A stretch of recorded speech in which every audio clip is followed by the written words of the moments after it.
This is divided in Polo.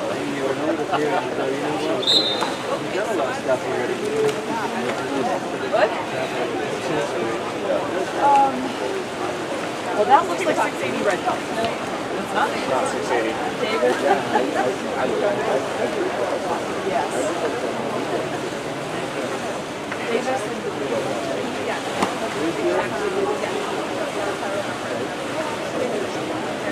Oh no, I'm gonna pull it up.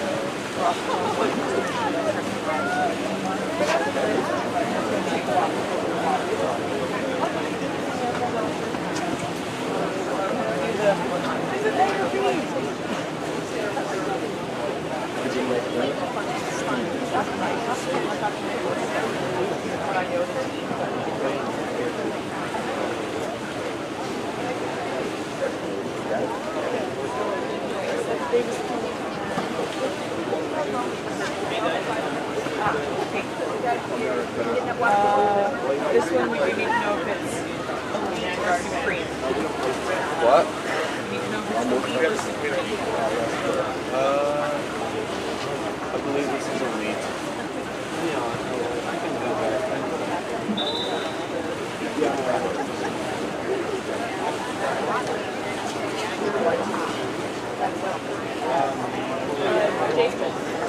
Yeah, is it I would ask. Okay.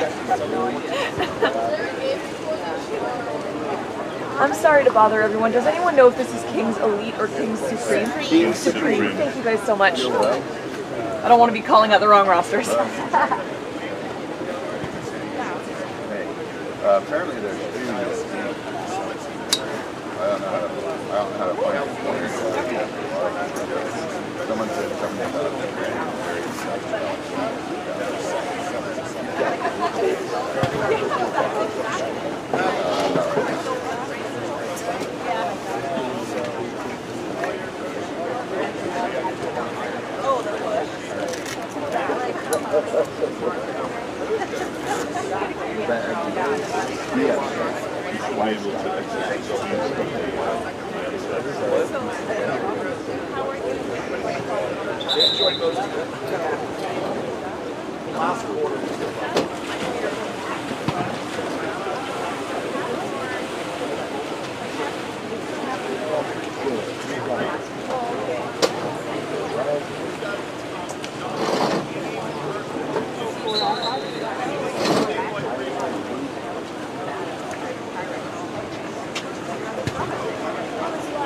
Go boys. First start.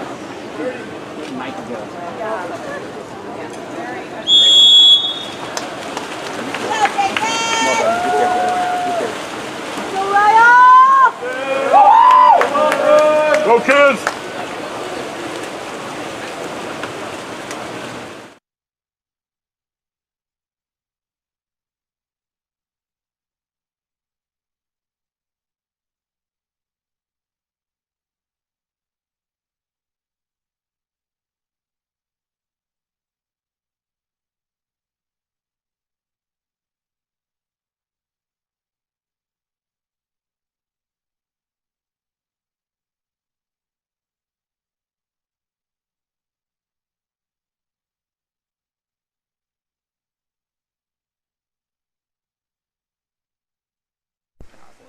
Okay. Hello there, everyone, and good morning. It is a beautiful overcast day here in Irvine, California. We are currently watching King's Supreme versus Davis. King Supreme has gained the first man-up opportunity for the game. I didn't see who attempted that shot, but it was an exclusion on number 2, Dark, Heath Gerber.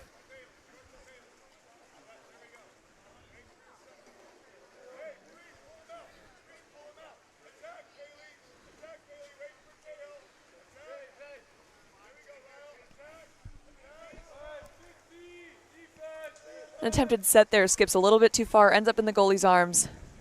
Number 10 is way far ahead of his defense. Although that was a beautiful steal there from number 2, sorry, that was number 6, Dark. Bo Brown.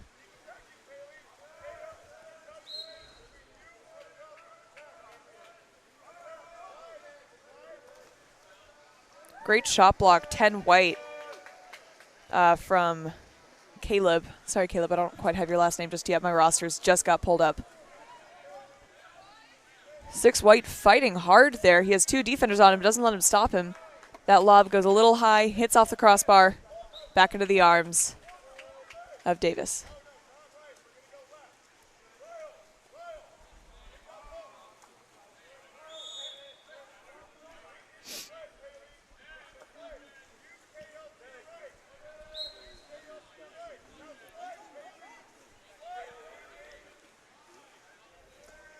Appears as though Davis is doing a double set here. It works out for him really well. Number 4, Dark. Hengzi with the goal. Once again, no last name. I'll get that after the first quarter. Sorry about that. But a beautiful goal nonetheless.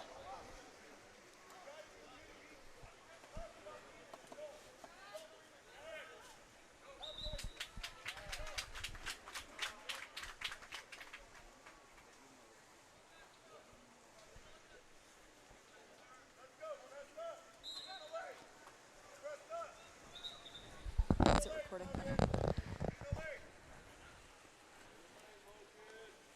Some immediate press defense there from Davis.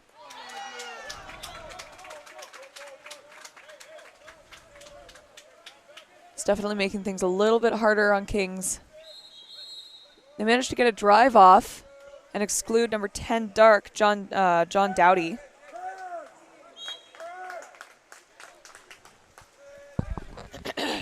Ball gets shot out of bounds, back into the arms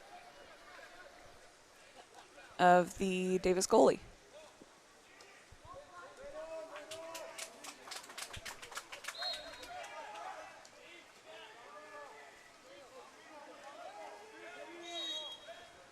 Ordinary foul gained on the outside. Great ball under there. Looks like number 6 White, Luke Paley with the ball under. Passes it up to his teammate. He's a little farther ahead than him. 2 gets up and shot. Gorgeous goal there. Number 2 White, Cahill Tucker.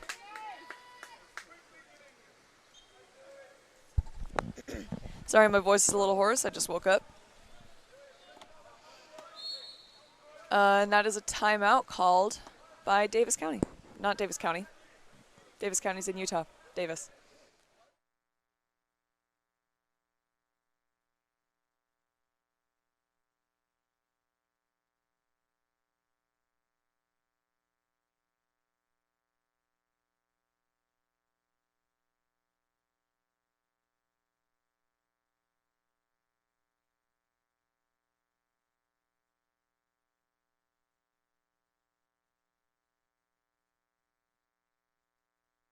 I'm sorry, I had my rosters wrong. Take all the names I said, flip them, I'll figure it out.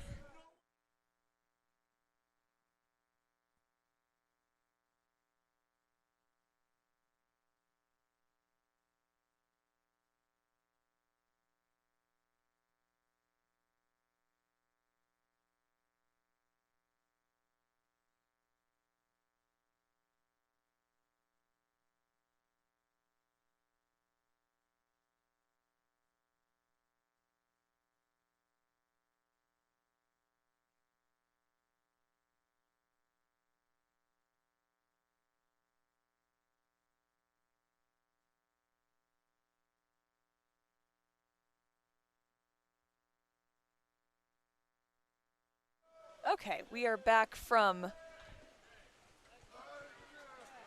that was King's water polo timeout, not Davis.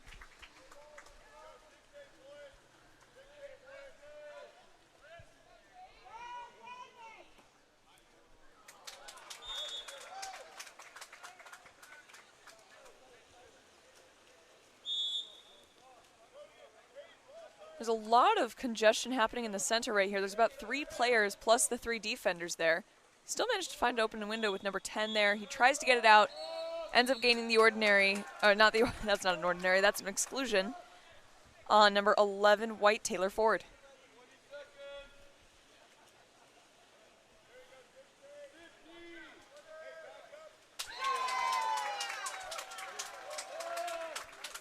strong passes here from Davis, leading to a great shot. Number 11, Dark with the goal. It's King's goal. Number 11, Dark, Taylor Ford with the goal. It was number 11, White, Brennan, that was excluded. I'm sorry. I promise you that I'm going to get myself together.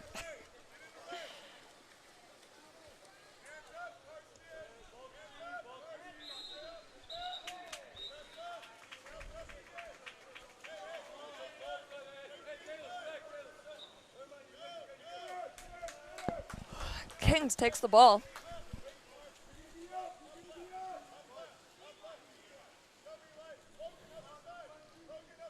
Number 13 swimming down. His defense is catching up to him. He doesn't pop it out in time, and his defense puts it under. Number 10, White with the steal. That's John Dowdy.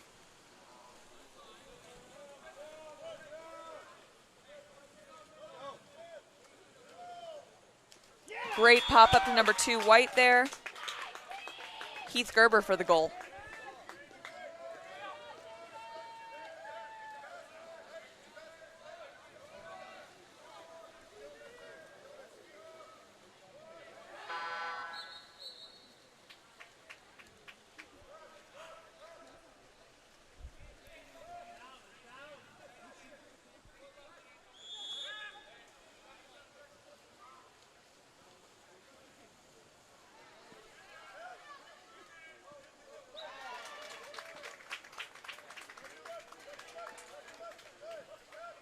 Number 2, Dark, starts to walk it in. His defense is sloughing off of him hard.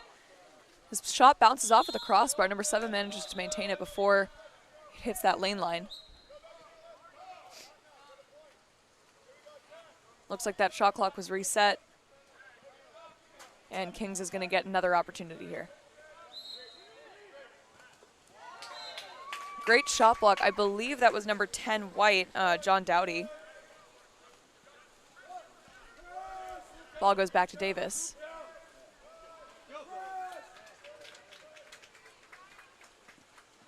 Ball is set, and number 7 crashes for a great steal there. Number 7, Dark, Ryle Hibbard with the steal. 30 seconds or so remaining in the first quarter. Current score 2-2.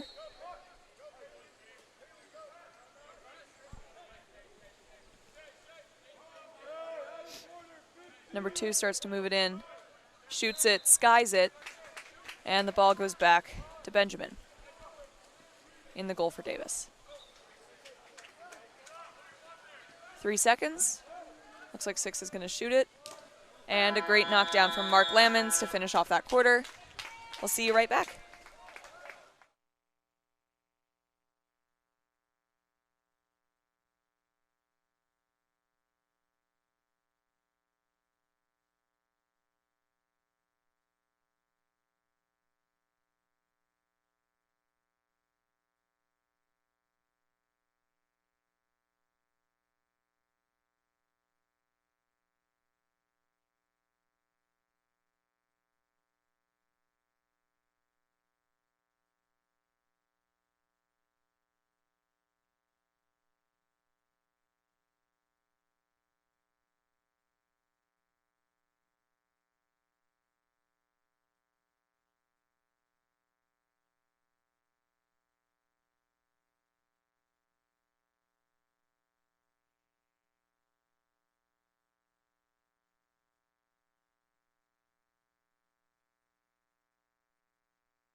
we are back for quarter 2 of this game.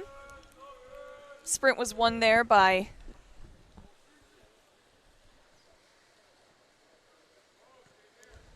sorry, I think I cut out there by Kings.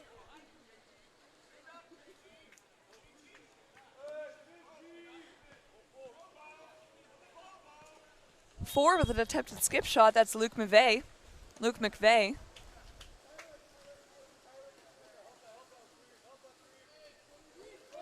Skies over the cage, goes back Davis ball.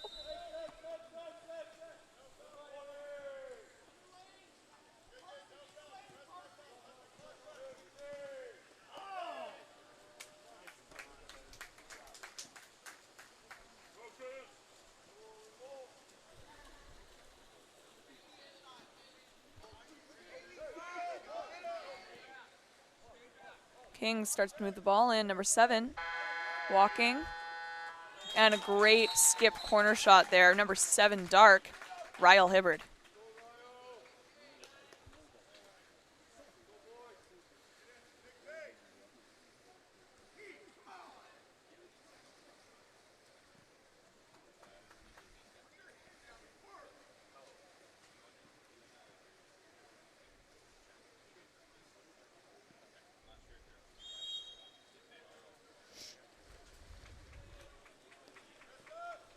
Davis County's possession.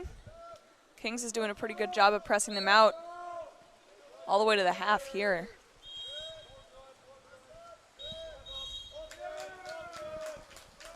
Looks as though there was a contra foul at the ball. I didn't quite see what happened, but the ball gets passed back in Kings' direction.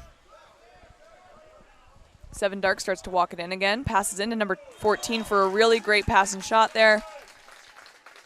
That was 14 Dark. Tyler Preeb with the goal. Excuse me, with an assist from number 7 Dark, Ryle Hibbard.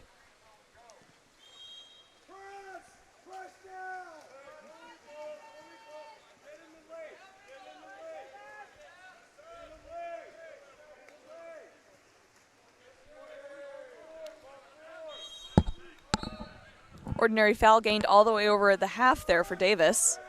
Once again, Kings is pushing them all the way out to their own 5-meter. Looks like 11 White is doing a pretty good job of getting down to the 2-meter, though. And he gains an exclusion on number 2 Dark, Cahill Tucker. Attempted redirect there for number 11 White. No goal. Ball goes back to Kings.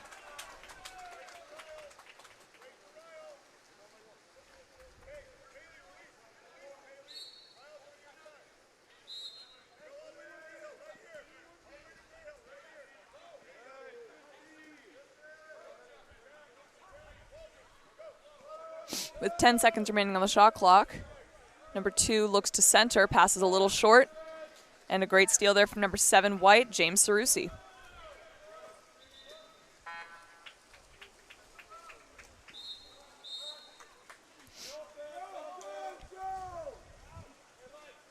Contra foul called away from the ball.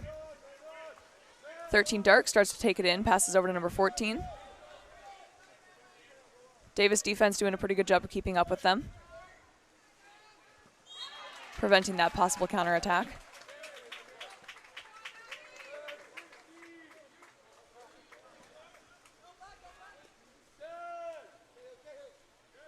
Two Dark walks it in.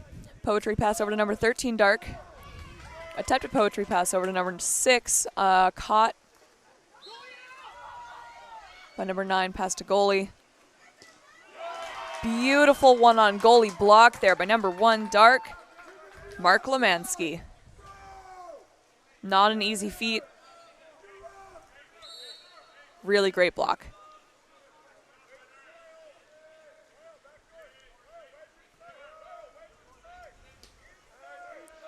Number 2 White, Heath Gerber knocking that ball out of midair, giving it back to his team.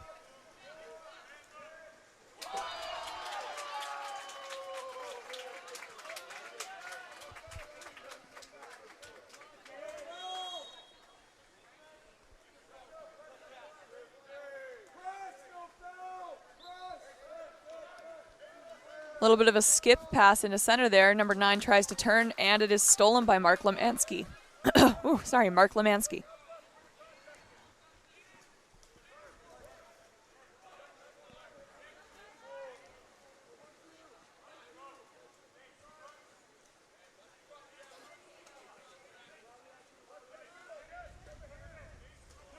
Beautiful catch and shot there. Number 7, Dark. Ryle Hibbard with the goal. That was an assist from number 2 Dark, Cahill Tucker. As an announcer, those are my favorite shots to watch on 6-on-5, but as a goalie myself, my least favorite shots.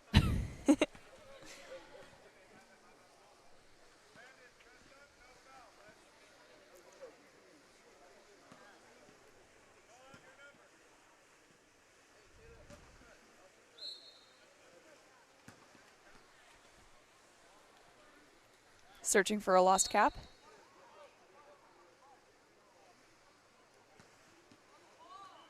Tends to be something we do quite a bit of in these tournaments.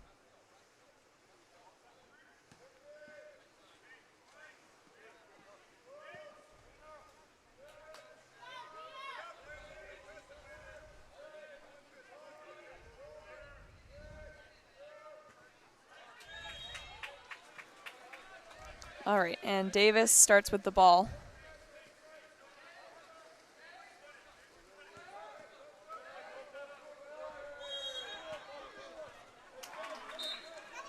Ordinary foul all the way out on the half. 10 White starts to move it in. That's an exclusion on number 4 Dark, Luke McVeigh.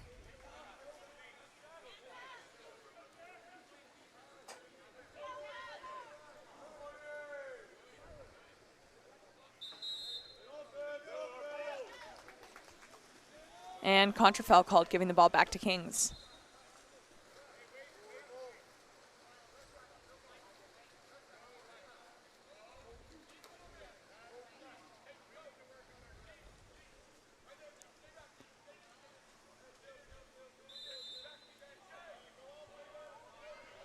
Under 1 minute remaining here in the second quarter.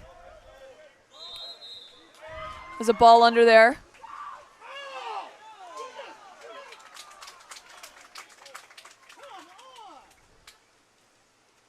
Looks like there was an accidental elbow in there. You can always tell because the player immediately turns around to apologize. Beautiful block down there by Mark Lemansky. 30 seconds left on the game clock here.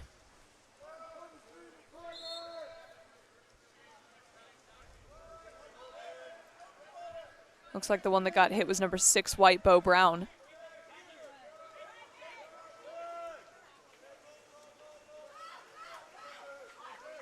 Great steal there, 10 White, John Dowdy. And a beautiful block by Mark Lemansky. That is the end of our second quarter. We'll be right back after the halftime break.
Here we are, quarter 3, Kings versus Davis. Our current score is 2-5 with Kings in the lead.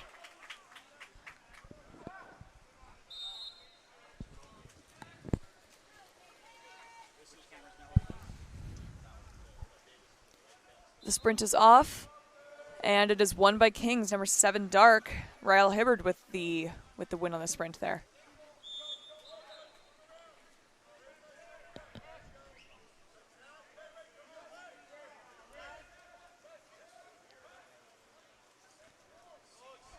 Attempted set there, stolen back by number 9, White, Christian Davis. Beautiful pass up there to number 6, White, Bo Brown. Bo continues to move it in, gets number 7 on his back for the 5 meter.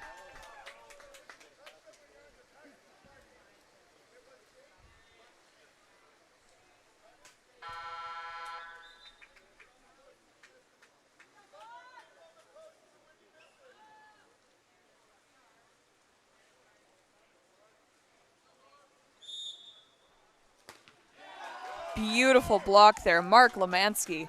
Absolutely insane game today.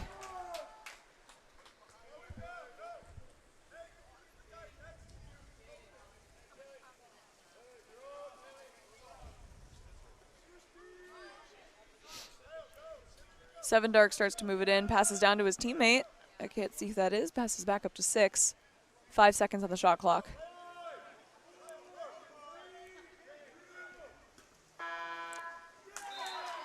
Great rebound shot there. Ryle Hibbard with the goal once again. Recovered from an attempted shot by number 6 Dark, Luke Paley.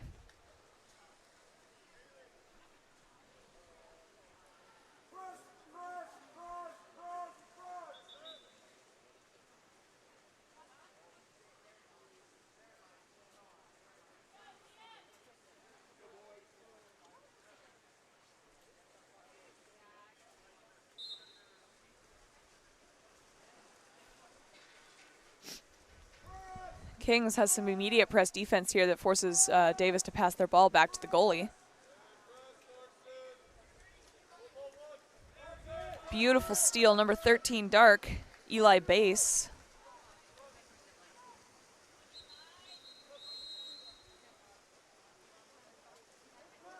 Pass up to number 14 who's driving in, gains the 5 meter on number 6 White, Bo Brown.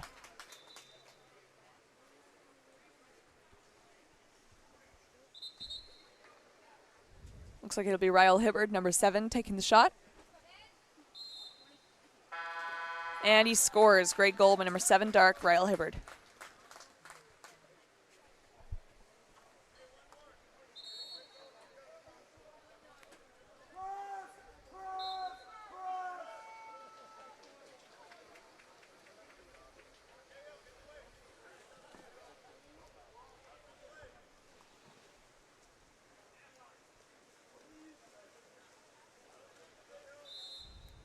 Almost a ball under there. Instead, it's an ordinary foul up top for Bo Brown.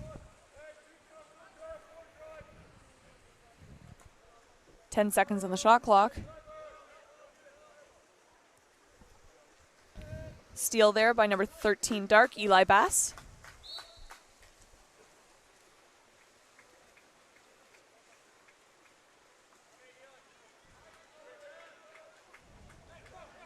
Dark is driving in for a beautiful backhand. Number 13 Dark, Eli Bass with the goal.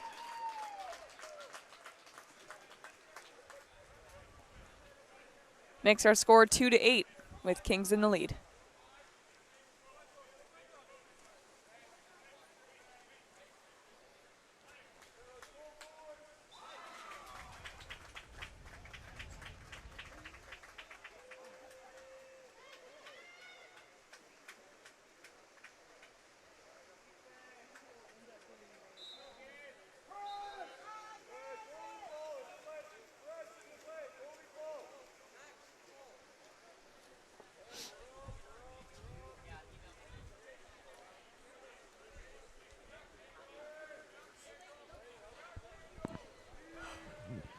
Excuse me, I'm sorry.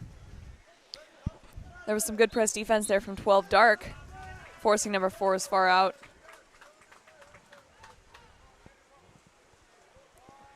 As it could be too. White starts to walk it in. 2 seconds of the shot clock. Great shot block by, it's 11 dark, Taylor Ford.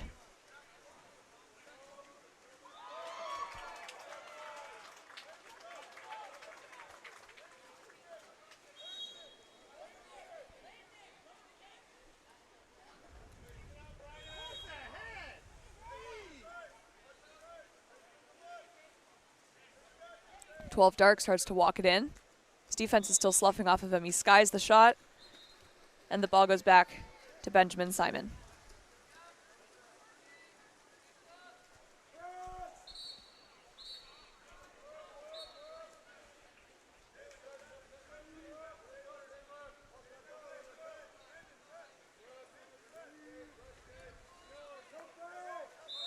Kings with very solid press defense. Number 12 starts to drop off, benefits him, he gets that ball. Passes it back to his goalie, Mark Lemansky.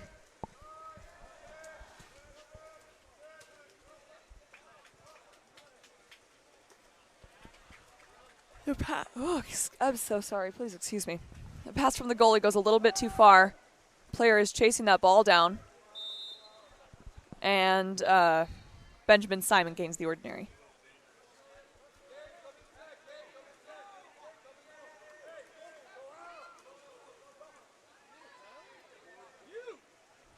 Bo Brown passes it out to number 8, White. Tyler Chapman.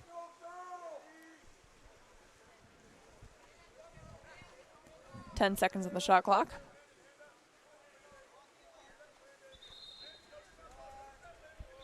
Ball is set. Bo Brown turns, sweep shot, bounces off the crossbar. It did rebound in his general area. Number 8 manages to pop it out to his teammate. That's number 2, White. Heath Gerber starting to walk it in. No, it's not. He passed it up to the capless teammate so far.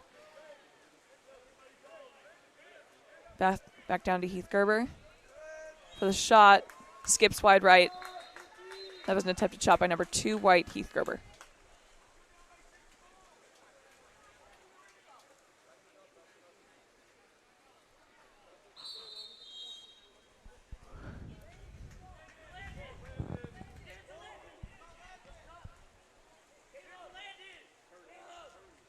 Capless Kings player starts to move in.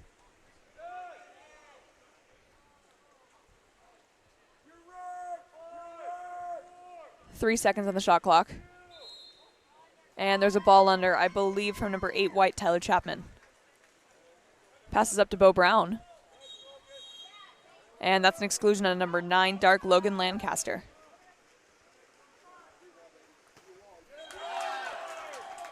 Great block from Mark Lemansky. Tips it out. Looks like we're going to take a quick break to find all of the caps that are missing.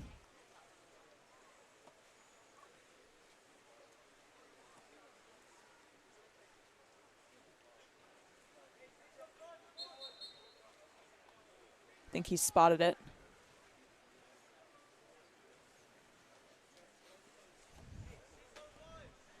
There he goes. All right.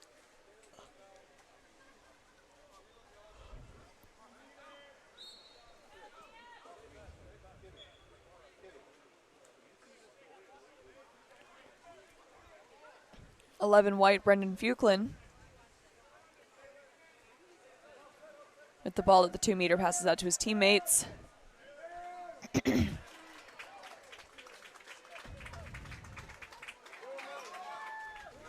And a double block there by Mark Lemansky. Absolutely on fire today.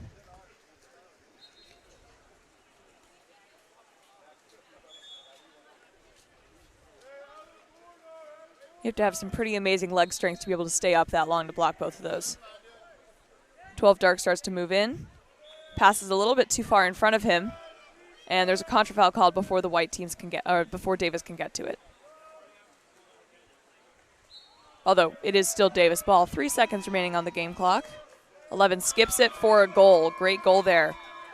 Number 11 White, Brennan Fuklin.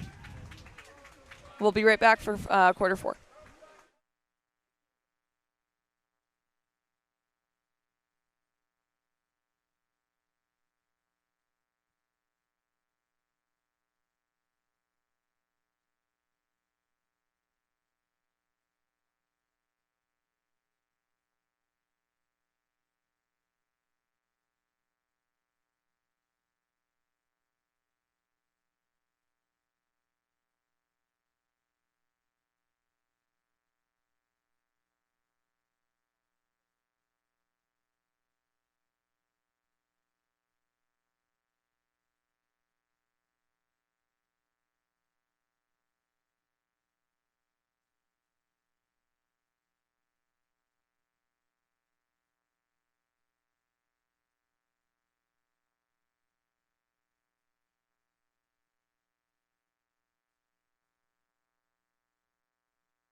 And Kings is the victor of the quarter 4 sprint.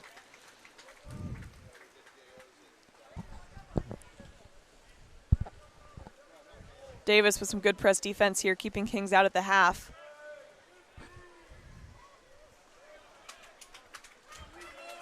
And a beautiful steal, number 11, White, Brennan Fuquelin.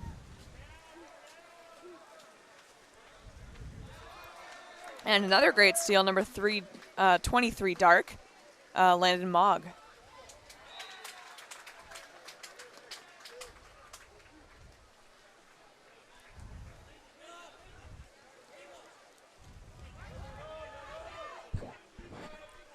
White tries to put that ball under. And it ends up being 5 White. Elliot Black-Holcroft who's able to put it under.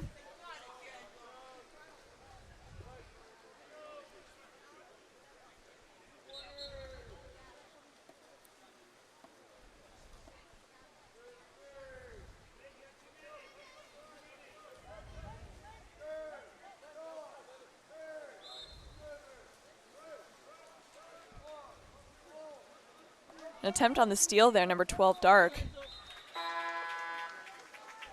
Smart move on 14, White, Renzo Archer's part.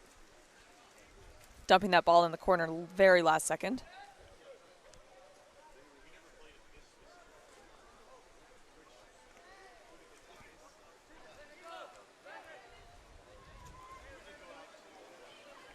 Pass just barely tips off of 23's hands into the arms of a few Davis County, it's still not Davis County, Audrey. Davis players.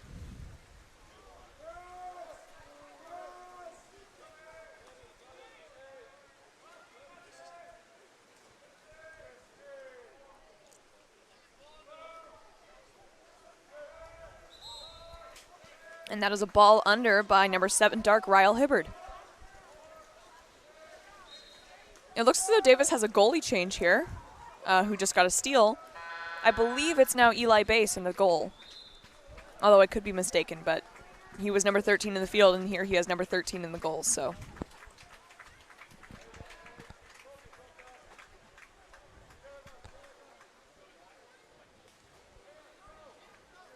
White walks it in. Another great knockdown there, Mark Lemansky. Looks like 11 thinks about chasing him. Decides it's not worth it.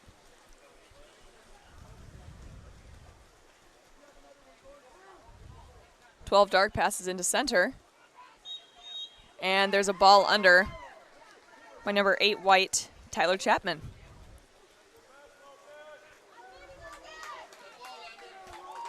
Knocks the ball out of the air, number 9, Dark, Logan Lancaster.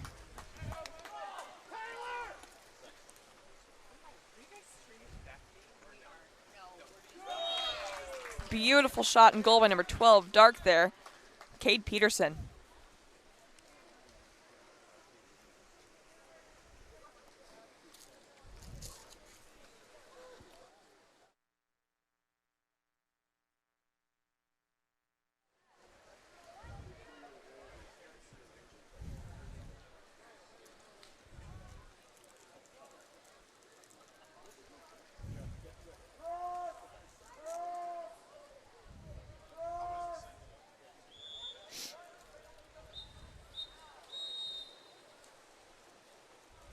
Looks like the sun is coming out of the clouds.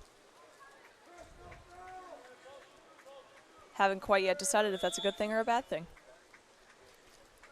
10 White gains the ordinary on the outside and does not put it in play.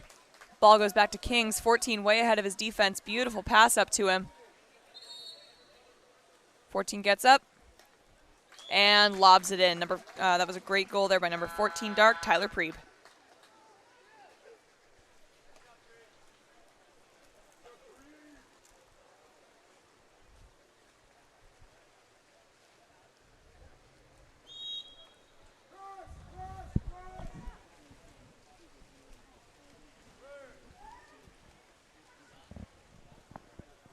Davis once again pressing immediately, forcing the ball back to the goalie.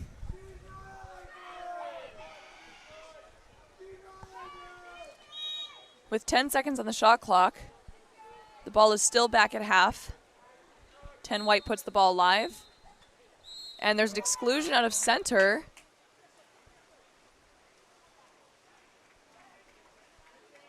On number 4 dark, Luke McVeigh.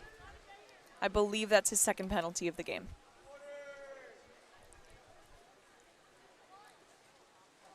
Attempted shot, number 10 dark, John Dowdy.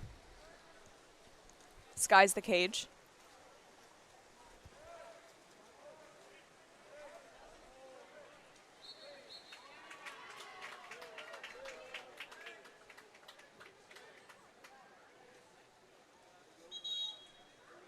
And that is a 5-meter gained by number 5 dark on number 7 white, James Cerrusi. And the one who gained that 5-meter, Karsten Luca, or Lucha maybe, will be taking the shot.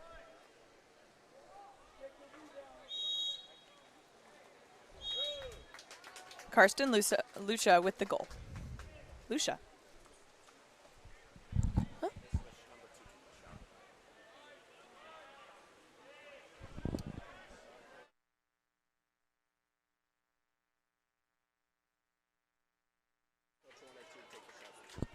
2. All right, I don't know how to read numbers apparently. That was number 2 that took the shot, Cahill Tucker with the goal. But it was Karsten Lucia who earned it.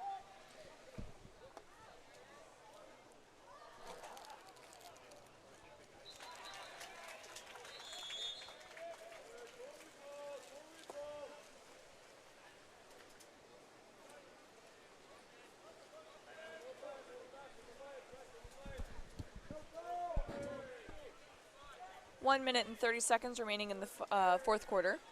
Current score is 3-11. Kings in the lead.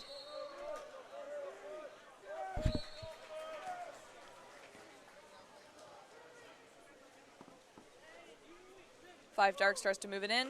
Passes to number 14 for the goal. That was a goal by number 14 dark, Tyler Preeb. With an assist from number 5 dark, Luke Paley.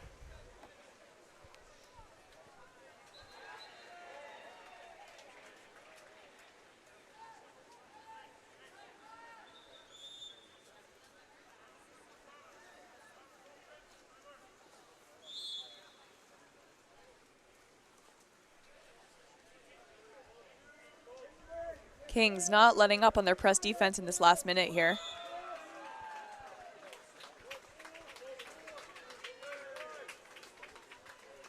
Davis does manage to gain that ordinary on the outside, pass it down the line, and there's an exclusion in the middle from the drive on number 6 dark, Luke Paley.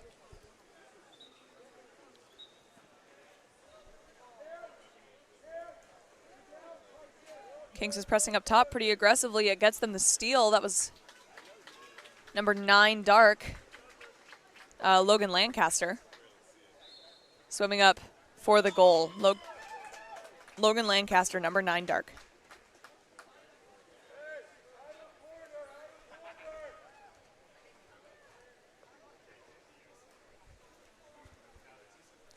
.30 seconds remaining in this fourth quarter.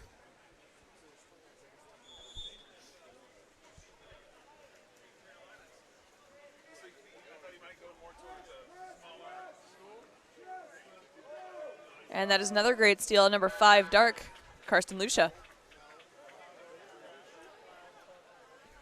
Nope, that wasn't 5, because now 5 has the ball. It's 9 dark with the steal, Logan Lancaster.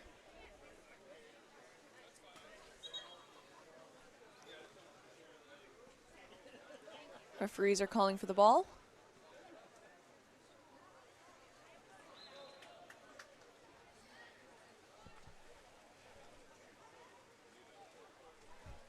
Oh, there was a timeout. 30-second timeout, though, I guess.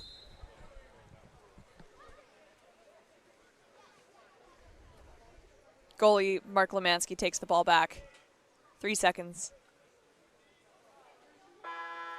And that is the game. Our final score is 13-3. Victory goes to Kings.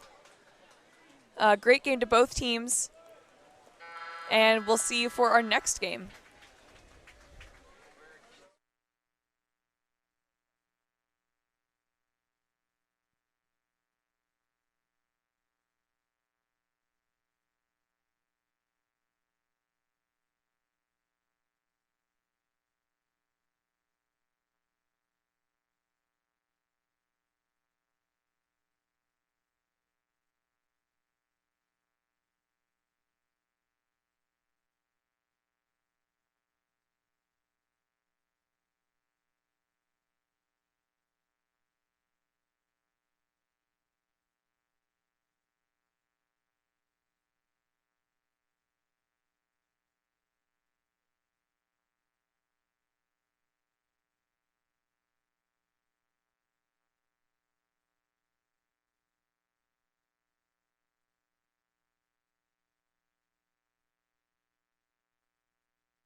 Hello there, everyone, and welcome to California Republic versus CC United Blue.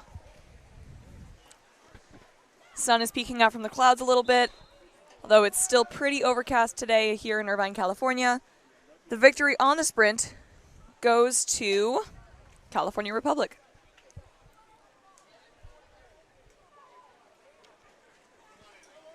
CC United is already running a drop defense on Cal Rep's center here. 10 seconds on the shot clock. Number 8 sets it. It's popped out to number 11 a little bit farther than he'd like, I think. Referee calls for the ball. Oh, the cage died. Our cage is falling over. Everyone's going to get in to help fix that. I don't know. I would just leave it like that. They can't score in a cage that's not there.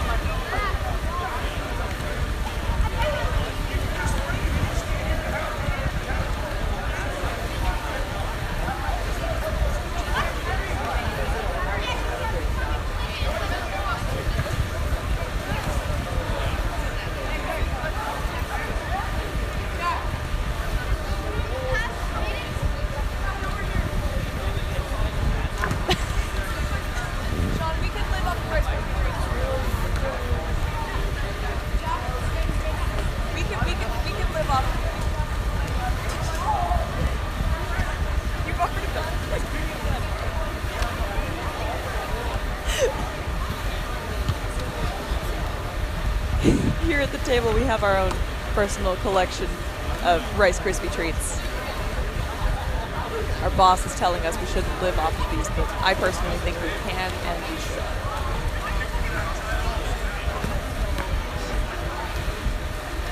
Fixing all the foam padding, that's fun. Yay, Cal Rep for fixing the cage.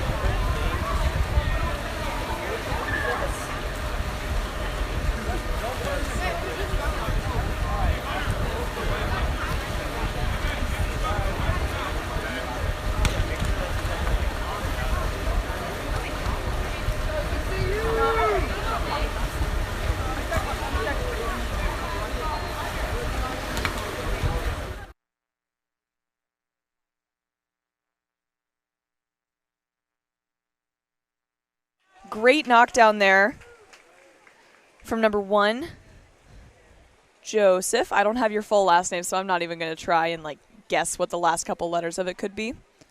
But great block, Joseph.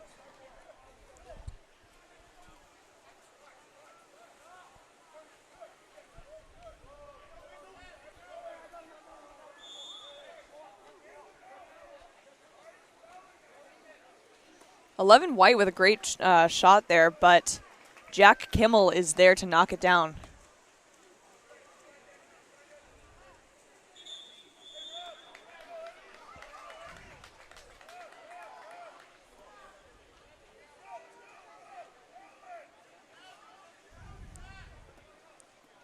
Looks like Cal Rep is already setting up in their 4-2. There's an exclusion on number 11 White, Edward Hill. Nope, 11 White is Thomas. Also, I don't have his full last name. Sorry about that, Thomas. Great shot block there, giving the ball back to CCU.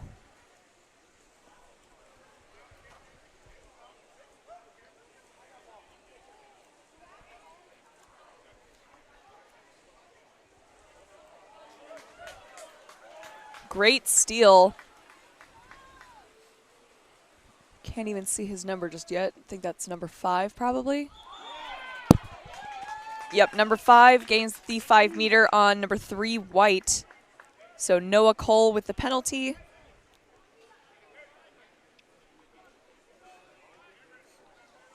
And it was number 5 Dark Anthony who managed to gain it.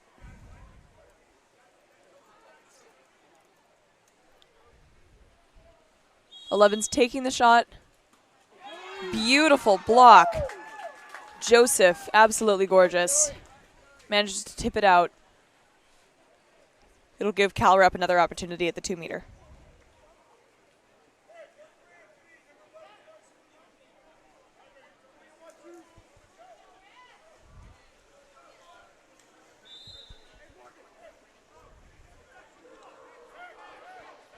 Number 8, Dark, starts to walk it in. Sets it a little bit too far. Number 3 is able to pop it out. 11 looks back into center. Oh, sorry, that's 5, not 3. And a great shot by number 5, Dark, Anthony.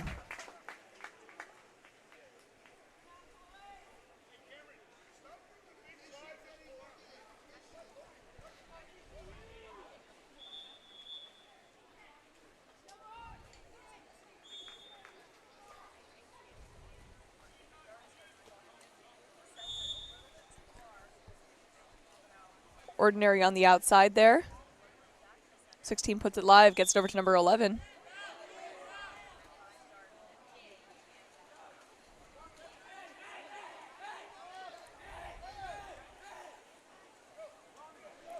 A little bit of a crash, or not even a little bit. Big crash on that center there. Gives the ball back to Cal Rep. Beautiful pass from the goalie. Shot skies over the cage. And the ball goes back to Joseph.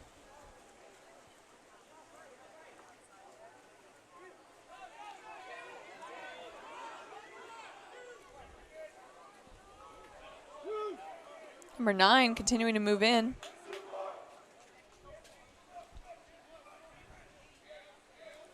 Passes around the outside. 16 attempts a shot there. Bounces off the crossbar.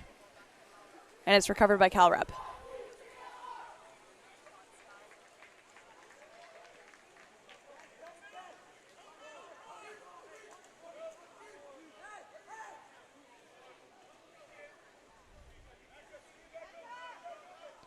Ten seconds on the shot clock. Cal Rep sets the ball, pops it out. Number 8 tries to set it. Great steal there. Number 6, White, Benjamin.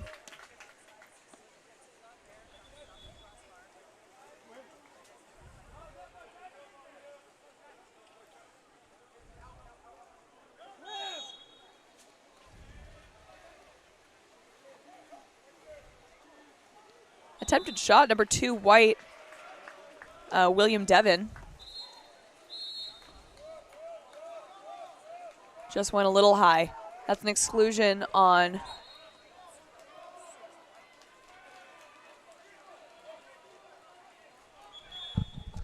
let's see, that's number 2, White, William Devon, the exclusion.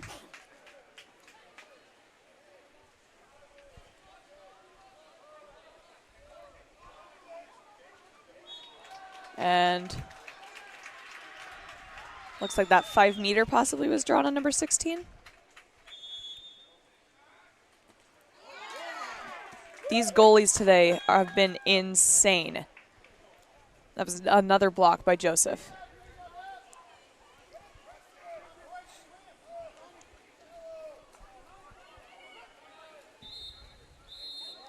It's an exclusion on number 14, Dark. Carmelo Bang.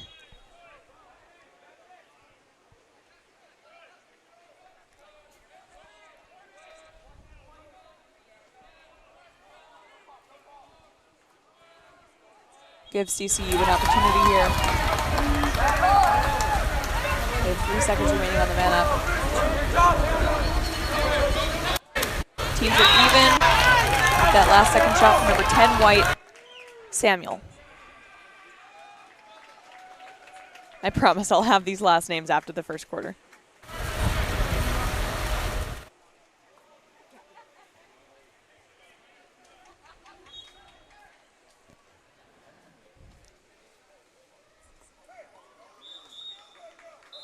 That shot puts CCU on the board. Our current score is 1-1. We have a minute remaining in the first quarter.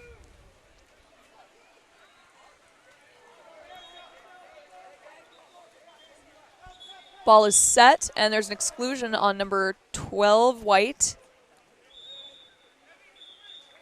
Artemis.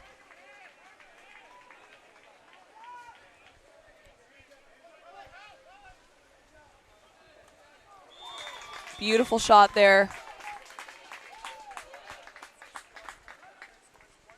It's a goal by number 6, Dark, Harrison.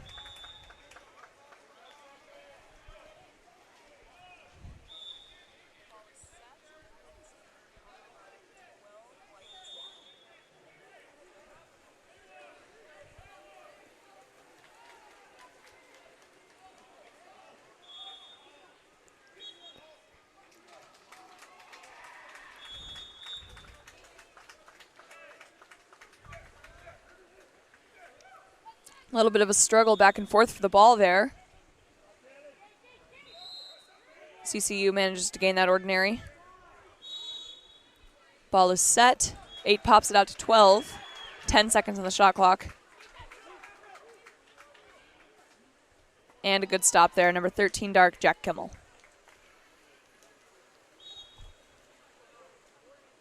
Ten seconds on the game clock.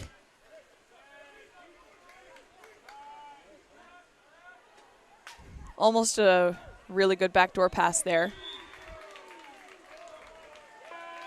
And that is the quarter. We'll be right back for quarter 2.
All right, everyone, I'm sorry about that lack of commentary there. But we are back. And a ball under makes it CCU ball. Attempted shot right there from number 11, White. Thomas Gallahanger. And a shot and goal by number 13, Dark, Jack Kimmel. Full court shot, saw that goalie was out, knew he had to make it, and he put it in. Super fun, beautiful shot.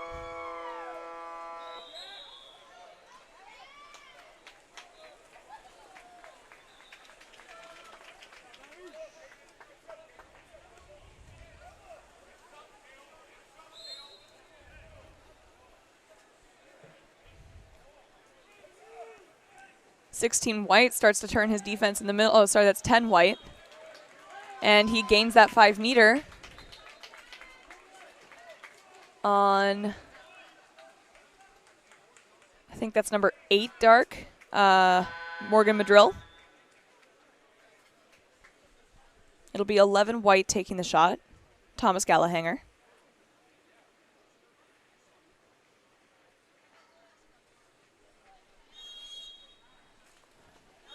And he scores. Great shot by Thomas.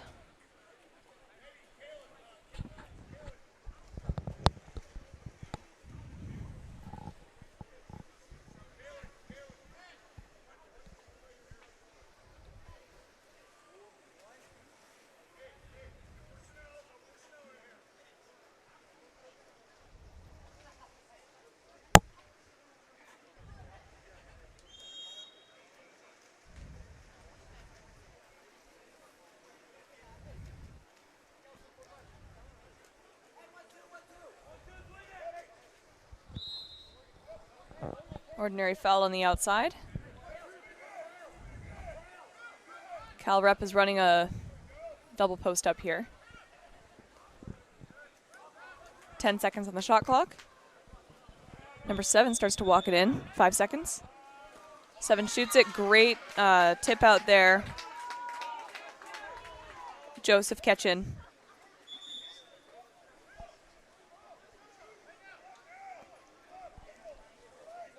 Ends up with 11 Dark. Edward Hill starting with the ball at the 2 meter line.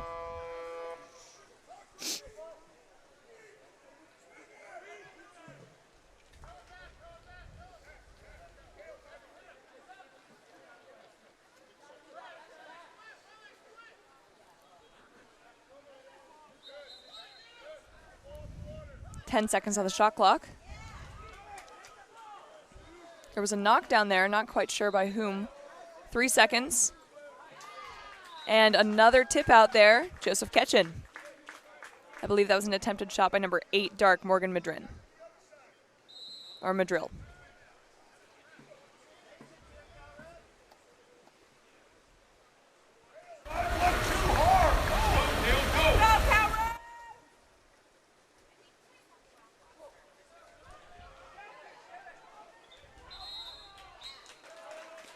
And that's a ball under. Looks like number 16 White, Jack Lemoyne.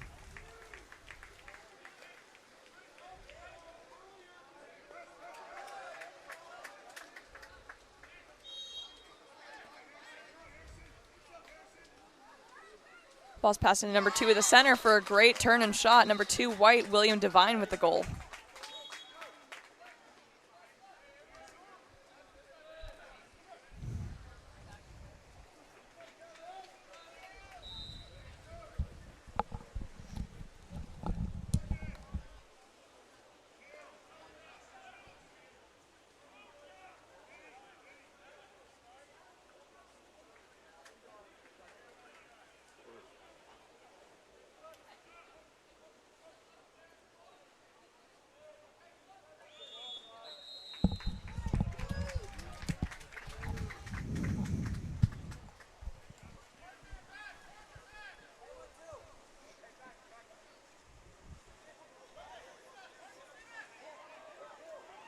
Ball is set.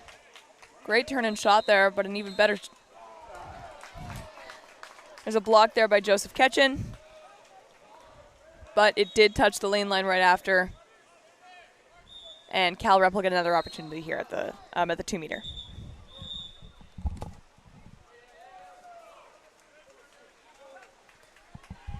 Ball is set. He turns and he shoots. That was a great goal by number 7 Dark, Cale Irby.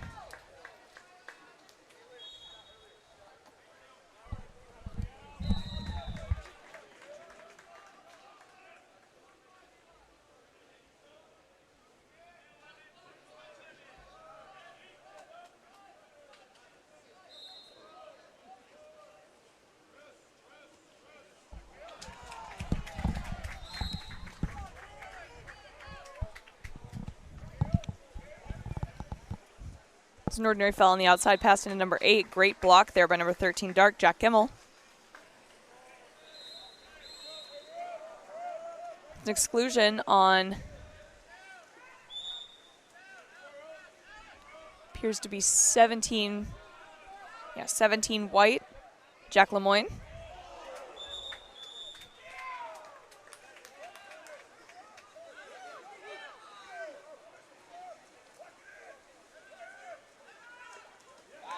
Beautiful skip shot up into that top left-hand corner there. That was number 3 Dark, Kaylin Skihan with the goal.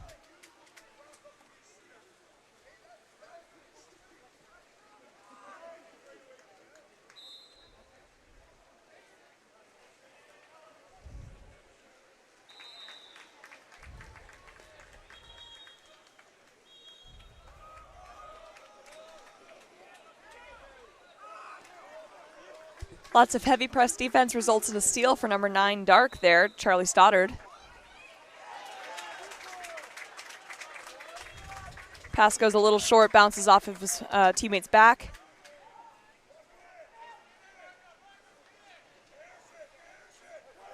Nine Dark starts to move in. Excuse me. The ball is set. And that is an exclusion on number 10 White, Samuel Gabriel.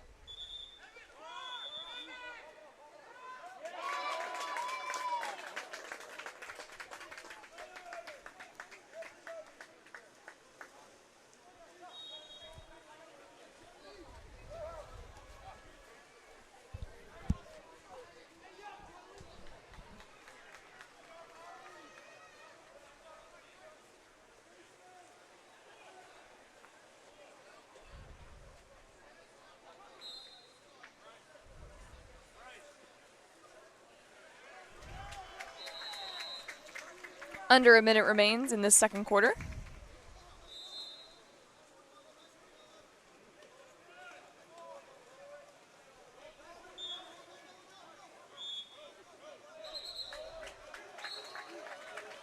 That's a contra foul called away from the ball. Number 8 is way ahead of his defense. He moves up, pumping. Attempted lob there. Bounces off of the crossbar and into the arms of Joseph Kitchen. 20 seconds remain in the quarter.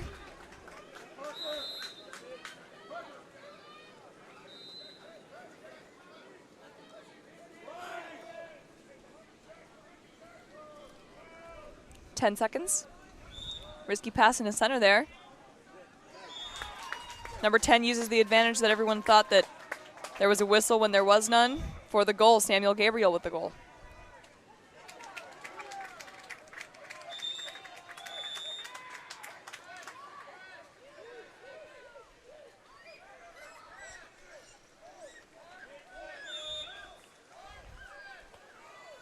Five seconds.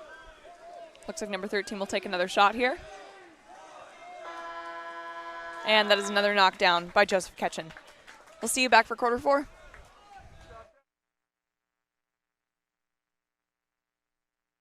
Quarter 3, I mean.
We are back for quarter 3 of CCU versus Cal Rep.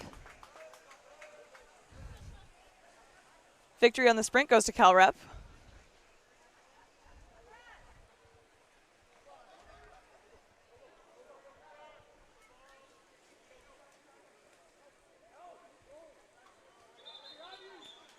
And that is a ball under by number 2 white, William Devine.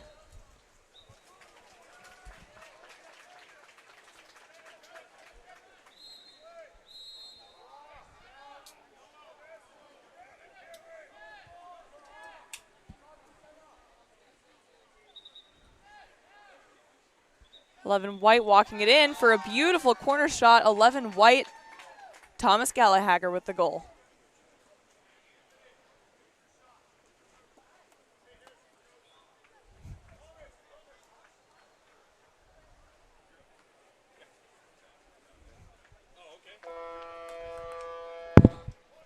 Sorry about that.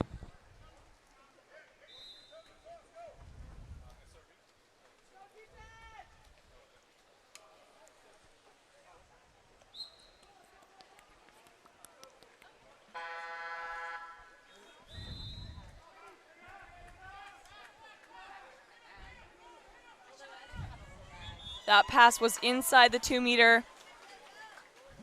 Ball goes back to CCU. Would have been a really good backdoor pass had it just been a little bit farther outside of the 2.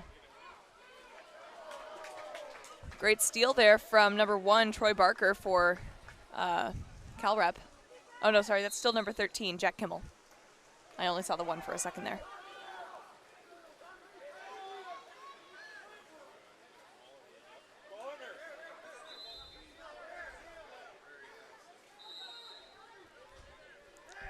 Ten seconds remaining on the shot clock. Looks like center is open and ready for that ball. Tries to turn his arm. Doesn't work and gains the ordinary foul there. 5 seconds. And it's stolen by number 16 white, Jack Lemoyne.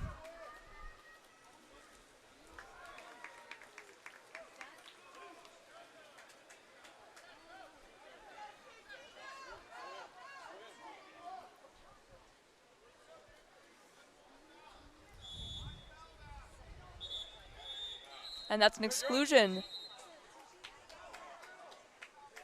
on 11 dark, Edward Hill, giving CCU an opportunity man up. Walk it in. 16 looks to 9. Lefty starts to walk it in, shoots and scores. That's a goal by number 9 white, Joshua Asturias.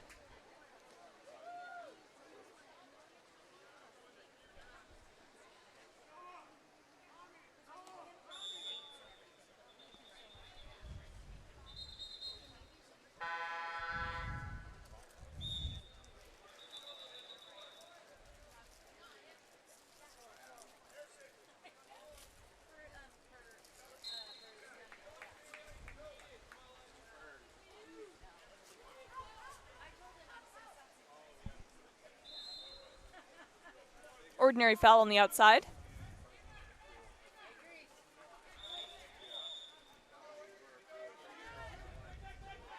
Ball passed across, and the shot skies. Ball back to Joseph Ketchen.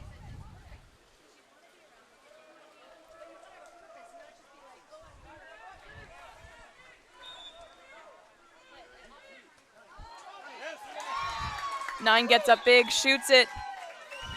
It is blocked by number 13, Jack Kimmel. And the rebound is recovered and shot by number 10 white, Samuel Gabriel for the goal. Cal Rep calls a timeout.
Great steal there, number 6, White.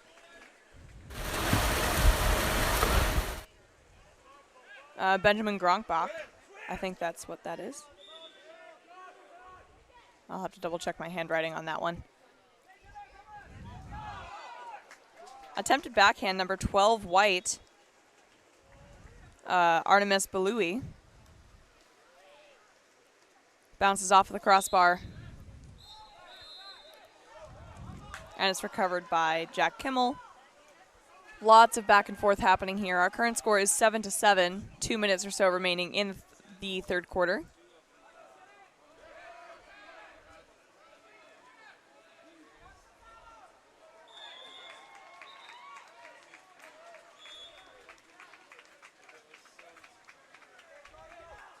Ten seconds on the shot clock. Stolen by number 3, Dark, Cameron Reed.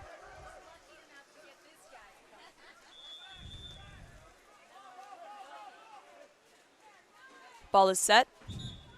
And that's an exclusion on number 2, White, William Devine.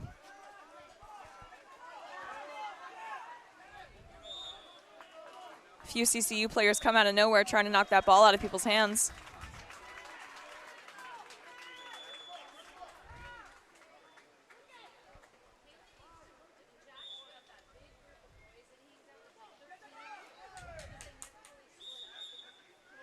Pass goes a little bit too far.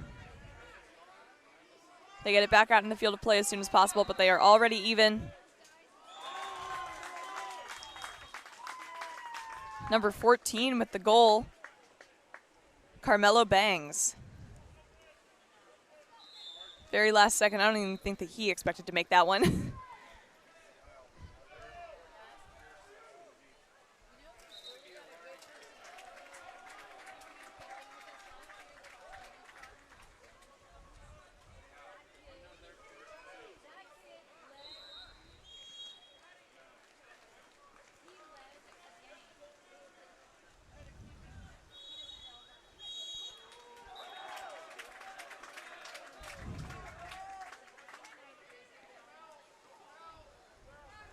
The defense here from Cal Rep is doing a really good job of spreading out CCU. There's a great steal there. The sun is coming out and it's making it hard to see cap numbers at this point. Number 8, I believe, Morgan Madrill.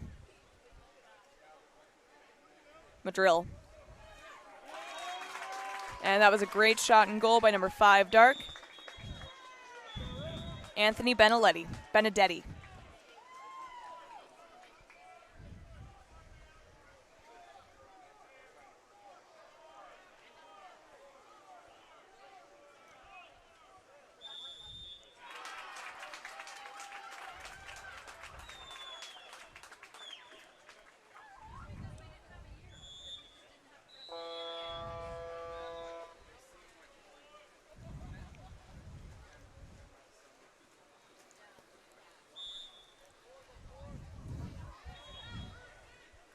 Cal Rep once again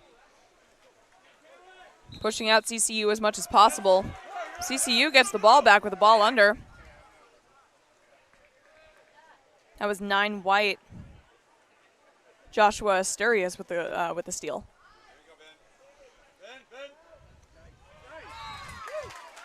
Beautiful shot and goal there. That was number 6, White. Ben Gronkbach.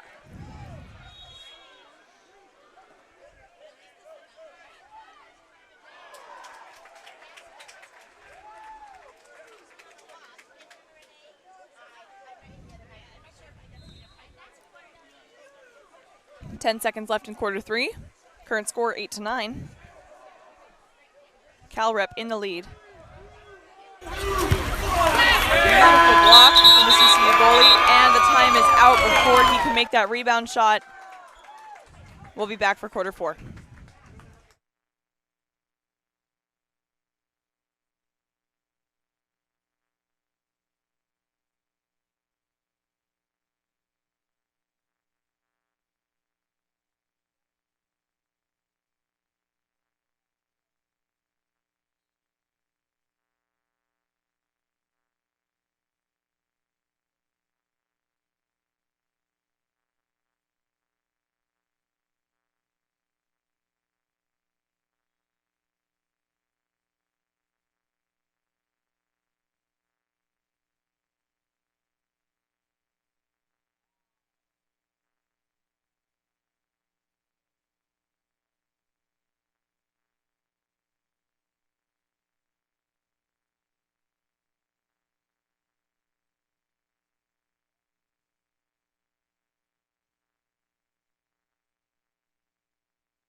The victory on the sprint for quarter 4 goes to Cal Rep once more.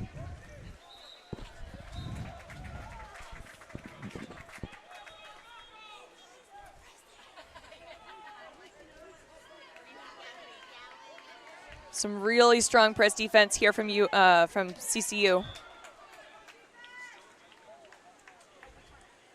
Looks like an attempted pass into center. There's actually a foul called towards CCU.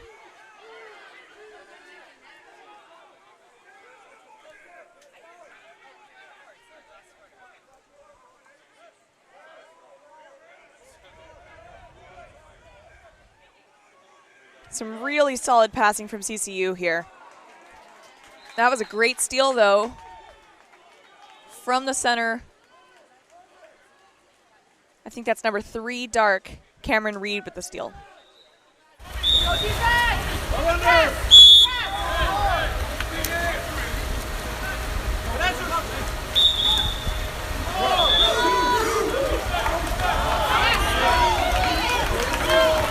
Really great block there, Joseph Ketchen.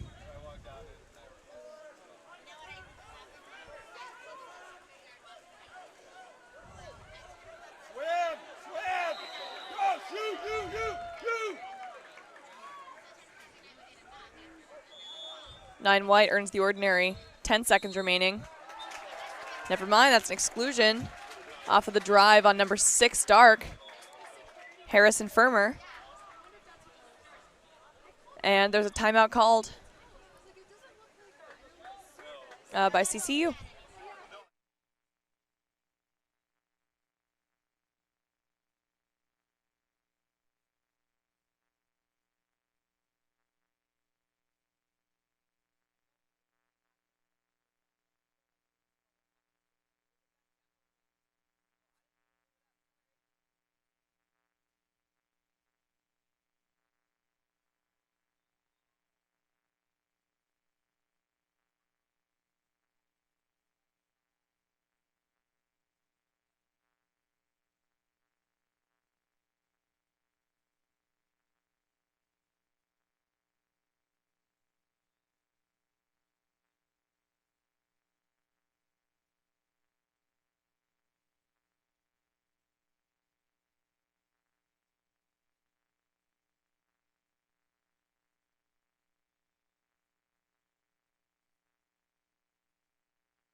Here we are back after CCU's timeout. We have 4 minutes and 30 seconds remaining in the fourth quarter. Our current score is 8-9 with Cal Rep in the lead.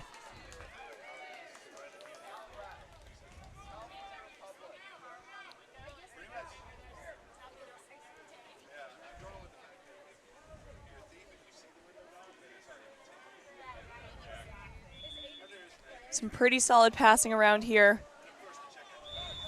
Number 9 drops it, and number 10 takes the opportunity to go out and press. Attempted shot from number 16, bounces off of the crossbar. There's a race to the ball. And it's won by CCU. They get a whole new shot clock. Pass looks like it might be skipping too far. It's saved right before it hits the lane line. Number 11, White, with the ball. Ball is set, and there is another exclusion on number 3, Dark, Cameron Reed.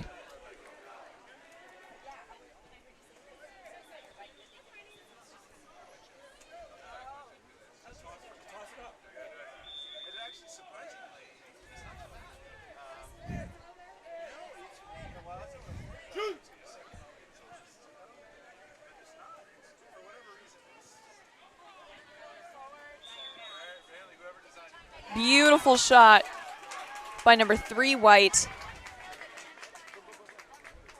That's Noah Cole with the goal.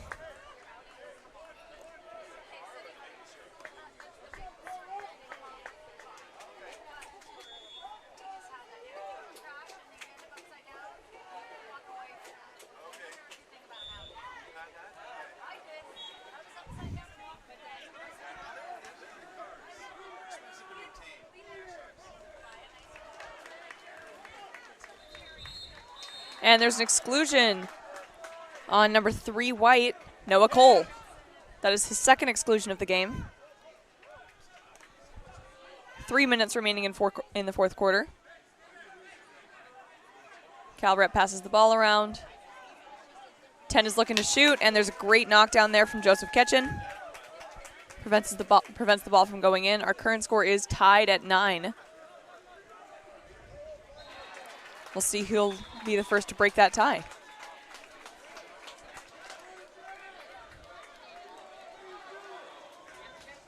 Ball tries to get passed into center there. Goalie Troy Barker steals it. And there's an exclusion on number 9 white, Joshua Stearns. Great block and a rebound goal there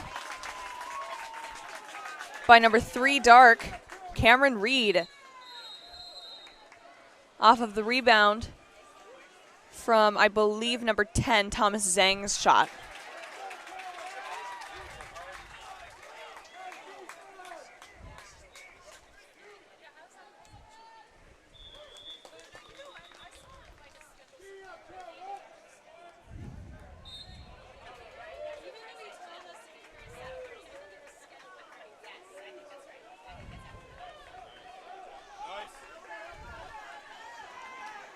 Great driving happening there. Gains an exclusion.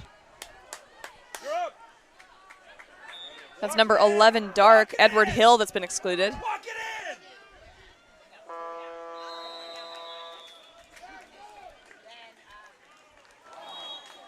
Attempted shot there from number 4, white, I believe.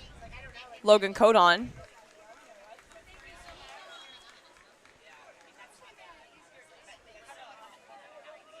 Skies the cage. Ball back to Cal Rep.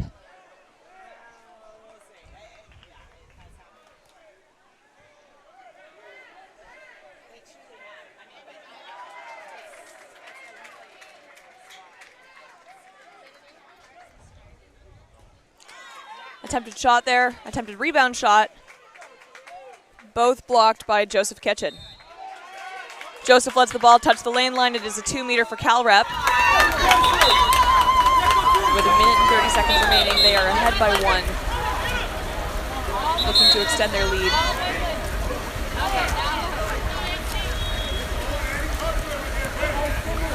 Whole new shot clock here. 1 minute and 20 seconds remaining in the quarter.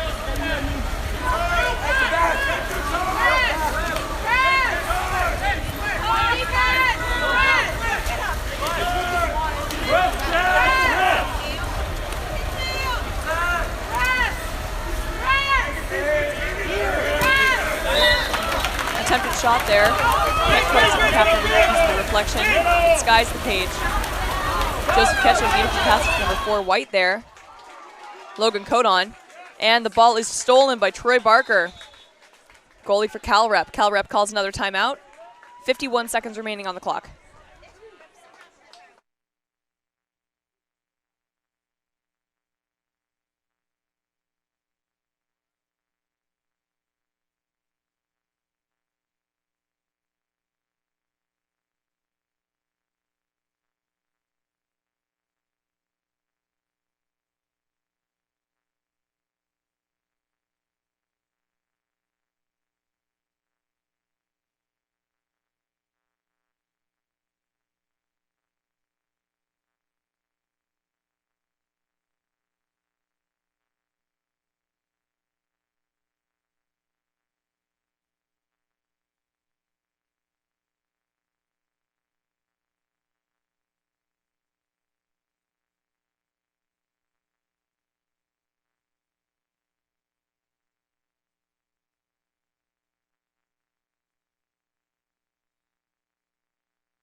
Cal Rep's timeout is over. 51 seconds on the game clock. They're ahead by 1 point. Current score is 10-9. 1 timeout remaining for CCU. None for Cal Rep.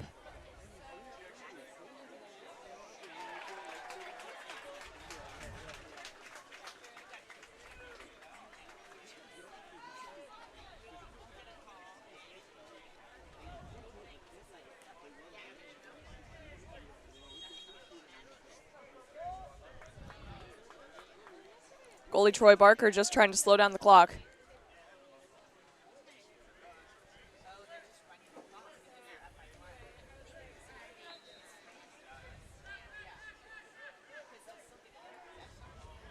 Gets the ball out into the field. Attempted set.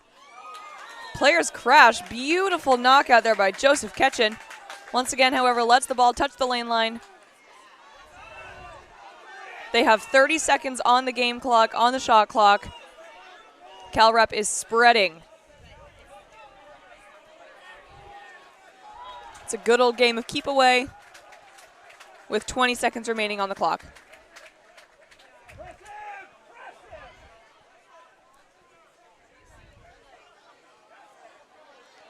Ten seconds.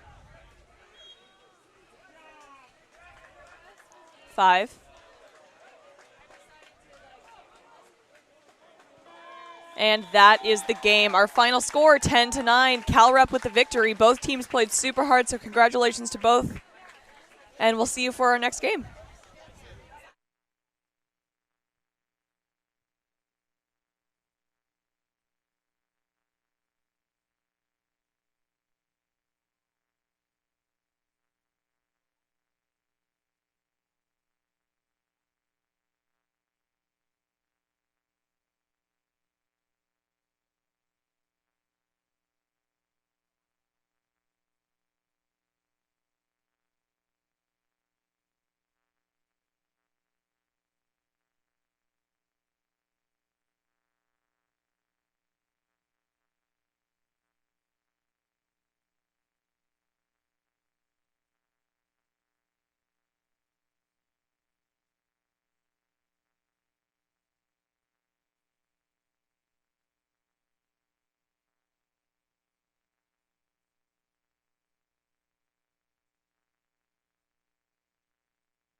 Here we go. Hello, everybody. We are watching 680 Red versus CDM.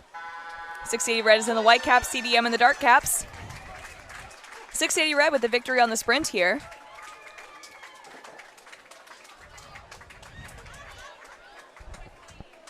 Ball is set. 16 gets that ordinary.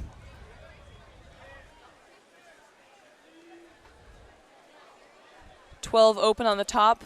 Looks like CDM is running a pretty severe drop. It was an attempted shot by number 12 white. Noah 12 white is Khalik Khan.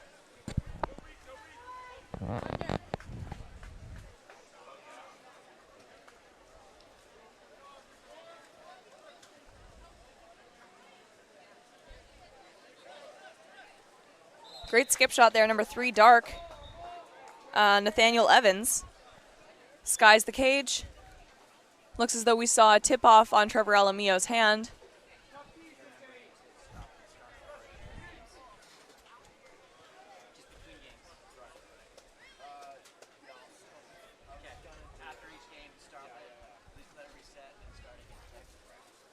Ball is set. 6 turns, but there's a bunch of crashes coming in from 680. Ball goes back to Trevor.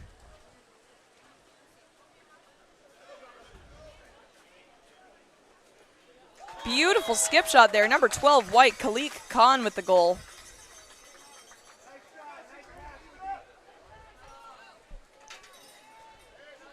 Put 680 on the board.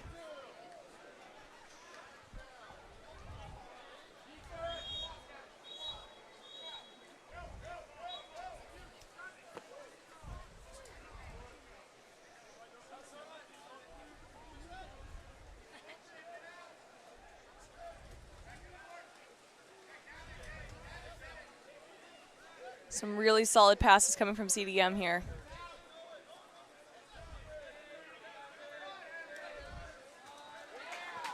Beautiful shot block. It's number 11 white, Jay Hubbard.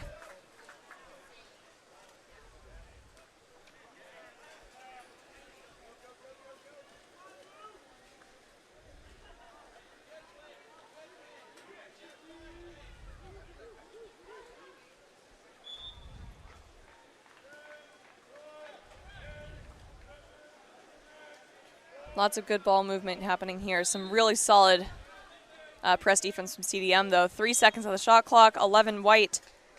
Jay Hubbard with an attempted shot. Skies over the cage. Ball back to 13 dark. Jamison Dunn.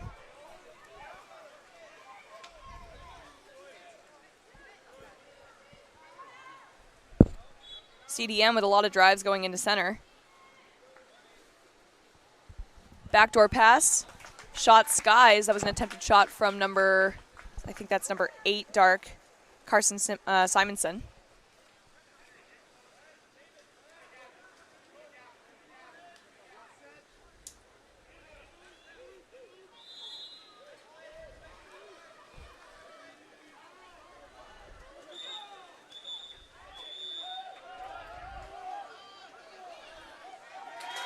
Number 18 white takes that opportunity.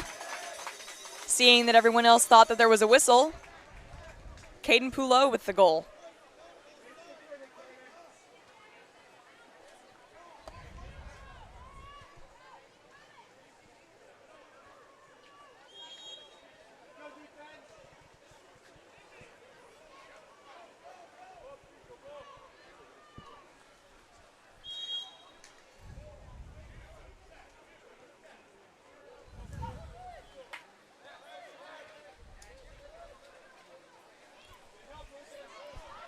Five dark starts to move in.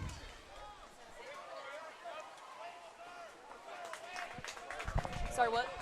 That's the wrong team name is playing. This is San Jose Almaden playing 680. San Jose Almaden. What?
Hello everyone, I'd like to apologize real quick. It turns out that we actually had an old link to the schedule. It was the wrong schedule. So this is not CDM Polo, this is in fact San Jose. So that will be fixed now. We're going to start announcing the correct names, so I'm sorry about that.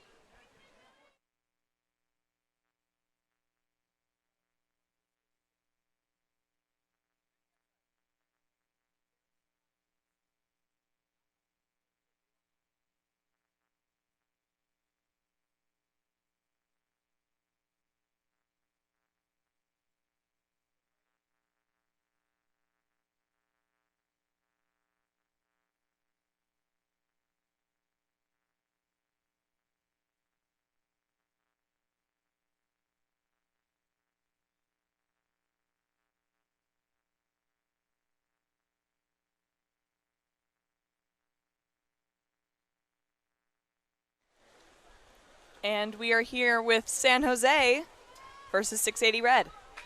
680 with the victory on the sprint for a second time here. Our current score is 3-1, 680 in the lead.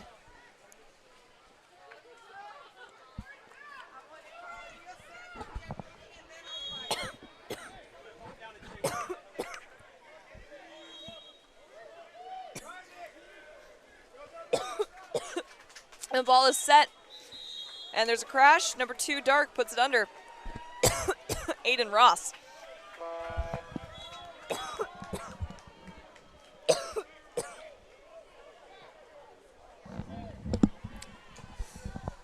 Sorry about that. It's now San Jose ball.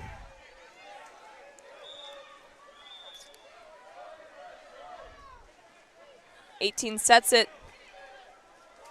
Great knockdown there by Trevor Alamillo with an attempted shot from number 6, Dark, Lachlan Rossi.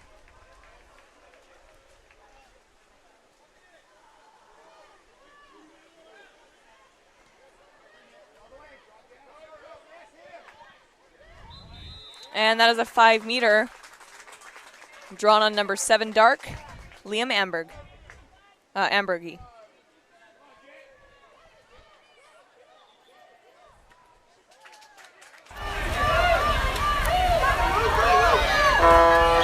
It'll be 11 white, Jay Hubbard taking the shot.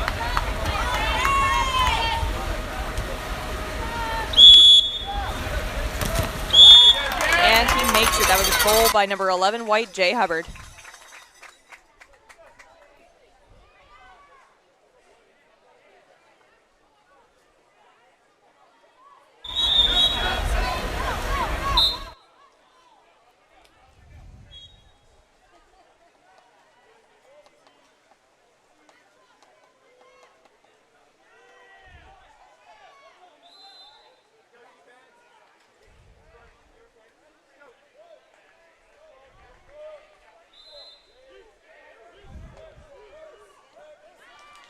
Some pretty good passing all around here from San Jose.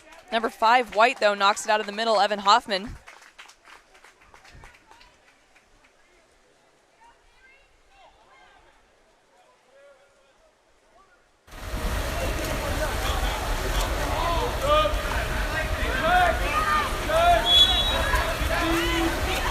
San Jose's defense is doing a pretty good job here of preventing 680 from getting the ball into center.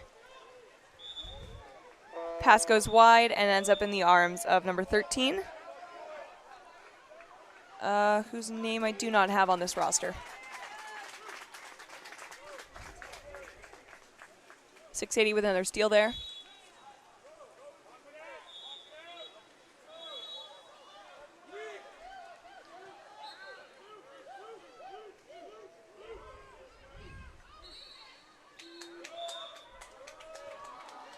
Great steal, number 7, Dark, Liam Ambergy.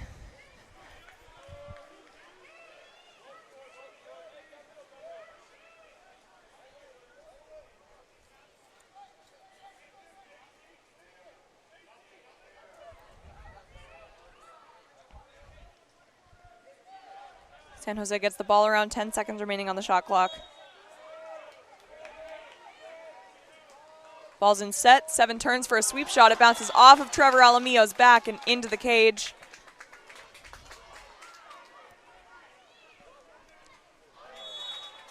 That's another goal for San Jose.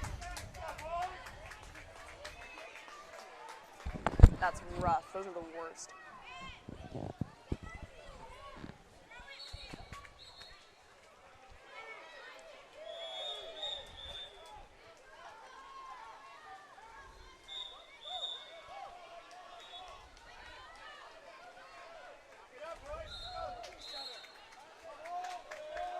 Contra foul called away from the ball, probably somewhere in center. Ball goes back to San Jose. 680 is not letting them get in front of them.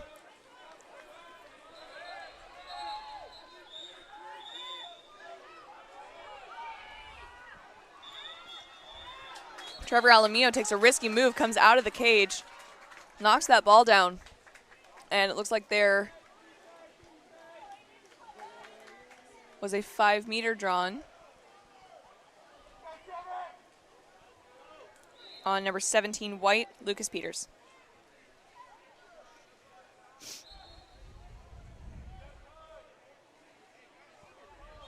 Two dark lines up for the shot, and he makes it. That was a great shot by number 2 dark, Aiden Ross.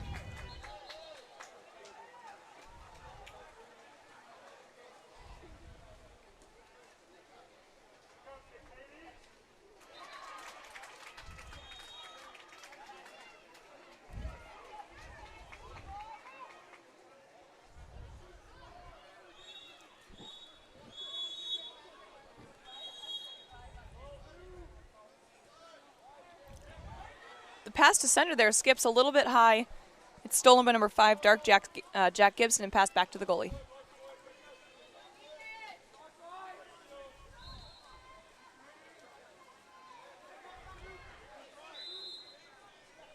If there are any San Jose fans watching in the live stream, if you wouldn't mind letting me know what number 13's name is, that would be really wonderful. That was a great steal there, by the way, by number 17 white, Lucas Peters. I just don't have number 13's name on the roster. So.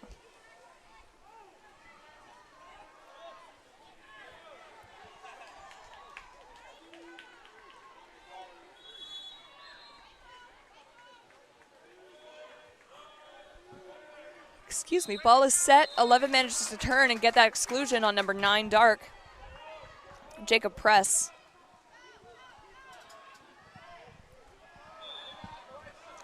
.680 has 15 seconds to make something happen before they get even again.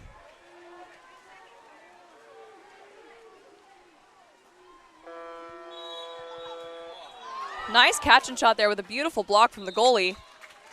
And there is a foul for San Jose.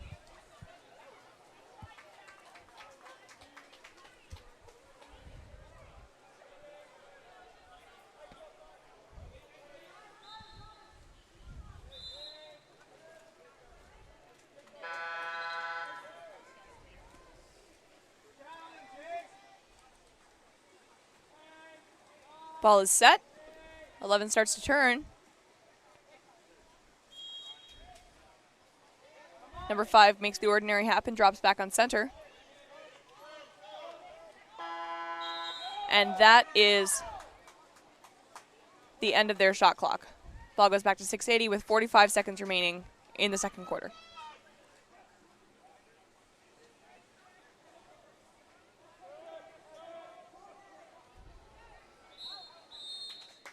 It's an exclusion on number 9 dark, Jacob Press.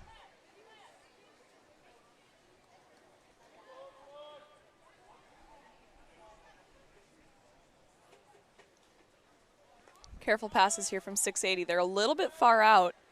Number 12 starts to move in, though. There's a great tip out there by the goalie. 15 seconds left. Only 3 seconds on the exclusion. They'll be even in 3 seconds.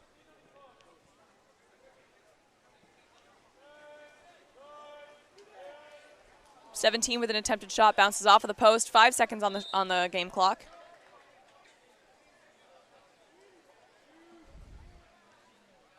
Last second shot by number 2 dark, and that is the quarter. We will be right back.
We are back, and San Jose wins the sprint this time around.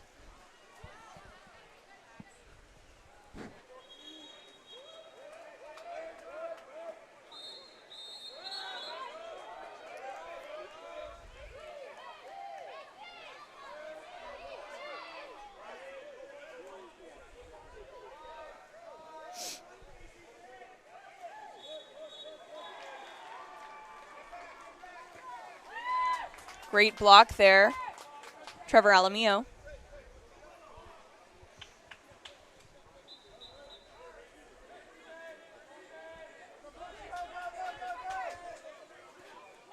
Great tip out, Trevor Alamillo there.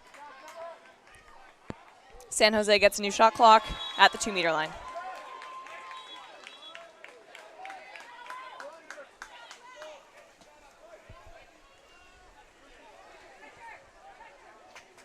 Too Dark sets it, and it's stolen back by number 15 white, Alex Miller.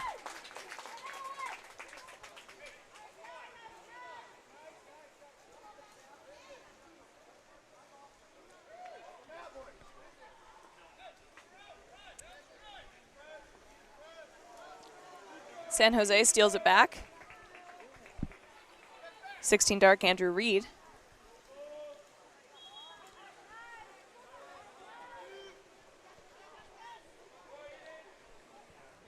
Eight Dark, Owen Neitzel.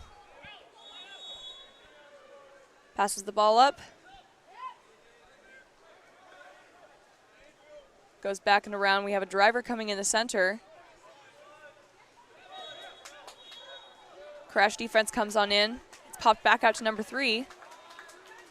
3 seconds remaining. Trevor Alamillo with a great knockdown there. 7 starts to chase him. Liam Ambergy not letting up. Looks like it's another race to the ball. That race is won by number 10 white, Rohan Singh. And there's a contra foul. The ball is San Jose's. Number 2 with a great shot there, Aiden Ross with the goal.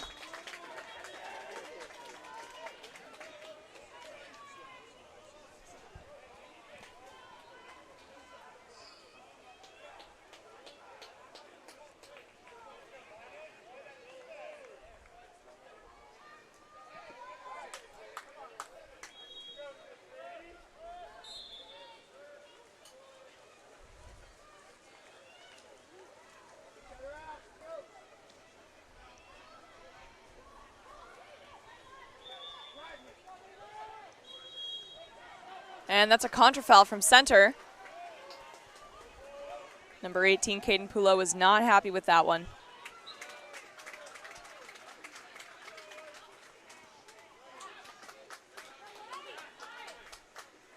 But Polo does manage to get that ball back after his teammate tips it out of a defender's hand.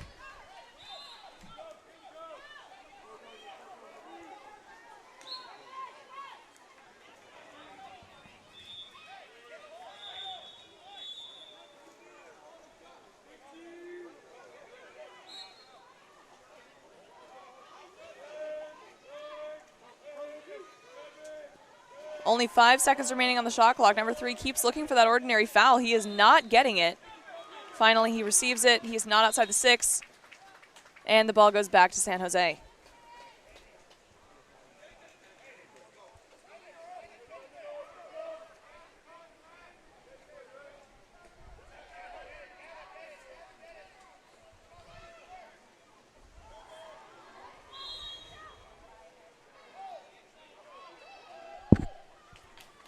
Ordinary foul on the outside of the 6. 15 seconds on the shot clock. Driver coming in. And somehow number 7, Dark, managed to put that in. Liam Ambergy with a great shot. As my coach always says, the best shot is the one that the goalie doesn't know is coming.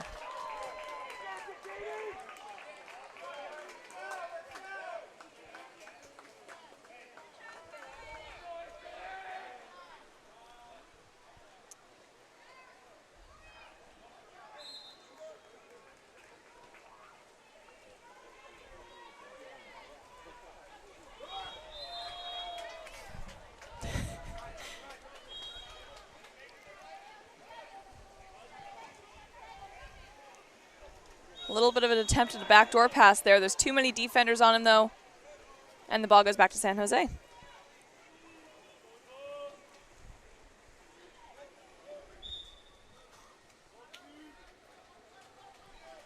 Two minutes left in quarter three. 2 minutes.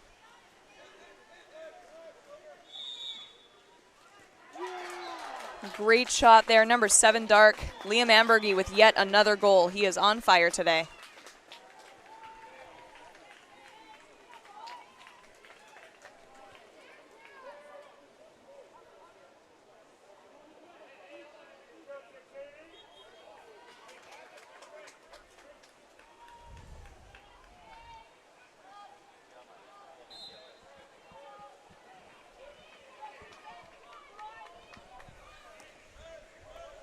Some really solid press defense here from San Jose, forcing the ball all the way back to Trevor Alamillo.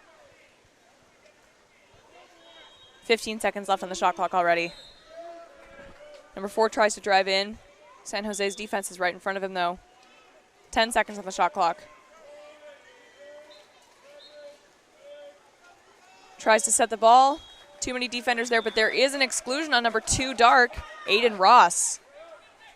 Gives 680 another chance. They have a whole new shot clock.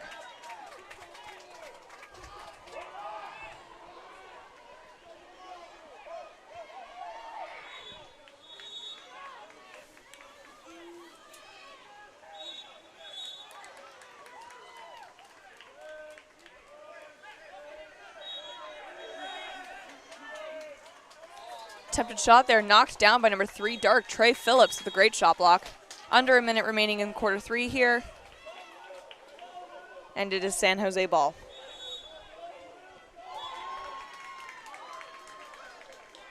Number 15, Dark, trying to move in.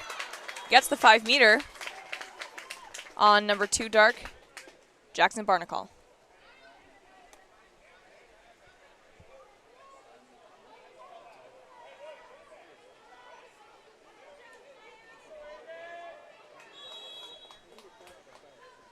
Two Dark is lining up for the shot. A bug is attacking the ref. And that is a goal by number 2, Dark, Aiden Ross.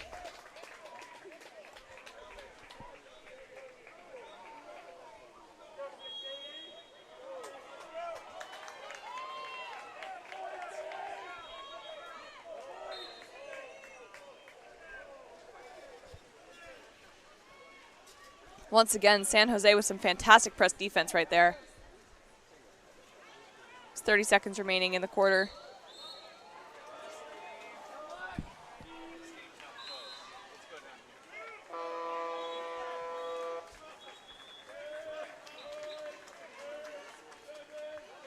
Five seconds on the shot clock for 680.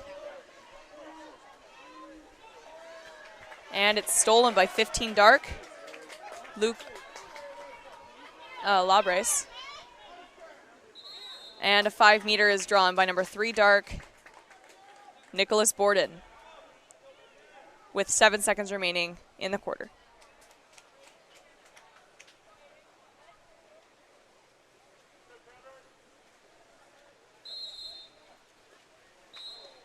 And the shot misses. 680 has 7 seconds to do something.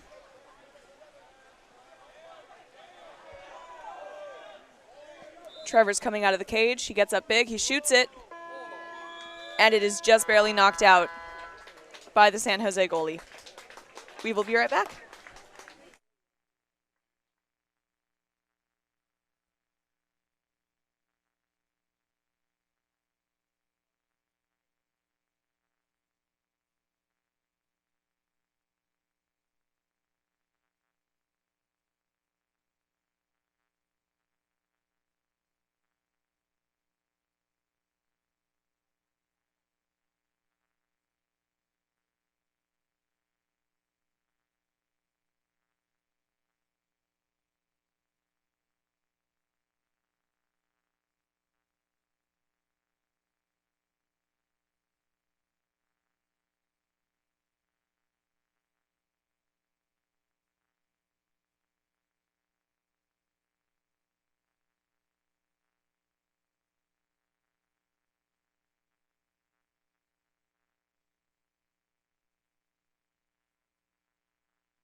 quarter number 4 now.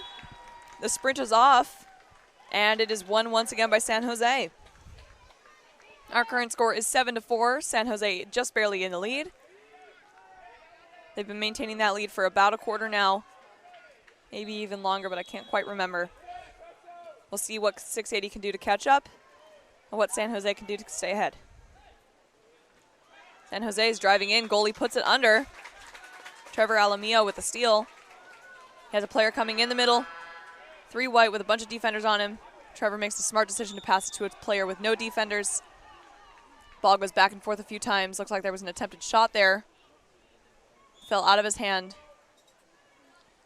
Gains the ordinary, and 680 gets the chance to set up with 15 seconds on the shot clock. Ball is stolen by combination of number 15 and number 2 Dark.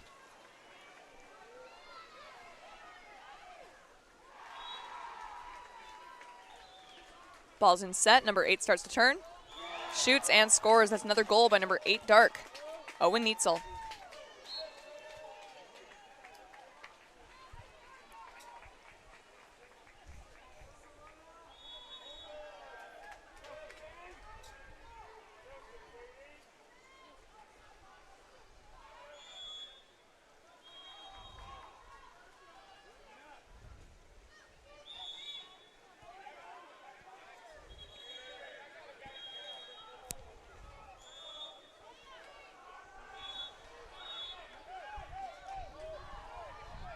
Five Dark sets it.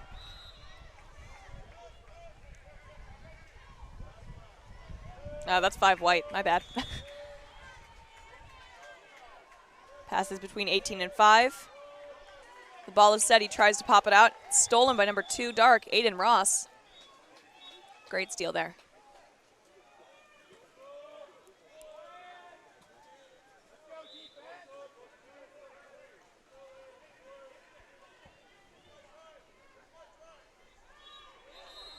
And that's a ball under by number 17 White, Lucas Peters. And an exclusion on number 7 Dark, Liam Ambergy, and that is a timeout called by 680.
And we are back. It is 680's man up play here. They have 14 seconds remaining until they're even again.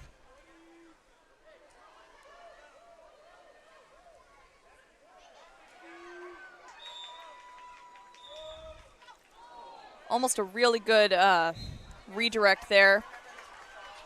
Hit the crossbar and bounced off.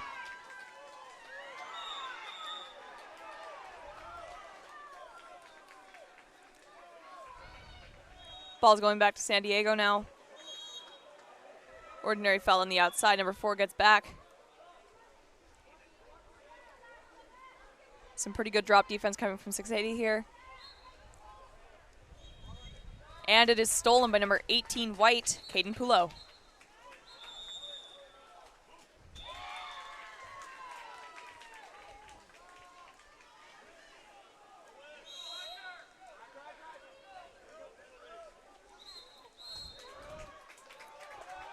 Ball is set, and there's an exclusion on number 6 Dark, Lachlan Rossi.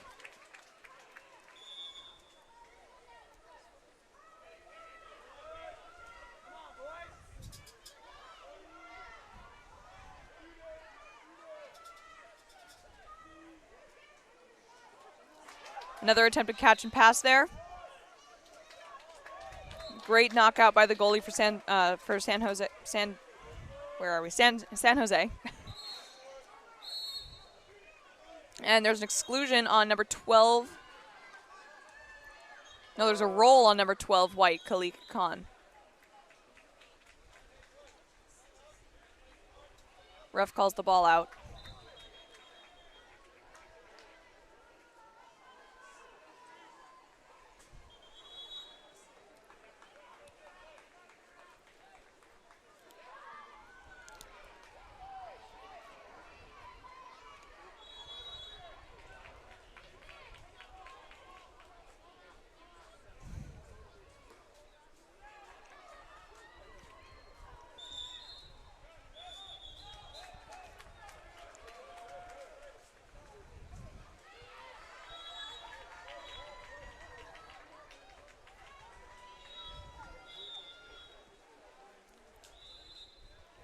Some good passes here from San Jose.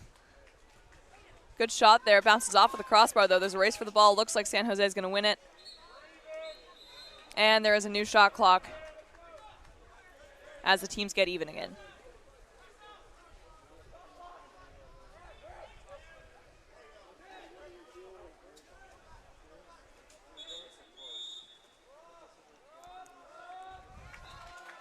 Another exclusion there on number 7, Dark, James Lambert.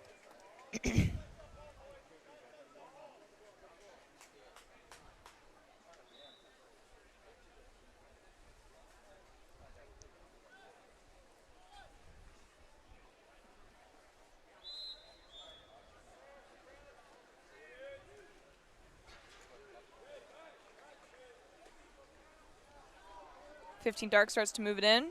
Passes it off at his teammate.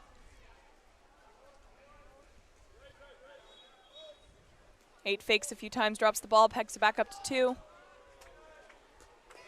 10 seconds remaining on the shot clock when number 3, Dark, scores. That's Trey Phillips with the goal.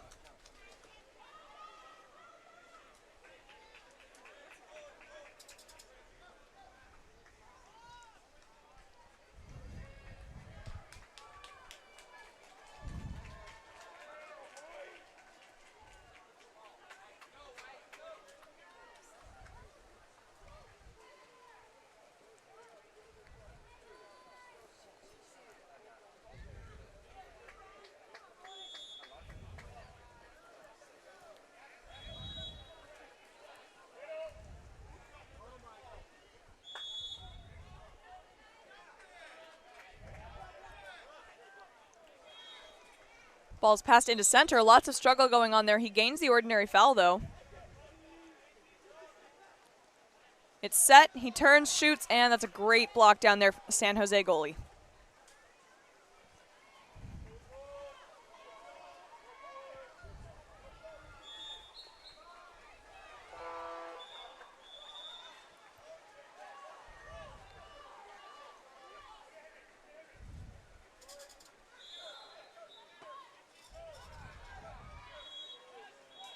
Seconds on the shot clock. 1 minute remaining in the game. 11 turns, swims in, shoots, and skies it.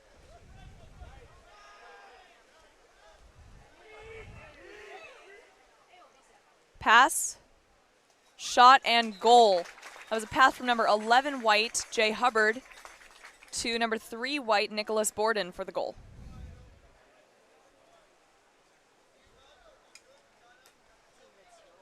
With 47 seconds remaining, our score is 5-9, with San Jose in the lead.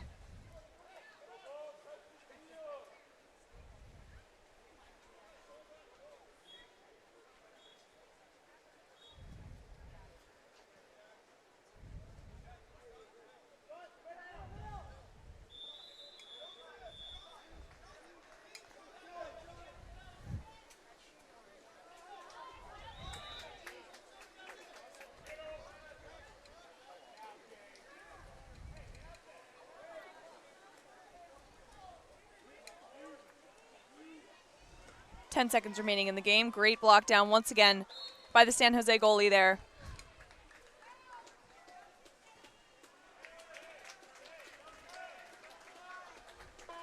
that is the game. Our final score is 5-9.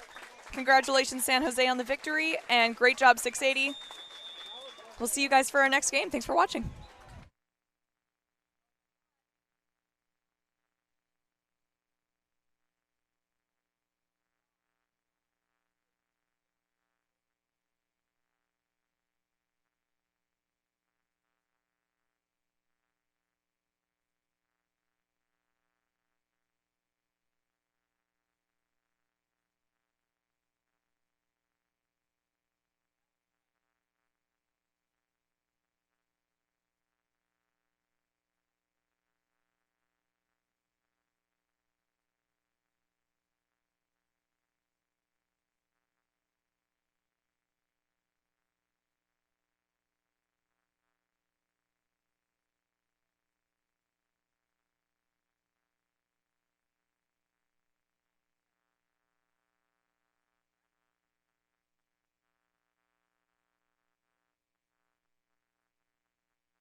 Hello there, everyone, and welcome to our 16 under Shore Aquatics versus Santa Barbara Premier game.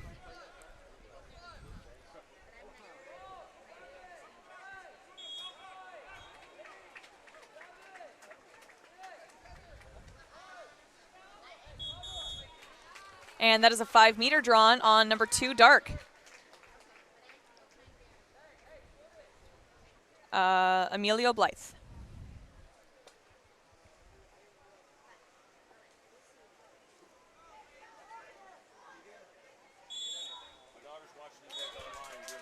Thank you so much.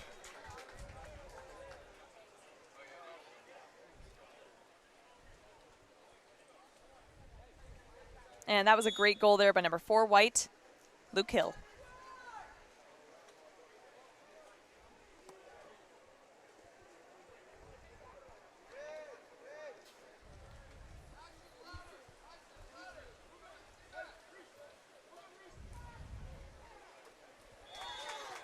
And that's a goal by number 7, Dark, Reese Hammond.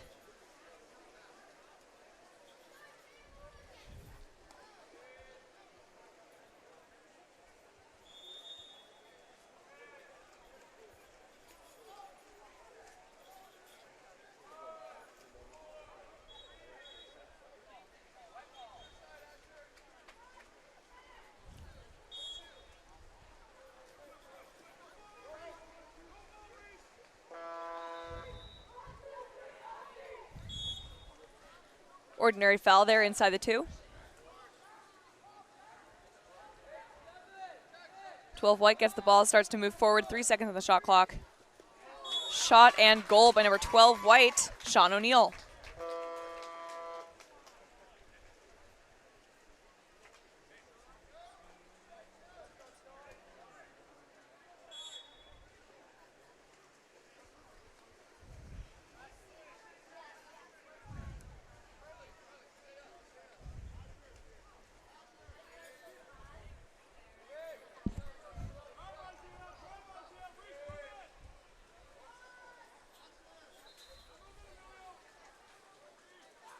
Ten seconds of the shot clock. Number 2 sets it, 9 turns, shoots, and it is saved by Jackson Buford, Santa Barbara goalie.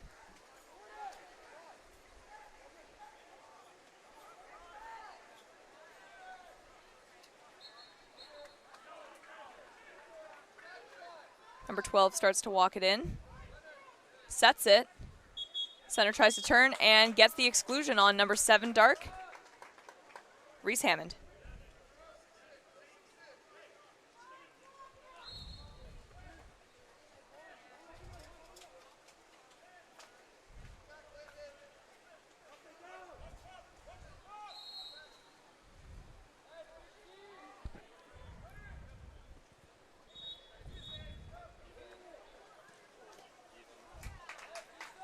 Teams are back even. Great block down there by number 1, Dark, Cohen Kunz.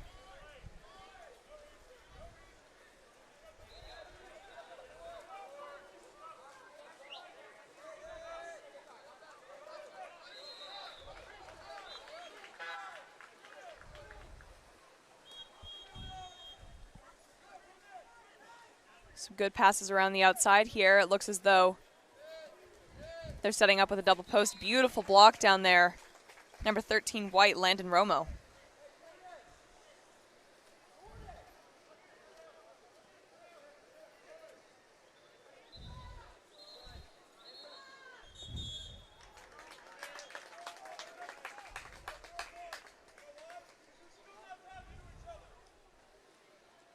It's a 5-meter drawn by on number 8, Dark, Antonia Loria. Number 10's taking the shot. And and he scores. That's Alexi Stapp with the goal.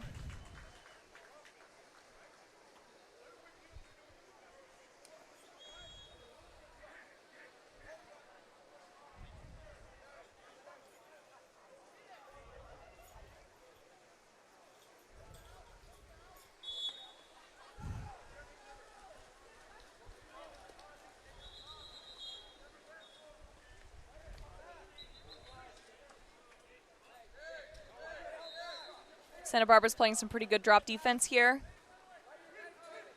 leaving the sides open. 10 seconds on the shot clock. Really nice crash defense there for a steal for Santa Barbara.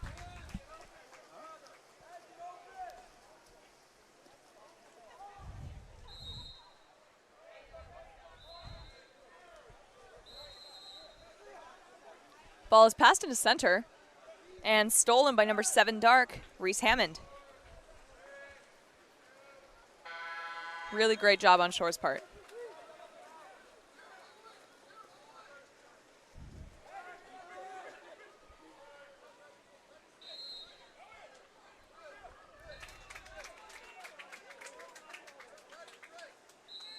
Ten seconds on the shot clock. Number 9 starts to walk it in, passes over to number 3. Back to 9. Center turns, sweep shot, and it goes far left.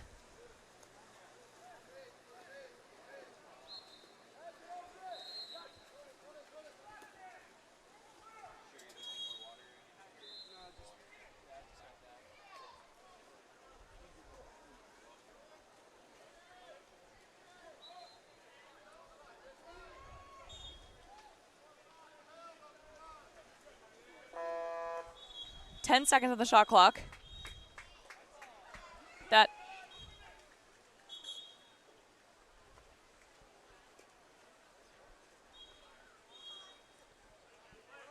There's an exclusion on number 2 Dark, Emilio Blythe.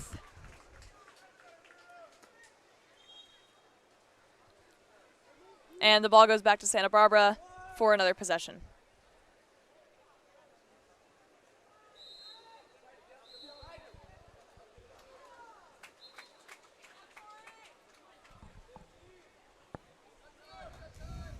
Great shot block there, number 11 Dark, Isaiah Osorio. I'm sorry, I can't speak English.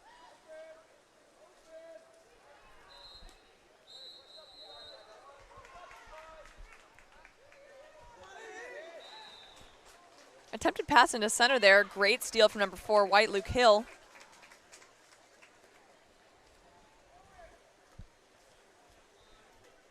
Shot clock is game clock at this point.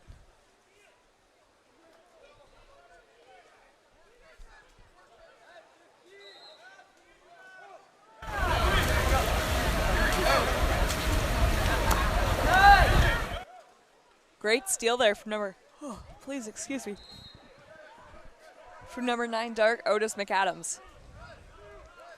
2 seconds. He gets an ordinary foul on the outside, shoots it, and there's a great knockdown from number 13 Landon Romo just before that that quarter ends. We'll be right back.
The ball is dropped, and Santa Barbara wins the sprint. We are here in quarter 2. Current score is 3-1. Santa Barbara in the lead. Hey.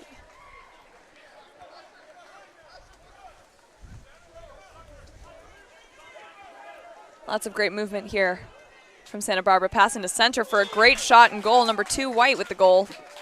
That's Charlie Franzen.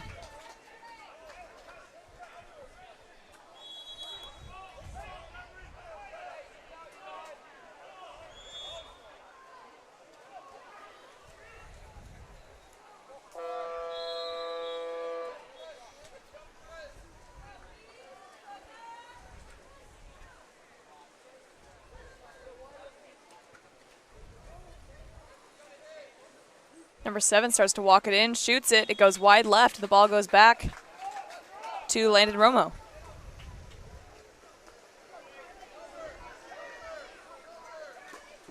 Beautiful shot. Another one by Charlie Franzen, number 2, White.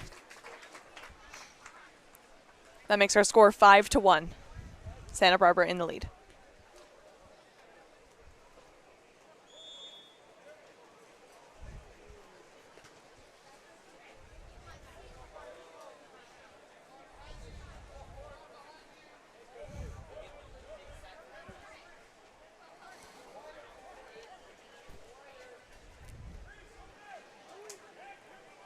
Number 3, Dark, gains that ordinary foul on the outside.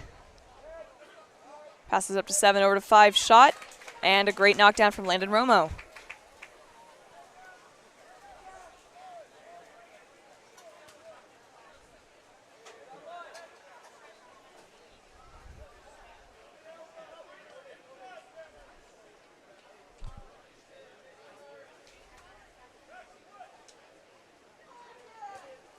Nice shot block there. Number 5, Dark. Tanner Avalos gets the ball back to shore.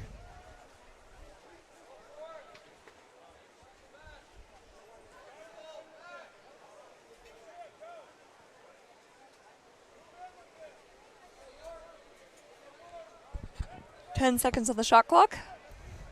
Down to 5. Number 5 starts to walk it in, skies the ball, and it's passed into Landon Romo.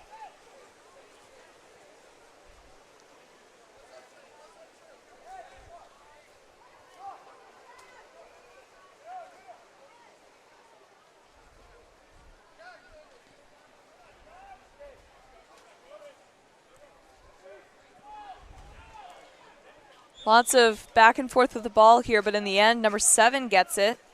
That's Reese Hammond with a ball under.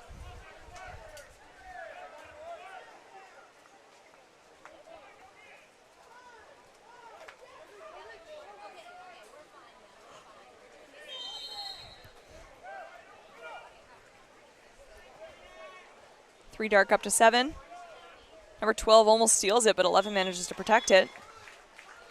Fouls it on the outside. Pass over to number 5, 2 seconds on the shot clock. 5 shoots it. Great knockdown there, Landon Romo. Having a really good game so far.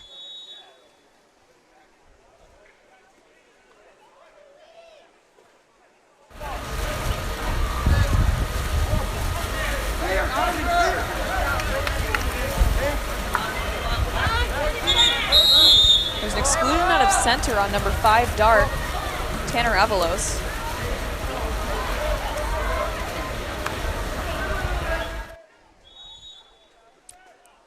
Sends Santa Barbara into a man-up opportunity. They move 1 in, 5 moves into the pocket. 2 gets the ball, starts to pump it over to 5. Great shot block there, number 3, Dark, Maxwell Kassam.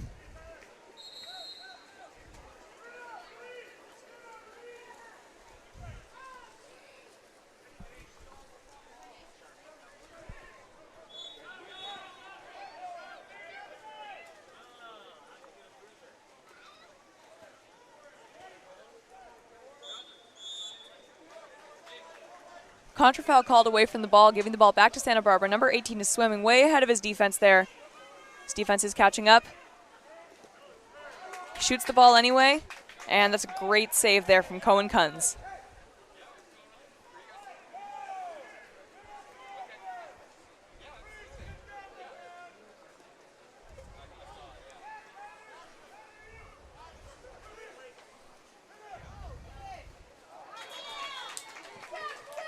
That is a 2-meter great tip out there from Landon Romo.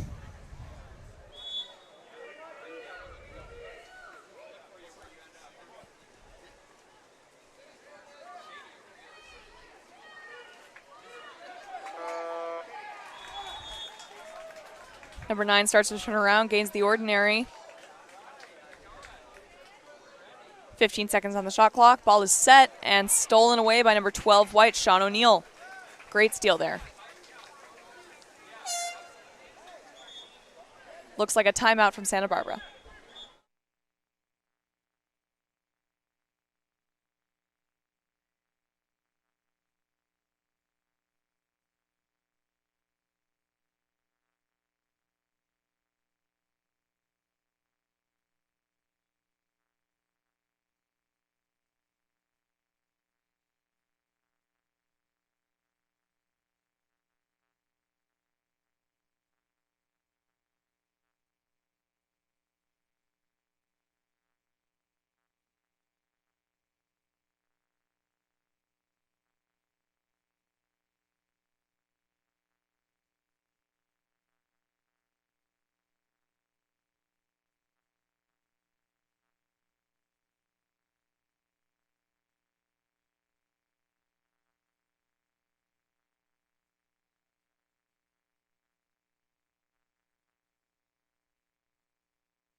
We are back after the timeout. That was a great steal there by number 8 Dark, Antonio Loria. Number 11's doing a pretty good job of not getting on his back until the very end there, where he does manage to gain that ordinary foul on number 11 white, Jaden Moore.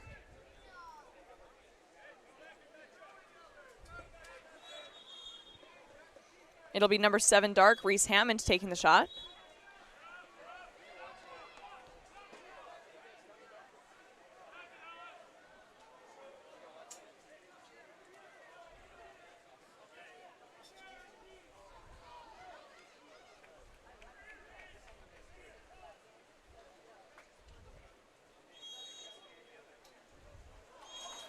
Ball is skied.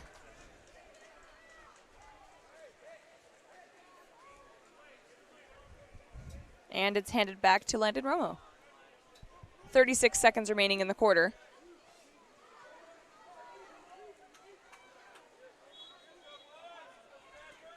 Attempted shot.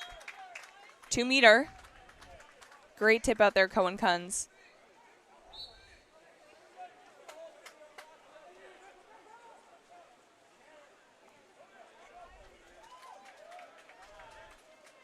For white, passes it up, gets it back. And there's an exclusion out of center on number 3 Dark, Maxwell Cassim.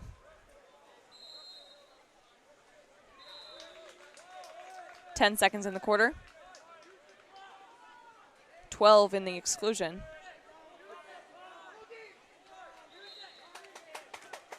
Attempted shot there, bounces just off the crossbar. Goalie makes one last attempt at shooting it, and it stops just short. We'll be right back for quarter number 3.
Hello, everyone, and ooh, that was very loud. Hello, everyone. We are back. Another victory for Shores on the sprint here. Our current score is 5-1. Santa Barbara in the lead.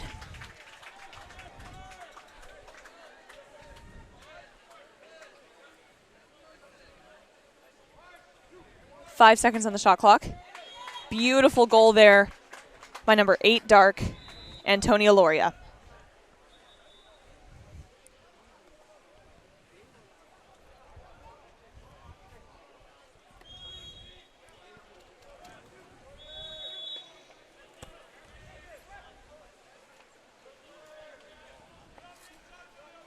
(16) White with the ball, passes down to number 2. Lots of struggling going on in center, but he does still pass it in. And number 6 White manages to gain that 5 meter. Carson Benedict gained it on number 2 Dark, Emilio Blythe.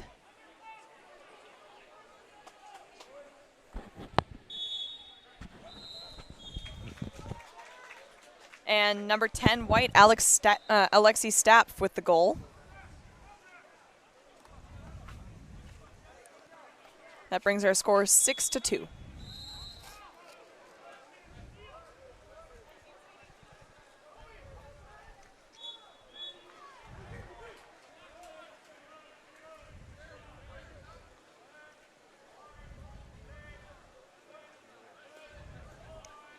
Beautiful shot there. Number 3 Dark, Maxwell Casson with the goal.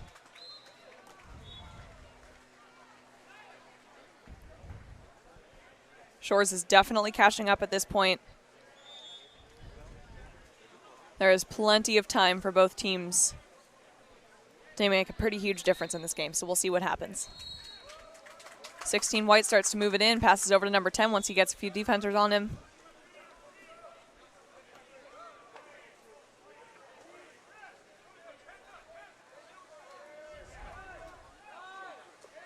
Great skip shot there.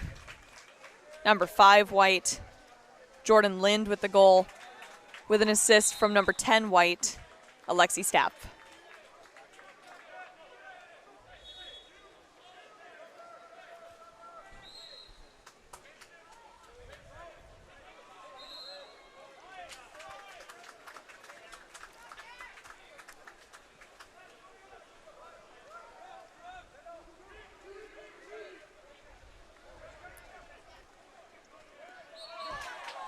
Great shot there, number 7 Dark.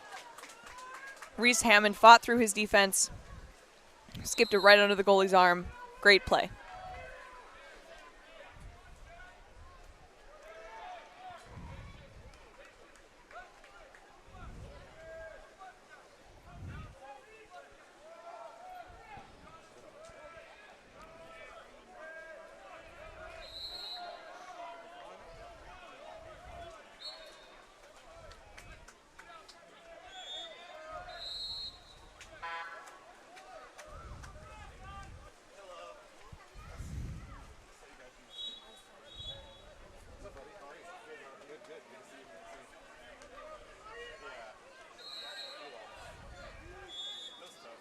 Number 2 earns the ordinary, passes over to number 10, who's wide open. He gets a few defenders up on him, tries to set it, it bounces too far, and Cohen Kunz takes it back.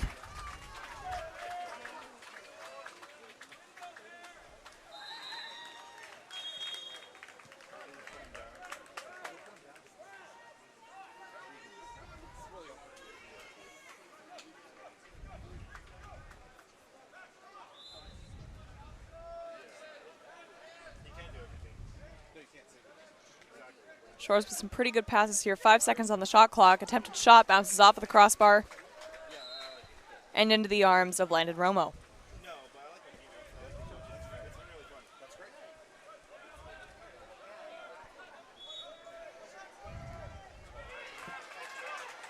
Great steal, number 8 Dark, Antonia Loria. Gets the ball going back in Shores' direction.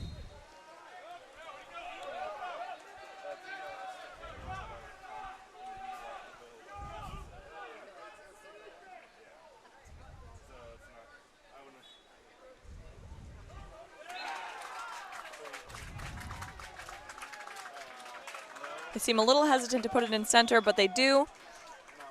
And that's a ball under by the capless Santa Barbara player.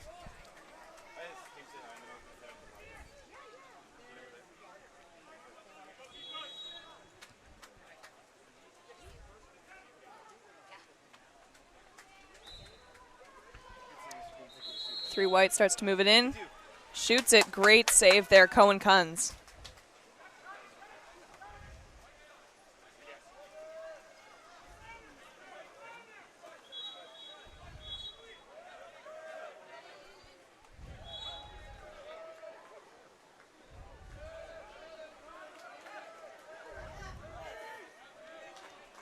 Nice save there by Landon Romo. It did touch the lane line, however, so Shores will get another opportunity with the ball.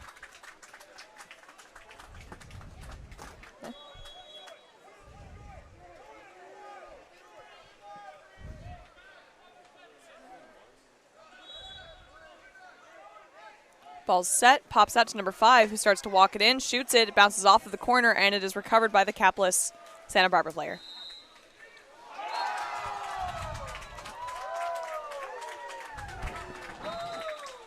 Two white passes over to number 9.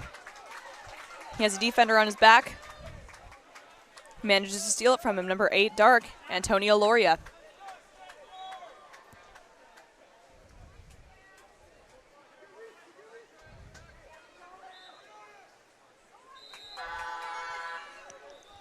Number 9 driving in, 2 defenders on his back.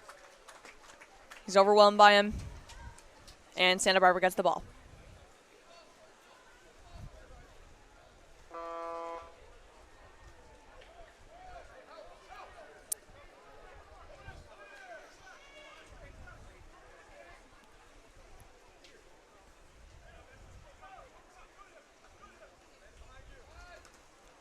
Attempted shot there. I believe that's the capless Santa Barbara player. Also bounced off of the crossbar. Under a minute remaining in quarter 3.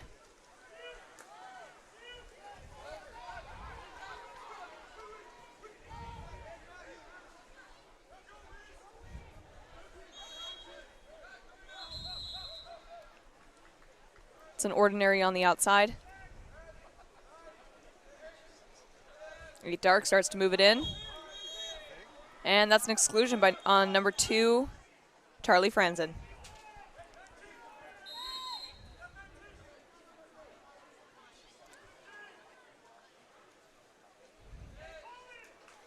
Shot by 8, skies over the cage, 10 seconds remaining on the shot clock and the game clock.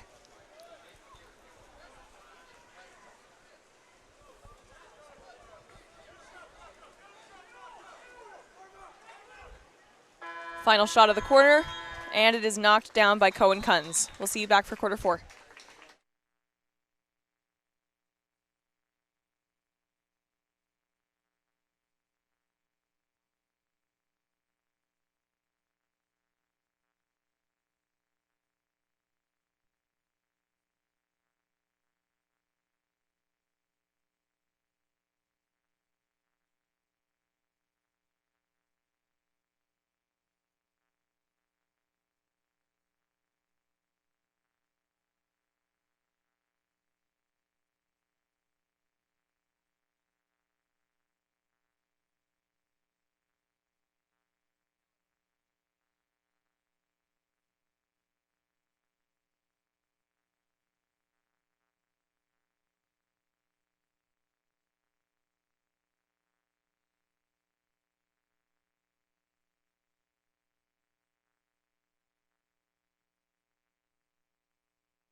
Welcome back to quarter 4 of Shores versus Santa Barbara. I forgot the name of the team for a second.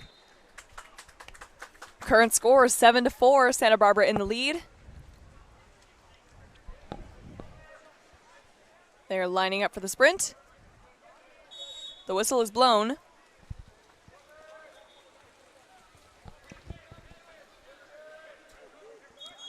And it is a jump ball. Rightfully so. I didn't see the ball for the last 3 seconds of that. And Santa Barbara wins it. Neither of them actually managed to touch the ball, but the followers do actually manage to get it. Santa Barbara with the first possession here. 15 drives into center.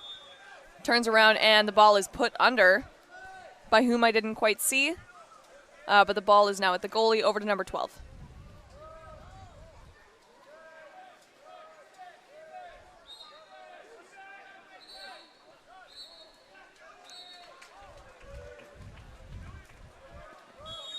That ball was stolen by number 19 19 White, whose name I do not have on this roster, but good steal.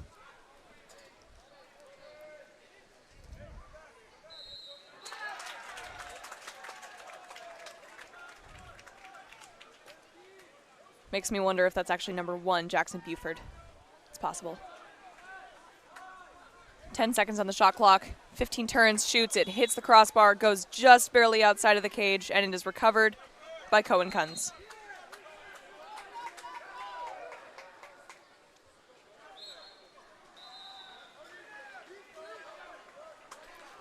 Attempted shot there by number 8, Dark, Antonio Loria. Great knockdown by Landon Romo.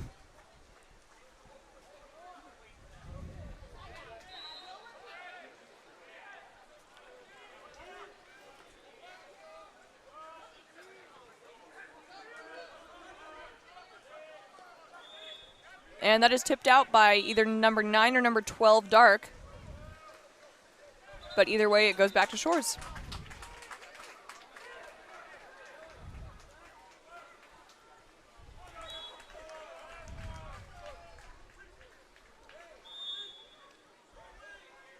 Ordinary foul. Passes over to number 8. There's a drop defense coming in from Santa Barbara here. Number 8 starts to walk it in, taking advantage of that drop. Same with number 12. Santa Barbara's defense is catching on to it, though. 3 seconds on the shot clock. 8 with a gorgeous corner there. Number 8, Dark, Antonio Loria with the goal.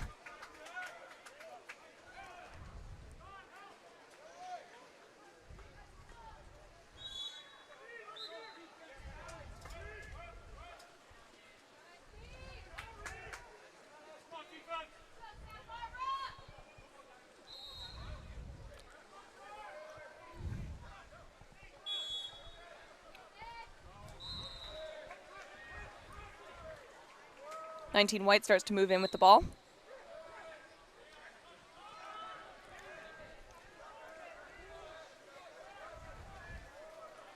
Great tip out of the air there by number 5, Dark, Tanner Avalos. But there is a foul going back towards Santa Barbara with 10 seconds remaining on the shot clock.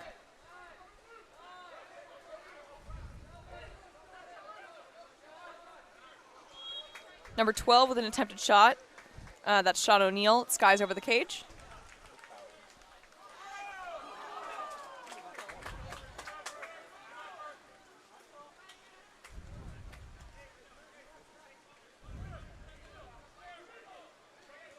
Great knockdown there by Landon Romo.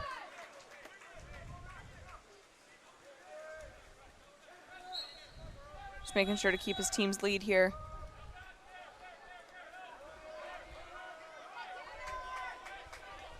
Attempted shot there from his back. Number 15 recovers the ball. They have a full shot clock to work with. Santa Barbara goes back down to set up. Ball is set. And there's an exclusion on number 5, Dark, Tanner Avalos. That is his second exclusion of the game.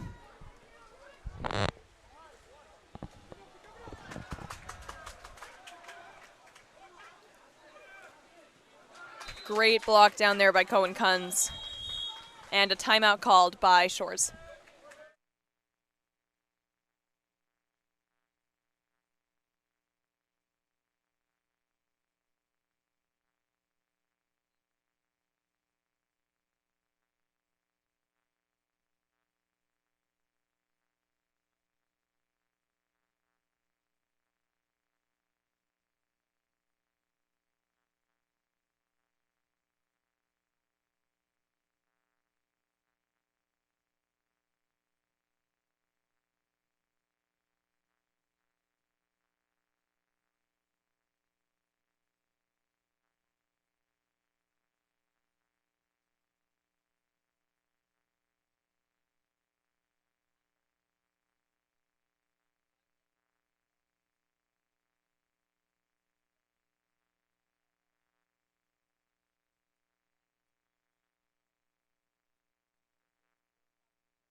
And we are back.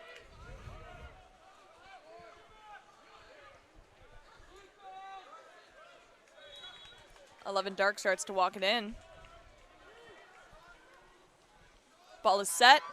Beautiful turn and shot there out of center, number 3 Dark. I don't think anyone saw that one coming. Maxwell Cassim with the goal.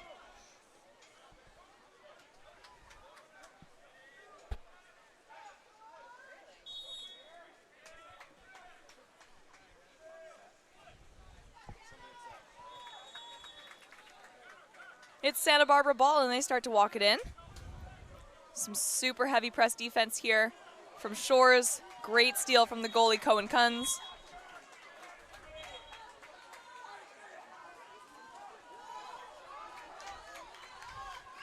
Looks like an exclusion on number 15, White.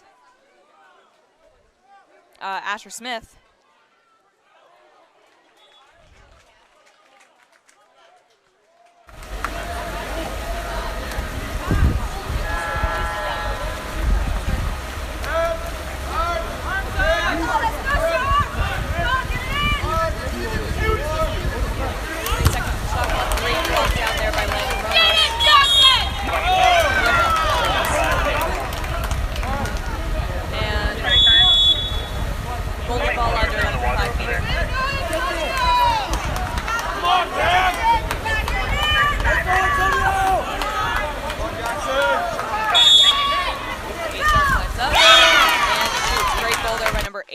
Antonio Loria. That puts the teams even at 7-7 with 1 minute and 30 seconds remaining in the fourth quarter.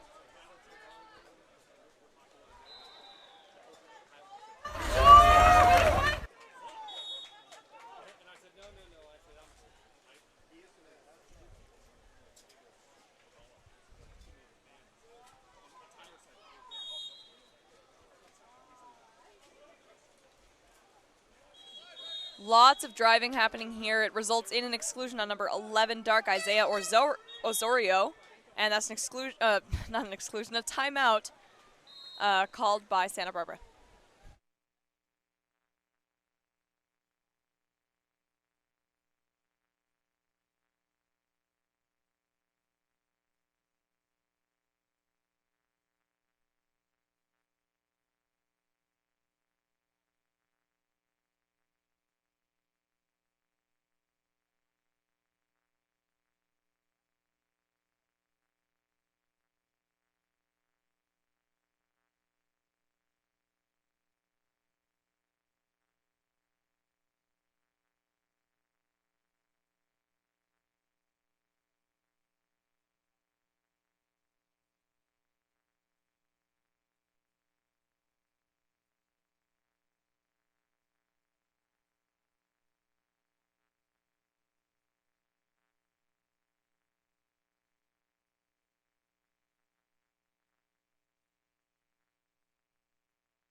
And we are back after the timeout. Santa Barbara ball, man up opportunity here. The teams are tied at 7-7 with 1 minute and 20 seconds remaining in the fourth quarter.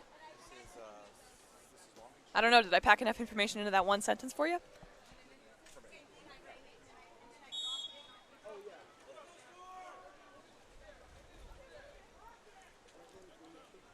Running a 1 in already.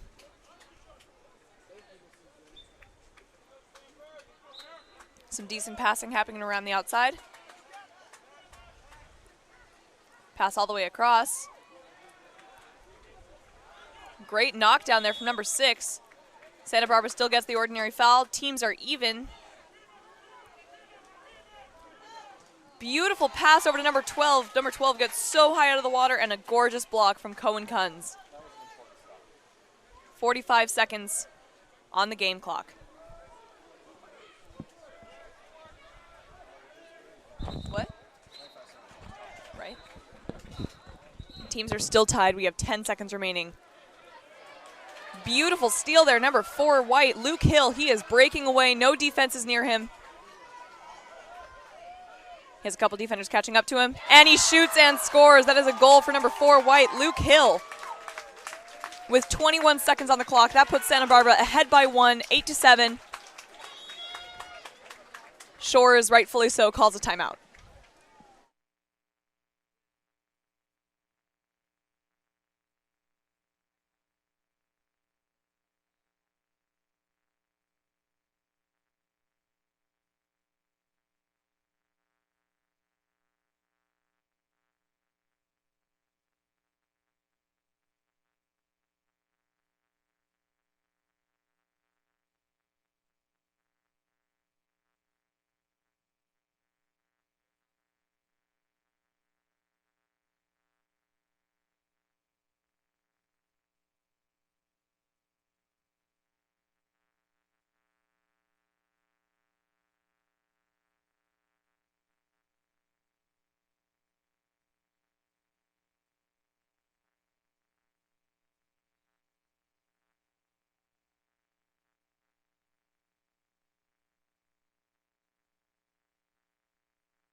Here we are. It's a very stressful game.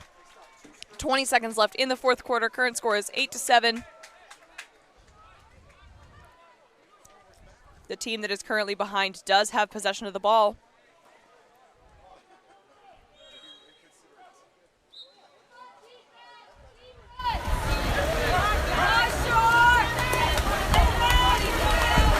Super hard press defense from Santa Barbara.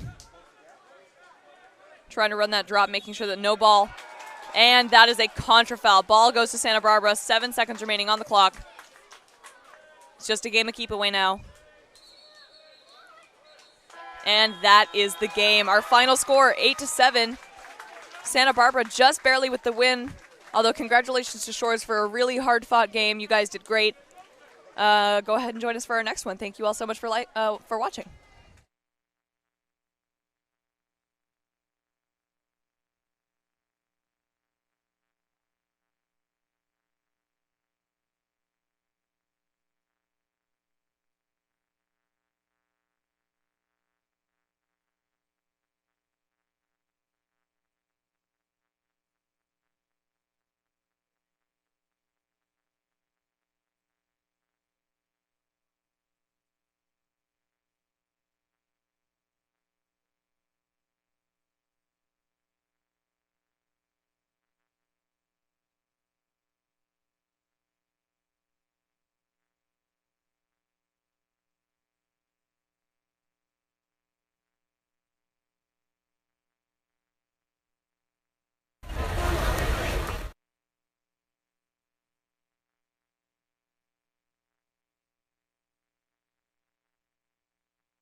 cool. And we are off. The sprint there was won by Davis. They get the first possession of this quarter.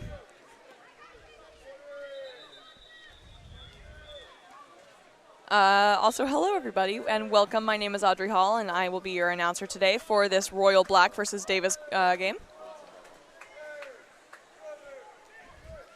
Number 6, White, gets that ball and gains the 5 meter on number 7, Dark, Benjamin Ray.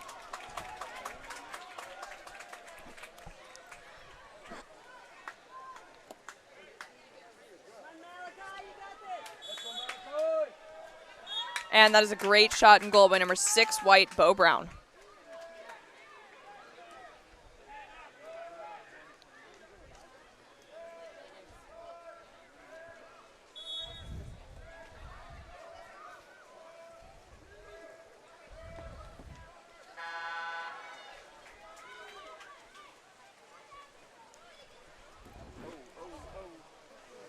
And that's a great steal there by number 7, White, James Cerrusi. A little bit of a risky pass there from the goalie. Stolen by number 4, Dark, Ian Kitten.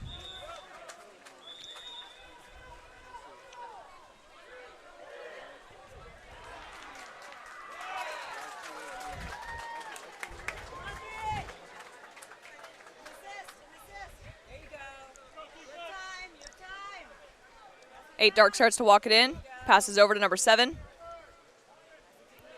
10 seconds on the shot clock. 13, White, Ryan Barr takes it. Come on, Ian. Great pass up to number 11 there. No foul. Beautiful shot there, number 11, White, Brennan Fucklin.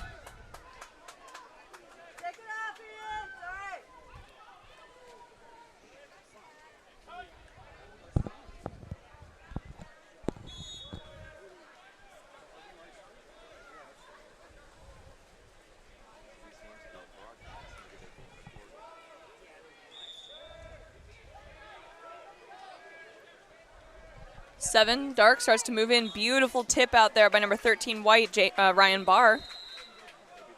But it was a tip out. Gives the ball back to Royal Black for another attempt at the 2 meter. Risky pass there to 13, or number 8. 8 moves in. Another great block there by 13, Ryan Barr. Beautiful pass up to number 10. Breakaway there. He has number 3 on his back.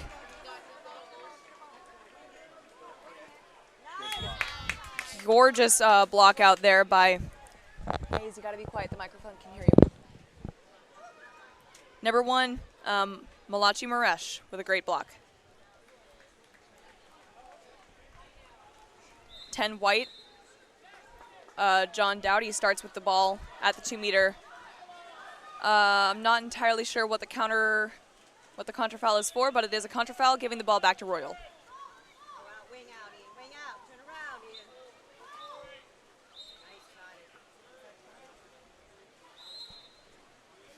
Almost a ball under there by 2, White. 12 gains the ordinary foul. Great knock out of the air there by number 11, White, Brennan Fucklin.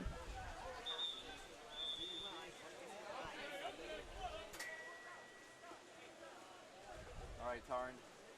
2, White starts to drive in. He has 12 on his back. Great shot there by number 2, White, Heath Gerber. I actually don't think that anyone knew that he was a lefty until he shot that.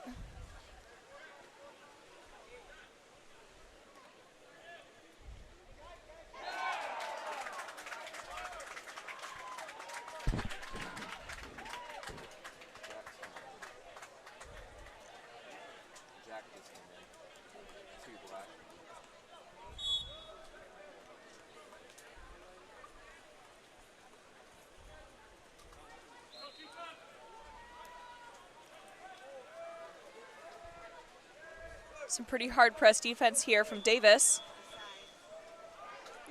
2 Dark searches for someone who's open. Ball is set. Ordinary foul on the right. 10 Dark with an attempted shot. It bounces out. The links don't always work.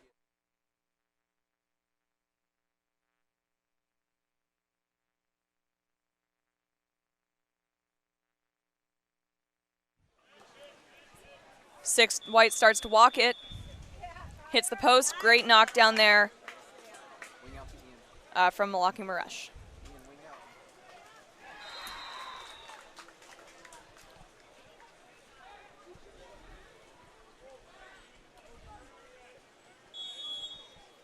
Eleven white tries to put it under 2. Dark instead gains the ordinary foul.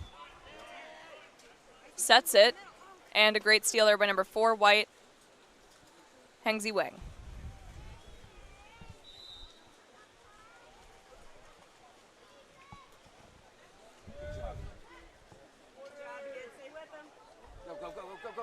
Go.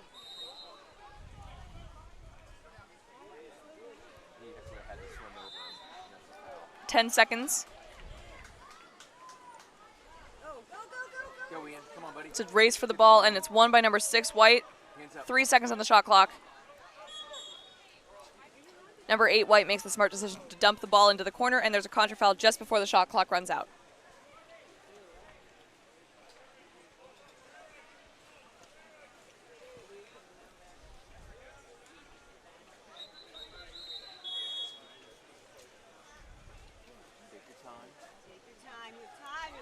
Three dark looking for an open pass. Gets the ordinary foul. No one seems to have heard the whistle. Passes into set. And there's almost a ball under, but instead it's an exclusion on number 14 white, Renzo Archer. Yes. And that is a great shot and goal by the capless Royal player.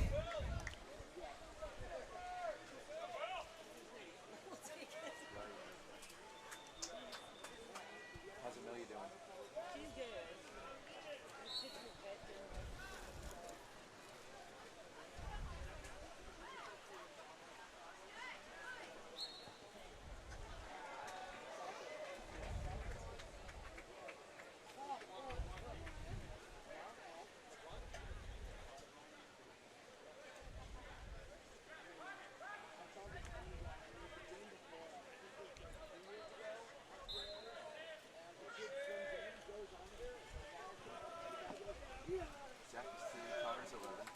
We have 1 minute and 30 seconds remaining in the first quarter here. Our current score is 3-1. Davis is in the lead. All right, Jack. Looks like center might be open. 5 tries to get it into him. A little bit far out. 2 does manage to pop it out. Great crash defense here from Royal. 10 white trying to turn. Great exclusion there on number 11 white, or sorry, 11 dark. Connor Gahan. Whole week for us, so I'm probably going to have them just training. And then Davis gets a new shot clock. For them, you know, if I And a man you guys in and out, Great shot make it block. good, you know, maybe let them win. Looks like number 10 dark, Luke Cavett with the shot block there. 45 seconds in the first quarter.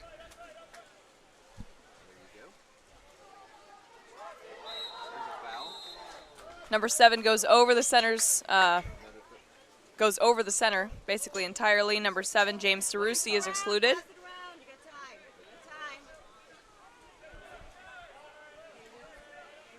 10 seconds remaining in the man up. Take your time. Attempted shot from number 7. 11 tries to recover it, but it's passed back to number 13, Ryan Barr. 15 seconds on the game clock.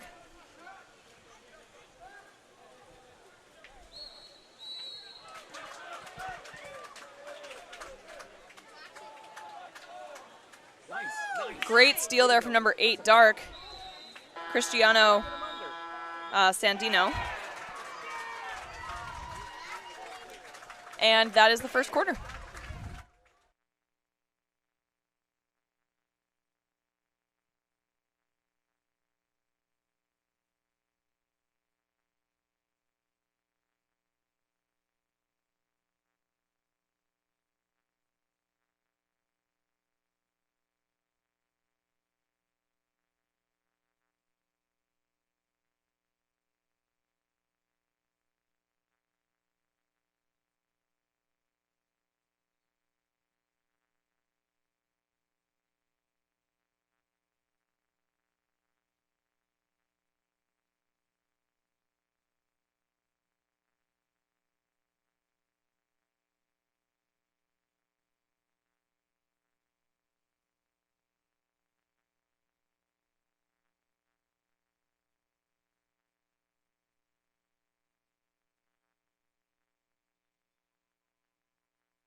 We are off for quarter 2 now. The sprint this time is won by Davis.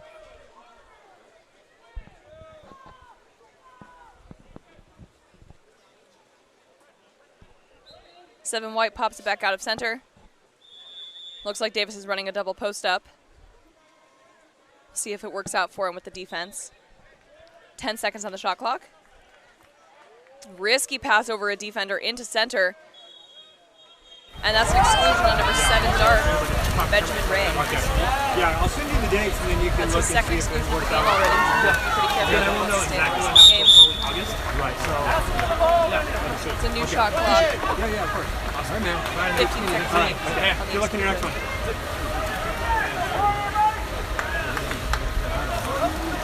White moves up into the pocket. Great shot, but it just barely hits that post, goes out, and it is back to Royal ball.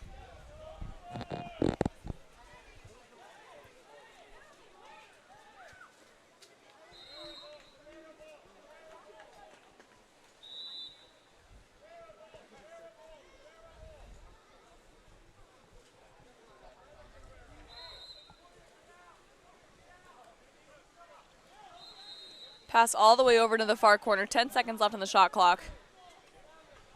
Looks like he might take this shot. No, he passes it into center, starts to turn around. Gains the ordinary with 3 seconds to go. Too Dark takes the shot, skies it over the cage, and it's back to Davis.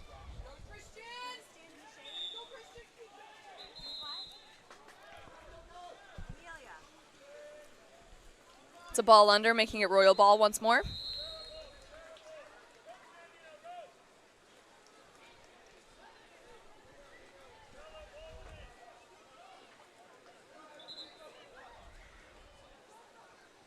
Driver comes out of center. 10 seconds on the shot clock.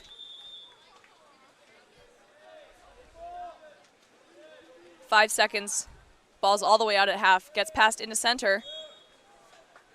10 gets that ordinary foul. 2 seconds left. And a great knockdown there from Benjamin Simon.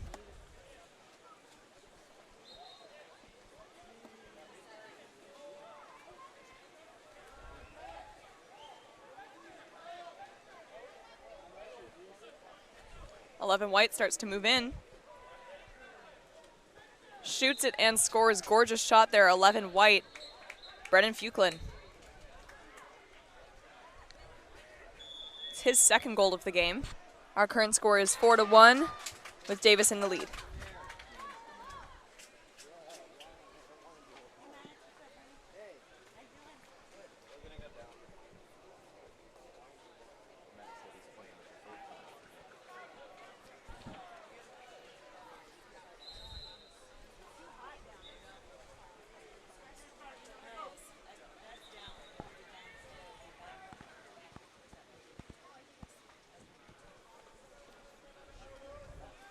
Some solid press defense from Davis keeps the Royals all the way out at the half.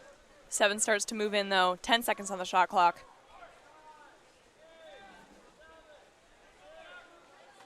Eight gets up big and puts it in a corner. Great shot and goal by number 8 Dark, Cristiano Sandino.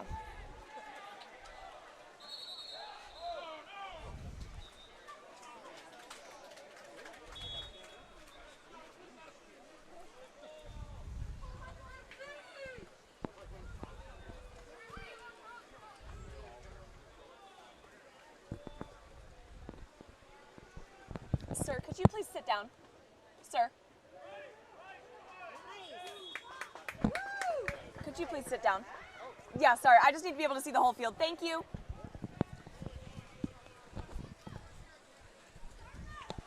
We have a turnover. Ball is back at the Royal.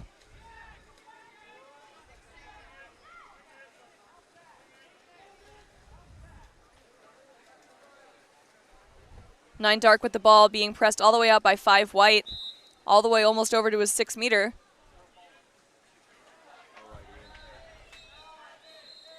Ball passed into set. Great block there. Took to the face, Ryan Barr. Oh, no, that's not Ryan Barr anymore. Sorry, that's actually Ben Simon.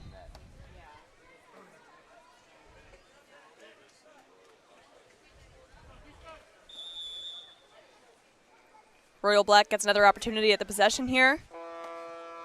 Ball's passed into center. He's immediately triple teamed. But there's an exclusion on number 2 White, Heath Gerber. Pass it around. Take the time. Pass it around. Walk it in, guys. Walk it in. They seem to be starting a little bit far out, but they are getting a little bit closer in. Number 2 Dark starts to move in. Lefty shoots. It's recovered by number 7, who puts it in a corner. Great shot. Or great recovery by number 7 Dark, Benjamin Ray.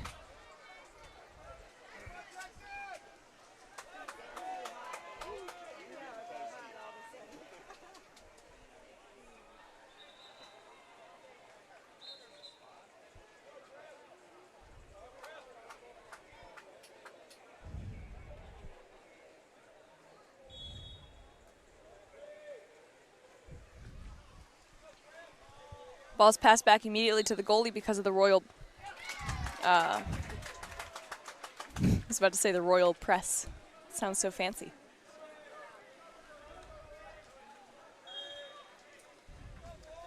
Ordinary foul all the way out at the half.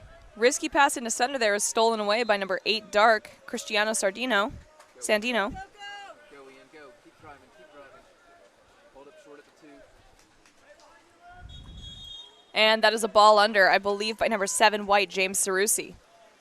Have a minute and 15 seconds remaining in the second quarter here. Our current score is 4-3.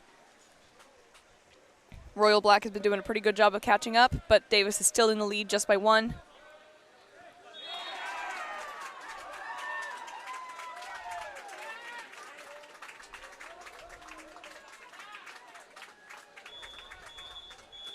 Nice. Great block there. Great block there by Malachi Maresh.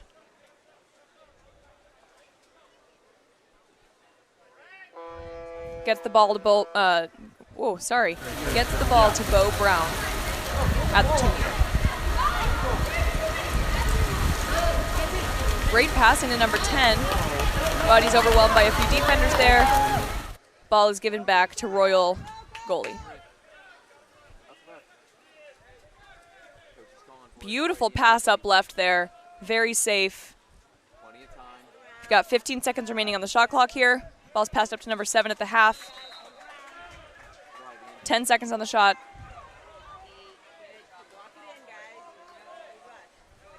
8 passes over to 7. He starts to walk it in, shoots, and a beautiful block there. Great double block by Ben Simon. Not an easy feat to accomplish. 10 seconds remaining on the shot clock here. 6 White has the ball. Shoots it. Great knockdown by the Royal Black goalie to finish off the quarter. That is the end of quarter 2. We'll be right back after the halftime break.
After the half, we are back. Davis with a victory on the sprint once more.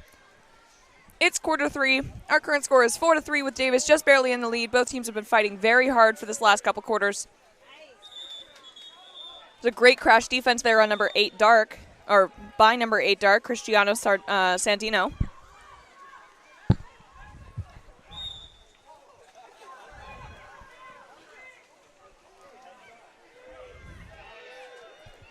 Dark starts to walk it in.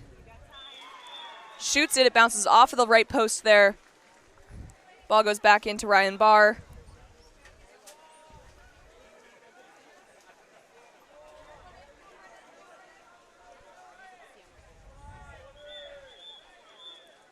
White passes to 2 just as he's driving in. Royal Black is also running a bit of a drop defense here. Way to go, Jack. Ball pass to number 10, who was already driving at the time. 10 White takes it out of the air. 11 White with the recovery. Great shot and goal by number 11 White, Brennan Fucklin.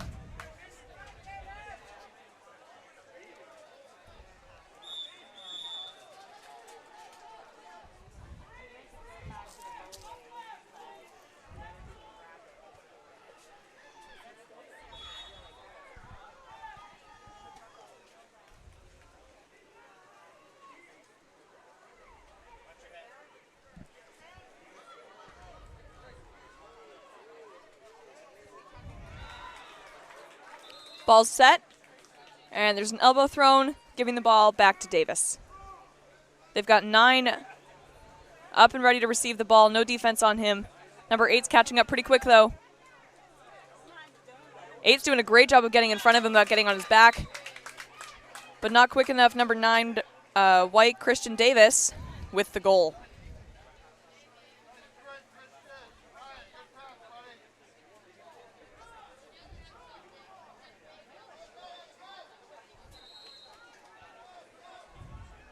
Ref is calling for the ball. Got to tie some caps. Thank you.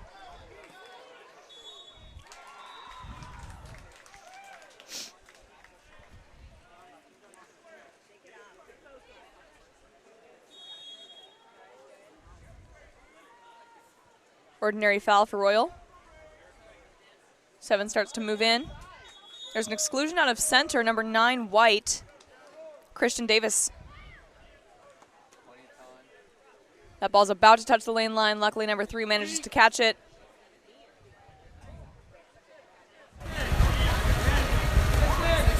Really solid passes for Royal Black all around here. Number 3 moves into the pocket. They're running that 6 in. Go to the ball, Lenny! The man up is over. They are even. Number 10 White steals that ball. About to pass back to the goalie. Notices number 10 is there. Gives it back to number 2, who then passes it back to the goalie.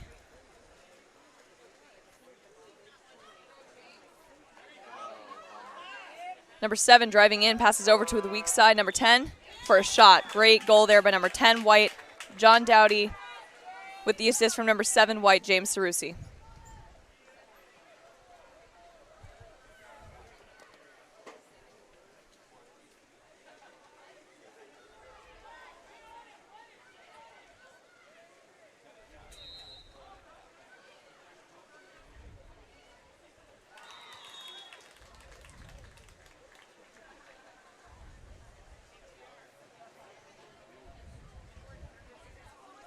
Great press defense from Davis up top there.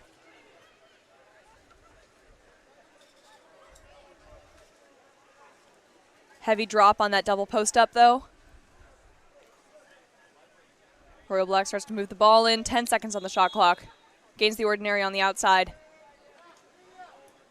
3 seconds. It's an ordinary foul. And the ball is tossed out of bounds.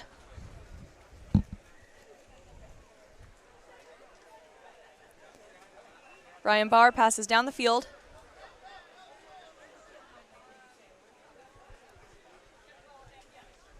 Eight White passes into center. 11 White getting up big. Sorry, a fly fell on my face.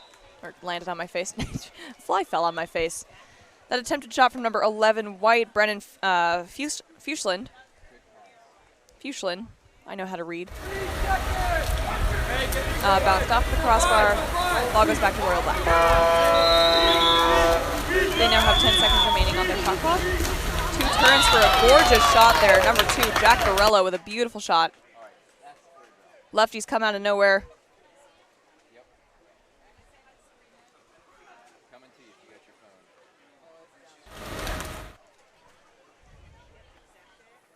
Yep.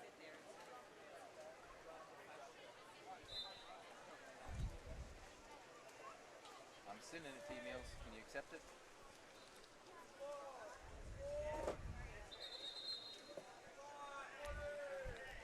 For White, left wide open on the weak side. Not a very strong shot, but he moves the ball into center, who manages to pass it to a driving number 2. Great block down there by the goalie. And it is recovered by Malaki Maresh.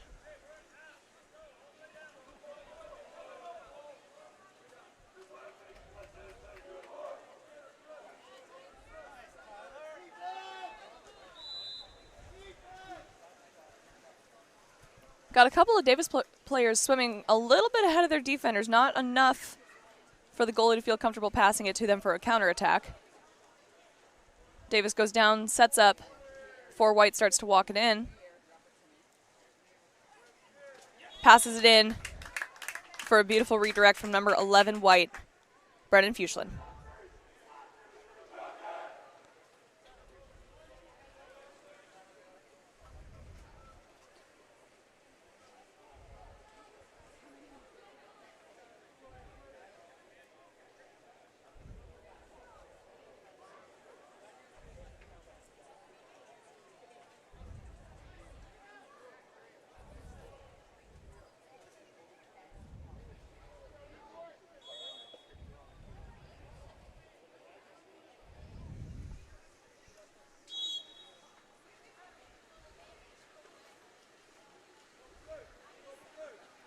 Davis with some solid press defense, fouls on the outside.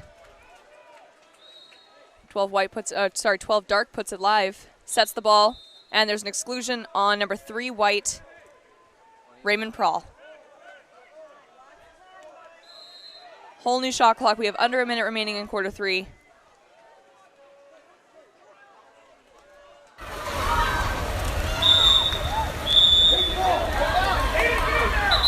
And the ball is pushed under, ball back to Davis with 45 seconds remaining in the game, in the third quarter with a new 30-second shot clock.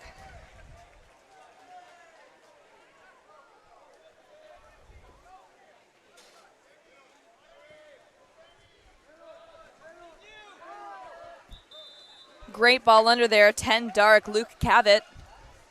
He gets it up to 10.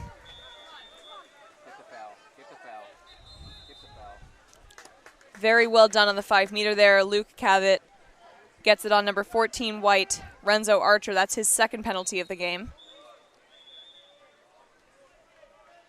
And it looks as though it'll be number 8 Dark, Cristiano Sandino taking the shot.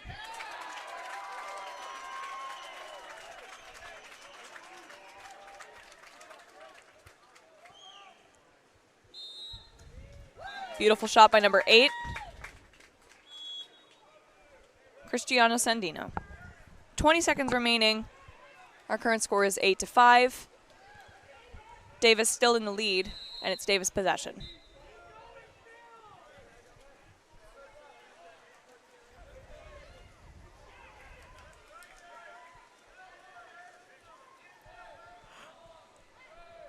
Ten seconds. Looks as though the goalie is just going to be holding it until he gets the opportunity to shoot it with 3, 2, shot. And a great knockdown from number 8 Dark, Cristiano Sandino. We will be right back for quarter 4.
And it is quarter 4 of Davis versus Royal Black. Our current score, 8-5. Davis in the lead. Davis wins the sprint as well. But Royal Black is most definitely still in this game.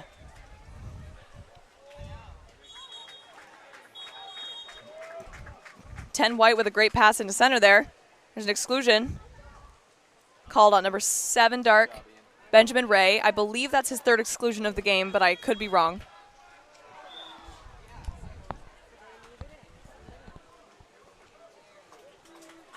Davis gets their man-up opportunity here. Awesome, awesome. And a great shot there by number 2 white, Heath Gerber.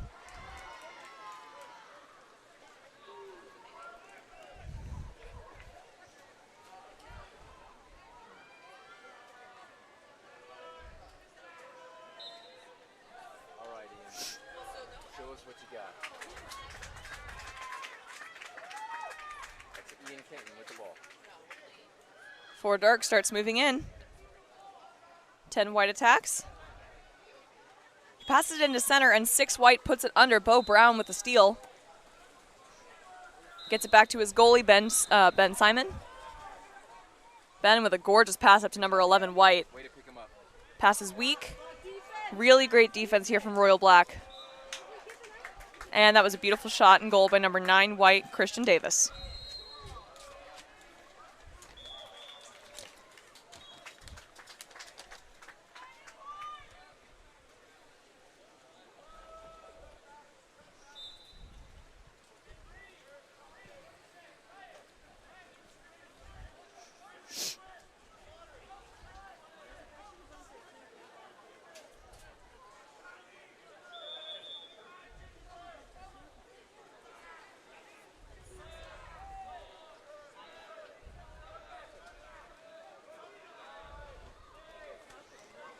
Ball's in center, great. Almost a steal from number 2, but number 2 dark managed to get in front of him. And a great tip out there by number 2 white, Heath Gerber.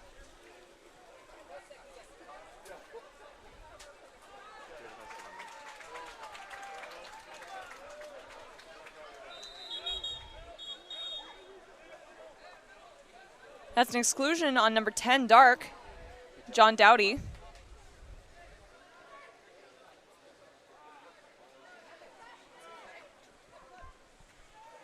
Looks like he might be injured. And that's a shot and goal by number 11 white. Sorry, it was an exclusion on 10 dark, Luke Cavett. And a goal from Brennan Fucklin. I hope that 10 dark is okay. Okay, we're good.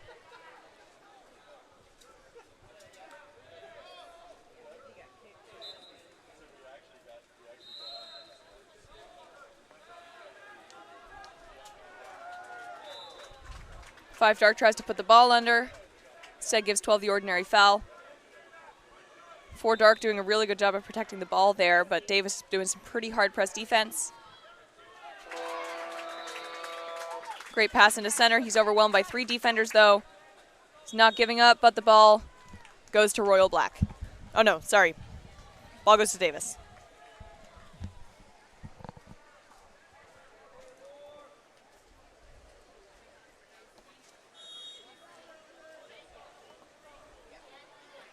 Ball's passed into center, step out, attempted skip shot it looks like. Drilled into the water, and the ball goes back to Malachi Maresh.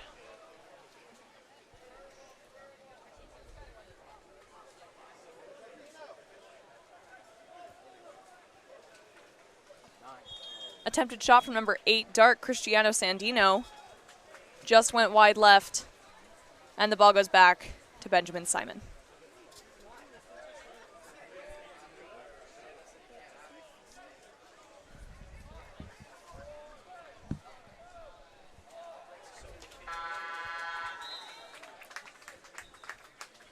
And that was a shot and goal by number 11 white, Brendan Fucklin.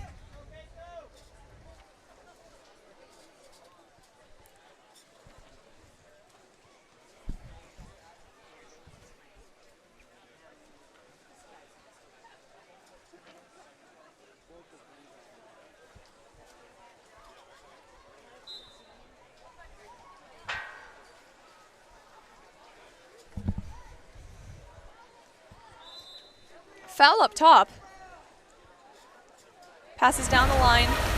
Super hard press defense here from Davis, preventing Royal Black from being able to pass in most of the places they probably would like to. Ordinary foul there. Defense drops back on the center. It now smells like caramel corn. 7, 6.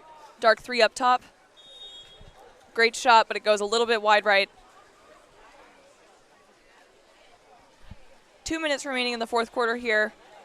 Ball is in Davis's possession. Current score is 12-5. Davis in the lead.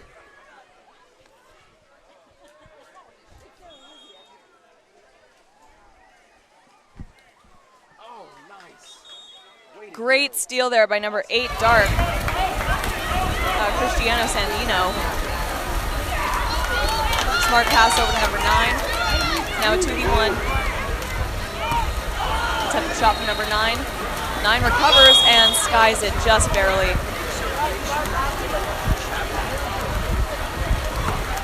That was some really good offensive play. Just a little bit of bad luck on that shot.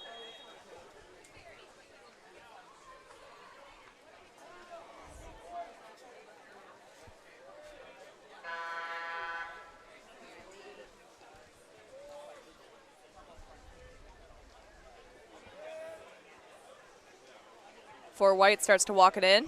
Passes over to 3. Both of them are open because of Royal Black's slough here, which does seem to be doing them some pretty good benefits. Number 13 Dark pushes it under, Ryan Barr. Nope. 13 Dark is a number that Good job. There you go. It's not 13. I don't know why I keep thinking that 8 is 13. That was 8, Cristiano Sandino. Yes, draw the foul. Plenty of time. Foul drawn on the outside. Beautiful backhand from number 2, Jack Borello, almost makes it in. And ball is recovered by Ben Simon.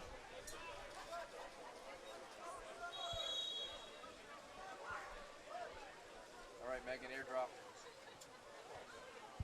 27 seconds in the game, 20 on the shot clock.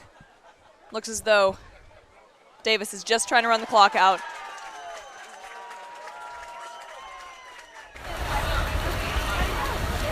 Be sure to join us for our next game, which will be CC United B versus Bakersfield.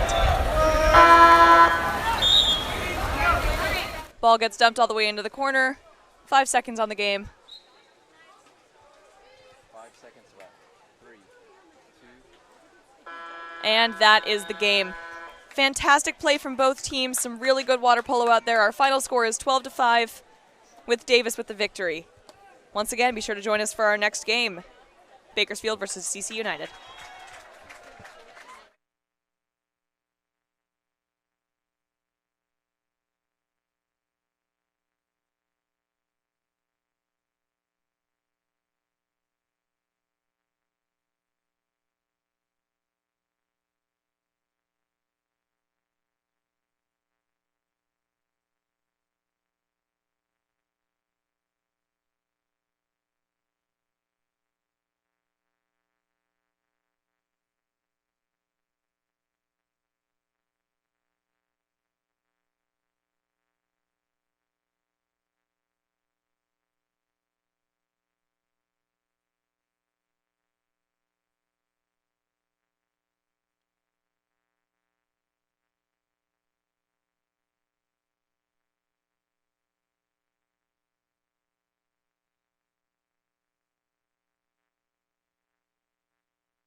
Hello there, everyone, and welcome.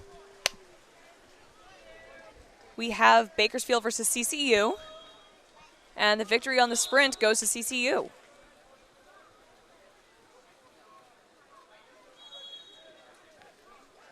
Yes, I think so. Let me double check that. Yep, CCU is in white.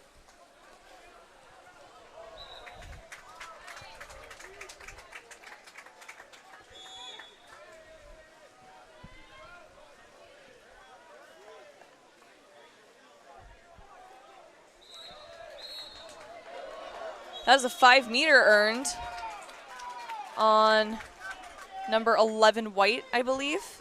So, Thomas Gallagher.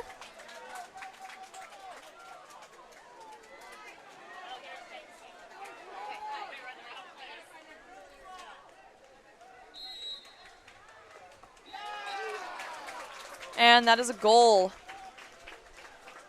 by number 12 dark, Jonathan Starr.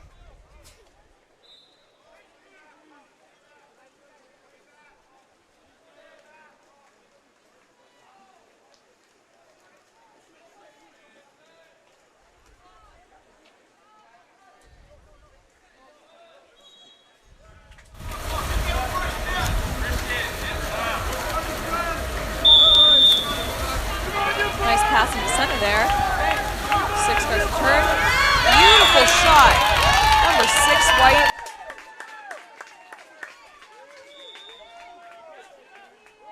Benjamin Gronbach.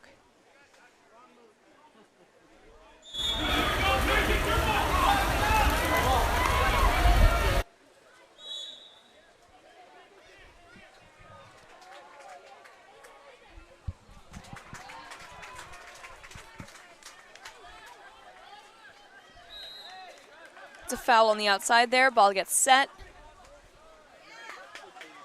And there's a great steal there by number 6 white, Benjamin Grombach.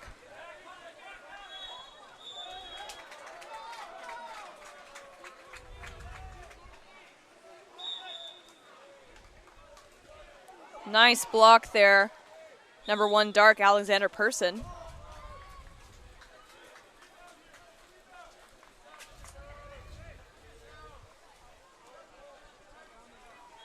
Long pass to number 9 in the center. 12 dark has it, looks for an outlet pass, finds it with number 11.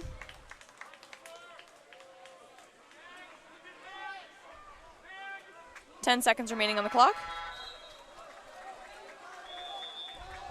5 seconds. 8 dark moves in. Shoots it, great block there. Number 1, Joseph Ketchen, really gorgeous.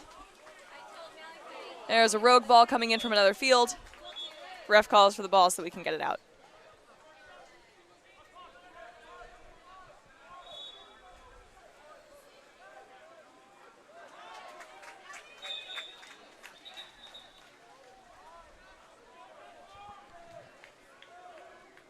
And might as well find our caps while we're at it.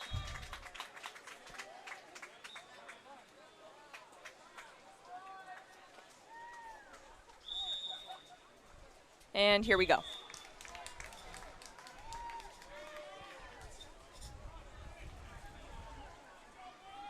Seems as though CCU is running a few drops.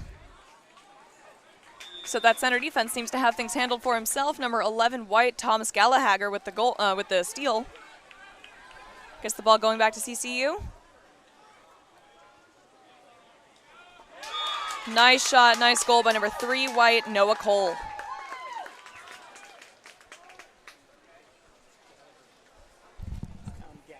Gallagher, thank you so much. Thank you so much. Yeah. Thank you. Last names can be kind of difficult sometimes. Okay, Gallagher, thank you.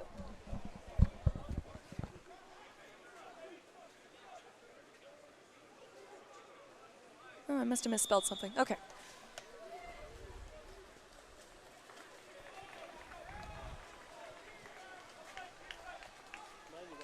Just a little bit. Thank you. Contra foul called. Ball now goes over to CCU. Pass goes a little bit too far. Goalie's being pretty smart. Alexander Person with the ball now. Ball goes back to Bakersfield. Yep, Bakersfield.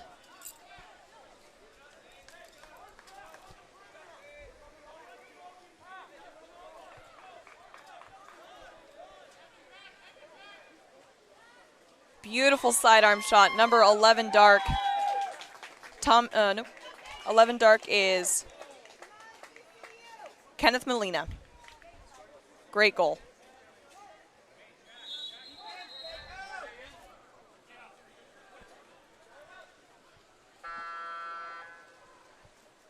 With 2 minutes and 30 seconds remaining in this first quarter here, our current score is 2-2.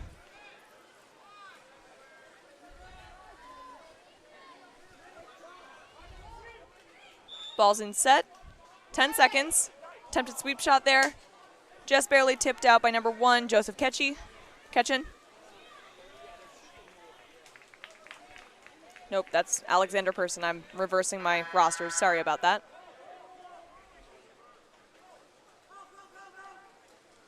Ball is set. Number 9 turns around. Tries to shoot it. Great knockdown there from number 4, White, Logan Condon.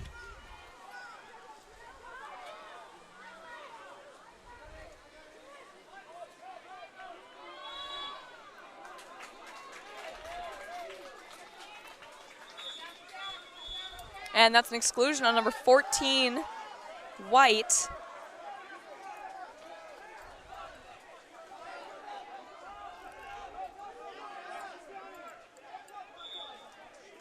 Alexander Filinov, I think is that last name. I don't know. I can't read my own handwriting half the time.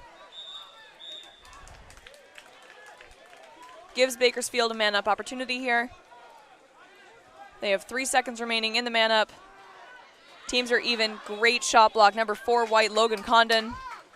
Gets the ball going back to CCU. So now 1 minute remaining in quarter 1.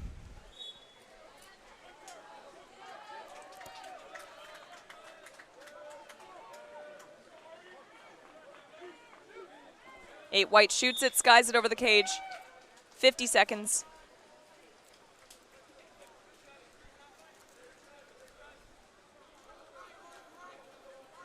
Alexander passes over to number 9.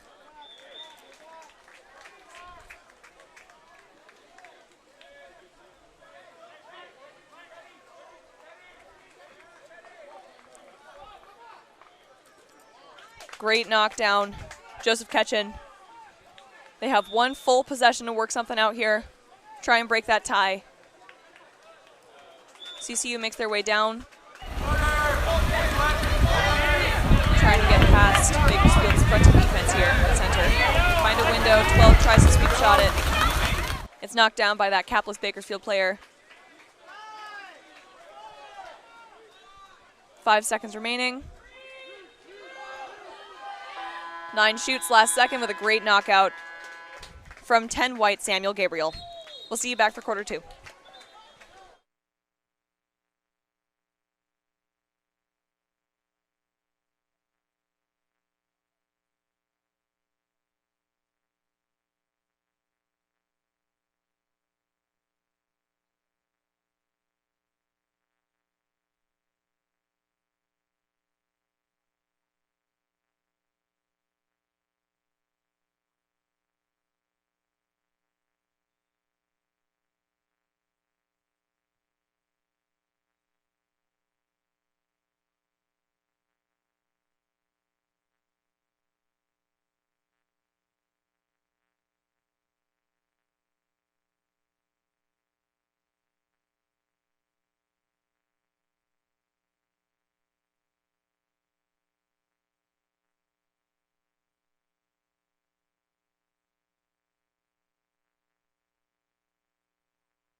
Hello and welcome to quarter 2 of Bakersfield versus CCU.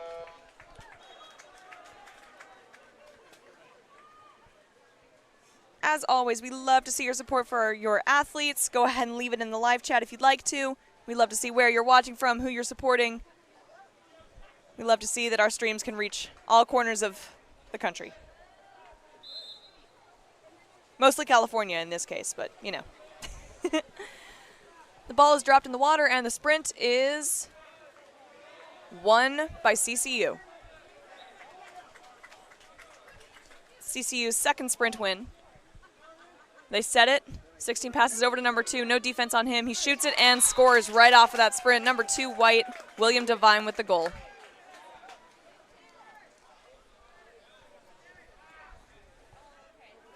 Brings our score even, 2-2. No, 3 to, sorry.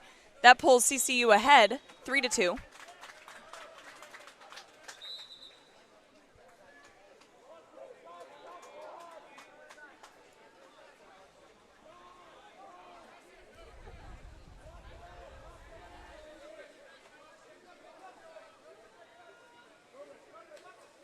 And that's a great shot there by 11 Dark. Kenneth Molina.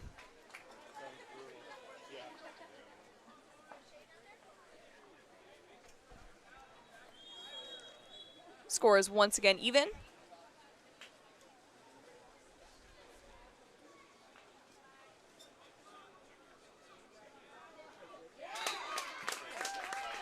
Great shot there by number 16, White, Jack Lemoyne. Definitely some more scores in this quarter than there have been in previous quarters, or the previous quarter.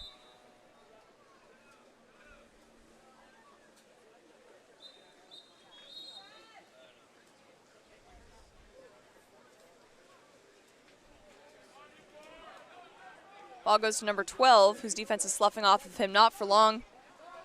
12 starts to drive. And he gains the exclusion on number 2, White, William Devine. And that is a goal by number 9, White. Yeah, number 9, White. Joshua Asturias. 9 Dark, thank you. John Men. Sorry. You know what, Jaden?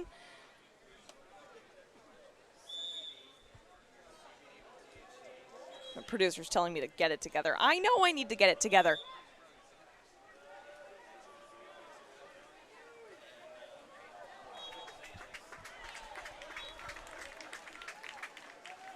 Six White starts to move in. Drives down the field. 8 doing a good job of not getting his back. But it does not stop number 6. That is a goal by 6 White. Benjamin Gronbach.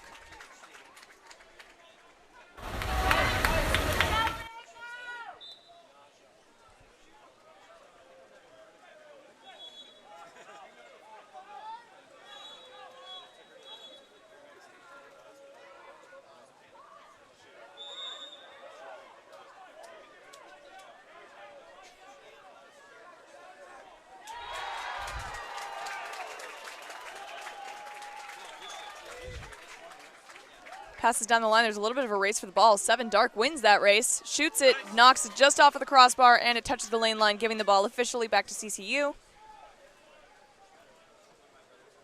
Very nice pass down there to number 9. Bakersfield's doing a good job of keeping up with everyone. Beautiful block down there by Alexander Person. Got a shout out here from Oklahoma. Go Bakersfield. Levi McKay. Or that might be Mackey, actually. I think that's Mackey.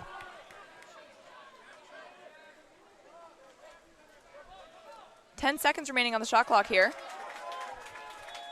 2 Dark, sets. Great block down there by Joseph Ketchen.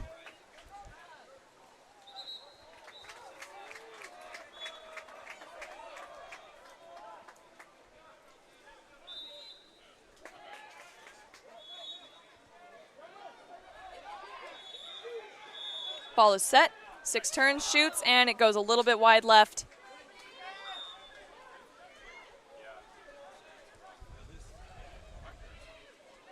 Goalie searches for an outlet pass. Finds it with number 12.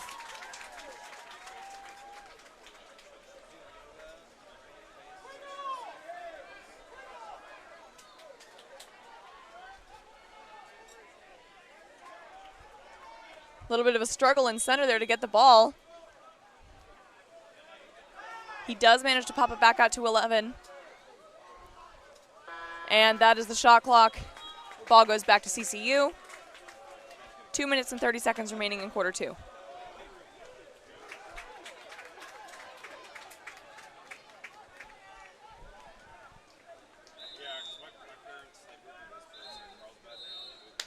Exclusion, 7 dark.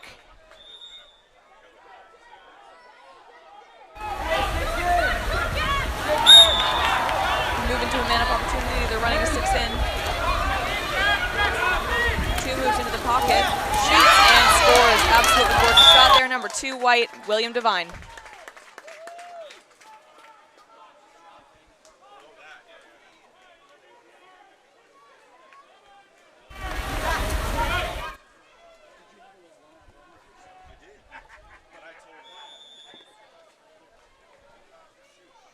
That's really what I told him to.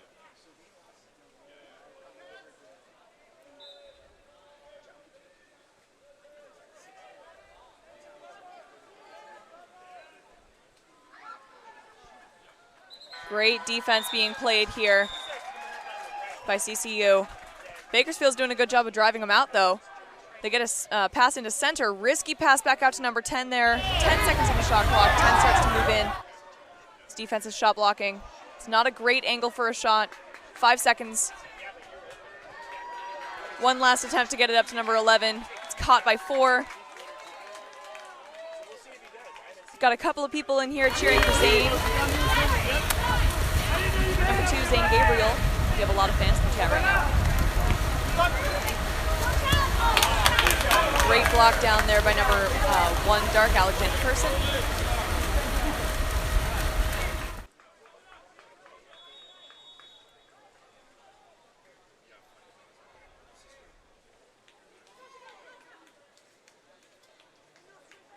.15 seconds on the shot clock. Number 2 is looking for anyone he can pass it to. CCU's defense is looking pretty good here. Bakersfield manages to get it into the center.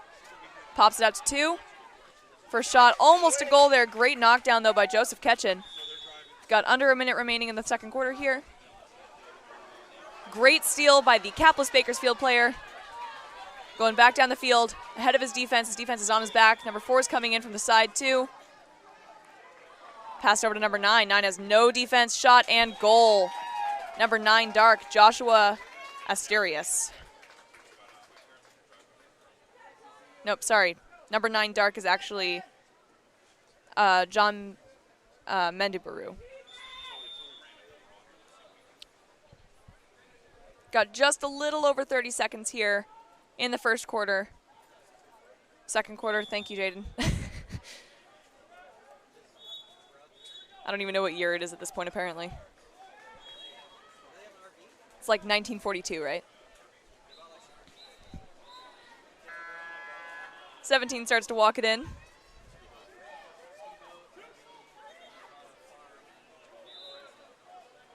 Passes it down the line, gains the ordinary foul there. Lots of defense from Bakersfield in the center. They managed to get it in anyways, but number 8 skies it over the cage. That was an attempted shot by number 8, White. Marko Batkovic. 10 seconds on the shot clock. Bakersfield ball. They pass it into center. Great tip out there by number 12. Last second shot by number 8. Skips out of bounds, and that is the quarter. Our final score for quarter number 2 is 6-5. CCU just barely in the lead, but both of these teams are playing pretty fantastic, so we're going to go ahead and see what that'll look like next quarter.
We are back. It is quarter 3 here.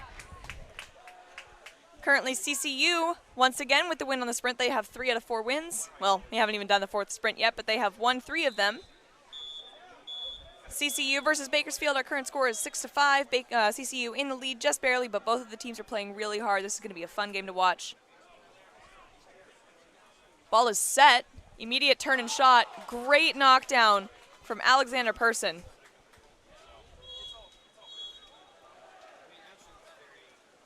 Got a cheer in here for number 8 on Bakersfield.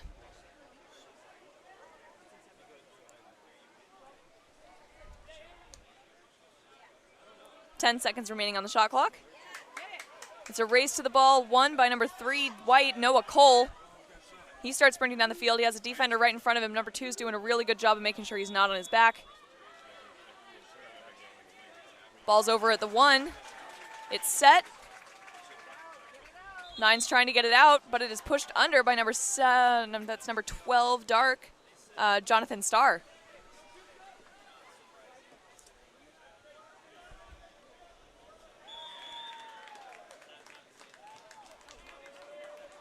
Number 9, Dark, almost a really good shot there, just barely stopped by Joseph Ketchen.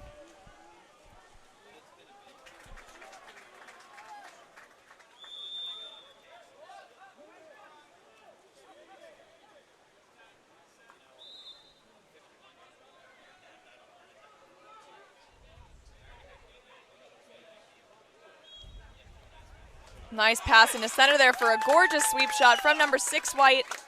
That's Isaiah Crisco with the goal.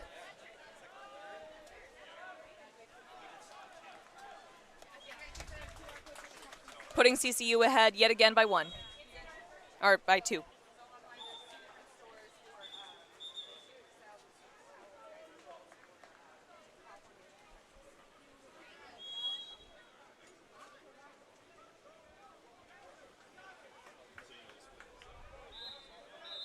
That's an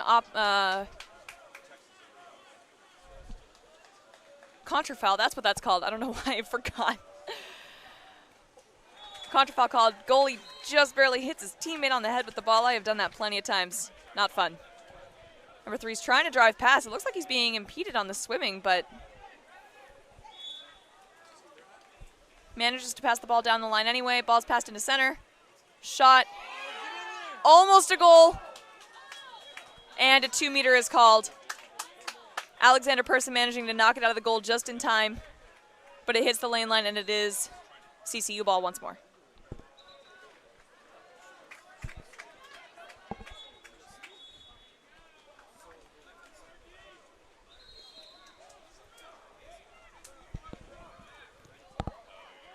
Skip pass into center.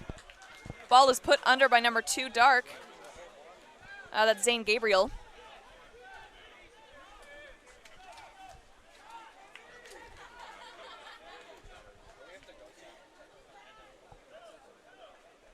Zane Gabriel looking for a pass. CCU is running a pretty good drop defense here. Force the outside corners to shoot. It's another race to the ball, and it's won by Zane Gabriel. Still Bakersfield ball. 8 Dark shoots it and scores. It's a great goal by number 8 Dark, Leviticus McKay.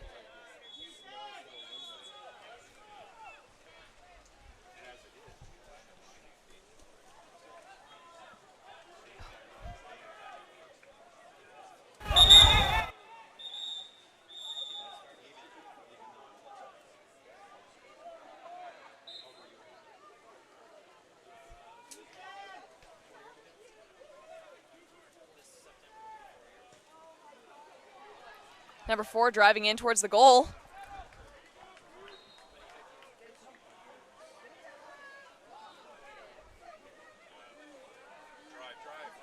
White walking in, 10 seconds on the shot clock. He shoots it, and it bars out just barely. Alexander Person looking for that outlet pass.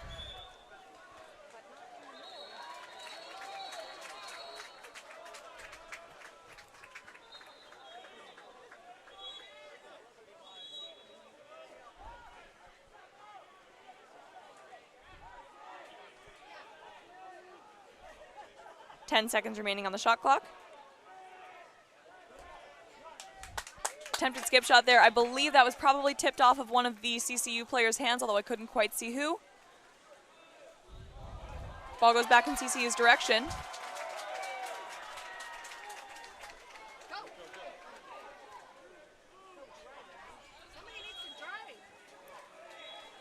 Got a driver coming in, number 2.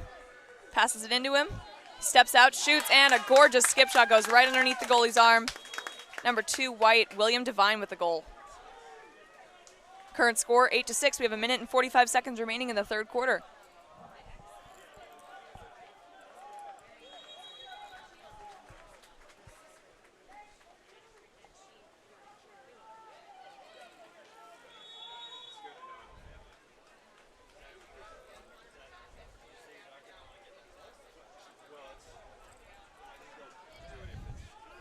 Lots of passes around the outside. CCU with the steal there. Number 2, White, William Devine.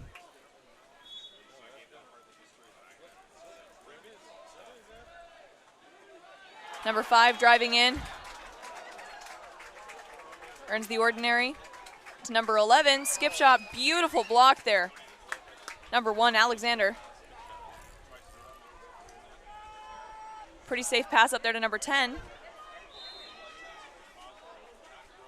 10 earns the ordinary, has a player driving out of set. Number 6 to get in. There's one of the comments. We have 1 minute remaining in the third quarter. Passing the set. And that's an exclusion on number 2, White, William Devine.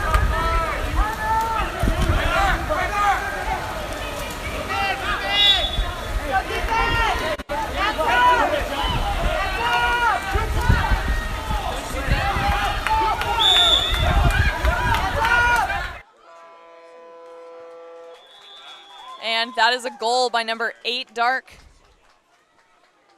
Leviticus McKay.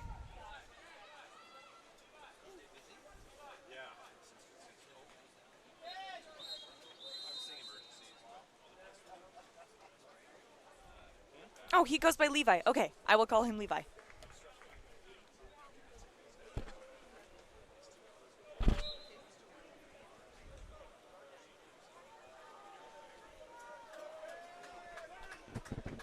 We have 35 seconds remaining in the second quarter.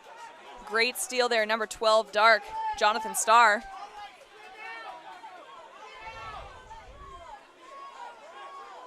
He is rushing down the pool, passes over to another open teammate of his for a great skip shot. Number 11, Dark, Kenneth Molina with the goal, with an assist from number 12, Jonathan Starr. Our current score, 8-8, 20 seconds left in quarter 3. These teams have been super even the whole time. This quarter is no exception. These are some of my favorite games to watch. 10 seconds.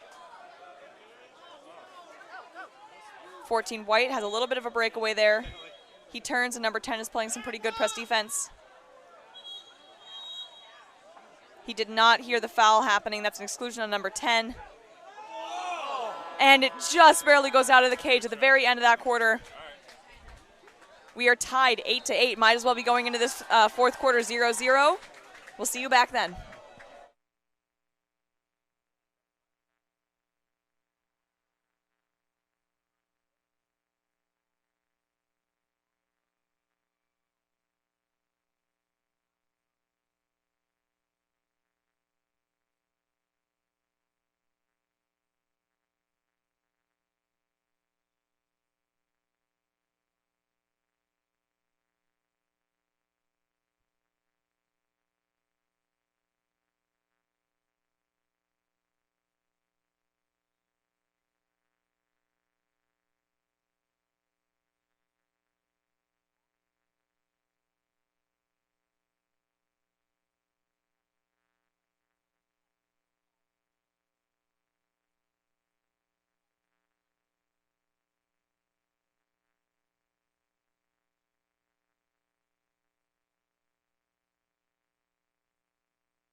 And here we go, quarter 4. Current score 8-8. Might as well be 0-0. Bakersfield versus CCU.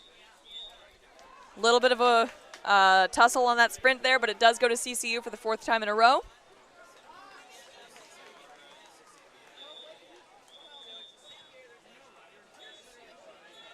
Ball's passed into center.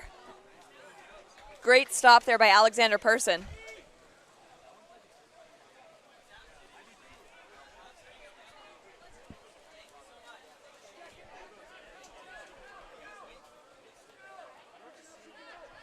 Pass into center there. We have a drop from CCU. It doesn't stop number 12, though, until that goalie comes out.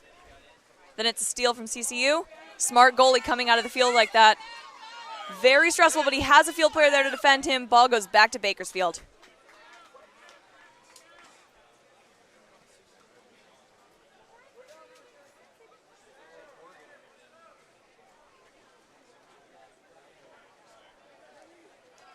Ball's passed into set. Number 11, Boone's really good defense. Looks like number 9 tried to skip that. Slams into the water, and it is back to CCU.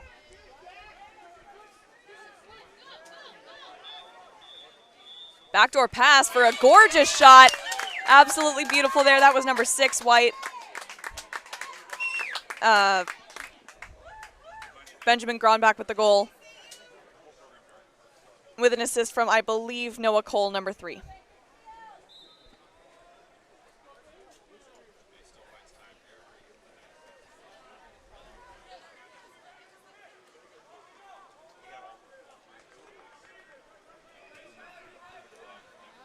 Drive on in. Number 11, Dark, passes it off to number 12 for the shot. Great tip off by number 2, White, William Devine.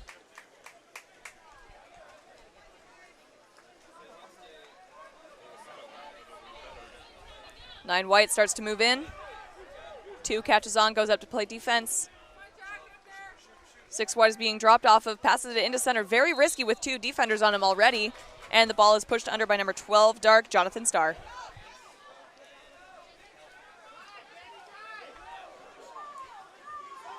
A little bit of struggling going on in the center already. It's an attempted shot by number 11, Dark, Kenneth Molina. Great block by Joseph. Yeah, great block by Joseph Ketchin.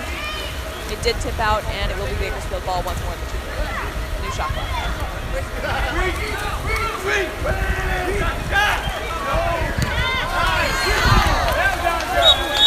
Please excuse me, I am so sorry. That was a great steal there by number 16, White, Jack Lemoyne. Ball back to CCU. We have an exclusion on number 9, White.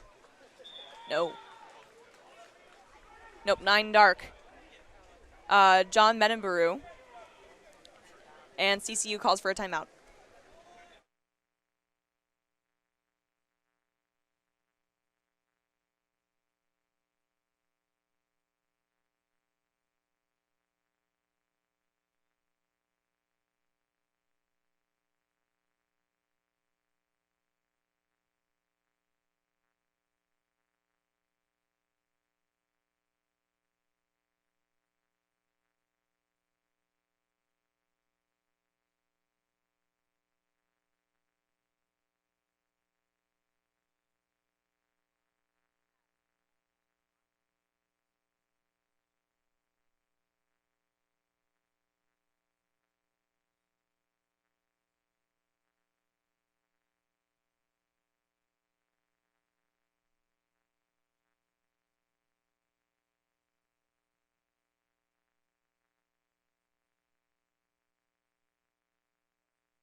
We are back from the timeout. It is CCU possession right now. Our current score is 9-8.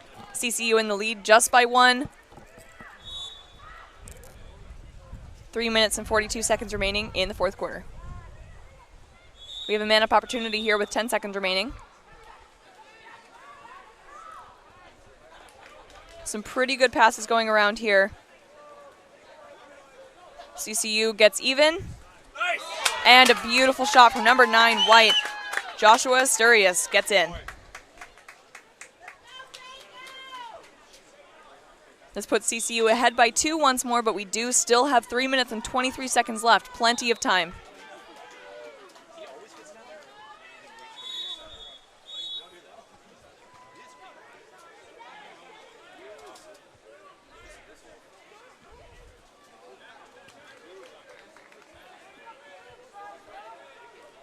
11 Dark starts to move in. Pumps it a few times. Meets his defense. Back to 10.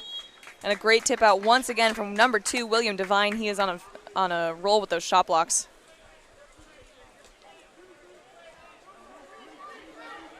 Nine White starts to move it in. Bakersfield is dropping back on the center. And there's a shot from number 6 White.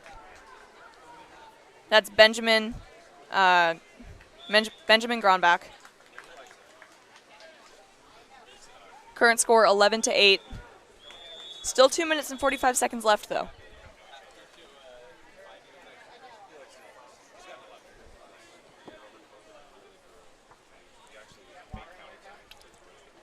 Go, Evan!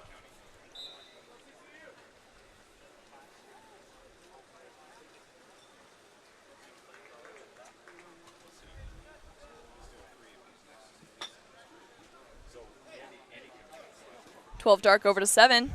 7 back to 12. 2 is dropping off of 12, so 12 starts to move in. Great catch out of the air there by number 16 White, Jack Lemoyne.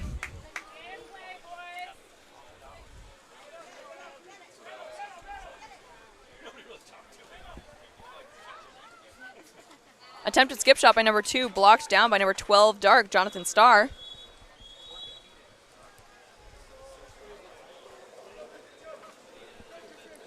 Number 1, Alexander Person, passes over to number 11. There's no one in center. Number 10 starts to drive in that general direction. CCU is still dropping off. 10 seconds. Attempted shot from number 11, skies the cage. 1 minute, 45 seconds remaining.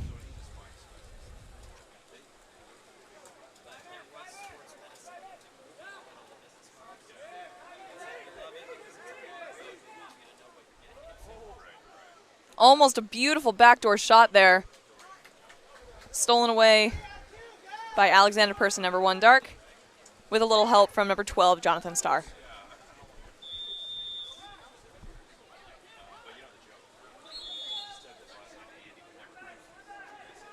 CCU dropping on in center. 15 seconds on the shot clock here. And there's a contra foul called away from the ball, giving the ball back to CCU once more.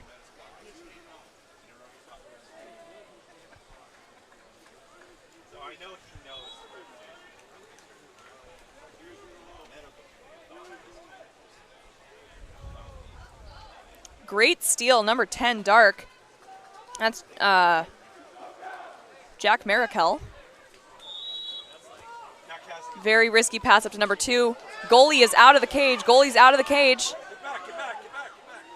And a brilliant pass and shot there from number 2 to number 7, Zane Gabriel to Christian Gumara for the goal. Current score 9-11, 42 seconds left, quarter 4. Smart move of the goalie to get out, but his defense was just a little faster.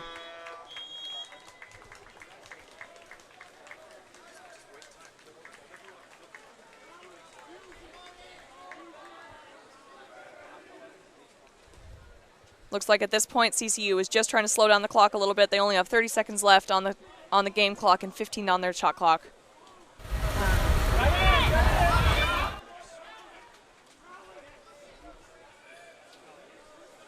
Five seconds. They dump it over. It goes out of bounds and the ball goes back to Alexander Person. Contra foul called away from the ball in the center. 10 seconds left. I can only assume that CCU is going to spread out, play a good old game of keep away. Zane Gabriel fouls number 5. 5 seconds. And that is the game. What a fantastic play for both teams. Congratulations to CCU with the victory there, but also great job, Bakersfield. We'll see you for our next game.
Are we live?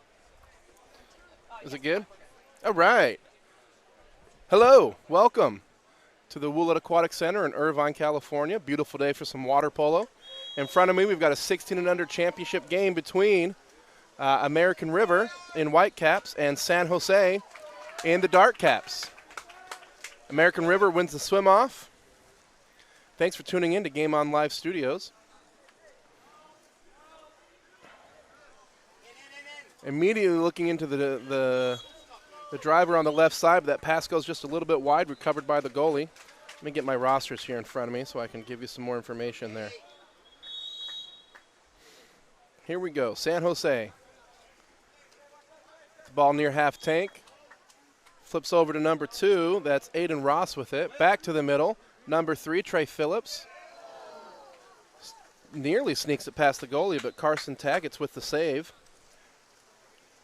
Go ahead and let us know where you're tuning in from. We appreciate you tuning in and supporting Game On Live Studios. Let us know through the chat where you're watching from. American River on the attack. Defense collapses. They get out to the left side and then sneak it under the goalie's arm. That's number 12. Well, I've got Rafael Ruano on my roster, but I'm hearing different names from the crowd.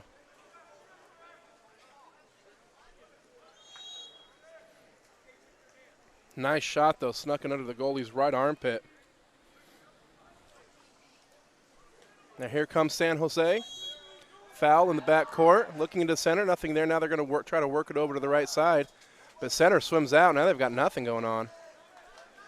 Aiden Ross drives towards the center, gets a nice feed from Liam, and he finishes the shot. Aiden Ross off the attack, gets the ball at about 5 meters, pulls up, hits the left side of the cage. Nice shot, Mr. Ross ties it up 1-1.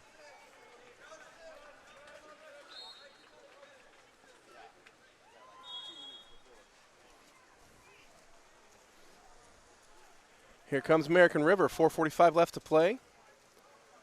Ball to the right side of the pool, looking for their center. Well defended by number 3, Ryan Kress. Center's going to swim out. They're going to bring somebody else in. Foul deep in the right wing. There's the center pass they want. Nice move. Loses control of the ball, though. What a move from number 10, Dante Nochetti. But he didn't control the ball as he made that weak side turn. Goalie was able to take it away. Here comes San Jose. Ball on the left side. They've got some space in the center. They put it there. Couldn't control the pass. Comes back to American River. A little bit of back and forth here early in the first quarter. We're tied 1-1.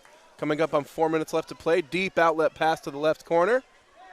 Nathan Larson looking, tries to put it to the middle. It's taken away by San Jose. Nice defense. Credit for the steal goes to number 9, Jacob Press. Ball on the right side. Looking, not seeing much. He'll keep the ball. Still nowhere to pass it. We're getting low on shot clock. 10 seconds left. Good defense from American River. Now they get it into the center, and it's forced underwater. What great team defense by American River, taking away all the passes that possession.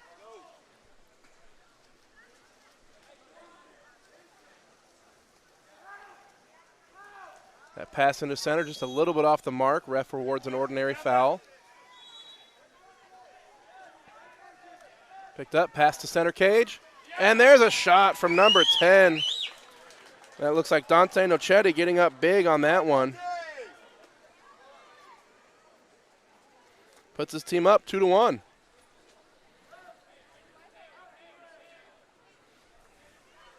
Nice shot. He had a lot of space there in the middle of the cage. In the middle of the pool, rather.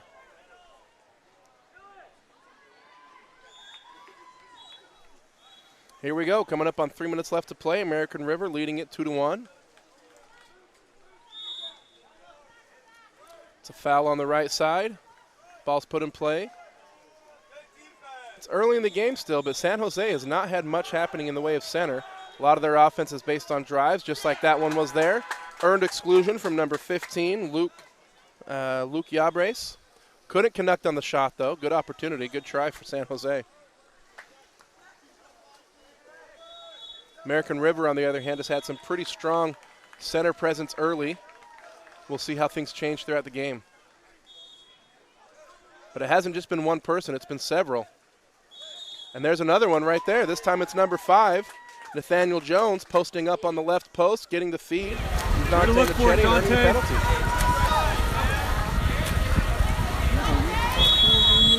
Nice work by Nathaniel Jones.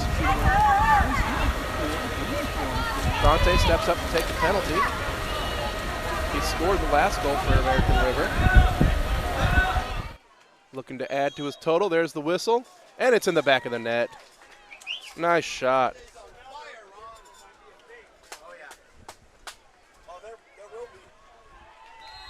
Nichetti putting his team up 3-1. We're just over midway through the first quarter.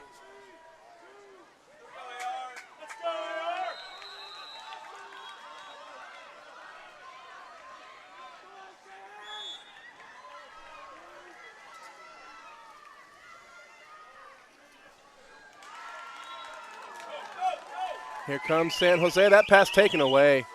First pass off the line is taken away. Now American River's coming back, earning the exclusion in transition. Nice work by number 7, that's Leon Ambergay.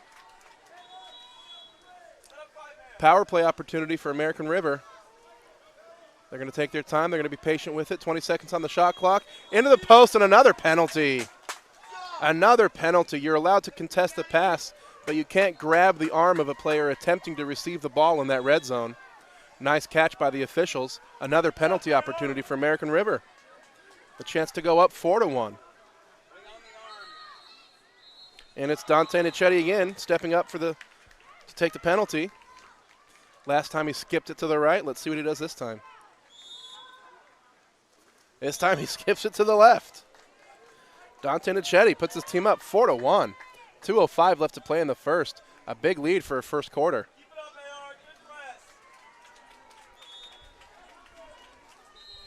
San Jose now putting the ball all the way back to their goalie, letting their offense set up in the front court. Lots of support for American River here in the stands. They're earning it as they find themselves up 4-1 with under 2 minutes left to play. San Jose struggling to get anything against this hard press. Now they've got some deep position in center. That will allow their shooters to get in closer if they can control the ball. 6 seconds left. There's a shot missing wide right.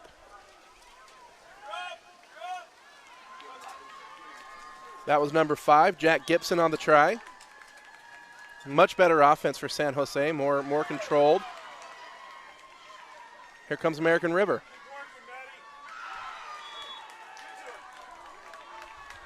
This time it's number 12, Joseph Zhu in center, but taken away. Good defense by San Jose.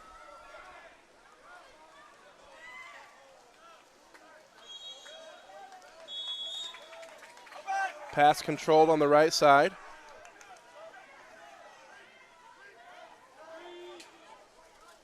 Swinging it to the left. There's the shot. Field block tipped out of bounds. And a contra foul almost immediately gives the ball right back to San Jose.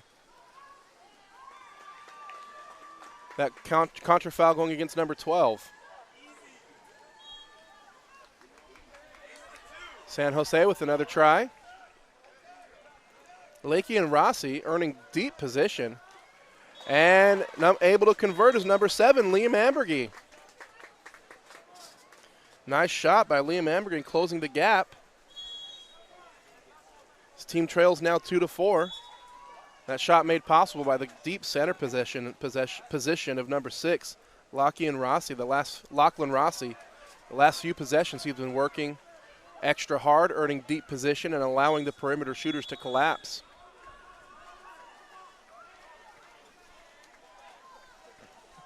Here we go, American River on the attack. 43 seconds left in the game. 20 on the shot in the quarter. 20 on the shot clock. Pass nearly taken away, but controlled deep in the left wing. Position in center, but he's pretty far outside the post. He'll earn only an ordinary foul there. But as that happened, an exclusion foul across the pool going against Lachlan Rossi, and another power play opportunity for American River. 5 seconds difference between shot and game clock. Nice field block. Credit goes to Aiden Ross on that block. And now San Jose will get the chance to end the quarter. See if they can close that gap to 1. 15 seconds left. There's the shot, saved. Saved by Karsten Taggart's a nice save. Good read on that shot. And now he'll get the honor of the last shot. Goalies love to shoot at the end of quarters. Oh, he'll pass this one up. Defense collapses. They were all over it. He should have taken that one himself. So at the end of the first quarter, American River in control, 4-2, 3 quarters left to play. If you are enjoying the live stream, there's a lot of ways that you can support. You can go to GOLS, that's goals.co, goals.co. You can order a game, or you can order a highlight video. You can subscribe on YouTube and Twitter and social media. Also on goals.co is a GoFundMe if you're enjoying the live stream and want to hear it continue. Stay tuned, second quarter coming up next.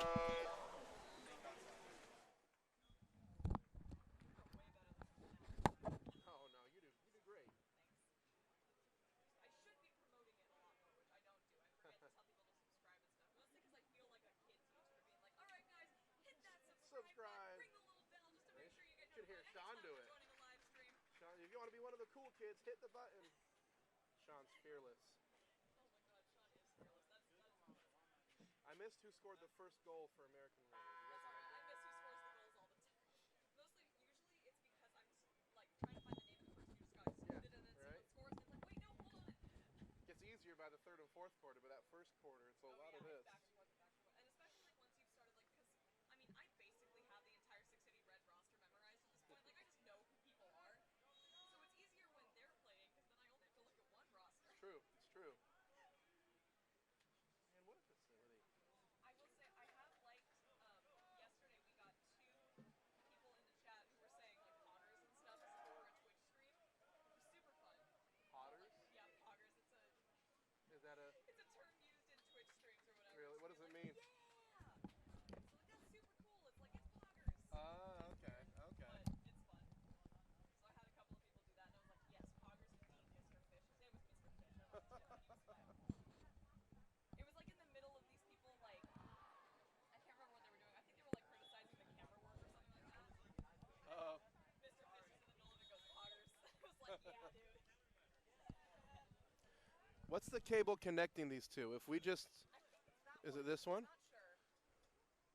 If we just unplug that, I'm nervous. Make sure it's just connected to that.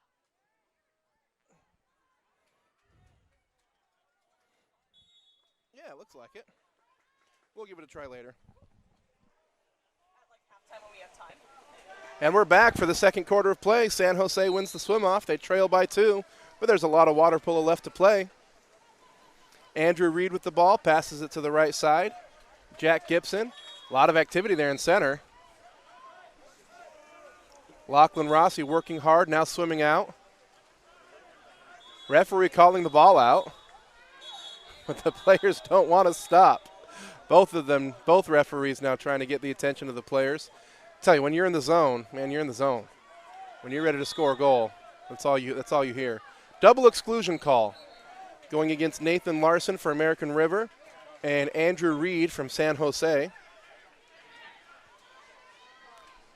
So San Jose will retain the ball. They'll be even strength, but it'll be 5-on-5. As soon as there's a change of possession, both players will be allowed back in.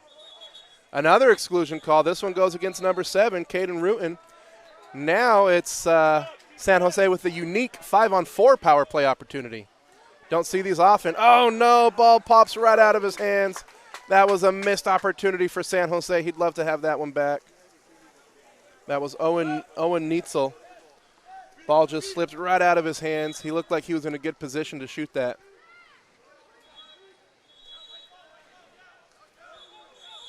Contra foul in center. That contra foul drawn by Andrew Reed. He just came into the game. He's done a lot of activity already, bringing a lot of energy to this San Jose squad. They need it as they find themselves down 2 with coming up on 5 minutes to play in the second quarter. Ball on the right side. Jack Gibson with it, looking. Not seeing anything he likes. He's still looking. Now he's attacking. Into Andrew Reed. He's everywhere. He earns the penalty.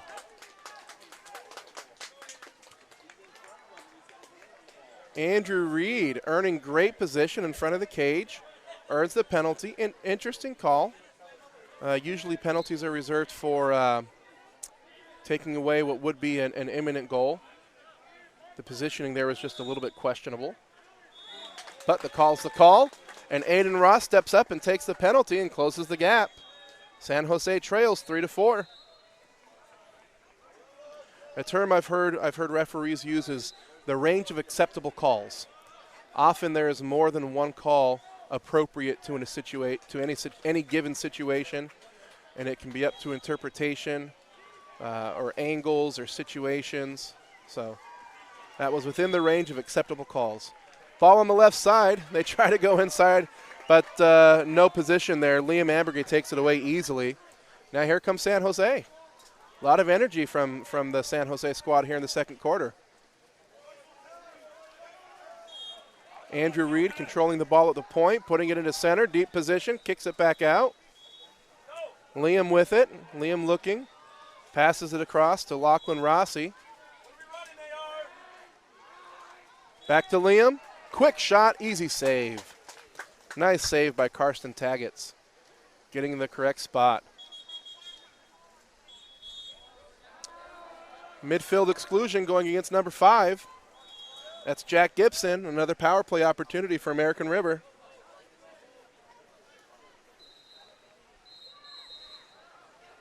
San Jose is going to take this opportunity to make a substitution. 18 seconds left on the attack. Oh, wow, a late penalty call. They tried to find the three-post. American River tried to find the three-post. Pass was just a little bit high. I couldn't see it from my side, but the referee indicating that the player was holding and impeding the player attempting to reach the ball. So easy penalty call. And it's guess who? Dante Nichetti stepping it up again. This time he goes back to the right side. Tell you what, he better write all of his teammates a big thank you card after this game. They're earning the penalties. He's scoring the goal. Good teamwork. Good team play from American River. They're up now 5-3.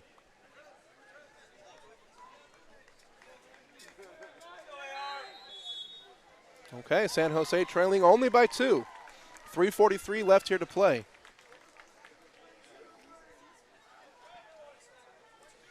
The defense from American River has been very controlled, very precise. You can tell that they're all on the same page in what defensive scheme they're trying to run. When they press, it's been stifling. When they drop, it's been very communicative. Like that right there. Ambushing from the weak side. And there's the shot and the goal. Number 8, Owen Neitzel. Good patience from San Jose as they took multiple fouls, passed up decent shots, waited for better shots. And Owen puts it away. That's his first goal of the game. He brings his team back to within 1. They trail it 4-5.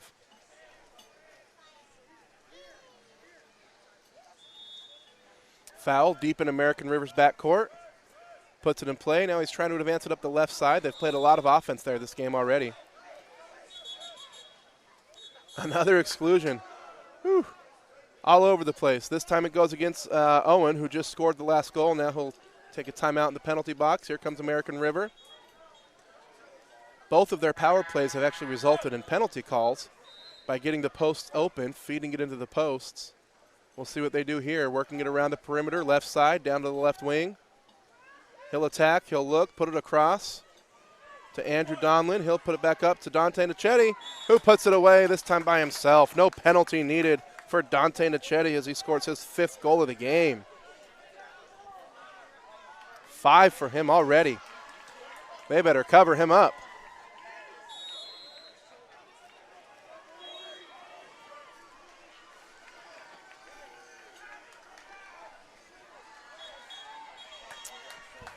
Wow, heavy pressure from American River. Referees were pointing opposite ways, but the ball's awarded back to San Jose. They get it into center, and the shot goes over the top of the cage, so now it's American River with it. Watching Dante Nichetti there in the replay. Nice shot from him. about 9 meters out. American River looking for space in the center. They've got the double post action going on. Now they get it in there. And what a finish. What a finish. Wow. Head was underwater. Defensive arm came slapping down, but he was able to keep the presence of mind and his positioning to turn and finish that. He's wearing number 12. He's on my roster as Rafael Ruano. What a finish.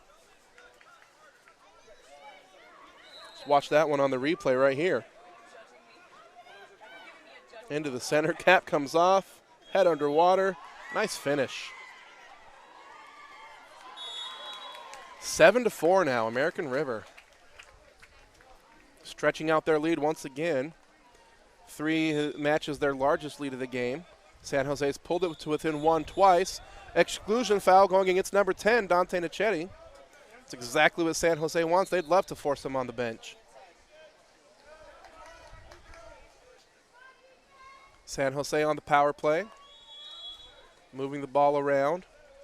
Not much player movement, though. Doesn't matter. There's Andrew Reed again. Man, he's brought some energy for this squad here in this second quarter. Good ball movement. Quickly swinging it right to left, and Andrew rising up to his hips, catching it and firing it. Puts away his first goal of the game and brings his team back to within 2.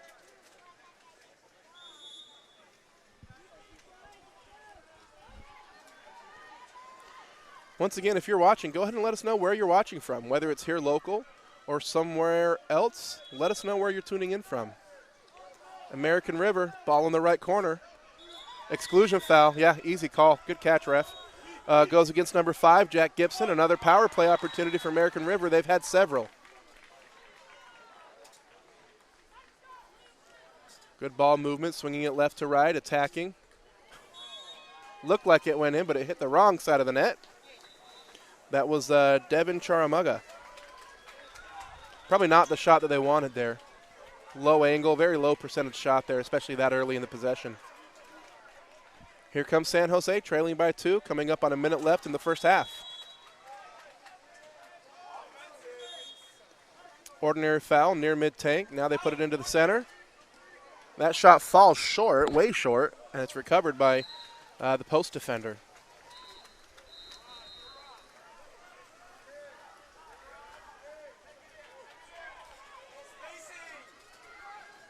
Here we go, American River. They're going to leave on the counterattack early. Oh, no, sorry, I missed that steal. Oh, but an unfortunate contra foul. San Jose had the steal and the numbers on the counterattack. Then a contra foul deep in the backcourt going against number 5, Jack Gibson. Referee calling for the ball to come out. Nope, he made, okay. He called, he incorrectly called a contra foul at first. Signaled for the ball to come out. What he meant to do was exclude number 2. So number 2, Devin Charamuga, is excluded, and San Jose will get the power play opportunity.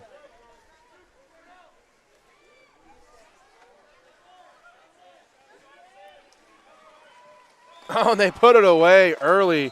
Nice, again, quick, crisp ball movement from San Jose. This time it's Liam benefiting for his second goal of the day, pulling his team back within 1. And Bryce says number 15. Oh, thank you. Sorry, I misread the number. I thought it was 16, Andrew Reed, on that goal. It was actually number 15, Luke Yabres. Thank you, Bryce, for that correction. Not too close to the pool. Sometimes it's hard to see the numbers, especially if they look similar. Thank you. Ball into the center, but he's taking way too much time with it. Earns the penalty anyways. Wow, what control. This is number 12, Rafael Ruano. Tried to go to the back door. The defender shut it down, so he swung back around to his strong side, avoiding the defense. Looks like Nichetti's on the bench, so he'll take his own penalty shot. And he puts it away. Good work from number 12, Rafael Ruano. Stretches the lead back out to 2 with 9 seconds left. American River has looked in control this game, But San Jose has kept it close as they trail now only by 2. They trailed only by 1 just a moment ago. And they'll end this half with a penalty opportunity. Wow. Perfect pass. What a feed from Trey Phillips. Getting it just in front of Aiden Ross's face. Defender was on top just a little too much. So they'll end with 1 second left with a penalty opportunity and a chance to close it to 1. Very fortunate play.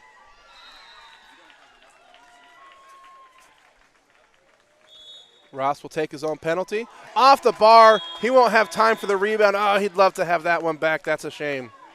So at the end of the first half, American River leading by 2 goals, a score of 8-6. Again, if you're enjoying this live feed, live stream, there's a lot of ways you can support. You can go to goals.co. That's GOLS.co. There's a GoFundMe you can support. If you'd like game footage or a highlight reel, you can order those there. You can also like and subscribe here on the YouTube channel and on any social media handle at GameOnLS. Stay tuned. Second half coming up next.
Welcome back for the second half, third quarter of play here between American River and the Whitecaps and San Jose and the Darkcaps. American River on top, 8-6. They've been comfortably in control all game, but San Jose has kept it close. They've trailed by as many as 3. They've tied it up on a few occasions. They've trailed by 1 several times. We'll see what adjustments both teams make here in the second half. There's a swim off, controlled by San Jose. They'll get the first possession of the quarter.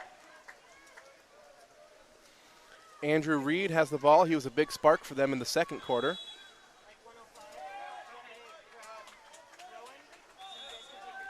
Ordinary foul at mid-tank. And this has been one of the struggles for San Jose is that they haven't had a lot of options in center. But they have been earning exclusions on drives, just like that one. That call going against American River looks like, can't see who's swimming out. Number 12, Rafael Ruano, who goes by Mateo. I just learned that at halftime. Mateo in the exclusion corner. Early shot from San Jose over the top of the cage. A little more patience might have been prudent on that play. Here comes American River, outlet to the right side. They lead by 2. Holding the ball on the right, looking for their center, but not seeing it. Andrew Reed defending. Holding the ball, content to wait for the pass he wants, and now he found it, but not able to finish is number 12, Rafael Ruano. That was a difficult pass to control. On his back with the defender pressing down on his chest. Difficult pass to catch. Here comes San Jose. Ball in the right corner, now back up top.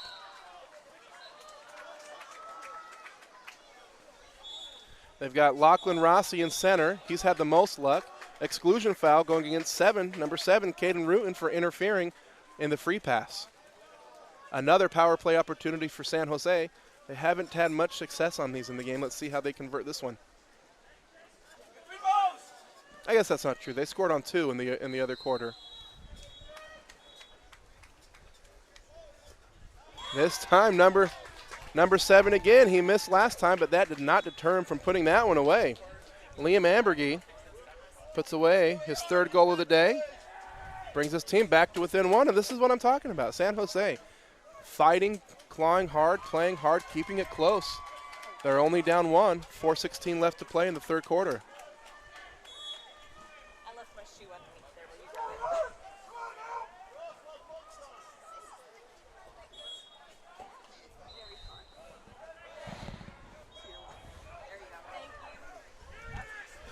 American River with the inside position off the drive, earning the exclusion. That call going against 15, Luke Yabres. Nice movement from American River. Now they get the power play. Very calm, very controlled, moving the ball right to left. Now back to the right corner. They're gonna overload the right side and look to open up space on the left. But Rafael Ruano, Mateo's gonna call the audible. He saw space there on the right side of the cage. Put it away. Nice shot. Caught the goalie, caught the defense sleeping a little bit. Stretches the lead back out to 2. Not a shot you see taken typically when you're running that type of rotation, but if you see it, take it.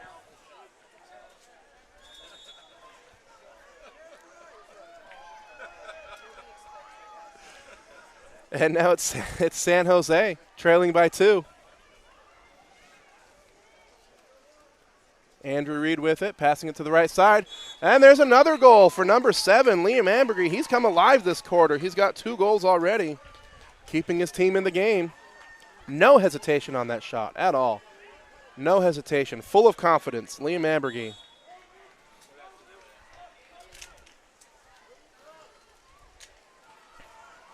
American River with the ball on the right side.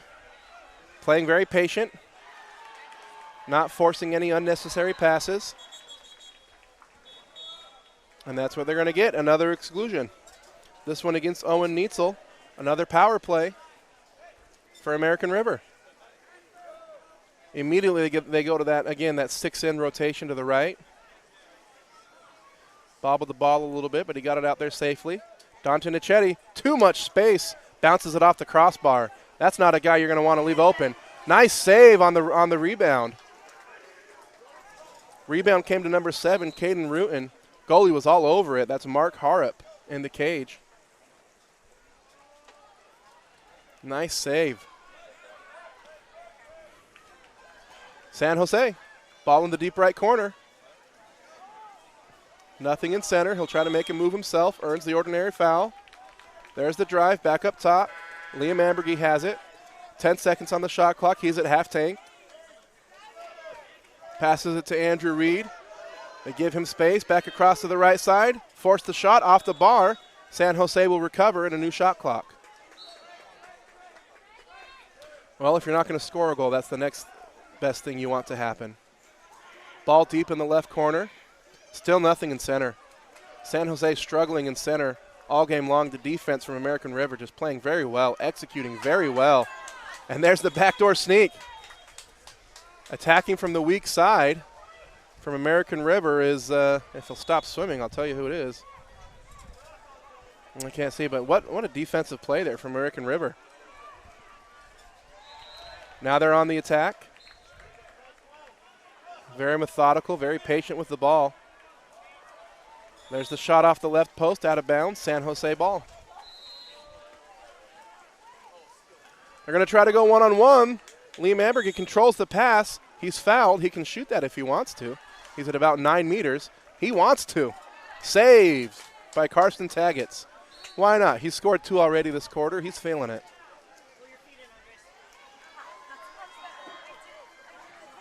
Outlet on the right side. There's an ordinary foul. Ball goes over the top into the 4 post. They try to go over to the other post, but not able to control the ball. Good thought, though. I like the pass. Now there's 8 seconds left on the shot clock. American River needs to take the shot. 5, 4, there's an ordinary foul. He'll take the shot, miss it over the top of the cage. San Jose ball. American River by 1. Coming up on 1 minute left to play here in the third quarter. San Jose with the ball at mid-tank. Now they put it to the right, deep right corner. There's something in center. And an exclusion. Good entry from San Jose. The fans here for American River not liking the call. Now San Jose with the power play opportunity. They scored 2 earlier on their power plays with their crisp passing. Let's see how they do on this one.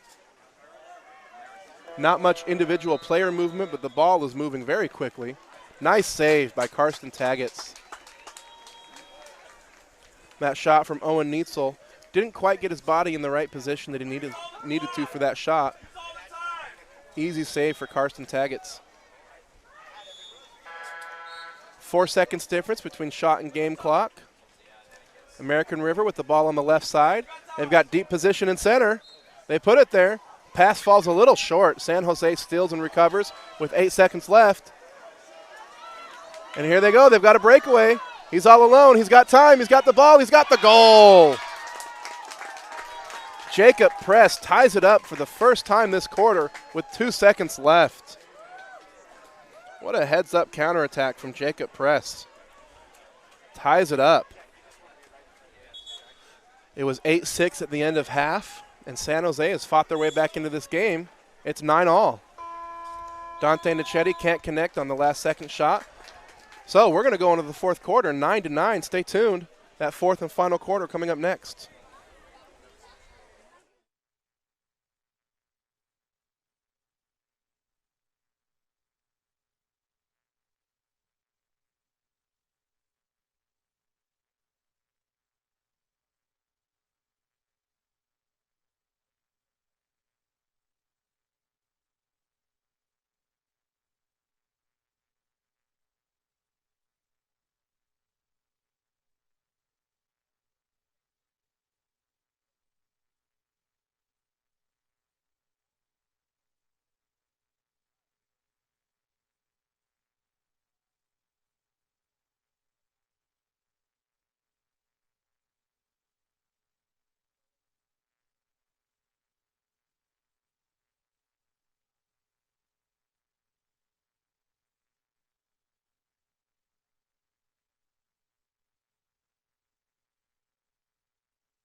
Hello, welcome back for the fourth and final quarter of a tight contest between American River and San Jose.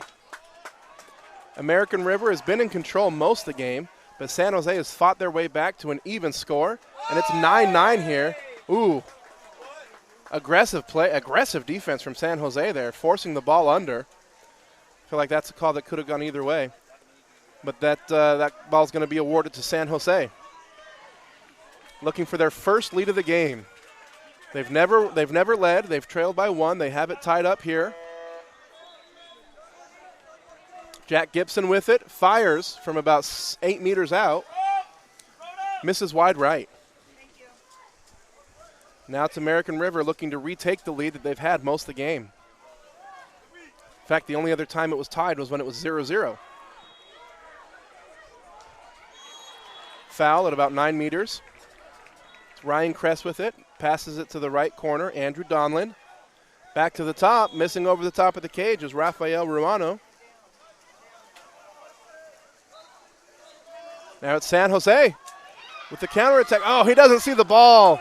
It was a great counterattack. The pass was there. He swam right by it, and Andrew Donlin takes it away.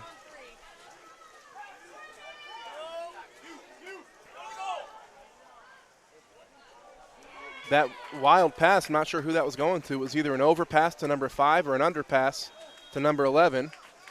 Taken away by San Jose. Here they come. They've got the numbers.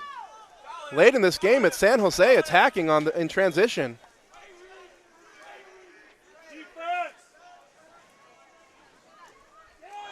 And there it is. First lead of the game for San Jose off the goal from number 3, Trey Phillips. All of a sudden, it's San Jose with all the momentum as they take their first lead with 4:30 left to play in the fourth quarter. Let's see how American River responds. They've got 5 goals from Dante Nichetti, 3 from Mateo Rafael Ruano. Let's see how those players respond. They've got Nichetti over on the left side, Rafael in center.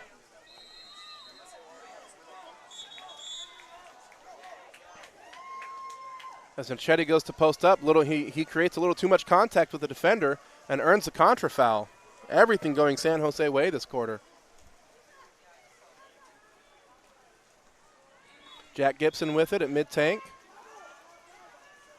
He'll attack. He's got some space. Passes it to the left side. Luke Yabres with it. Ordinary foul. He's at 7 meters. He can shoot if he wants. He passes it to the right corner. There's some space. Off the goalie's hands and out of bounds. That was Owen Neitzel on the try. Nice save by Karsten Taggett, not wanting his team to go down by 2, a situation they've not been in this game.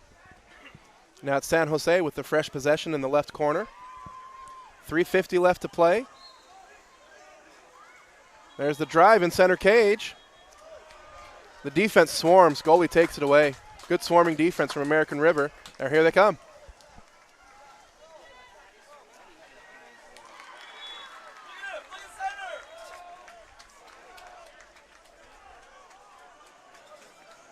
Dante Nichetti holding that right side. Now they swing it over there.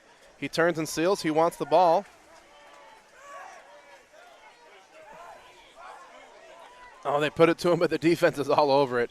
He's scored 5. They don't want to let him get 6. Defense was all over that pass. And a timeout, San Jose. First timeout of the game. So San Jose will have 1 timeout remaining. American River still has 2.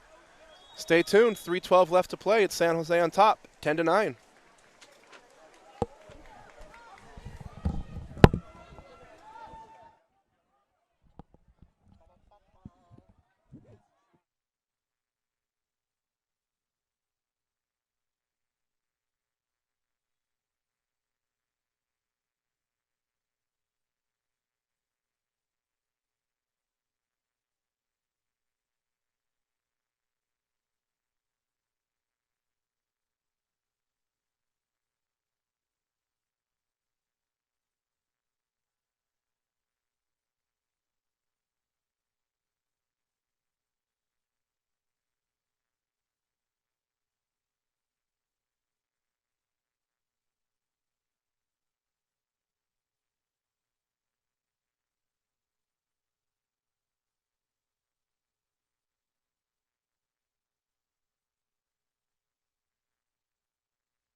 And we're back. Let's see what San Jose has drawn out of this timeout. They clear the center.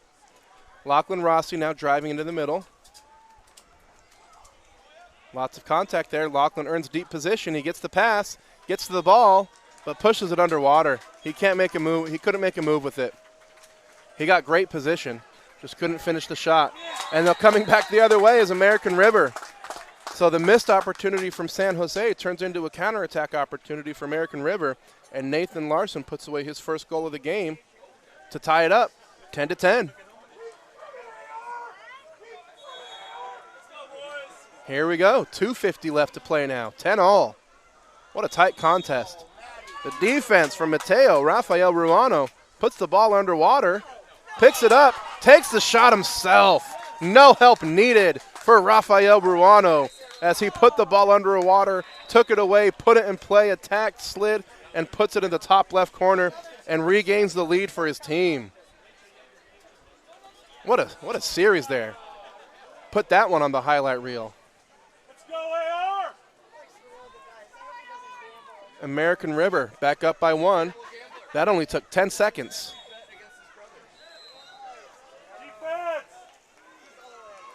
Mateo on it again. This time he fouls. Ball goes over to the left side. Now they swing it back over to the right. Looking to Lachlan Rossi in center. He's earning great position, commanding a lot of space and attention from the defense. Jack Gibson with it. Passes it over to Jacob Press, who misses wide left. They trail by 1, but there's still 2 minutes left to play. Here comes American River on another counterattack opportunity. They've got the numbers. They've got a 4-on-3. Defense shifts, and the pass falls short. It's off the mark. Recovered by Mateo, who earns the ordinary. San Jose knocked the pass away, but couldn't recover the ball.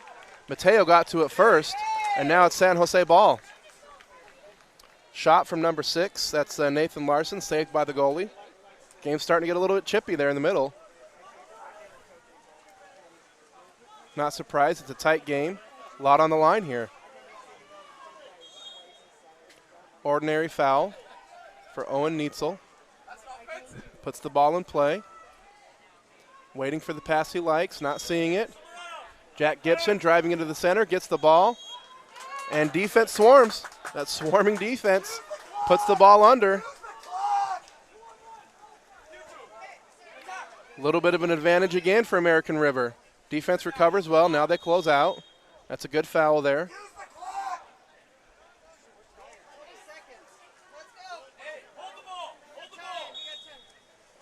And a contra foul going against number 8, Shane Carter, for not putting the ball in play soon enough. After a foul, you've got to put the ball in play within a reasonable amount of time. That phrase is a little bit ambiguous, up to the referee's discretion. Errant pass there from San Jose is taken away from American River. They'll call a timeout. So with 1:05 left to play, it's American River up 11-10. Stay tuned. Don't go anywhere.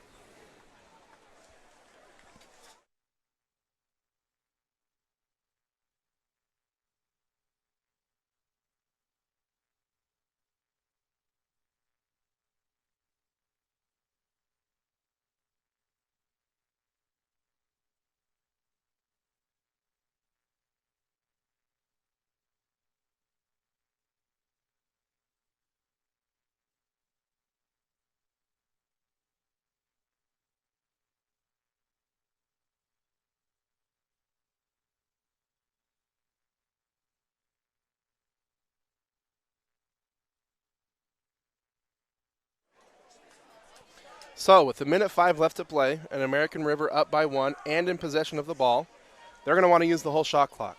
They still want to give themselves a scoring opportunity to go up by 2, but they're going to want to take the whole possession to do it. Let's see what they have drawn up.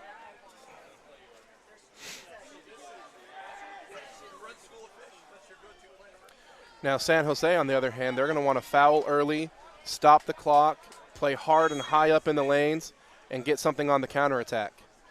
They only trail by 1, so it's doable. And that's exactly what they wanted.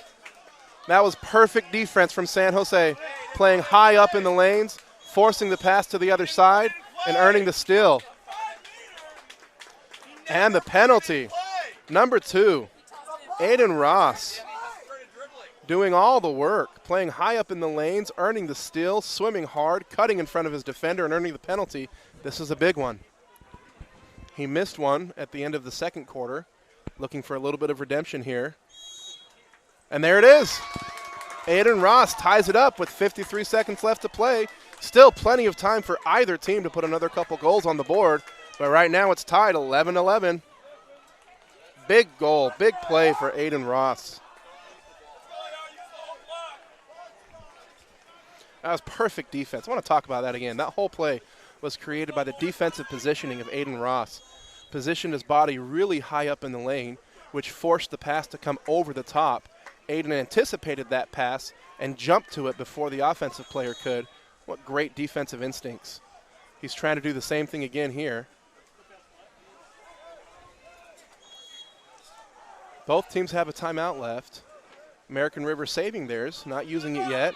I expect San Jose to take their timeout if they recover the ball here.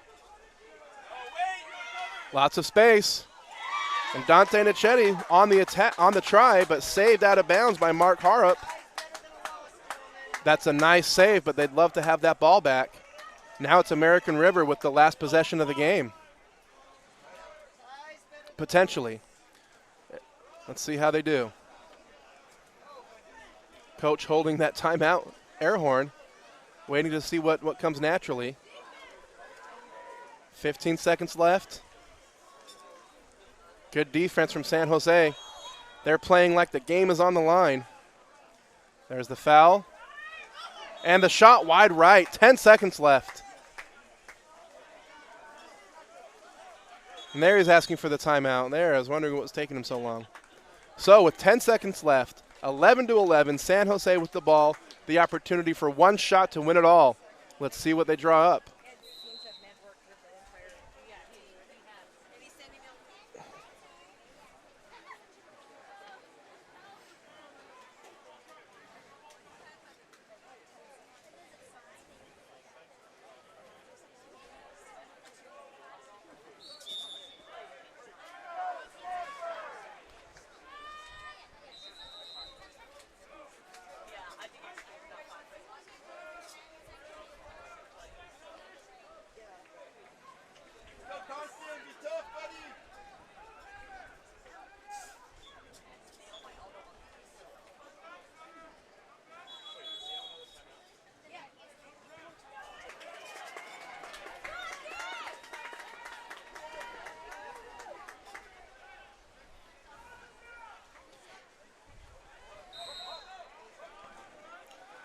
All right. 3 quarters and 5 minutes and 50 seconds of play. All comes down to this last possession. It's 11-all. San Jose with the ball on the right side. There's the ordinary foul. They give it to Aiden Ross, who's got some space. He misses, just misses off the post. Oh, man.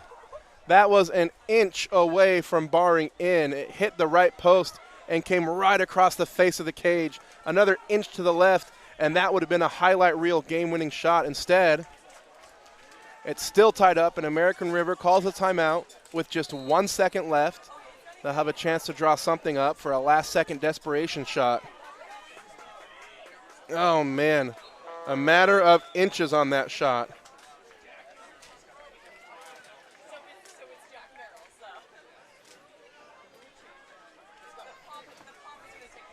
With only 10 seconds, that's about as well as they could have hoped for there. Now we'll see what both teams have drawn up. I think the best that American River can hope for is a shot with maybe a tip near the cage. Table's going to have to be very precise on when they start the clock. The clock does not start on the whistle. It starts when the ball is put in play. So even though there's only 1 second left on the clock, they should have about 3 to 4 seconds of play. That's exactly what they're going to try to do. Goalie's just going to shoot it over the cage. Somebody's going to try to tip it and redirect it so it goes in. And it's field blocked. So they'll call the ball out. Let's see. What's the procedure here? I think it's a shootout.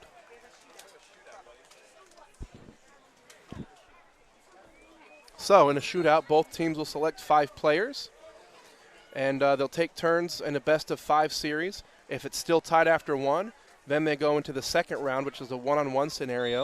Well, they'll have one shooter go at a time, and then the other team has a chance to match it. So we'll see. Expect on American River, expect Dante Nichetti and Rafael Ruano to be part of that 5. On San Jose, you can expect to see lefty Liam Ambergy and Aiden Ross included in that lineup as well.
All right. So here we go. Shootout is on. The first round is a best-of-5.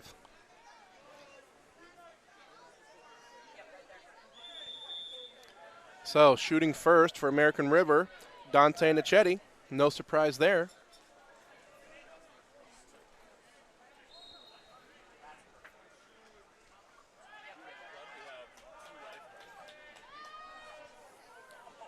Puts himself on the 5 meter. There's the whistle. And there it is. I don't think there was any doubt on that shot. Dante Nichetti scores the first one. And now it's Lachlan Rossi stepping up for San Jose. Well, this is interesting. There's 2 schools of thought here on penalties. There's the whistle. Lachlan puts his away. One is to stack your shooters, your best shooters up front, which is what American River is doing, as now Rafael Ruano steps up for it. The other is to put your stronger shooters towards the back, which seems to be what San Jose is doing. Rafael Ruano with it. There's the shot. He puts it away. That's 2. 2 for American River. I prefer to put the stronger shooters up in the front, which makes more sense to me because if it goes into the next round, a second round of shooting, it's just a one-on-one shooting situation, so you want your stronger shooters there. Andrew Reed bounces it off the post. There's the first miss. First miss of the shootout. That goes against San Jose. So now with 2 shooters down for each side, it's American River leading it 2-1. San Jose is going to need a big block from the goalie or a miss from American River. And there it is. Wow, what a save. What a save. Mark Harrop read that one all the way from his hand. That shot from Ryan Kress. What a save from Mark Harrop. Evens it up here. And that's going to give San Jose the chance to pull it even.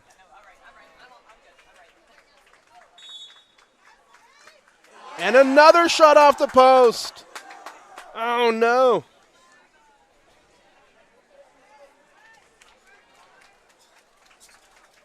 Oh, great opportunity there for San Jose. We'll have to see what magic Mark Harrop can come up with this time. His team still trails by 1 with three shooters gone.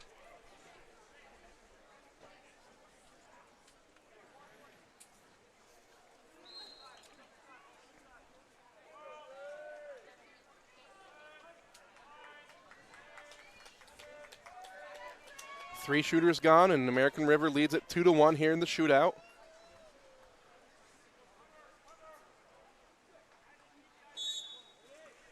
Into the left corner. That's a big one for American River. That was number 6, Nathan Larson.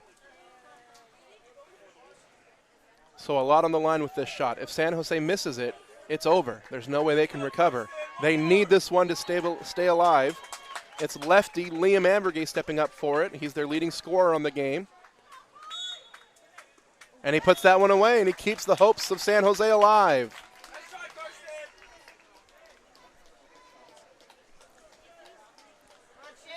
Now it's Shane Carter. Big shot. If Shane makes this, it's over. If he misses it, San Jose will have a chance to tie. And it's saved! It's saved! Saved by Mark Harrop. What a save! Wow! What a read! And he keeps the hopes of San Jose alive. 2 saves from Mark Harrop. Wow. And now it's Aiden Ross' biggest shot of the game. And it's in! It's in, and Aiden Ross ties it up. So we go into round 2. Wow. What an exciting finish. American River leading most of the game. San Jose pulling it back, tying it, taking a brief lead, but then American River fought back and tied it at the end of regulation. Now we're in the second round of a shootout. So this is a one-on-one scenario. So if American River makes this, San Jose has to match. And he does. Of course he does. Dante Nichetti off the right post. See, now here, this is what I'm talking about. Now we're in round 2. So American River, who stacked, you're not allowed to change your shooting order. So American River put their strongest shooters up towards the front of the line, where San Jose put theirs towards the back. So now American River in round 2 has the slight advantage here. Lachlan Rossi puts it away. Wow.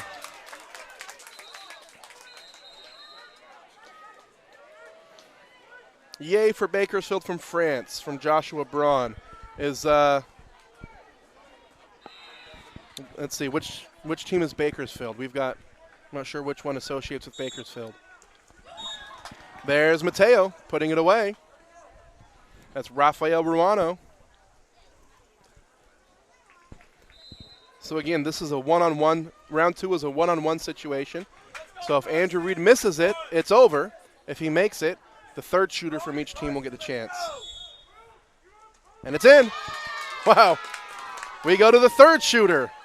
Who's going to blink first? American River versus San Jose. It's 16-16 in the second round of an overtime shootout. Wow. Ryan Kress from American River. Mark Harrop in the cage. He's had 2 amazing saves in this overtime shootout already. What magic does he have left in him? Right in the corner. Ryan Kress, nice shot.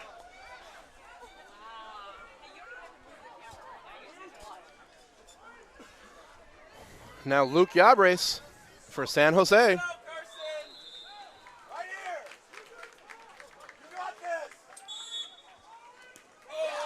Oh, it's in! Wow! I said before, this was a game of inches. That ball off the goalie's hand, off the post, and as the goalie tried to fish it out, pushed it back a little too far. They've got a referee right on the line, and she called that one in. Wow. So now we go to shooter number 4. What do you think? Are we going to see a round 3? Into the corner again. Wow. Oh, man. Referee and table crew earning their overtime for this game. Here we go, Liam Ambergay. Big shot for San Jose. Referee should switch positions here with the lefty shooter, but they're not going to. It's in. Shooter number 5. Wow.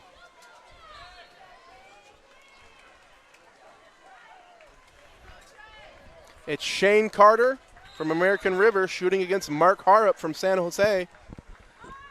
He's on the cone. Referee putting him in position. There's the whistle.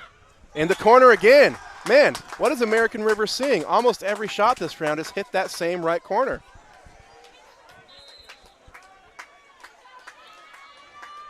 Okay.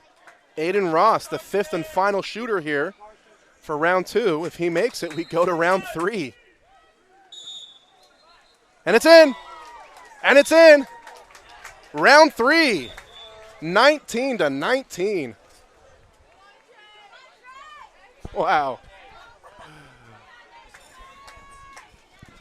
And it's Dante Nichetti shooting against Mark Harrop. Don't blink. Don't turn off the TV. Don't click off the live stream. Dante Nichetti hits the left side.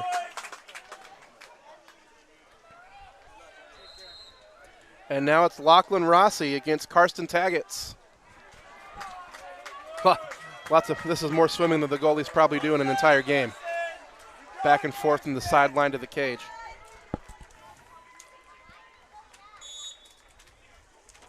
It's in. We go to shooter number 2 in round 3.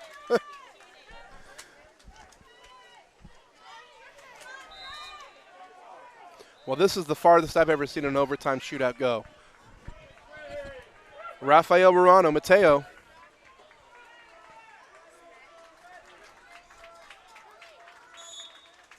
It's saved! It's saved by Harrop! Saved! Mateo's been automatic all game long. That one just a little bit off the mark. Saved by Harrop. This could be it. Andrew Reed for San Jose. If he makes it, it's over. If he misses, we keep going. And it's in and it's over. Wow. After all of that, 4 quarters and 2.5 rounds of overtime, and San Jose comes out on top by a score of 21-20. The winning shot leaving the hands of Andrew Reed. What a game.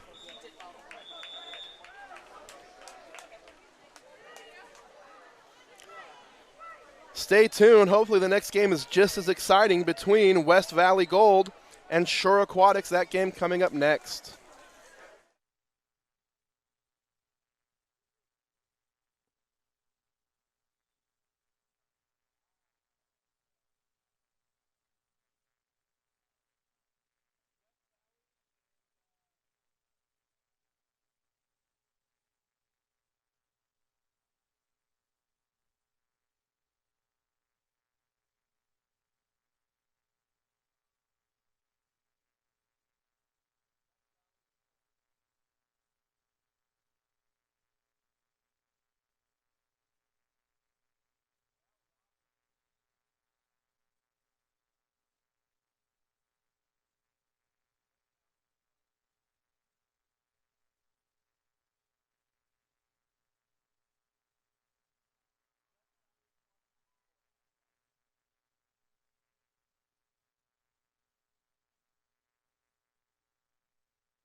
Hello and welcome to the Woollett Aquatic Center in Irvine, California. In front of me is a game in 16U championships between West Valley and the Whitecaps and Shore Aquatics and the Dark Caps. West Valley wins the swim-off. They get the first possession. Early entry pass into West Valley, controlled and scored by number 10, Andras Belesne. Help me out on the pronunciation if you're listening on the live stream. But a nice shot there from center. First goal of the game. It only took 18 seconds, and West Valley leads it 1-0.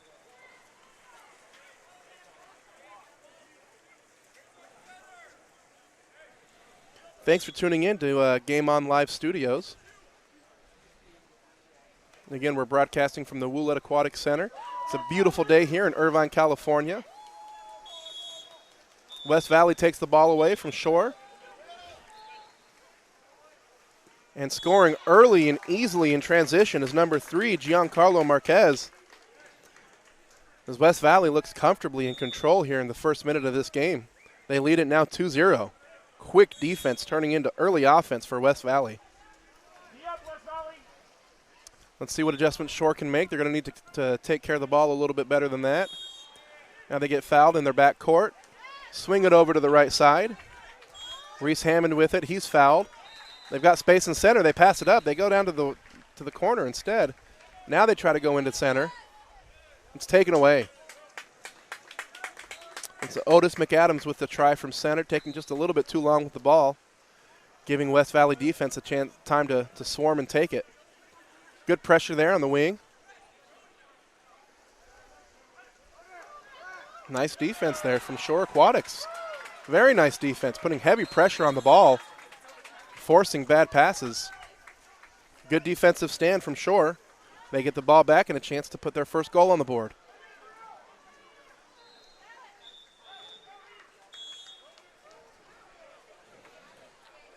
Foul nearly against the wall at half tank.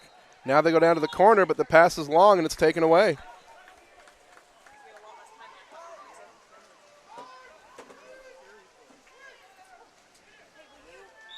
Here comes West Valley with the numbers again. They're quick on that counterattack. But the defense recovers. And a nice field block from Antonio Loria Zapuzzo. Nice job getting his hand on that shot.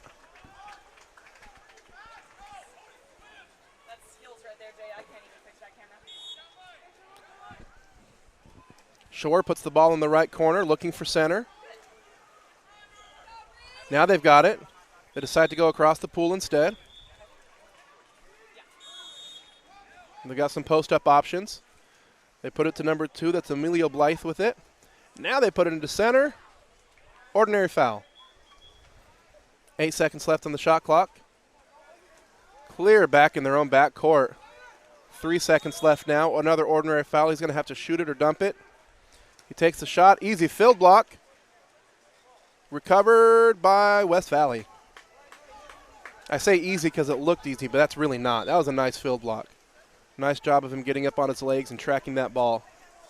That field block to Giancarlo Marquez.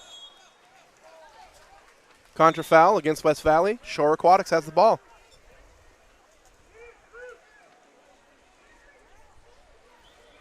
We've got people working on the cameras right now. If it's not fixed in a moment, let us know. The answer is no, it's not supposed to be fixed. We've got people on that. Ball taken away from Shore Aquatics. West Valley has it again. Nice pass into the drive. It's Giancarlo again, missing wide right. Good defense. Forcing him to roll towards his weak side, taking away his strong arm, forcing him to shoot from his back. Goalie came out well. Good team effort there, forcing that shot wide.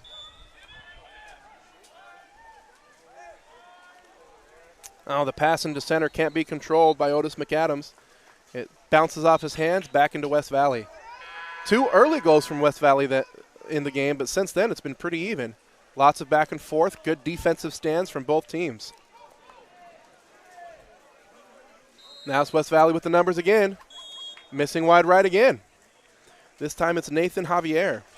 Great opportunity for West Valley to put themselves up by 3. Couldn't quite get it there. Lots of contact in the center. They're fighting hard. Yeah. Offensive player went under to try to get position. You can't do that. That's colloquially known as submarining. Going under the defender to earn position. You can't do that. Can't get caught doing that at least. He got caught, got the contra foul. Now it's West Valley ball. Hard foul at about 9 meters. Picks up the ball, puts it in play. He's got space to attack, and he will. Now he dishes it up to the top. They put it in the center. Takes his time with it, tries to spin to his weak side, puts it back out to Giancarlo. He'll take the shot and miss it over the top of the cage. Good patience there from West Valley. Couldn't put the ball away. Now it's Shore. You can see this is in a low-scoring game, one of the effects you'll see is the players aren't able to sub as frequently and they get tired. The pace of this game has already slowed tremendously just in the past minute. Players from both sides are tired. If they don't score soon, they're going to be exhausted by the end of this first quarter. But that's not stopping Shore Aquatics from making a great defensive save. That's Isaiah Osorio with the steal. And everybody else slow to keep up. I don't blame them. This is exhausting.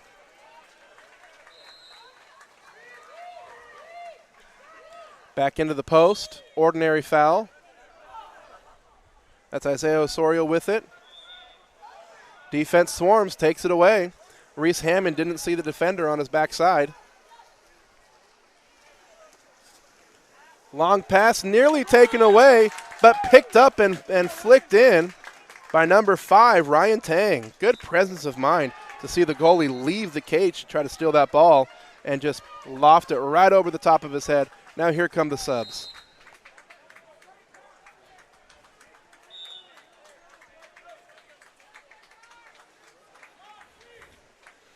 Cohen Coons coming out of the cage nearly had it, was a stroke away, but Ryan Tang got there first.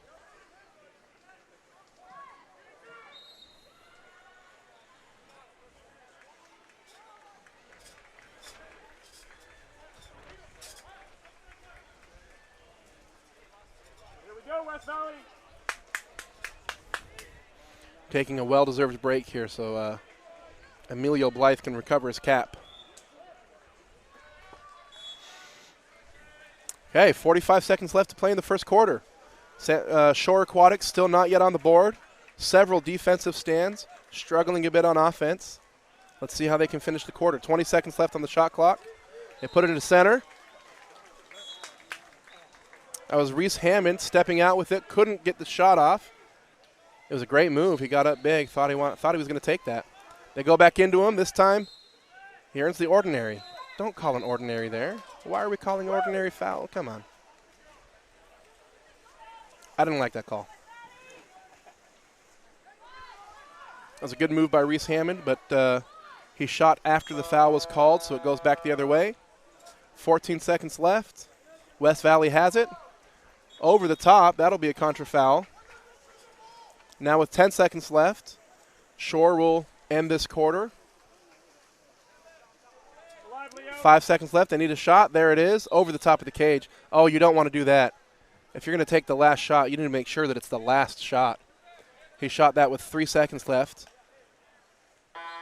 But West Valley didn't get it off in time. Their coach is wondering why. He's got his hands out to the sides. All right, so at the end of the first quarter, West Valley on top, 3-0. Great defensive efforts from both teams. This is going to be a hard-fought battle. Don't go anywhere. Second quarter coming up next.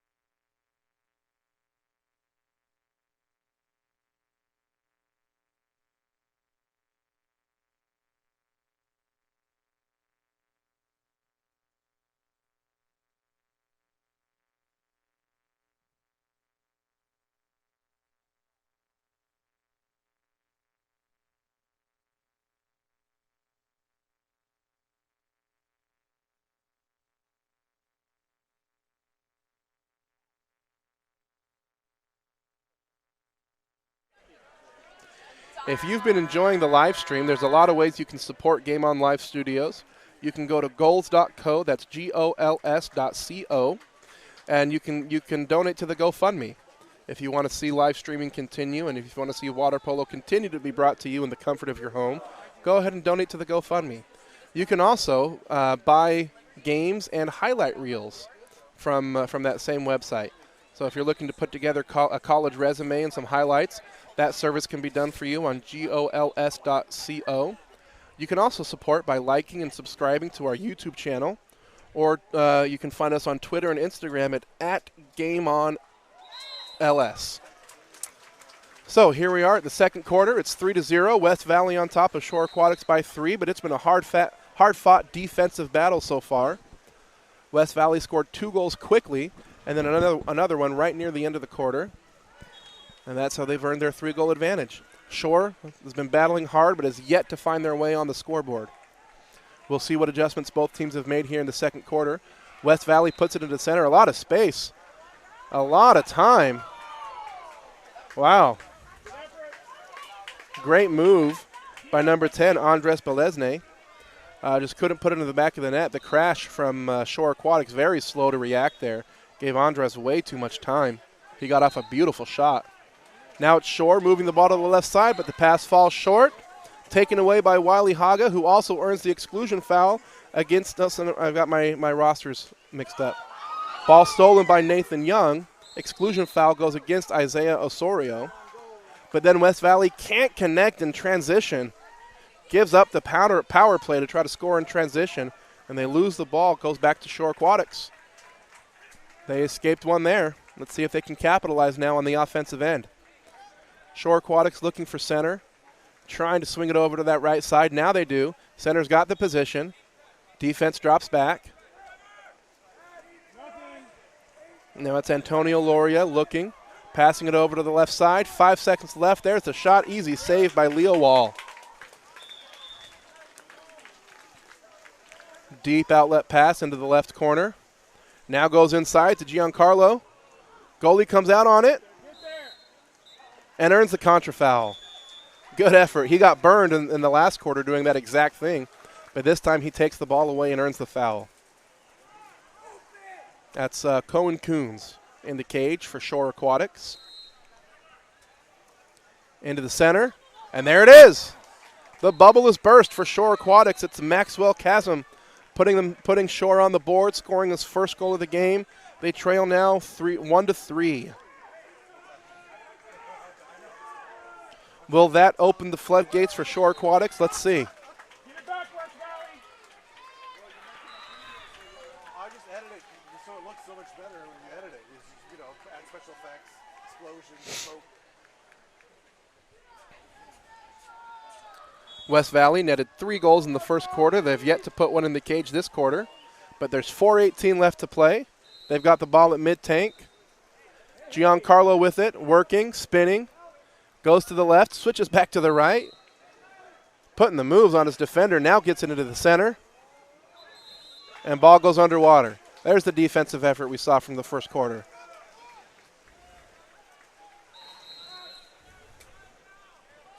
Here comes Shore. Ball on the right side.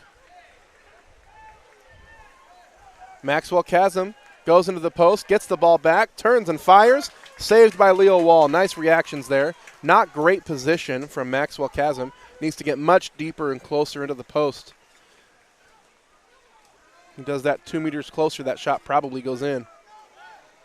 West Valley with the ball in the left corner. Giancarlo has position, asks for the ball, gets it, steps, ball slips out of his hand. Oh, what a move. He got about 1.5 meters of separation. And then on the second attempt, it's saved by Cohen Coons. Nice block. Giancarlo got it back a second time. Got up on his legs, tried to put it low. Coons was all over it. West Valley gets it in the corner. Fresh shot clock. This time they go into Andres Belesne. Goalie saved it again. Off the fingertips of the goalie, forcing it off the crossbar. Nice work by Cohen Coons. A good couple of possessions there for him.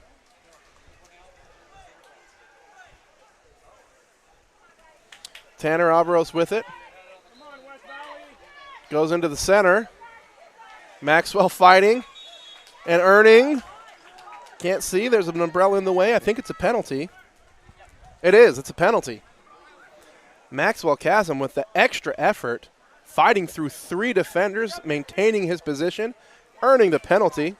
Now Wiley Haga steps up to take it. Nice work. Nope, he's giving it up to Andrew Muro.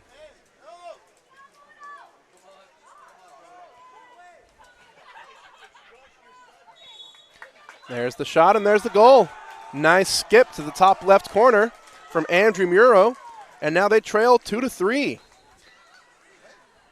Down only by 1 after 3.5 minutes of hard work here in the second quarter.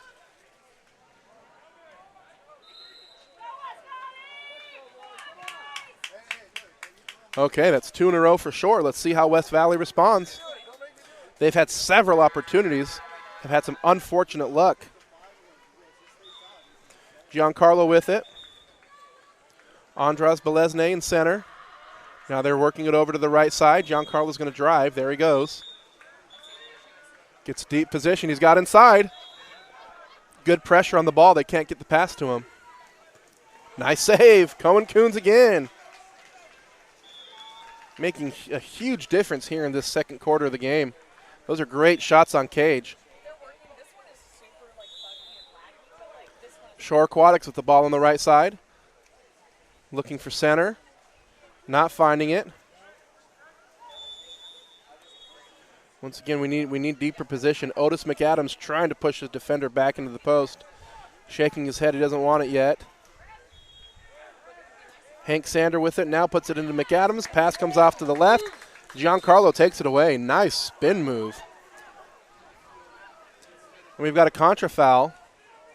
Goes against number 4, Lars Schubert. Gives the ball right back to Shore Aquatics. Now into the center. Ball bounces off his face. He can't control it. Taken away by West Valley. A little too much oomph on that entry pass. Skipped past his hand and hit him in the face. Centers hate that.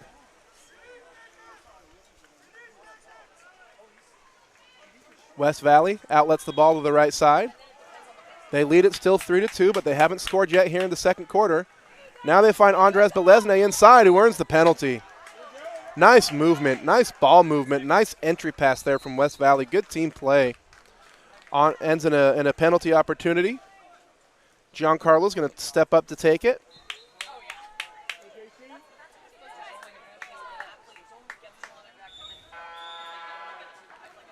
Referee moving Cohen Coons back a little bit. There's the whistle and the save. Wow. Cohen Coons is doing everything right now. What a save by Coons. Great read on that shot. Keeping his team alive. Were it not for 2 or 3 of his incredible saves, they'd be behind by 4 goals right now or more. Nice work, Coons. Shore loses the ball. West Valley's coming back the other way. Another counterattack opportunity. Coons comes out again and forces a panicked shot from number 4, Lars Schubert. And it misses wide right. The score is incorrect on the stream. We'll get that fixed.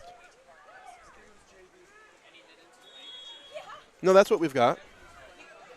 Must have just been fixed. It's 3-2. Score is 3-2 West Valley.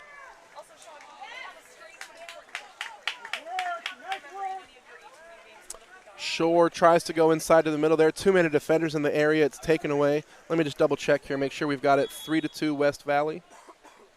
Yep, we've got it. I had the scores reversed at first, so that was my bad. Andres Belesne this time earning the contra foul.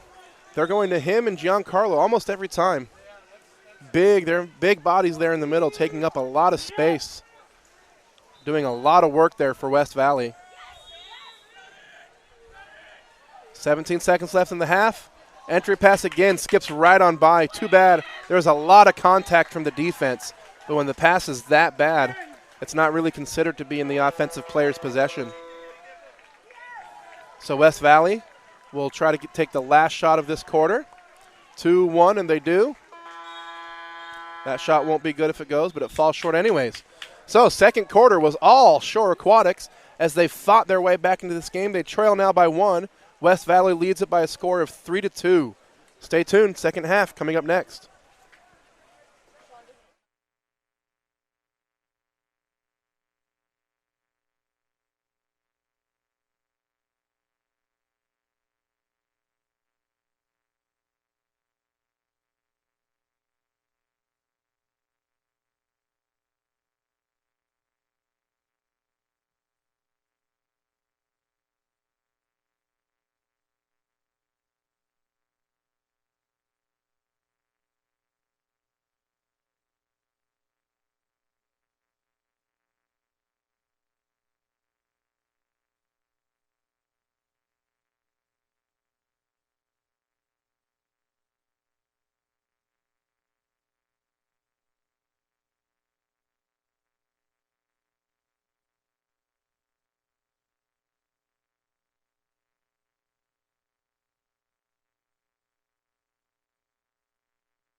And we're back for the second half, third quarter of play. First quarter was 3-0 West Valley. Second quarter was 2-0 Shore. And that's how we've gotten where we are, with West Valley on top by a score of 3-2.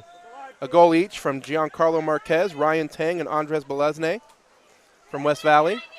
And a goal each from Maxwell Chasm and Andrew Muro for Shore. That ball nearly goes in, but taken away from West Valley. Taken away by West Valley. Now it's West Valley with their first possession here of the second half. Fouled in their own backcourt. Giancarlo has it. Got some options in the center. Good switch there by Shore. Now Ryan Tang turns the corner. Gets the inside track on his defender. Defender coming way too over the top, earning the penalty. Nice move by Ryan Tang. Good recognition of his position there. That penalty goes against Antonio Laria Puzo. And Zachary Rahman steps up to take it. This will be his first goal of the game. He's got his head on that 5-meter cone, legs in towards the cage. He's going to come over his hips. Off the bar. A little too much oomph on that skip. Hits the crossbar. Shore escapes another one there. Last penalty was saved by Cohen Coons. That one comes off the bar. Now they've got it into center. Lots of space. Paul undercall. Didn't look like it went all the way under from here, but the ref called it. Outlet pass goes long, taken away by Cohen Coons. He's got a tendency to come out of the cage. He got scored on once, but he's gotten several steals that way. That one was a good decision there. Isaiah Osorio with it on the left side. Puts it into the center. Pass too close to the body. Tell you, where the entry pass goes, a matter of inches changes everything.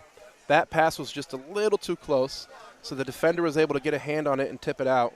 If it were a better pass, the offensive player might have had a chance for an exclusion or a goal. West Valley has it. Giancarlo with the ball up top. Looking, waiting. Still waiting. Now he goes into the middle. It's Zachary Rahman's with it. Nice save by Coons. Good attempt. Good job getting inside of his defender.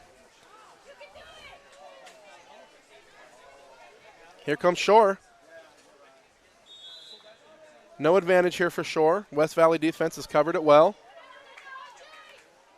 That ball taken away. Nice defense. Nice defense from Ryan Tang, showing his hands at the right time, taking the ball away at the right time. Nice defense. It's a low-scoring game. Both offenses have struggled, and the defense has been very active on both sides of the pool. It's going to be a matter of who fatigues first. West Valley has it. They tried to go into the center, but it's a contra foul. Again, stellar defensive positioning, this time by number 2, Emilio Blythe.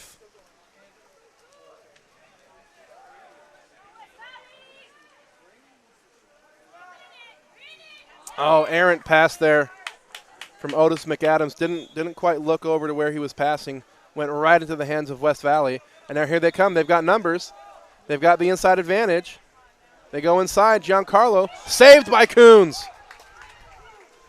Have I said that already?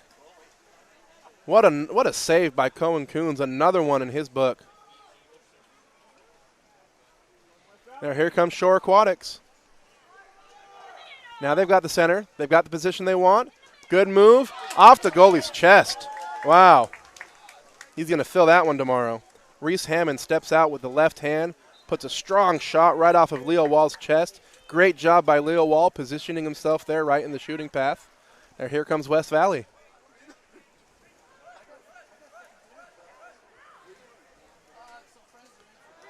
Into the center it goes. Nice kick out pass. Here, denied by Coons.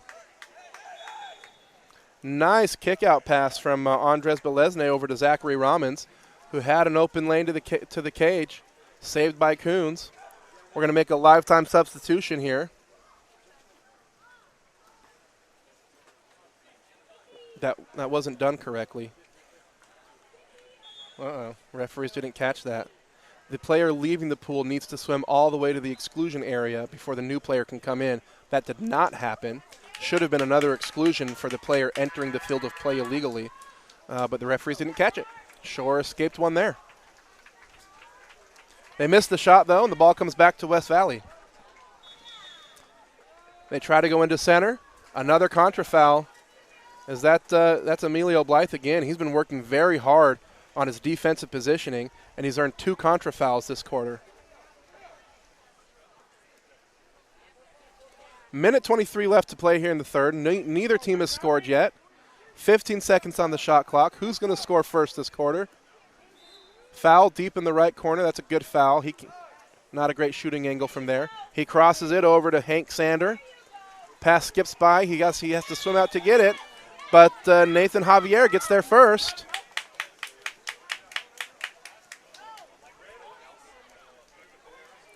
Nathan Javier puts it into the center. The backhand attempt from Giancarlo off the goalie's shoulder. Ball's put underwater. Giancarlo either didn't hear it or just shot that ball out of frustration. But he shot it after the foul was called. Earned the exclusion foul, and then timeout, Shore. So they want to capitalize on this power play opportunity. There haven't been very many of them for them this game. They're going to call a timeout. They're going to catch their breath. They're going to talk about that. Stay tuned. Don't go anywhere. 51 seconds here left to play in the third quarter.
All right, here we are. Let's see what Shore Aquatics drawn up.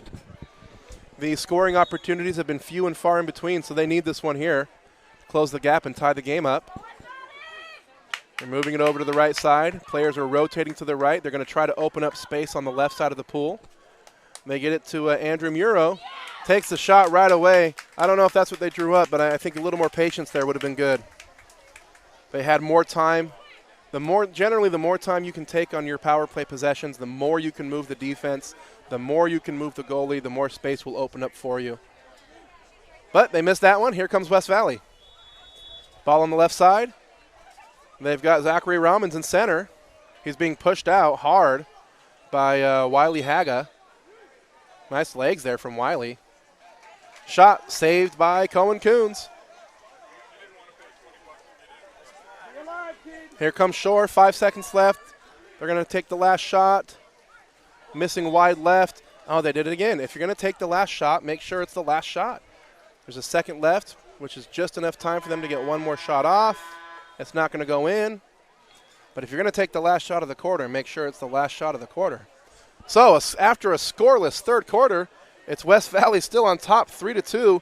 Hard defensive battle on both sides of the pool. These players are exhausted. Stay tuned. Don't go anywhere. Fourth and final quarter coming up next.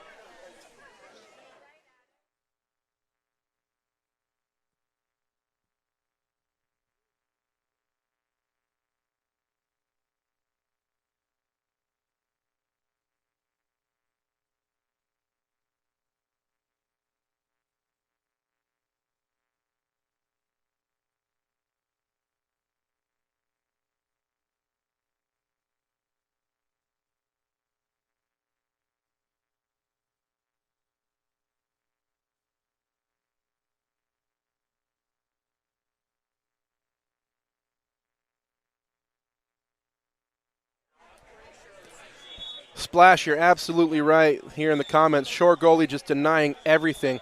I don't know if you've been watching the whole game, but he's been blocking penalties. He's been blocking one-on-nobodies. He's been blocking cross passes. For Shore Aquatics, he has definitely been the difference in this game. Makes such a difference to have a goalie of that caliber. He's been doing great. He's the reason it's as close as it is. A lot of these shots would go in on good goalies, even on great goalies. But Cohen Coons is having himself a game. Referees whistling for the teams to come out of their corner. Here we go, West Valley. I'm going to make a wild prediction here. I'm going to predict that one team, I don't know who it's going to be, but one team is going to break loose here and score. They're going to put some balls in the back of the net this quarter. We're going to see 3 or 4 goals here. They're going to get some energy. They're going to get some momentum. Let's see who has it. Both teams pretty slow leaving their corner. They're pretty tired by this point. With only a score of 3-2, there have not been that many substitution opportunities. These players are playing longer segments maybe than they're used to or than they're trained for. There's the whistle. There's the ball. And it's going to be West Valley with the first possession of the fourth quarter.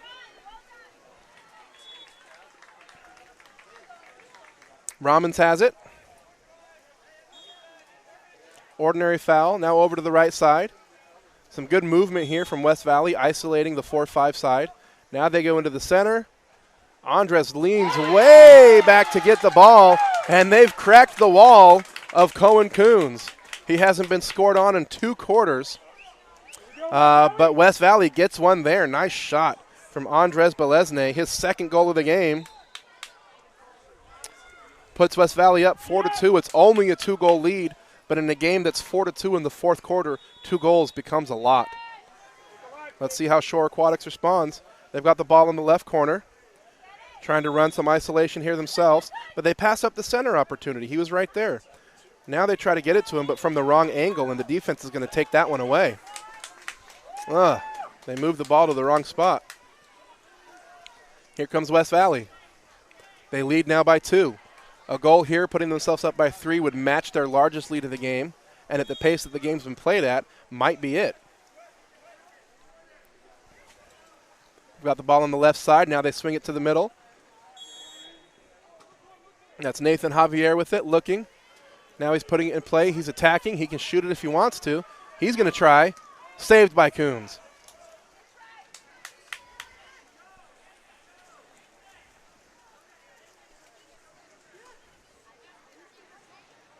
Here comes Shore. They trail by 2, 4:44 left to play. Now they put it into the post, and they earn the exclusion. There we go. Oh, they're man up. You got to protect the ball. They do. They do. Good exclusion there by Shore Aquatics. That's maybe the best run post option that they've done all game. Now let's see how they do on this man up. Wiley Haggett has space. He's got the goal. Oh, man. Field blocked by Nathan Javier. It looked like the goalie had a good read on that shot, but field blocked by Javier, bounced off to his left, and the goalie wasn't able to recover, so that goes in. Wiley Haggett scores his first goal of the game, brings it back to within 1. Oh, man. What do you do there? You're supposed to try to field block. Just an unlucky bounce. Here comes West Valley, still on top by 1. 4:15 left to play. Giancarlo with it on the left side. Puts it in play, looking, holding, waiting. Now he goes off to the right side. Zachary Rammons has it. Andres Belesne creating space in center. There's going to be an exclusion foul against number 5 over there on the 1-2 side. This gives West Valley the power play opportunity. Let's see if they can capitalize. Good ball movement, quick ball movement, going around and back again. Now Javier passes back up to, there's the middle, Giancarlo. Wow, with the skip shot right over the goalie's head. Oh, they couldn't beat him on the sides, they couldn't beat him in the corners, but he put it right over his head. Giancarlo with his second goal of the game stretches the lead back out to 2.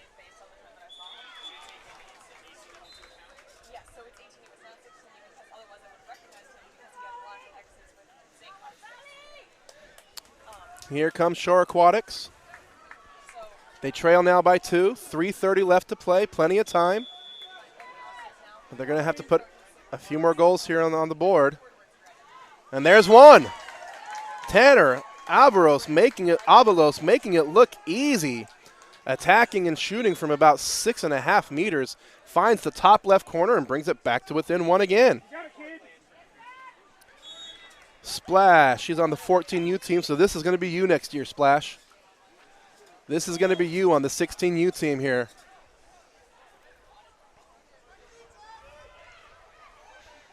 All right, West Valley has the ball and the left side now. They're looking for Andres Belesne in center. He's got great position. Got a little bit of an inside positioning there. Being patient, being very patient. Maybe a little too patient as he's running out of shot clock.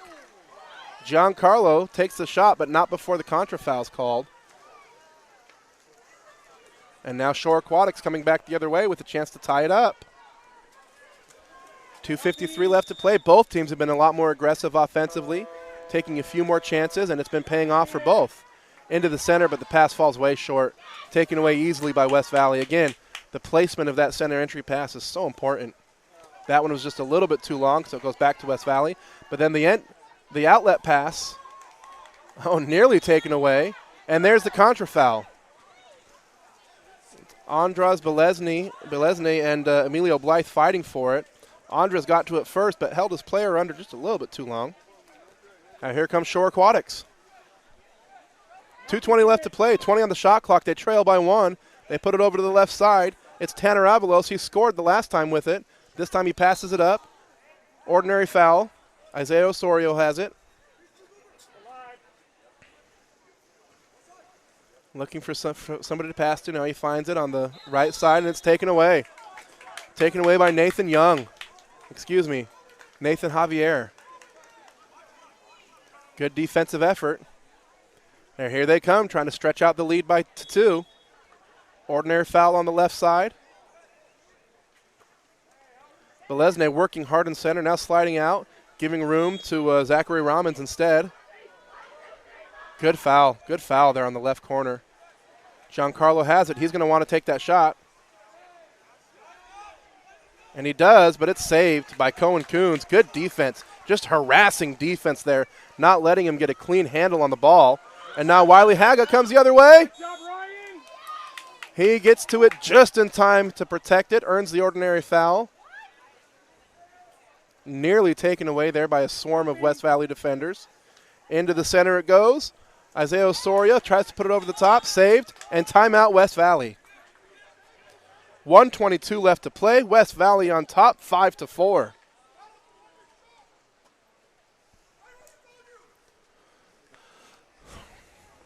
West Valley coach there not pleased with the effort of some of his players, even though they're on top. It's good to expect players to play their best regardless of the situation. They're going to want to hold on to the ball here. They definitely need another shot opportunity. They want to stretch the lead out to 2 goals, but they're going to want to take the entire shot clock to do it. So look for them to be patient with the ball, slow on offense, and attack in the last 7 seconds. Shore, on the other hand, they're going to want to foul early, get themselves high and hard up in the lanes, try to deny passes, get the ball, and get up on a counterattack. They've got to score at least 2 goals to win, 1 to tie it and go into a shootout. All West Valley needs to do is hold on to the ball.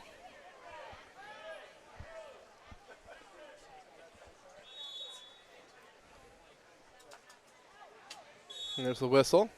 They put it in play. Giancarlo controls it on the left side. We've got a pick there happening on the 1-2 side. And Andres comes back inside with the player he wants. Works, but works too long.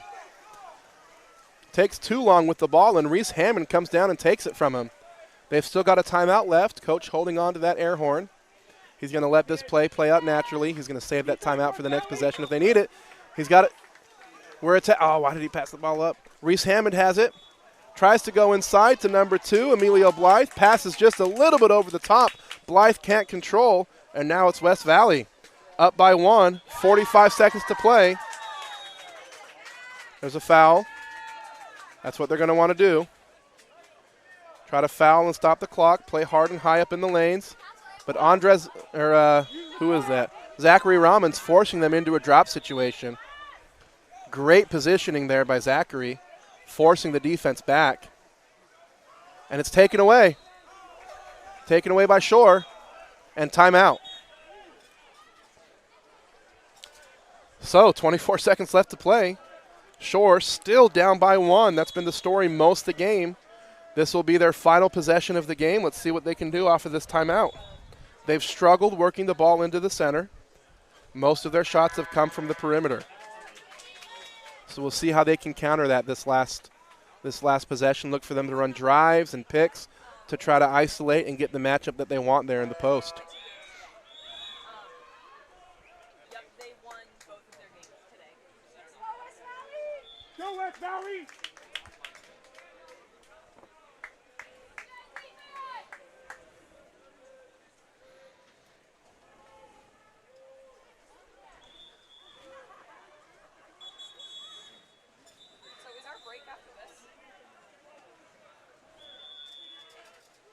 Break is after the next game. What? No, 2 games. 2 games until the break.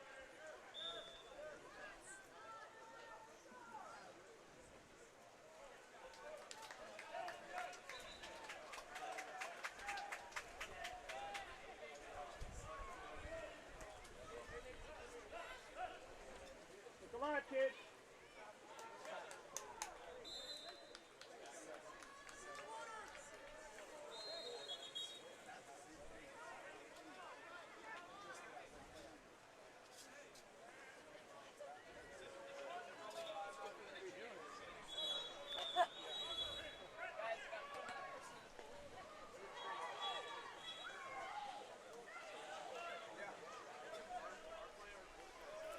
All right, 21 seconds now.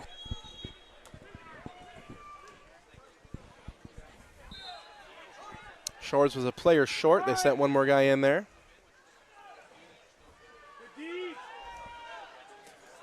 Oh, no. They tried to work the ball down the 4-5 side, but great defense from Andras Belezne took that one away. That should be the game as long as they can hold on to the ball. They're spreading themselves out now. 5 seconds left, and that's going to be it. So in a game that was all about defense, the final nail in the coffin was a defensive stop from Andres Belezne, who scored 2 goals. At the end of 4 quarters, it's West Valley on top, winning by a score of 5-4.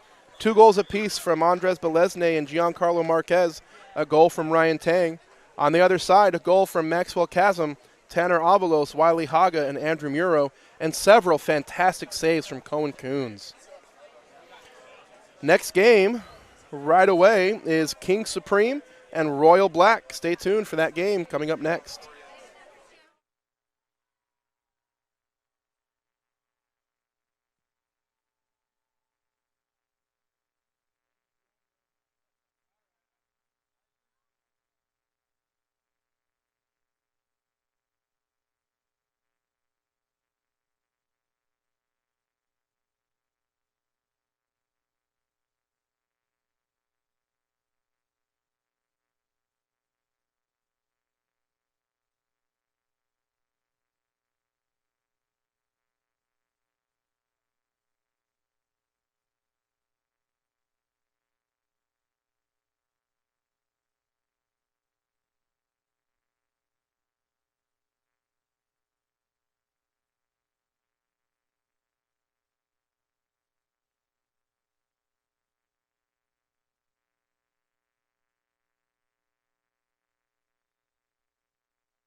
Hello and welcome to the Woollett Aquatic Center in Irvine, California. It's a beautiful day here.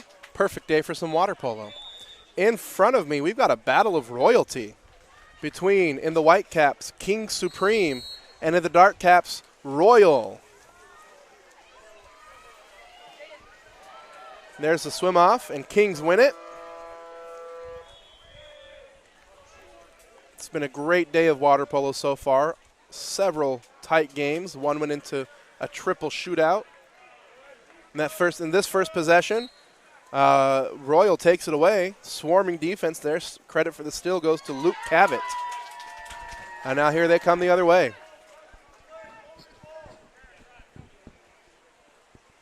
Royal has it at mid-tank, looking, waiting, being patient. Now they go deep to the right corner. That's Caden Cabrera with it, who tries for the shot attempt, tipped by the defense, misses wide right. Kings recover, and here they come.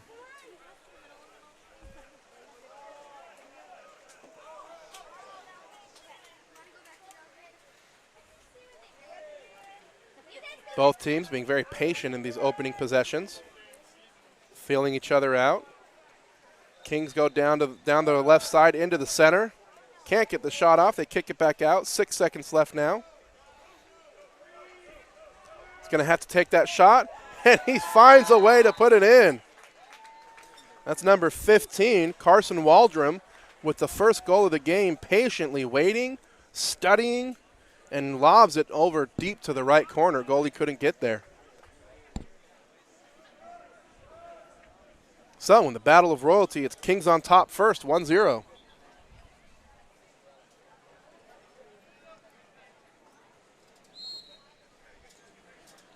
Thank you for tuning in and supporting Game On Live Studios. If you have the capability, go ahead and let us know where you're watching from. Whether it's here local or elsewhere in the world, we appreciate that we're able to bring the game to you in the safety and comfort of your own home. Kings with the early steal on that, and putting it away is number 7.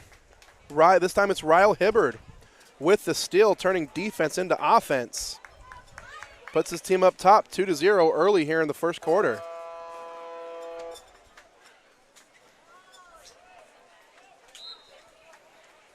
Royal's going to have to take a little bit better care of the ball. Stop that counterattack from happening.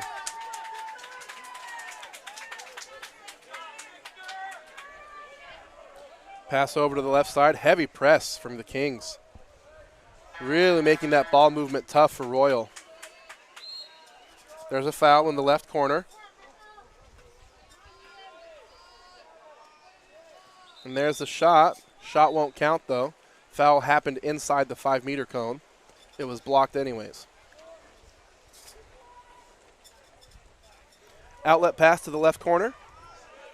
Logan Todd has it. He's fouled around 10 meters. Looking, puts it into the post. Shot skips wide. Goalie's going to take that one away. And an exclusion in the back court. That call goes against number 15, Carson Waldron. This gives Royal their first power play opportunity and a chance to get on the board. Luke Cavett swims out to get it. Late start on the clock there. Benefits Royal. They get a little bit more time on that possession. They're going to rotate to the right, try to open up space left. And there's Benjamin Ray stepping up and putting away his first goal of the game. Brings his team back within one. It's 2-1, just about midway here through the first quarter.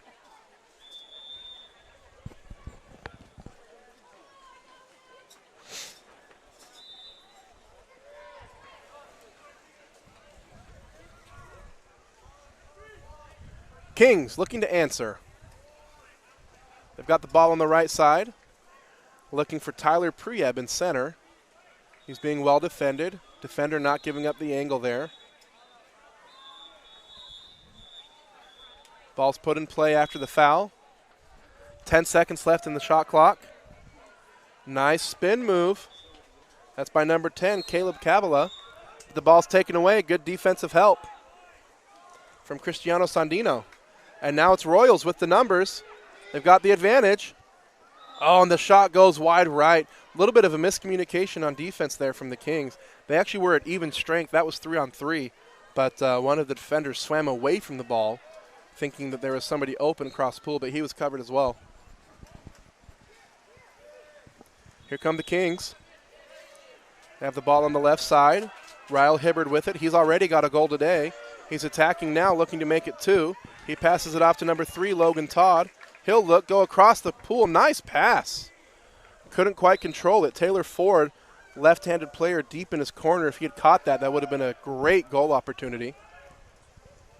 5 seconds left now on the shot clock. Team starting to transition. There's the foul. He's going to shoot it or dump it. There he goes. It's dumped. Good defensive stand from Royal.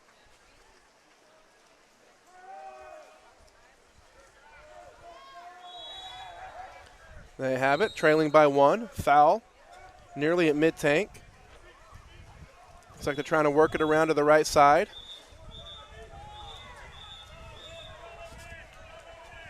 Benjamin Ray trying to create some space there in center. Oh, but the pass goes to the wrong player.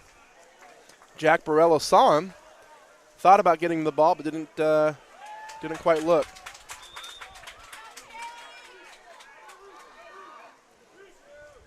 Here come the Kings.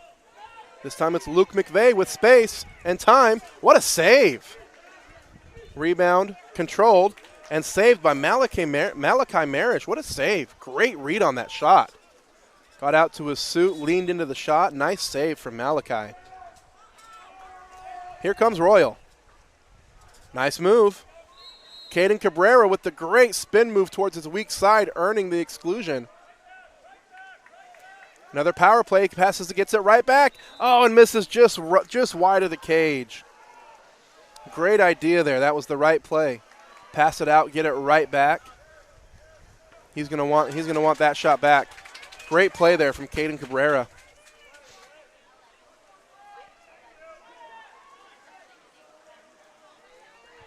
Wow. Number 14, Tyler Prieb, gets the long feed from Cahill Tucker, controls it tightly in between two defenders, and able to finish. Tyler Prieb, his first goal of the game, puts his team on top 3-1.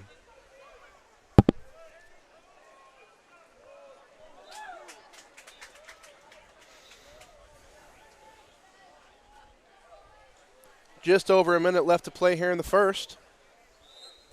Royal has the ball. They trail by 2, but there's a lot of water polo left to play. Benjamin Ray has it, working, looking, being patient, waiting for the pass that he wants. Now he passes it off to the left side. That's Bryce Stover. Now he has the ball. Ball's moving really slow here due to the pressure, the heavy pressure from the Kings Supreme. Their press has been very detrimental to the Royal offense. That pass over the mark. That's exactly what you want to happen in a press. You don't necessarily want to try to steal the ball yourself. You want to put heavy pressure on the ball and force bad passes. Let your teammates steal it. That's exactly what they did there. Now here come the Kings with the ball on the left side. Karsten Lucia has it. Earns the ordinary. He's outside 5. He can shoot it, but he passes it instead. Now the ball comes Riley Hibbard off the cross pass. Off the bar, but rebounded by number 10, Caleb Cavilla. Gets his first goal in what's been a very balanced attack so far from the Kings. A goal apiece for Ryle Hibbard, Caleb Cavilla, Tyler Prieb, and Carson Waldrum. They lead it now 4-1.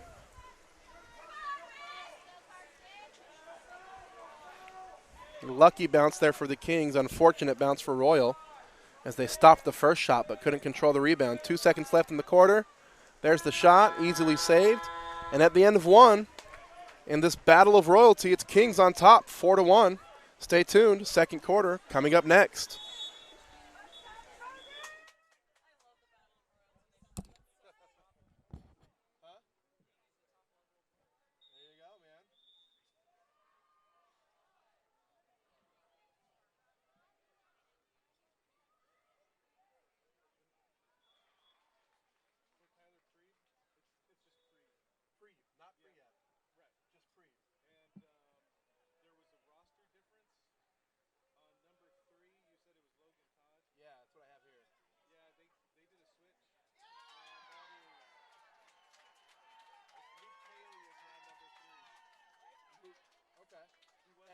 So did they switch?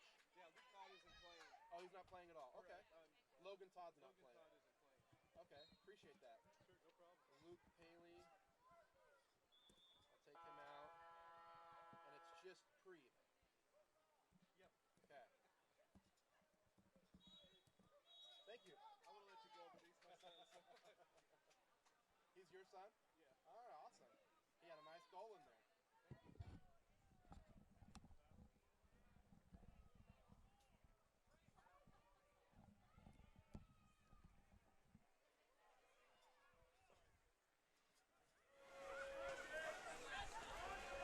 And we're back for the second quarter. A roster correction here for the Kings. Number 3 is Luke Paley. He was on the roster as Logan Todd, but I was informed that Logan Todd is not attending, and so they made a roster switch. Number 3 is Luke Paley. So here we go for the start of the second. It's the Kings comfortably in control, 4-1. There's a lot of water polo left to play, and anything could happen. We'll see what adjustments both teams make coming out here for the second quarter. One thing to note, the Kings have a much bigger bench than Royal, so we'll see if that pays off late in the third and fourth quarters. The Kings might have some fresher bodies to play. Might. That all depends on how well each team is conditioned. You never know, so we'll see. Teams are lined up. There's the whistle. Kings won the first swim off, and they're going to win the second one. Nearly swam where he did swim past the ball, but he was able to turn around and find it. That was Logan Lancaster on the swim off. Kings have the ball on the left side. Now they swing it over to the right. Being patient. Back over to the left. Cade Peterson has it, puts it away. Nice movement, being patient, attacking together, and Cade Peterson puts away his first goal of the game. That's tough ball movement for a goalie to cover. When you're swinging it wide from the 2 and 4 and back and forth like that, tough for the goalie to get back and forth across the cage that many times. Nice, easy goal there for the Kings. They lead it now 5-1. Royal Black looking. They've got a player open, but the defense forces it under. Risky defensive move, but it paid off. And now it's Cade again. He's got space, he's got time, he's got the ball, and he's got the goal. Cade Peterson puts away his second. He's the first player to score more than one for the Kings, and 2 early goals here put the Kings on top 6-1.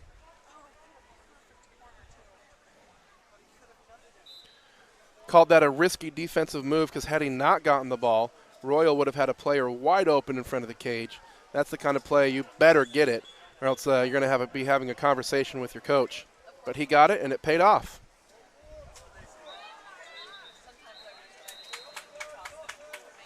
Royal puts the ball underwater, awarded back to the Kings.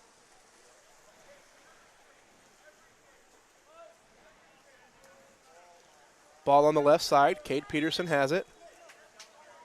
Down line. That's Caleb Cavilla with it.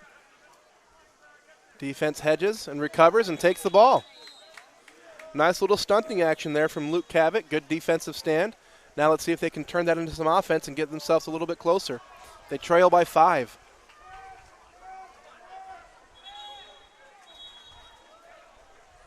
Luke has it. Looking. Telling you, the press of Kings really has been the difference maker in this game. Royal has had a hard time moving the ball. You can see the Kings' body position. They're high up in the lane. Just makes it really difficult for any pass to be made. It takes extraordinary effort to make even a single pass against a press as heavy and crisp as that. And here come the Kings. Cade Peterson with it again, looking for number 3. He's going to let it float out to Logan Lancaster. He's open. He'll move it out to the left side. They're going to be patient this possession.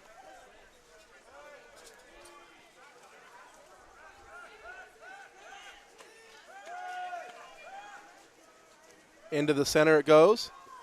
Backhand attempt saved by Malachi Marish and recovered by Royal. That was Tyler Preeb on the attempt. Malachi Marish on the stop. Pass deep into the right corner.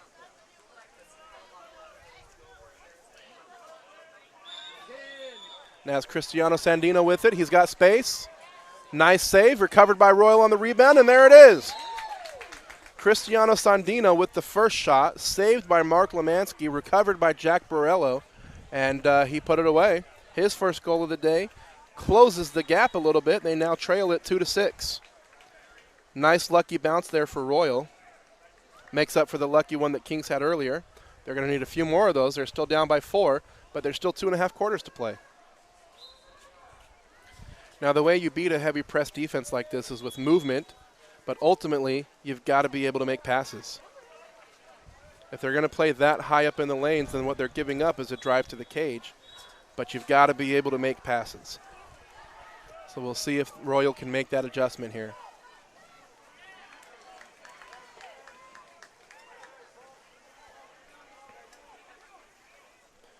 Deep into the left corner.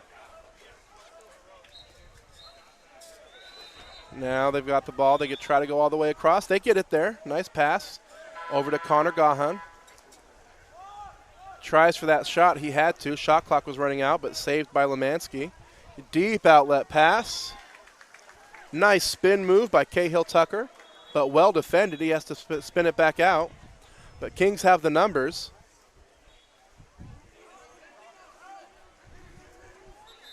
Oh, wow. Nice move, nice defensive move there. That was, let's see, James Ramey attacking with the ball. Had the ball in the water a little bit too long, and Cristiano Sandino was able to jump on it and force it under. Ordinary foul there in transition. Kings have the ball. Sorry, not an ordinary, an exclusion.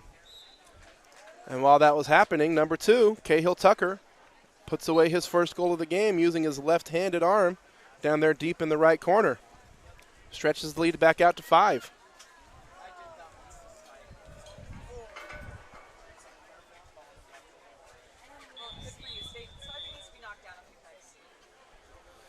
.148 in the first half. Kings on top, 7-2.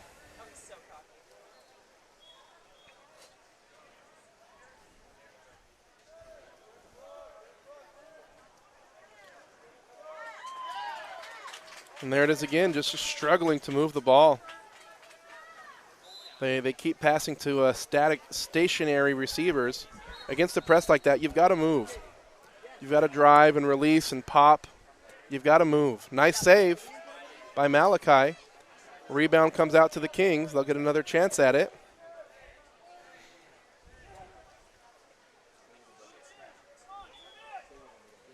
Cahill Tucker controlling it, holding it, waiting for the pass he wants. Goes up top. Luke Paley has it. Crosses 10 meters, puts it inside to the center. Pass skips a little long, and it's taken away by Malachi.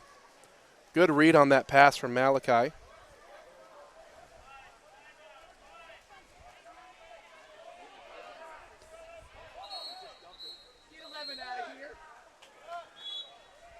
Here we go. Exclusion foul goes against West Valley. But the early shot, sorry, not West Valley, that was last game, from the Kings, but the early shot from Royal, easy save.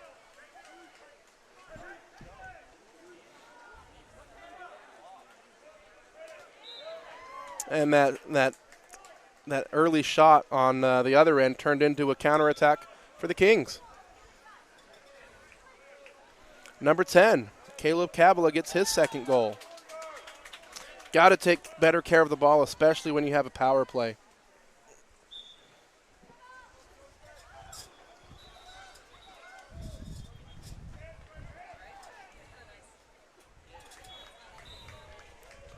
Okay, now it's 8-2. Kings on top.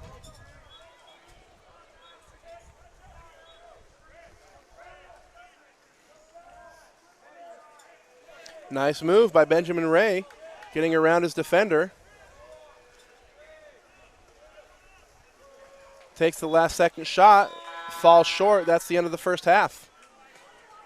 So the story of the first half is just the press. The press of the Kings. It's been really difficult for Royal to move the ball. We'll see what adjustments they make at half. What they need to do is move more to receive the ball, but also take advantage of those driving lanes that Kings are giving up by pressing so hard and heavy. But ultimately, you've got to be able to make passes on time where they need to be. So we'll see if they can make those adjustments here in the second half. Stay tuned. Third quarter coming up next.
And we're back for the third quarter of play.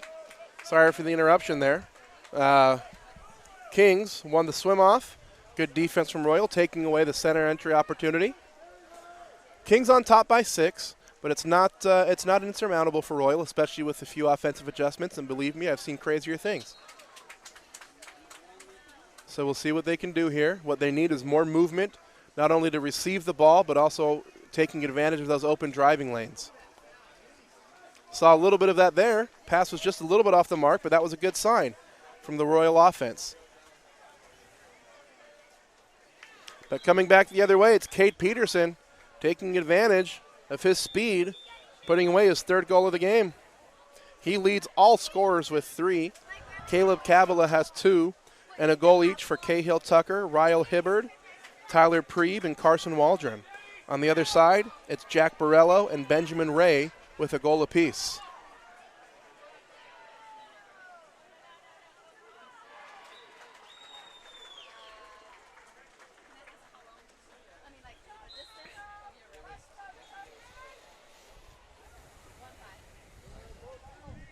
Here comes Royal on the attack. Let's see what they can do with this possession.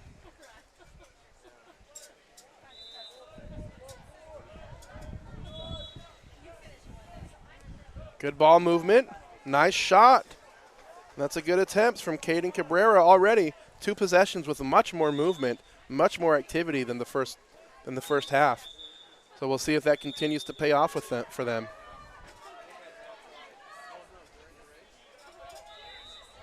But at the same time, they've got to figure out a way to stop the Kings. Right now, the Kings are on top, 9-2. Here's a counterattack opportunity. If they push it, they have the advantage. Benjamin Ray seals off his defender. Ball goes across the pool. Probably should have stayed on that side. Jack Borello tries to go inside to the center, but it's taken away by Taylor Ford.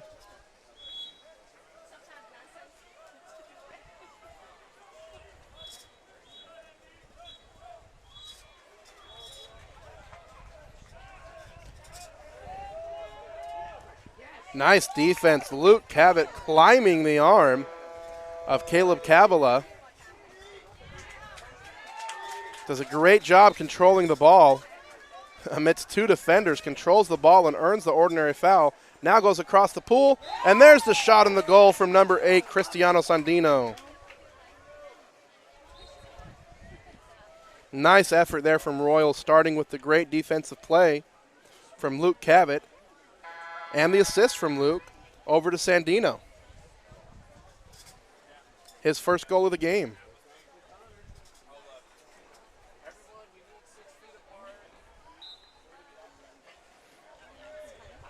Great job on video, guys. You're doing a wonderful job. Thank you. Let's see how the Kings answer. They still lead it by 6.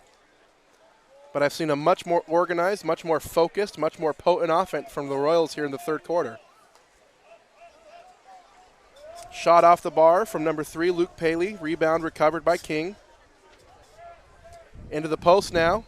And another save. Nice save. That shot attempt coming from number 7, Ryle Hibbard. Here comes Royal. Inside. Oh, ball under call. Going against Cristiano Sandino. The credit for the contra goes to Taylor Ford. That call could have gone either way. If the offensive player had done just a little bit better job protecting the ball, that might have been a penalty.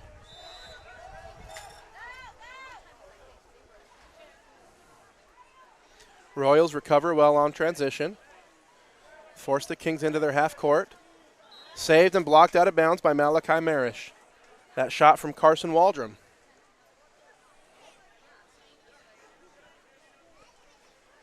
Kings will get a fresh shot clock in the corner.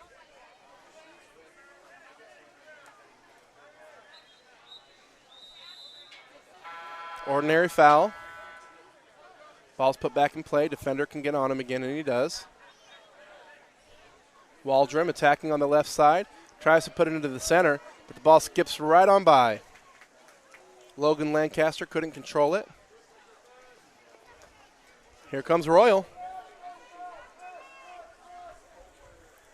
Caden Cabrera tries to turn the corner, can't quite get there.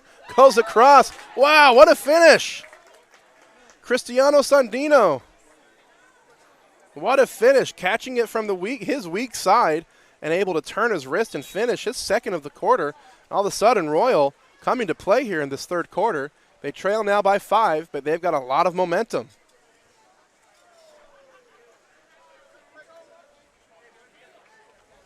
That's 2 from Sandino, both coming here in the third quarter, bringing their counterattack to life. Those are the kind of early and easy goals they're going to need. They've dug themselves quite a hole.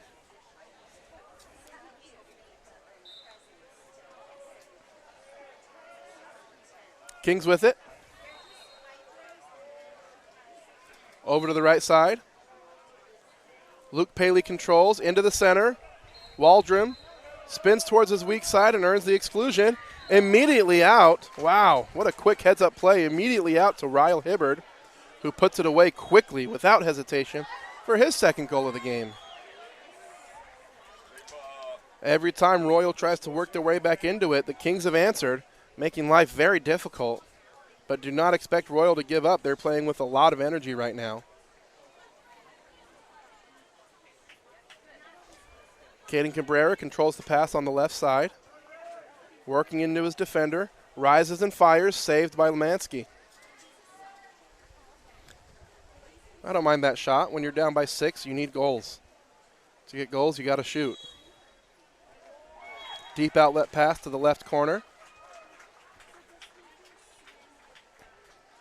Across now to the right corner. And Cahill Tucker spins his defender, gets the inside track, spins back out, hesitates, passes it back up to Luke Paley. He's got space, and the contra foul called on the other side of the pool against number 7, Ryle Hibbard. Here comes Royal. Outlet pass to the right side. Benjamin Ray controls. He's almost got a line on Luke Cavett. Tries to go into him. Luke controls, earns the ordinary. Back outside to Ben. Ben up top. Connor Gann has it. Inside to Jack Borello, who spins around with his left hand and misses wide left. Good move there. Much more lively offense from Royal this quarter. It's been fun to watch. It's a good turnaround for them. Good defensive stop here. They're going to try to get one more goal on the board this quarter. If they do, they will have won this quarter. First one all game. Inside to number 3. Taken away. Pass just an inch too long. Caden couldn't control it, and it's taken away by the goalie. And that'll be the end of 3. So a couple more goals for each team. Score is now 10-4 in favor of the Kings. But Royal with a much balanced, much more aggressive offense that quarter. So stay tuned for the fourth and final period coming up next.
And we're back for the fourth and final quarter of play in this battle royale. Kings comfortably in control. They lead at 10-4, but Royal showing some great adjustments in that third quarter. and I expect them to continue to do so coming here into the fourth quarter. So we'll see what this fourth quarter brings. Both coaches having a word with the official on table side there.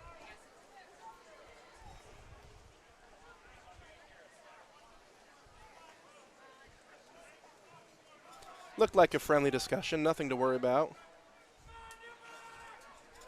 They're walking away smiling and no yellow cards were given. That's good news. There's the whistle. The Kings have won every swim-off so far, and they win that one. Logan Lancaster has won every sprint for the Kings. Ball to the right side. Eli Bass has it. Looking, waiting, holding.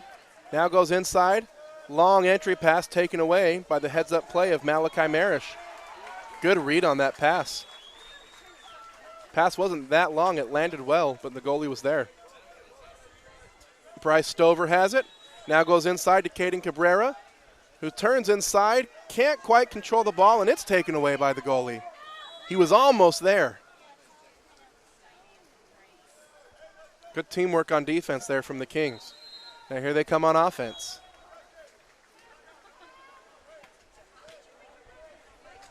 James Ramey earning some deep position there in center, taking up a lot of space. Now Luke McVeigh tried to turn the corner. He's stopped by Caden Cabrera, passes it back out. 5 seconds on the shot clock. We've got to take the shot. It's stopped instead by Ian Kinton. Nice defensive stop there. Oh no, but his pass falls right into the hands of James Ramey, but he's saved by Luke Cabot, wow, who forces the ball underwater. Just made a little bit of an errant pass back to the goalie. Sometimes you assume that there's nobody there and you pass it without looking. That's what happened there. But luckily for Royal, it didn't turn into anything. That entry pass lands long, and now it's back to the Kings.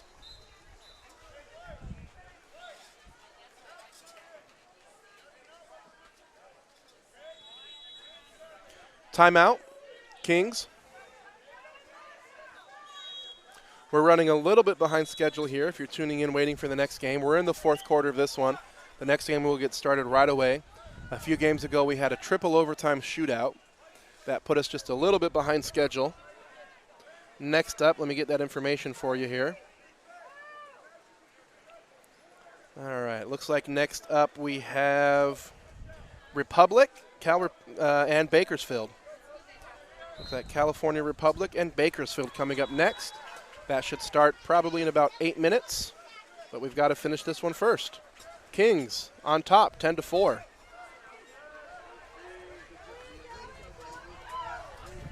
That ball taken away. Swarming defense by Royal. Great coordination there, great effort.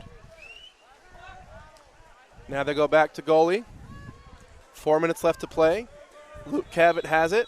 On the right side, he's looking. Ball goes into the center. I think that was meant for Ian, but it landed closer to Caden. So Caden steps out for it, taken away, and recovered by the Kings. Pass up top to James Ramey, who finishes. They've been going to him all game long. He finally got one. James Ramey gets his first goal of the game. Puts his team up top, 11-4.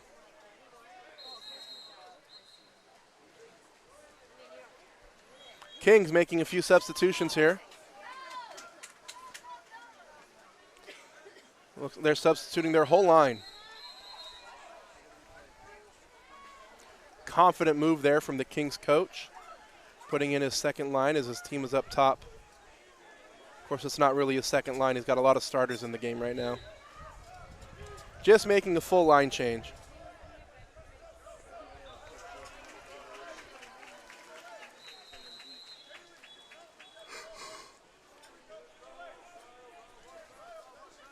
Here comes Royal, ball on the right side. Trying to move it down the line. Passing has been difficult. And now the contra foul going against number 8, Cristiano Sandino. Here come the Kings. Second wave counterattack. Luke Paley coming up with it.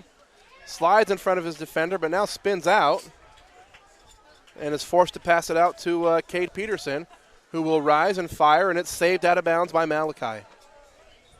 Peterson, the game's leading scorer with 3, hoping to add 1 more there. Couldn't quite get it. But the Kings will get a fresh shot clock with possession of the ball in the corner. Referee stopping the game here, allowing the player to get his cap back on.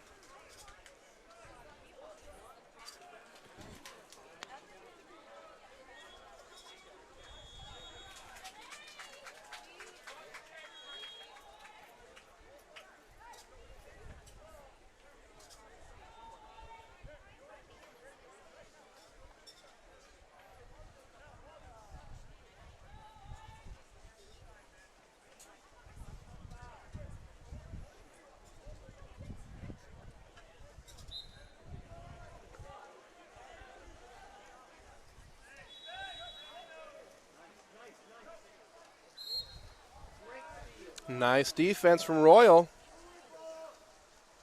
Down by 7, but not giving up. I love to see that effort. Benjamin Ray has it. Looking for a pass. A lot of commotion there in the middle. They go into Jack Borello. Turns with his left hand. He's looking. He's been pushed really far outside the 6. He's no foul. That was from the different course. Back out to Ray. 7 seconds now.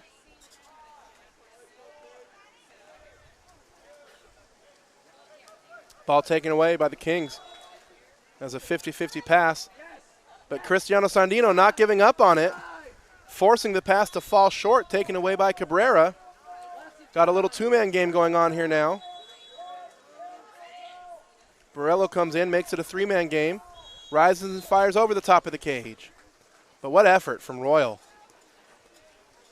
Not giving up and making the Kings work hard for every inch of this pool.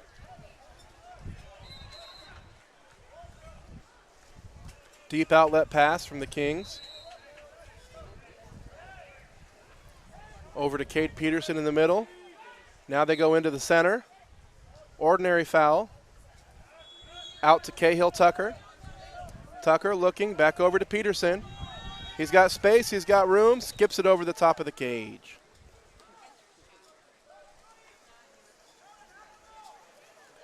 Coming up on a 1.5 left to play. Royal swimming hard.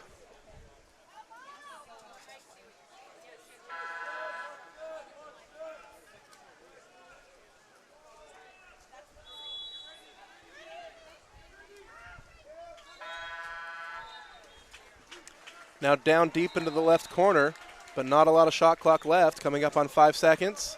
Into the center. Great position from Jack Borello, but can't control the ball as he curls it up around his head, and it's taken away by the Kings.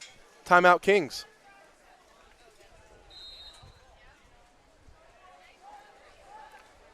.108 left to play.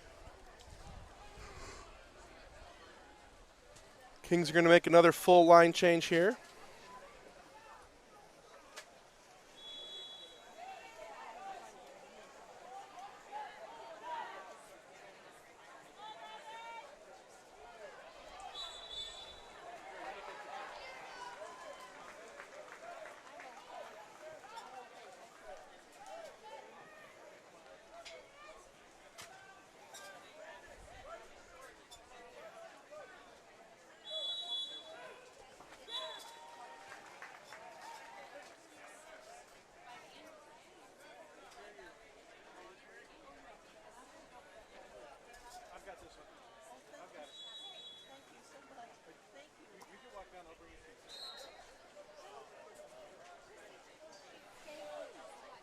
And we're back here.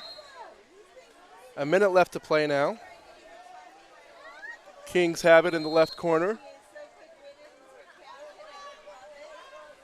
They try to go up top, but it's taken away. Nice defense. That's still credit to Bryce Stover, who saw the pass coming and jumped the lane. Royal swimming hard. Taryn Gill has some space on the left side. Passes it up to Bryce Stover instead. Stover looking, backing it out, back inside to Gill. And Gill shoots it, saved by Lemansky. Great movement there from Gill. A little give and go action. Found himself wide open in front of the cage. But a nice save from Lemansky puts it in the corner. 35 in the game. 5 seconds, 5-second difference between shot and game clock here.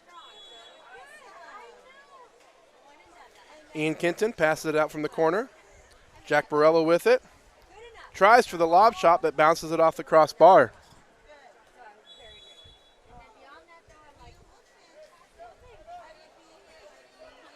Waiting for their counter ball here. Now they get it. That'll start the clock. As long as they hold it and can control it, that should be the game.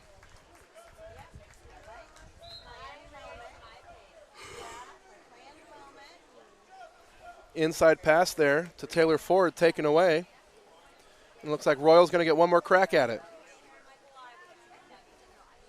They've got 10 seconds left.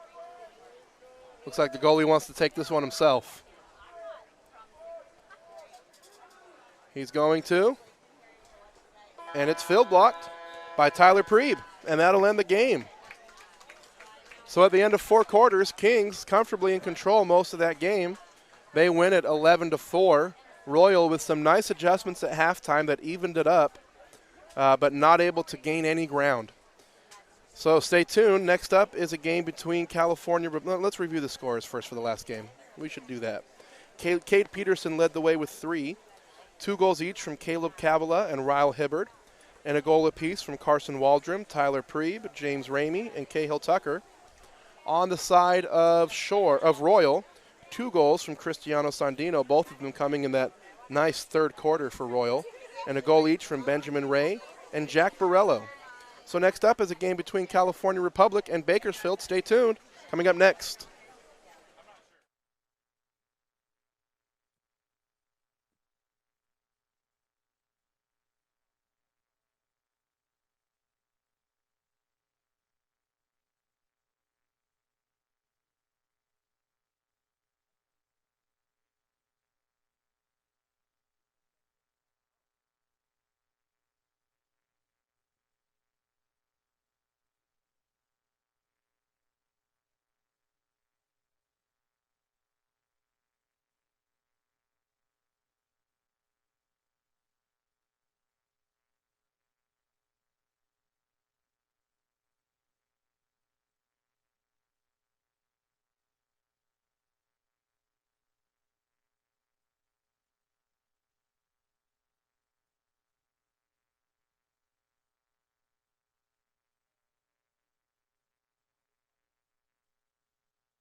Hello and welcome to the Woollett Aquatic Center in Irvine, California. It's a beautiful day here for some water polo.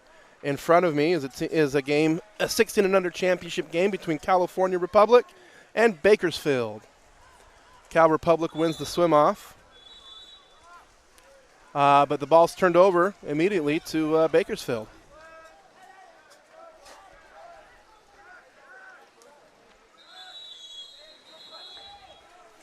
Bakersfield comes back the other way. Christian Giamara spins it on the outside corner, takes it all the way to the cage and puts it away to the right side. Nice move by Christian Giamara. Strikes first in this game and puts his team up 1-0.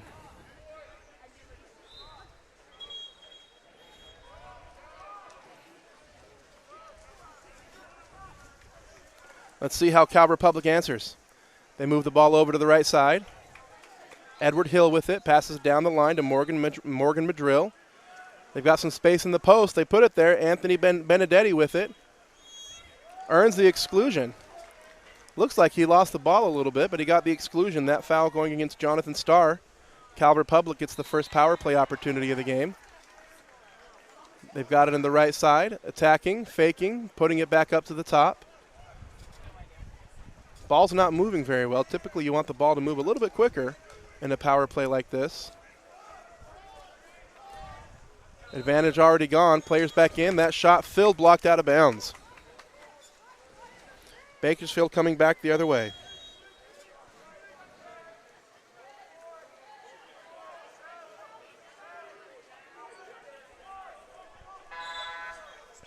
Here comes Bakersfield. John Mendiburo with it. He backs it out to the right corner, waiting for somebody to move. Nobody's moving. They finally do, but he passes the ball up and loses the passing angle. Referee's calling for the ball out.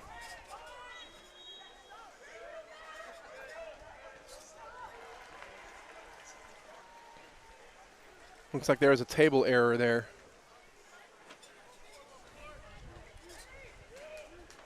Yep, there's an accidental shot clock reset, so they're going to fix that. They do. Now there's 17 seconds left on the shot clock. Back down into the right corner. Now they've got somebody on the post, but he backs away. No passing angle there. Foul in the corner. Christian Giamara has it.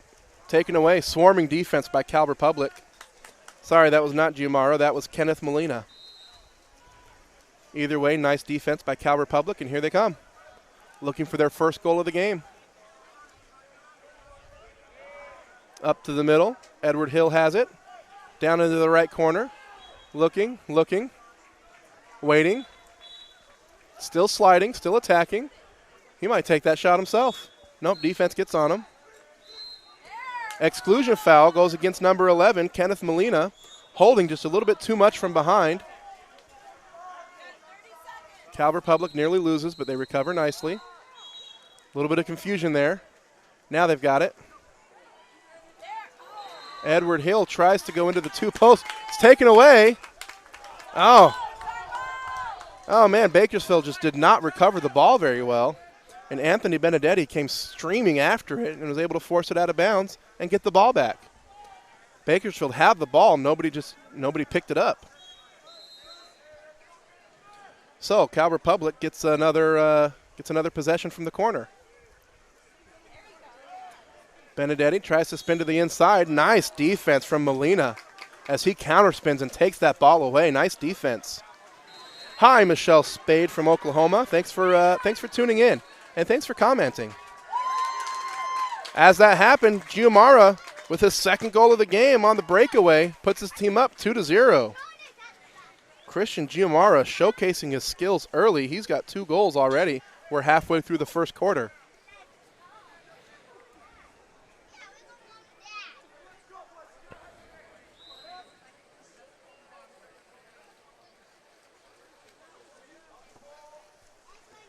Bakersfield leading it 2-0. Cal Republic has had several chances on offense, just they haven't been able to connect and hit the back of the net yet. Working the ball left to right. Down into the right corner now. They've got a lot of space there in the center. Defense is dropping back, allowing the shooters to compress. And there's one off the left post, this time recovered and picked up by Bakersfield. For those of you tuning in, go ahead and let us know where you're watching from. Michelle Spades watching from Oklahoma. Whether you're here local or elsewhere, let us know where you're able to tune in from. Giamara again, this time saved by Troy Barker. Pinned that shot between his fingers in the post. And now Cal Republic coming back the other way. They've got the numbers. Defense recovers. And the no-look shot from Morgan Madrill puts Cal Republic on the board, looking across the pool as if he's going to make a pass. Lulled the goalie to sleep just a little bit and put it right in that near side top corner. Nice shot from Morgan Madrill.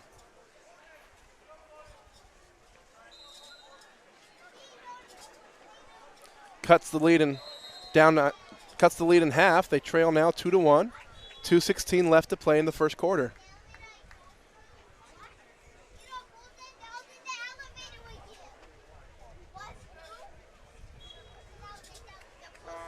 Looking for a lost cap.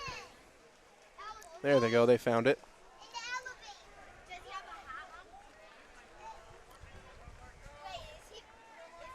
It's during a stoppage and play like this that they should look for their caps, tie their suits, whatever else needs to happen. Referees don't want to stop play during live action. Oh, here we go. Bakersfield down the right side. Deep into the right corner. That's Zane Gabriel with it. Zane looking, waiting, and holding. Waiting for his pass, content just to hold the ball and wait for the option he wants. That's good patience. Not seeing it. Not a lot of movement on the other side of the pool. Giamara calls for it, but the pass can't quite get there. I like the patience from Zane, I do. But his teammates got to move a little bit more, try to get open for him. Here we go. Cal Republic has the ball deep in the right side. And an exclusion foul goes against number 2. This will be another power play opportunity for Cal Republic. Last time they were a little bit confused on theirs. This time they communicating a little bit better. 1:24 left in the first. Moving the ball over to that right side. Rotating to the right, trying to open up space here on the left. They do. Ball, the shot bounces off the post. That's been 2 or 3 already. Great shots. Just bouncing off the posts and the crossbar. A few more inches on either of those shots, and Cal Republic might be leading right now. Instead, they find themselves down 1-2. Go Sharks from Donovan Gabriel. Relative of Zane Gabriel, I'm guessing. Wow, and the shot from 7 meters from Kenneth Molina, rising and firing. Hard shot off the post. Rebound comes down to Cal Republic.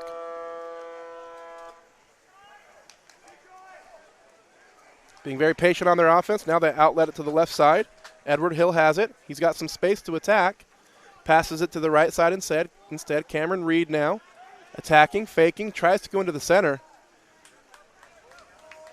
I mean, he does go into the center, but it's taken away easily. He had a lot of space there to attack and shoot that. His coach is telling him the exact same thing. Why did you not shoot that, he's saying. 7 seconds left in the first quarter. Foul in the backcourt. Bakersfield will try to take the last shot of this quarter. There it is. Skips wide to the right.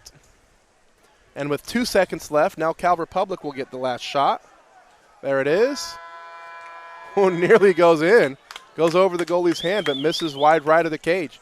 So at the end of the first quarter, it's Bakersfield on top by a score of 2-1. Several defensive stops, lots of shots hitting the bar. Stay tuned for the second quarter coming up next.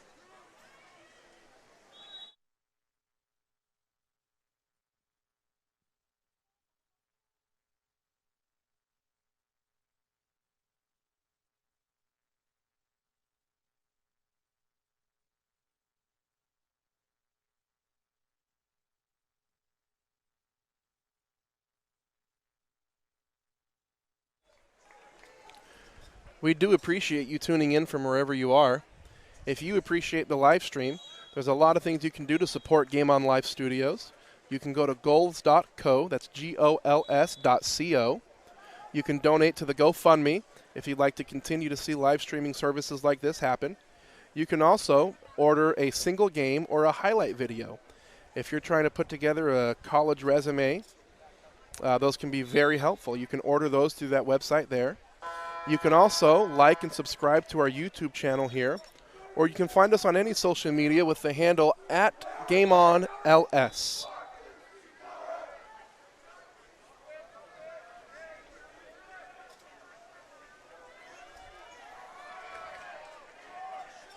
Both teams now leaving the corner.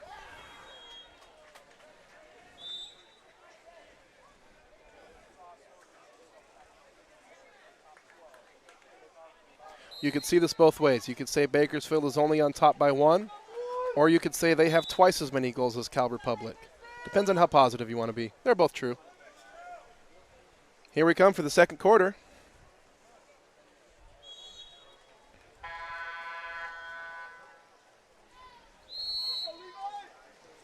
It's been a slow-paced game, both teams being very deliberate, very thoughtful in their offense. That call is a ball under and awarded to Bakersfield. They'll get the first possession of the second quarter. Moving the ball down around the right side. Looking to go to Christian Giamara down in the corner. They get it to him. He scored his first goal from there. This time he puts it into the center. The backhand attempt saved by Troy Barker. Nice read on that shot by Barker. Gets the rebound, and now here comes Cal Republic. Anthony Benedetti working in the center. Trying to hold position there on the left. Now he turns. He's ready to receive the ball. Defense collapses on him. That's going to open up some shooters for Cal Republic. They work it into him, and he leans left and fires left. Anthony Benedetti with the nice move in center.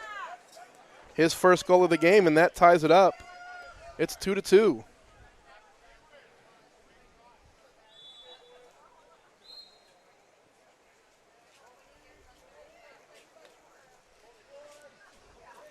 Levi McKay with the ball on the right side. Passes it down line to Giamara. Looking for center, but there's nothing there. On earning the exclusion on the drive is number 12, Jonathan Starr. Nice work. He gets the feed from Giamara. Gets up on his legs. Waits for the goalie to fall. Leans left and hits. Nice patience there from Jonathan Starr, earning the exclusion, getting the assist from Christian and finishing the goal. Puts his team back up top. Bakersfield leads it 3-2.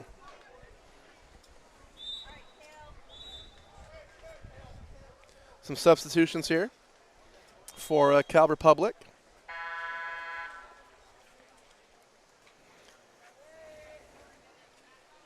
Cale Irby takes it off the line, passes it to the right side. Now it goes deep to the right corner.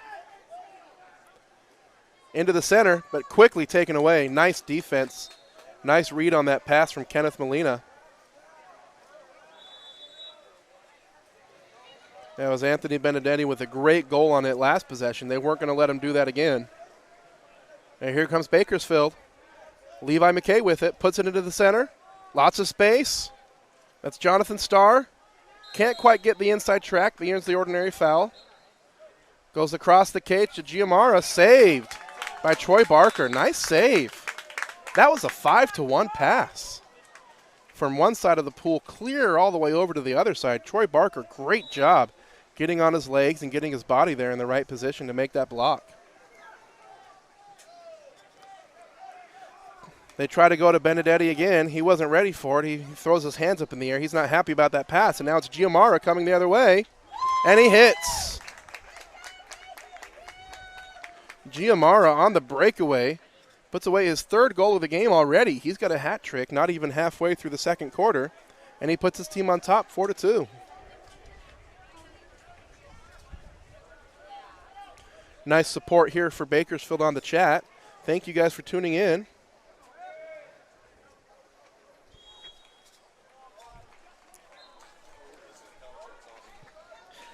And Cal Republic. Let's see how they answer that last goal. They've got the ball on the right side. Now they put it into the right corner. Benedetti commanding a lot of space in the center, drawing all the defenders to him. Morgan Madrill now with space to attack, puts it into Harrison Firmer, who hits it off the post. Cal Republic being very hesitant to shoot from the outside. Their centers are working hard and drawing a lot of attention from those perimeter defenders. Theoretically, that should open up the perimeter for the shooters to have some more space, but they've been pretty hesitant to take those outside shots. I'm sure their coach will have words with them about that at halftime. And now it's John Mendiburo trying to turn the corner, can't quite get there. The sinking defense from Cameron Reed stops him. Now he's looking for a pass. This has happened several times with Bakersfield. They get that ball deep in the right corner, and there it sits. And you've got to have movement if you're going to put the ball there. Here comes Cal Republic on the attack. Nice spin move from Morgan Madrill. Gets the inside position and earns the penalty. Morgan Madrill, nice feed from Barker. Let's talk about that pass that hit him right on the hand, allowing him to spin to the inside and earn the penalty opportunity. Anthony Benedetti swims up to take it.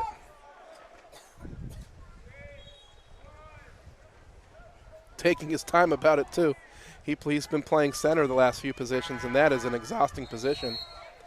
There he goes, and he hits. Benedetti bounces it off the back of the cage.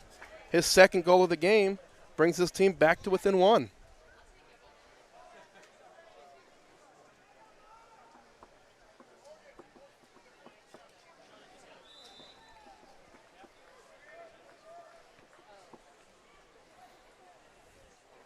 Couple more substitutions here for both teams. Here comes Bakersfield. Jonathan Starr has it, passes it to the right side. Christian Giamara controls. They go down to that corner again. This time the defenders dropped back, so a little bit more space to work. Now he passes it up top. Giamara has it. A lot of congestion on that 1-2 side. Meanwhile, the ball's stuck over here on the 4-5 side. Tough to play offense that way. Nice spin move from Kenneth Molina. Gets himself inside, rises for the shot, tries for the lob, but it falls short. Stopped by Barker. And an exclusion all the way down the pool. Pass goes long. Who's going to get to it first? Goalie does. Nice read by the goalie. Edward Hill drew that exclusion while the pass was being made in the air. And so he didn't see that pass land. So the goalie took advantage of that 2-second lapse in attention and was able to steal that ball. Ball finds its way to the 5 spot again. Now it goes into Giamara in the center. Bounces it off the goalie's shoulder and crossbar, and then earns the contra foul. Nearly put away his 4th goal of the game there.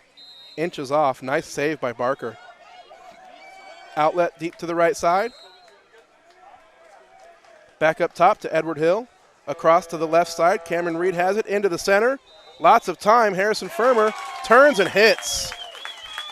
Boy, where was the defense on that one? Firmer had the ball. Nobody was even making an attempt to crash on him. He had all day, and he took the time he needed, and he put it away. That ties it up. Harrison Firmer, his first goal of the game, brings it back 4-4.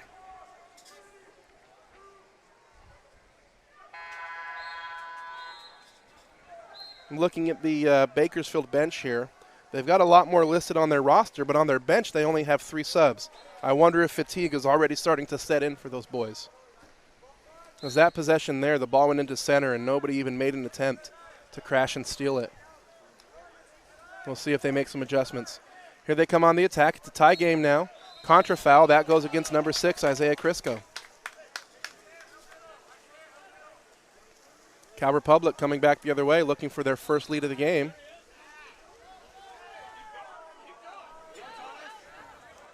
Thomas Zhang went nearly all the way, but wasn't looking at the cage. Might have noticed he had an open lane. Instead, it goes into the center. There's the crash. This time it's Zane Gabriel coming in from the wing and taking that one away. Outlet pass to the right side. Jonathan Starr has it. Advances it down the line. Kenneth Molina has it. Tries to turn the corner.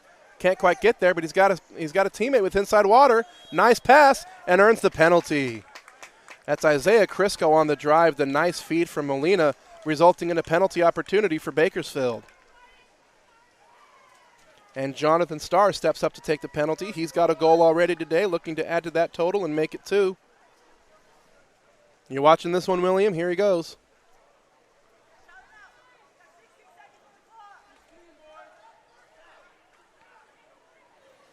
Referee moving the players into position. And it's in. Jonathan Starr with his second goal of the game. For those who are curious, on a penalty shot, the goalie has to have their head at or behind the goal line. They can't be in front of the goal line. 15 seconds left, so the goalie's going to come out of the cage. They're going to finish this quarter playing 7-on-6. He draws the defender out. That's exactly what he wanted to do. Now they can play 6-on-5. They go down to the line. Thomas Zeng has it in the wing. 1 second, he takes the shot, saved. Rebound will not go. So at the end of the first half, Bakersfield still on top, but it's a tight game. They lead at 5-4. 3 goals from Christian Giamara, 2 goals from Jonathan Starr. On the other side, it's 2 goals from Anthony Benedetti and a goal apiece from Harrison Firmer and Morgan Madrill. Stay tuned for the second half coming up next.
Welcome back for the second half, third quarter of play between Bakersfield and Cal Republic.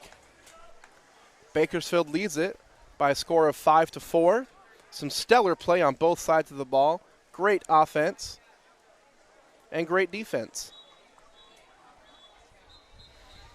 Both teams have been very, very methodical in their style of play. I'm curious to see what adjustments Cal Republic will make. They've had several opportunities for perimeter shots that they've passed up to try to work into the center. A lot of those center passes are being taken away. We'll see if they're a little more courageous to shoot from the perimeter this half. Their centers have been earning deep position, forcing the defenders to drop back, so those are the shots that they've elected to give up. We'll see if they can take advantage. But it's Bakersfield winning the sprint, working the ball over on that 4-5 side. Now they bring it over to the left. 6 seconds on the shot clock. They get it into the center, but the pass is a little long, and it's taken away. Here comes Cal Republic the other way. Deep outlet pass to the right.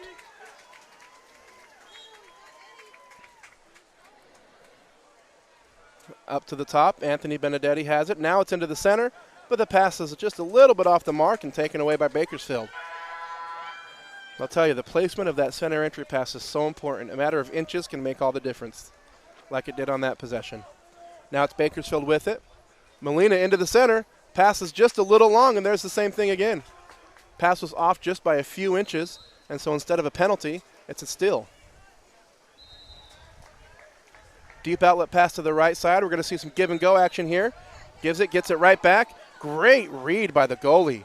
Alexander Person, seeing that pass coming a mile away, stepped up on it before it was even made and stole it right when it landed. Nice read. Into the center again, and it's taken away again. Both teams really forcing it to the middle and not seeing much production this quarter.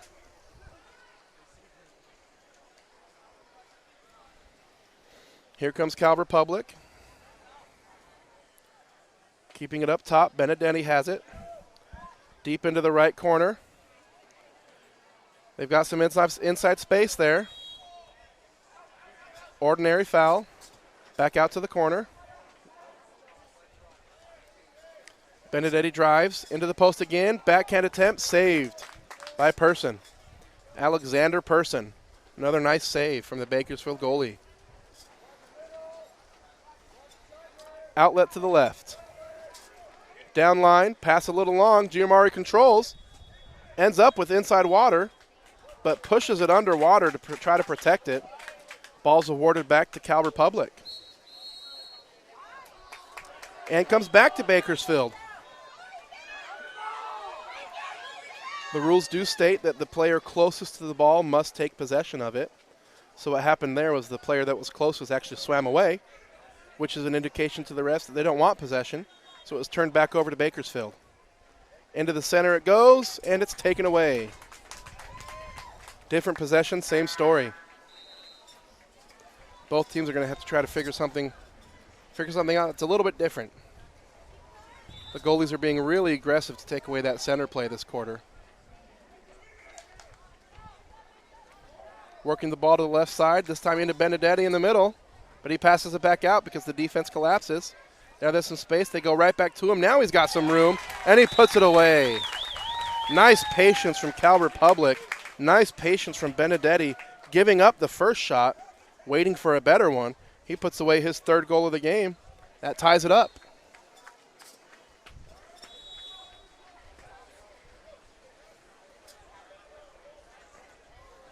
Really great patience there. He could have tried on that first attempt and had a decent chance of making it. But by passing it out and scrambling the defense, he earned a lot more space for himself.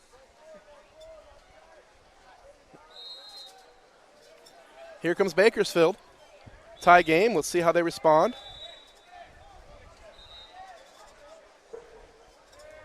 Ball's being pressed hard in the right corner. There's the ordinary foul. Now we go across the pool to Giamara. And there's an exclusion in center. He's wide open if they find him. He's slow. He was slow to find him. He didn't see him. He was wide open in front of the cage for 3 seconds. Oh, they missed that one there. Elected to play a traditional power play instead. And it results the same way anyways. So what do I know? Nice goal there from John Mendiburo.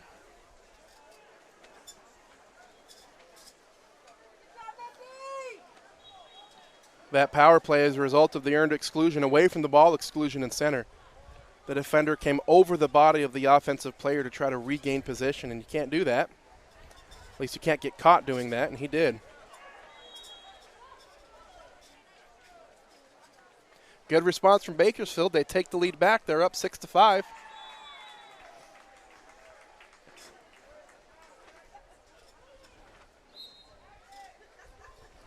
Here comes Cal Republic.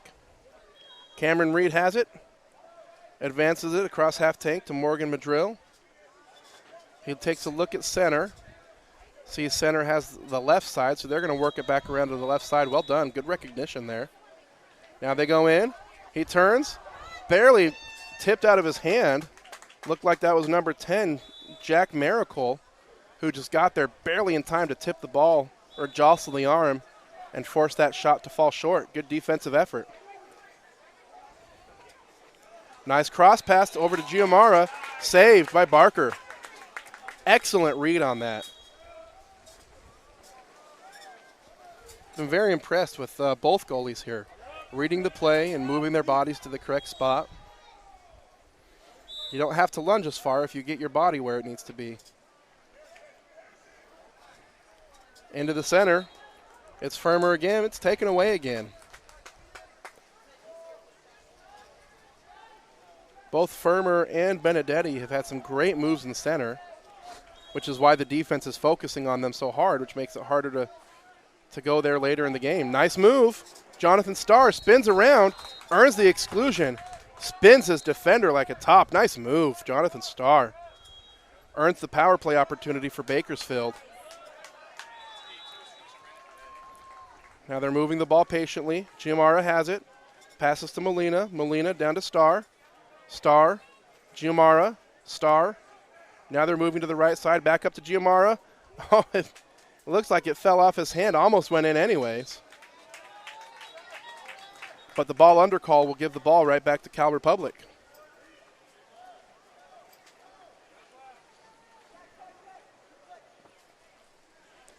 And here they go, advancing it up the right side.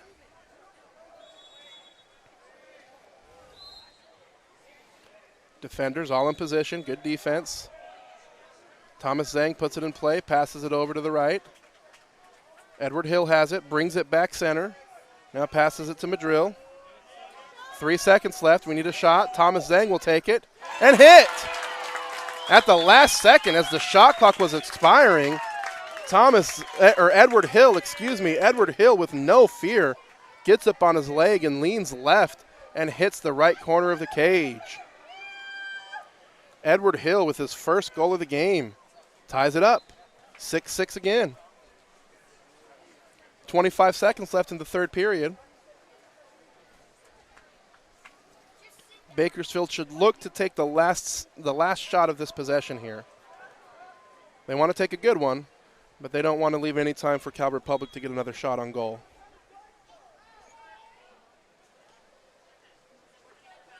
Looking for a cap again. Those do have a tendency to come off. It's a very physical game, lots of contact around the head and neck area.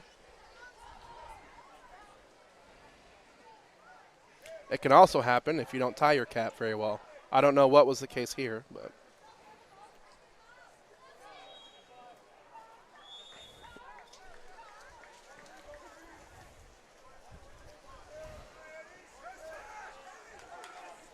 Kenneth Molina has it.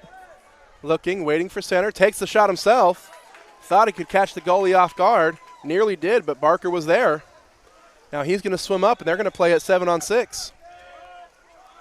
5 seconds left. He finds on the post.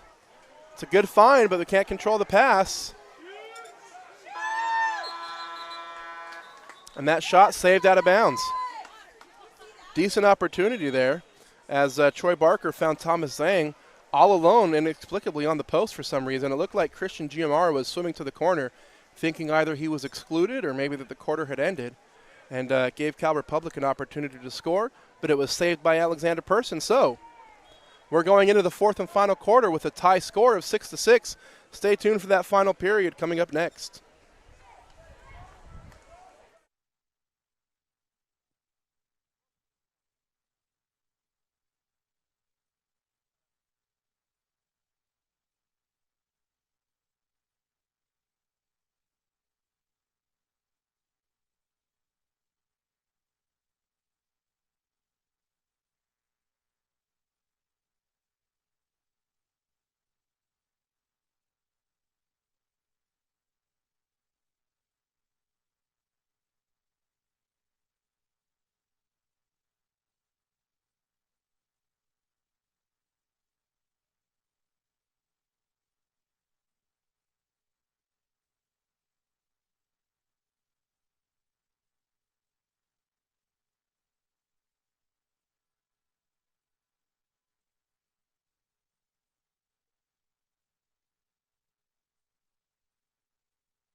Welcome back for the fourth and final quarter of play between Cal Republic and Bakersfield.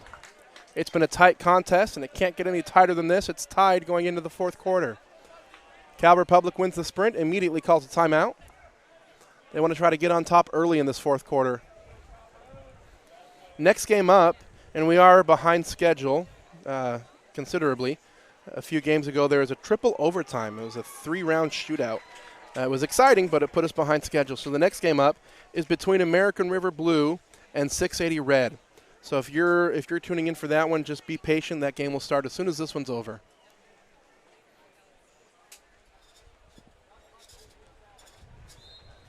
Oh, there was an exclusion call. I didn't see it. Okay, that makes more sense now why he was swimming to the corner. So there was an exclusion call at the end of the third quarter. And so that's why Cal Republic called the timeout. They want to take advantage of this power play. Good call.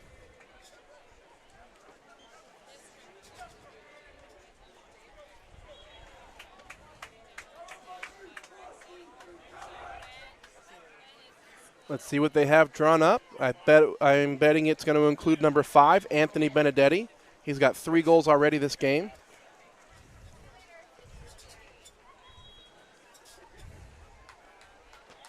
Swimming himself into that 2 post. I wouldn't be surprised to see them rotate to the right and try to isolate Benedetti on that post. And there he goes. He's starting to pop out. They get it to him, and there's the shot. Exactly as I called it. And it off the right post. It was a good shot, good angle, just missed off the post. So we're at even strength now. Bakersfield coming back. John Mendeburo with good position there in center. Frees up Giamara on the perimeter. They go into him. He's got space. And ball under call. I couldn't see it from my angle, but the referee called the ball under and awards it back to Cal Republic. Benedetti has it. He's got some space. He's at 7 meters. He's at 6 meters. He puts it into the center. Thomas Zhang has it. Forced under. That one I did see. Swarming defense on that. Not wanting to allow anything out of center. Ooh, risky move. Giamara had just a little bit of a lead, but there were 4 defenders and a goalie in the area. Pass was not perfect enough. Coming back to Cal Republic. Foul on the right side. Hill has it. Looking, waiting.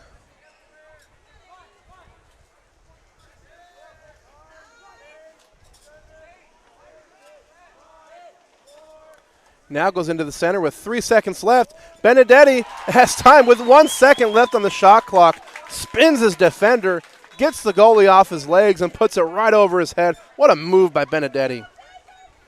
What a move with 1 second left on the shot clock. Very calm, very controlled, great patience from Cal Republic. Very confident being able to put it into Benedetti with 3 seconds left on the shot clock. Made a great move. They lead it now 7-6. This might be their first lead of the game for Cal Republic.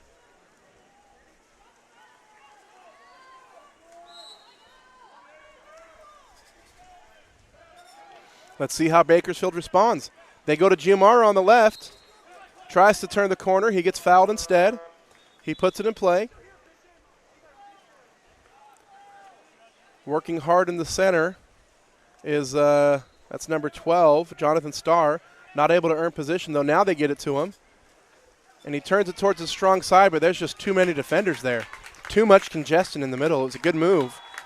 There just happened to be a defender right where he needed to put the ball. So now it's Cal Republic leading by 1. All of a sudden they're in control, but there's a lot of game left. Into the center again, taken away. Taken away by Alexander Person. Great read on that, because Benedetti had perfect position. Nice read by Person.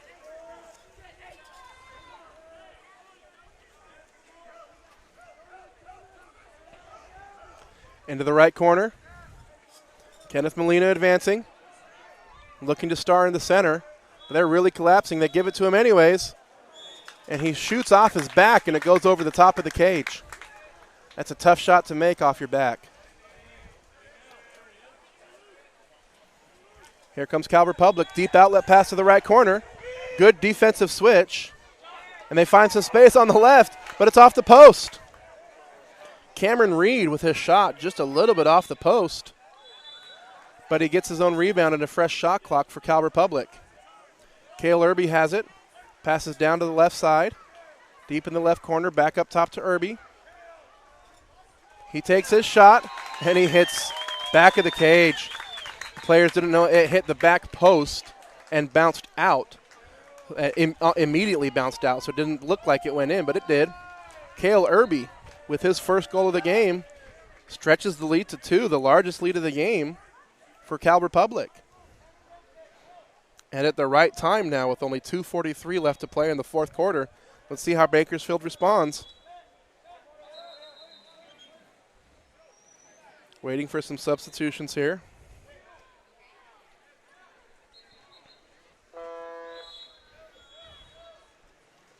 That ball hit the back of the net and bounced out so quickly that if you weren't watching it, it was hard to tell that it went in. Outlet to the right side. Zane Gabriel with it. Goes down line. Now it's deep into the right corner. Kenneth Molina has it. Jonathan Starr in the center. Molina puts it in play. Back up to Gabriel. Gabriel attacking. He's got 5 seconds into Starr. Pass off the mark, and it's taken away by Barker. See, now this kind of one-dimensional water polo where we're only trying to get into the center is definitely come back to hurt him. Cale Irby again with the attempt. Saved. Nice save by Person. Coming out aggressively, closing off that angle there, and timeout Bakersfield. They want to talk about this and take control a little bit more with just under 2 minutes left to play. It's Cal Republic on top, 8-6. 1:57 left to play. Don't go anywhere.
And we're back. Let's see what Bakersfield's drawn up. They're running this pick over here on the one spot. They get it into Molina in the center. Rises and fires. Nice save. They're fighting for the rebound, and it's timeout Cal. Wow. Good timeout by the coach. The goalie was trying to protect the ball against 2 hungry field players. That timeout preserved the possession and was an important stop there. That was a well-run play by Bakersfield, just maybe a little bit too far away from the cage. I think if they had done that again, they would have wanted to take that shot from 2 meters instead of 5 meters.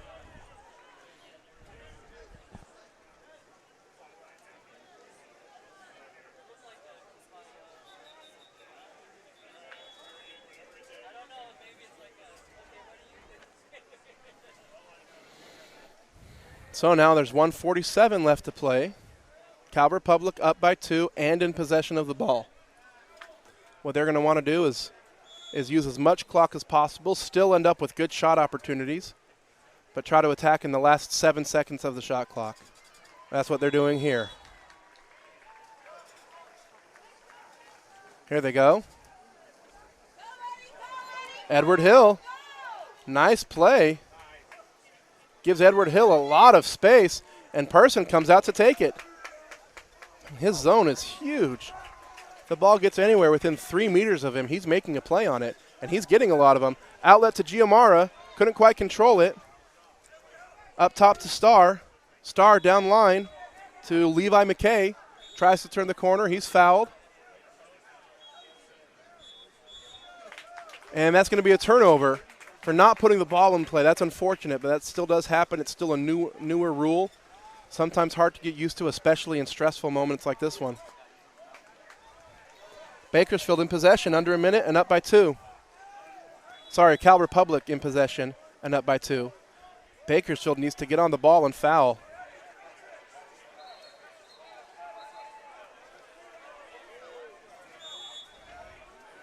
Eight seconds left, into the center. Benedetti, well defended by Jonathan Starr. Benedetti's had quite a game, but that was good defense by Jonathan Starr. Nice stop. 30 seconds left. Levi McKay has it. He's looking. Passes to Giamara. He'll take the shot from about 10 meters. Just miss it wide right. And with 23 seconds left, that should be the game.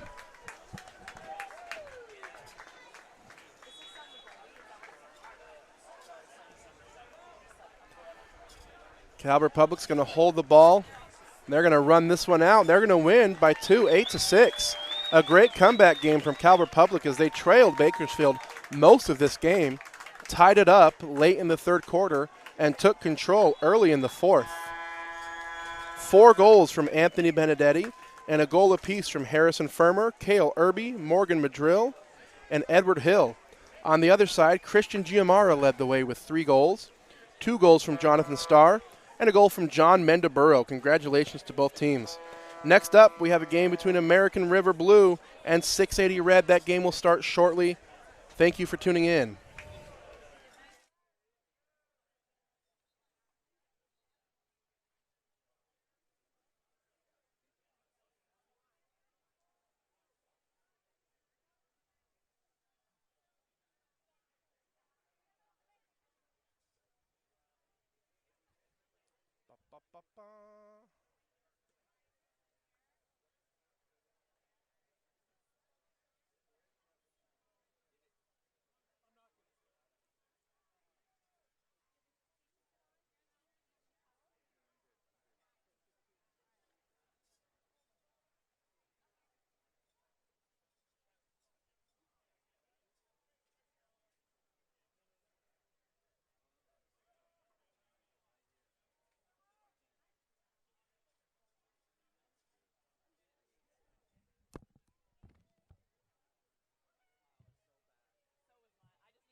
Woohoo!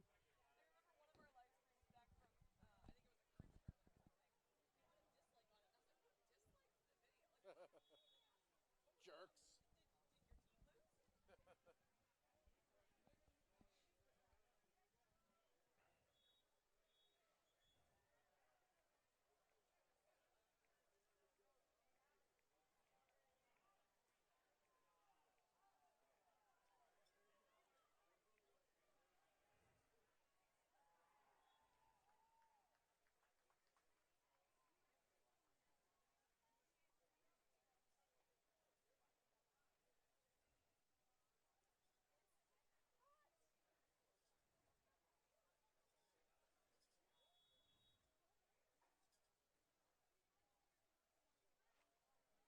not a lot of rest in between games.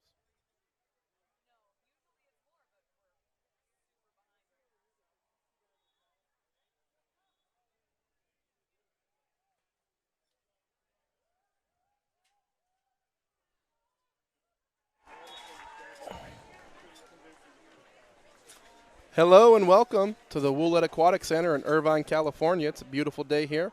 Perfect day for some water polo. In front of me is a 16 and under championship game between, in the white caps, American River Blue, and in the dark caps, 680 Red. American River, if you watched them earlier, lost a heartbreaker in a 3-round shootout.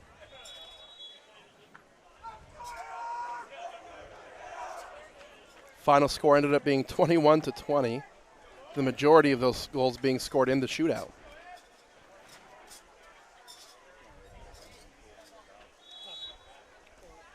Thank you for tuning in. We appreciate the opportunity of being able to bring this game to you in the comfort and safety of your own home.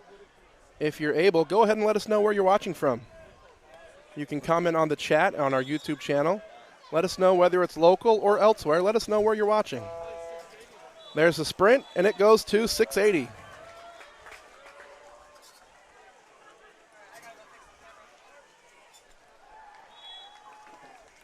.680 earns the first possession of the game. Moving it off to the right side, Jay Hubbard has it. Down line to number 18, Caden Pollo. If I'm pronouncing that wrong, please let me know through the chat. Back up top to Jay Hubbard. He's fouled at 6 meters. He can take that shot if he wants. He dishes it off to number 12 instead, Khalid Khan, who earns the contra foul. Tries to go straight through the defender's body. Can't do that. Contra foul. Hubbard looked like he was in a great position to take that shot. Now here comes American River. Quickly earning the exclusion foul. Oh, not going back to him quick enough. He had a window there where he was wide open on the post. Instead, they'll play the traditional power play, moving it off to the right side, taking their time. Looking up top to Rafael Ruano. Goes by Mateo. Field block, nearly in. Nice rebound by Caden Rutan, who shovels it in the back of the cage. Nice job not giving up on that play, seeing the rebound coming and putting it away. He strikes first for American River. They lead it now 1-0.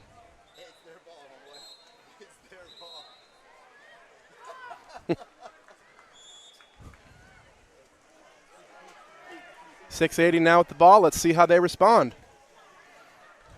A fortunate bounce for American River puts them on top 1-0.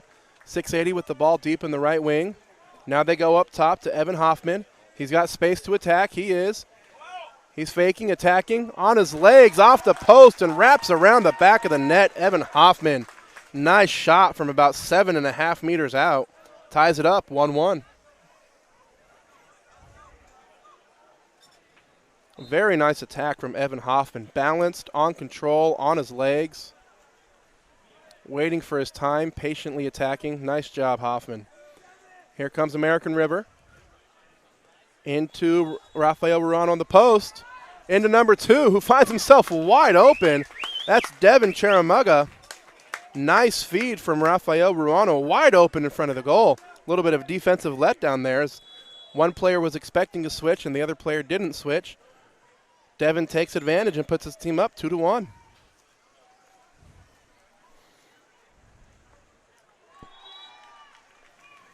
.680 with the ball. Jay Hubbard has it. He's fouled near mid tank. Passes it off to number 5, Evan Hoffman. Back to Hubbard. Back to Hoffman. Hoffman with space. Too much space. Back up to Hubbard. And he puts it away. Nice shot from Hubbard. As he hits it off the crossbar in the top left corner and ties it up again. Lots of early offense here from both teams.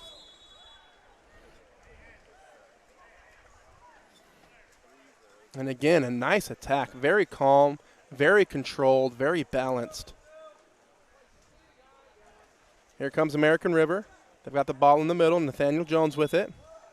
Off to the right side, Devin Charamuga. He scored on the last possession.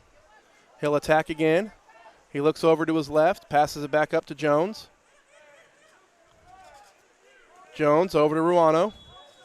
Goes into the corner. 3 seconds left now. He needs to either shoot it or dump it. He shoots it. Off the goalie's arm and off to the left. 6'8" is going to recover. Here comes 680 with the chance to take their first lead of the game. Khalid Khan has it on the right wing. Back up to Hoffman. They're giving him space. This time he backs it out. He passes it to Hubbard right as Hubbard starts to drive, and it's taken away by Ruano. They've got the numbers. Ruano's going to spin out, well defended by Hoffman, but he passes it over to Nathan Larson, who finishes. Nice finish by Larson through the contact.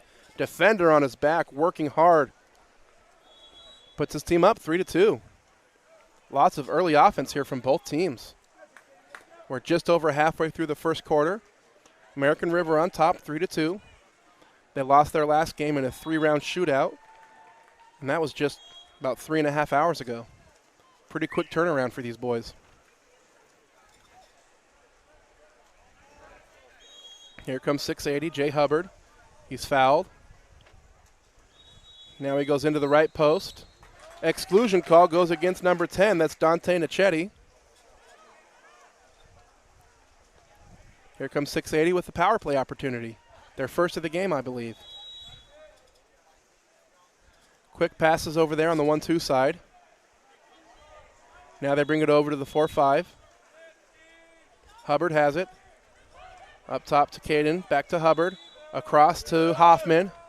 He'll take the shot off the bar. Rebound. Out of bounds, pushed out of bounds by number 17, Lucas Peters. Nearly had it. Goalie interfered with it and forced it to the wide right of the cage. Nachetti has it. He's stopping at mid-tank to survey the scene. Now he passes left to Jones.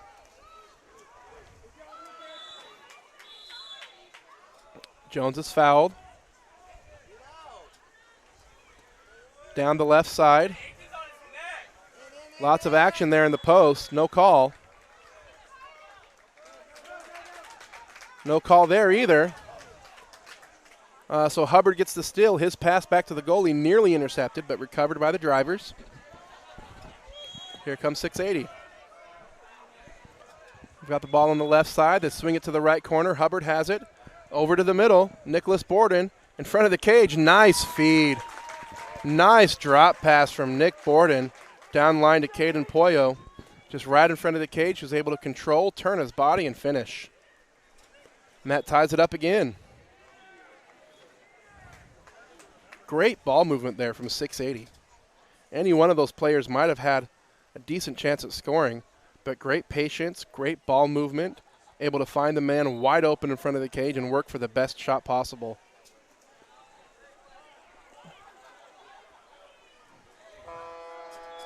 Here comes American River, 1:18 left to play. Contra foul. And an exclusion going against Caden Rutan for continuing to play after the foul, interfering with the free throw.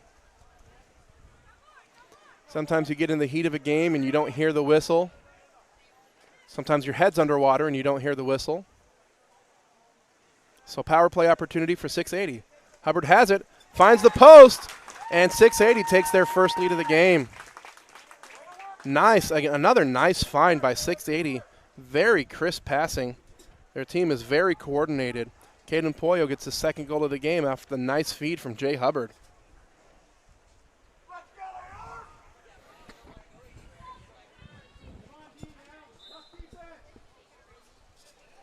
American River, 53 seconds left in the first quarter.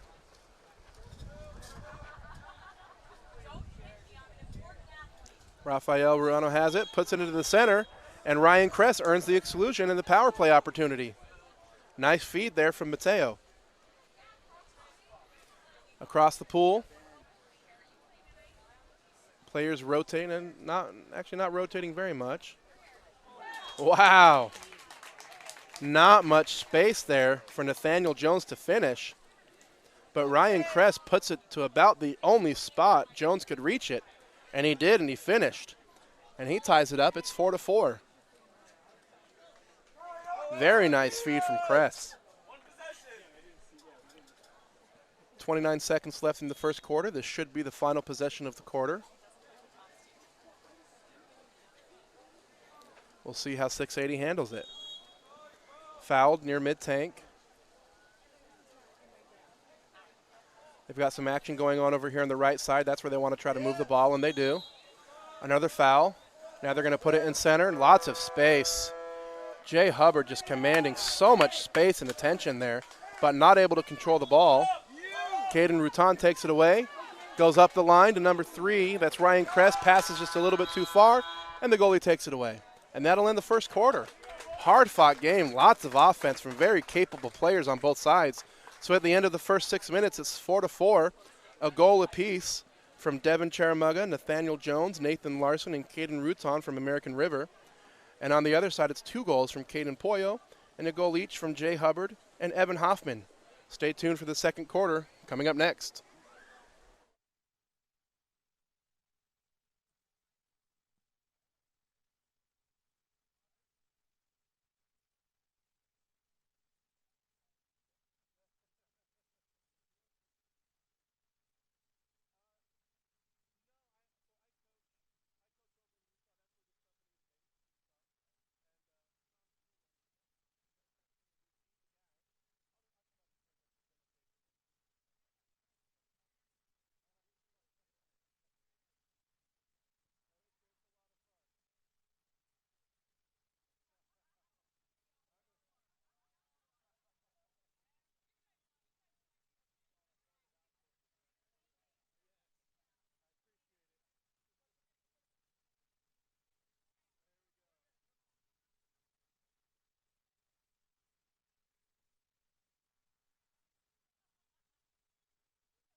Welcome back for the second quarter.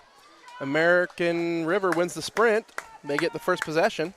Much different game for AR. In the last game, Dante Nichetti and Matteo Ruano pretty much handled the load of the scoring. This game, it's been a much more balanced attack with 4 different players netting goals in this first quarter. Different game, different strategy. American River puts the ball up top. That's Shane Carter with it. Looking into both posts. Now goes off to the right side. Deep in the right corner, back up top to Carter. He's got 5 seconds. He's got to take the shot, and he does. Misses wide left. 680 drivers with it. Outlet to the right side. Caden Pollo has it. Waiting for Jay Hubbard in the post. He's strong in that post. Backs down his defender and creates a lot of space. Where there's an exclusion foul on the opposite side of the pool. That goes against Caden Rutan. That's his second.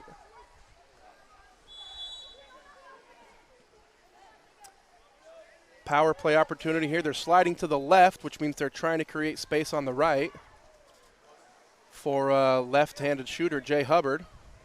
Now they swing it back over to the left, into the post, off the crossbar. Good opportunity, good try there for Khalid Khan on the 2-post. Just missed. Now here comes American River.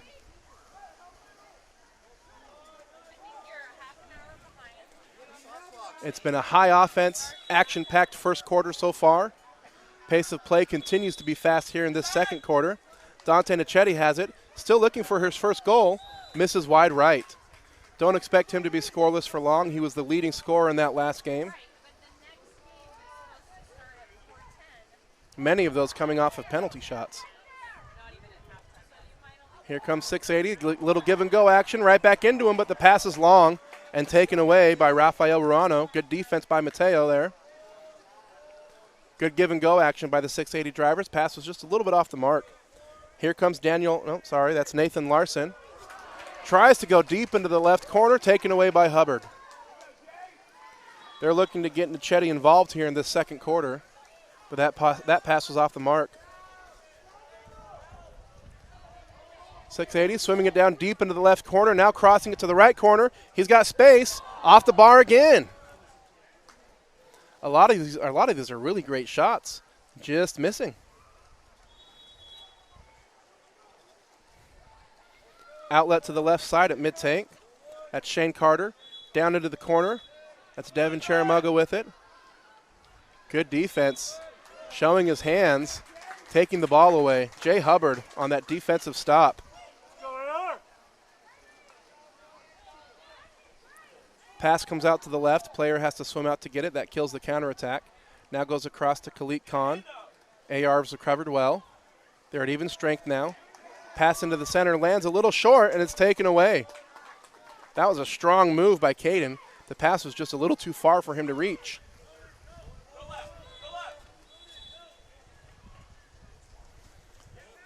Don Chanichetti has it. Down into the left corner. Shane Carter with it now. Entry pass trying to go into Devin there, but its defense was already there before the ball landed.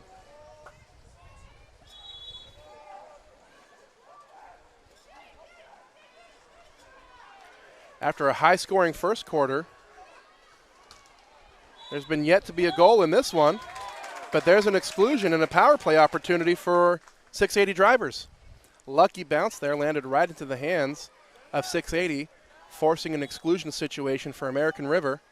Let's see if they can take advantage. 680 moving the ball well, now deep to the right corner. Hubbard has it, back up top to Khalid Khan, back to Hubbard, over to Khan.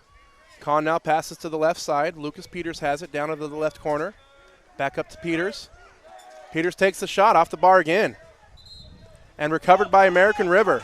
And they've got a swimmer up top. Oh, they don't give it to him. He was so open. That was Devin Charamuga wide open on the breakaway. Teammate elected to go to Nathaniel Jones. Instead, it was a safer pass, but with no reward. Nathan tries to turn the corner and gets the ball taken away for his effort. That's too bad. A missed opportunity there for American River. Here comes 680. There's no advantage. They're covered. They just need to communicate. They do. Ball goes into the center. Nice defense. Great defense from Mateo, showing his hands at the right time and making a great play on the ball. Shane Carter with it now. Still scoreless here in this second quarter. All 8 goals were scored in the first. Who's going to blink first here in the second? Contra foul. He's correcting his call. Initially, he called a contra foul, and what he meant to call was an exclusion going against number 12 on 680, so he's going to call the ball out, correct it, and that is proper procedure. If a referee points the wrong way, they need to call the ball out of the pool, fix the call. That's what we've done here. Here goes Dante Nichetti, has space, too much space for him. Oh no, his pass was off the mark, maybe just a little bit lazy, and perfectly read by Lucas Peters, who was there and took it away. Great opportunity for American River, but nice defense from 680. And now American River takes it right back. Now they've got the numbers. If they run this right, they've got the numbers. But heavy pressure on the ball slows it down, and they're unable to make the pass, and 680 recovers. Great defense on the ball. There's an ordinary foul. Back up to Dante Nichetti. He'll get the foul. He's in a perfect position to take that shot. And he will, and he hits it off the post.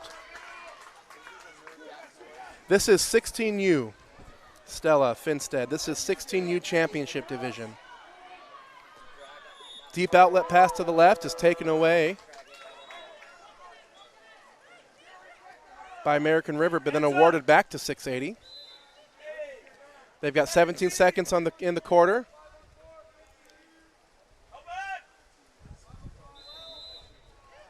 He's fouled right at 6 meters. He can take the shot, and he does.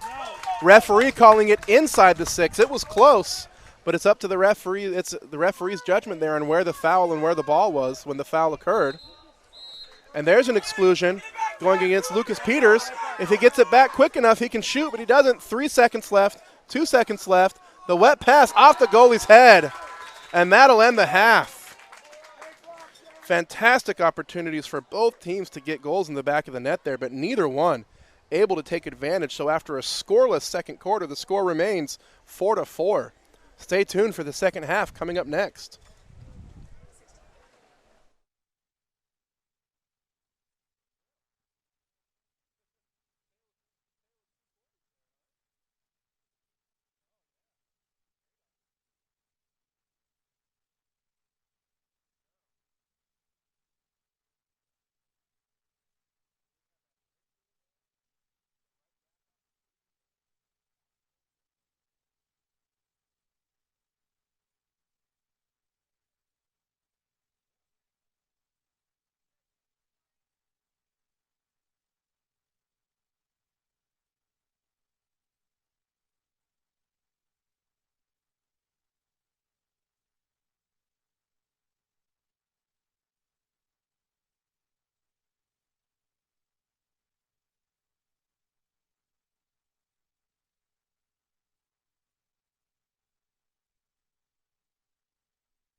Well, welcome back for the second half and third quarter of play. Let's review how we got here. In the first quarter, there were 8 goals scored, which means if you do the math, there were zero goals scored in the second quarter. That looks like a combination of a little bit more defensive focus, but also fatigue set in as a lot of shots started to hit the bar or just miss wide right or left or sail over the top. Clearly an indication of fatigue here. So we'll see what adjustments both teams make. The opportunities were there. The shots were there. They're just not going in. So we'll see how they adjust here for the second half. It's 4-4. American River wins the swim off, and they'll call timeout immediately so they can take advantage of this power play opportunity. They'll have a few seconds left here as they ended the second quarter man up.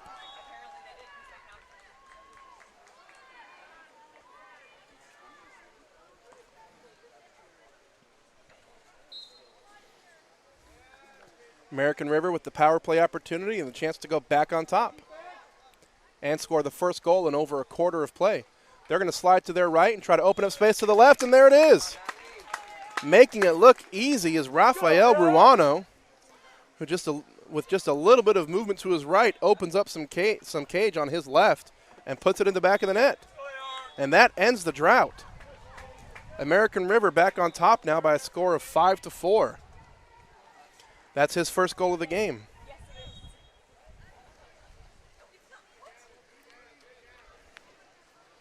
.680 now working with the ball on the right side of the pool. There's an exclusion. Goes against number 2, Devin Charmaga. And .680 now with the power play and the chance to pull even.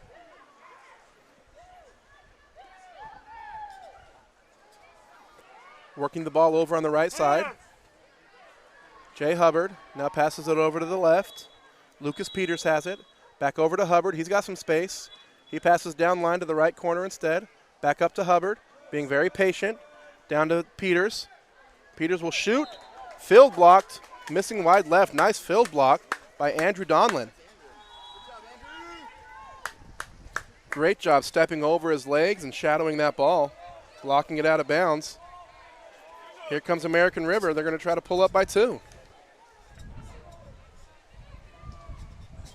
And there's the skip over the top of the cage. That shot coming from Caden Rutan, who just stepped into his own shot at about 7.5 meters.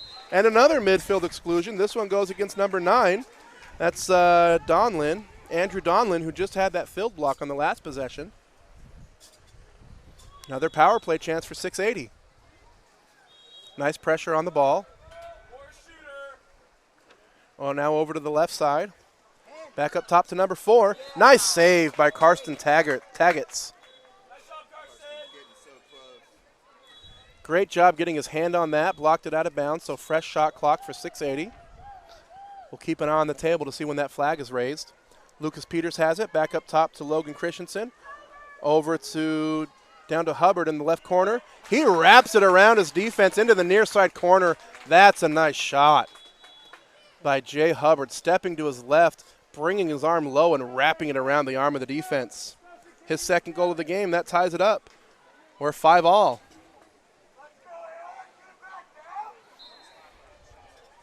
Those are hard shots to stop. American River has it. See how they respond to that. Fouled in the back court. Not a lot of passing options here. They need some more movement on their offense. There's a pass over to the left side. That's Devin Charamuga with it, who spins to the right, gets in front of his defender. Defense collapses. He passes it out. Good pass. Caden Rutan wasn't quite ready for it. Tries to go across the cage inside to Rafael Ruano, but the defense is there. Now it's 680 with the advantage in transition. Pass is a little bit wide. That'll force the swimmer out. Back up top. Nicholas Borden has it. He'll attack. Gives it up to Matthew Martin. Over to Hubbard on the right side. Tries the wraparound shot again. This time Nathan says not today. Nice read on that shot as he dropped his arm low to mirror it. Nice block. American River nearly loses the ball but recovers nicely. Now inside to Devin Charamuga in the post. He's got space. He's got room. He earns the ordinary foul. Draws the defense way in, so he kicks it out to Nathan Larson, who's got some room. Over to Nathan Jones. Back over to Larson. Back inside to number 2 is Charamuga. This time it's forced underwater. Nicholas Borden doing a nice job getting his hands on that ball. And now the exclusion goes against Charamuga. Exclusion in transition and another power play opportunity for 680. And that's timeout 680. They definitely want to take advantage of this one. So coach is going to call them over, let them take a breath, focus their brains. They're going to try to score on this power play here. Stay tuned.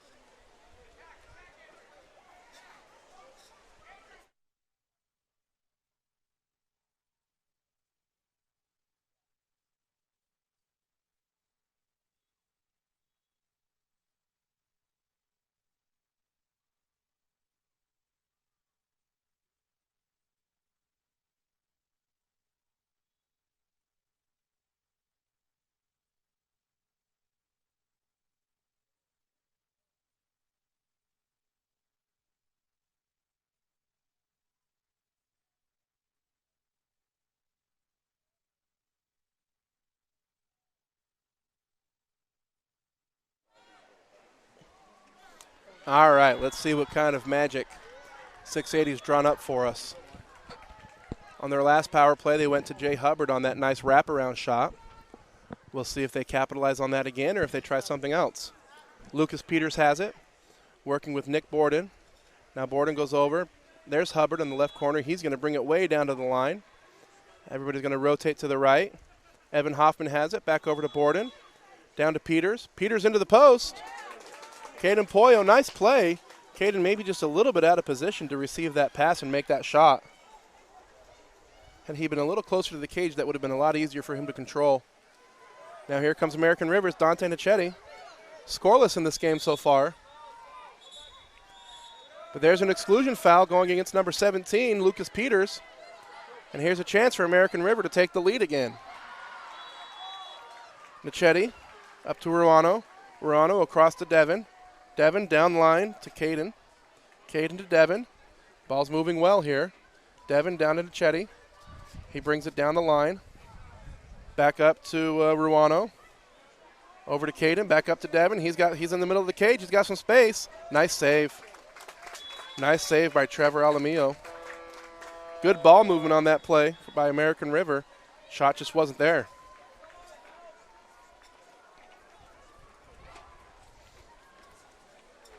So we're still tied. 1:30 left to play here in the third quarter.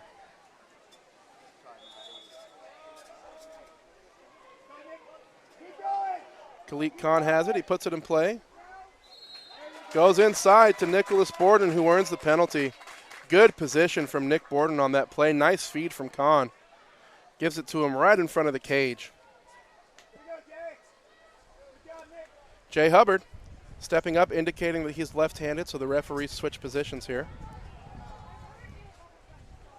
He's got 2 already today. Making it a third would mean taking the lead for the first time this game. And he does. Jay Hubbard's got 3, and for the first time, 680 leads it 6-5.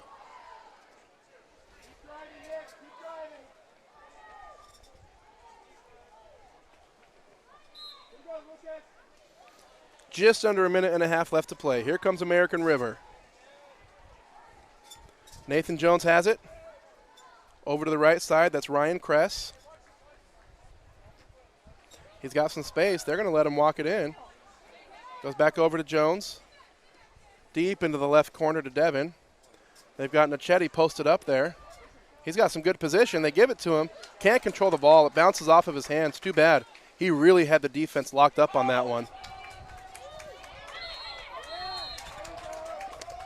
Another exclusion foul, this again earned by Nicholas Borden. This one goes against number 5, Nathan Jones. Nick Borden swimming hard in this quarter, earning a lot of advantage opportunities for his team.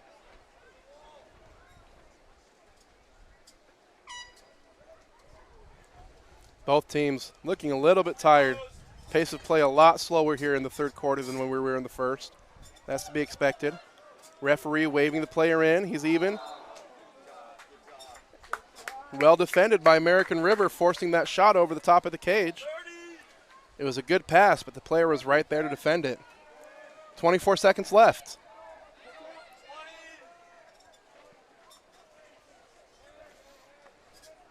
Nathan Jones has it, down into the left corner. Back up to Jones.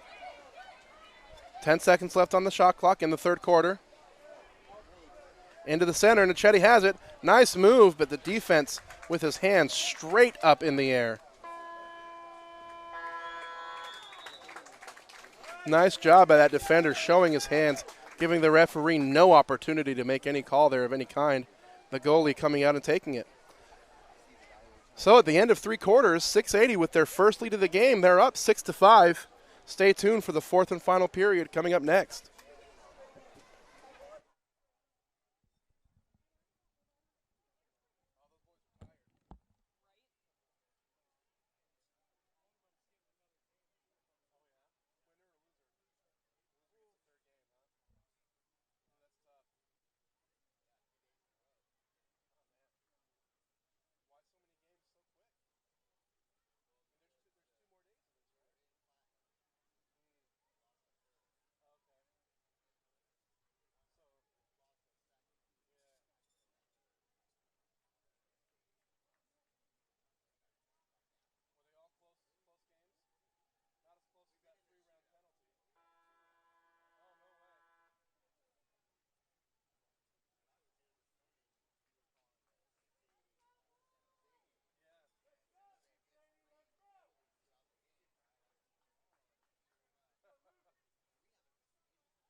Welcome back for the fourth and final quarter of what's been a very tight game.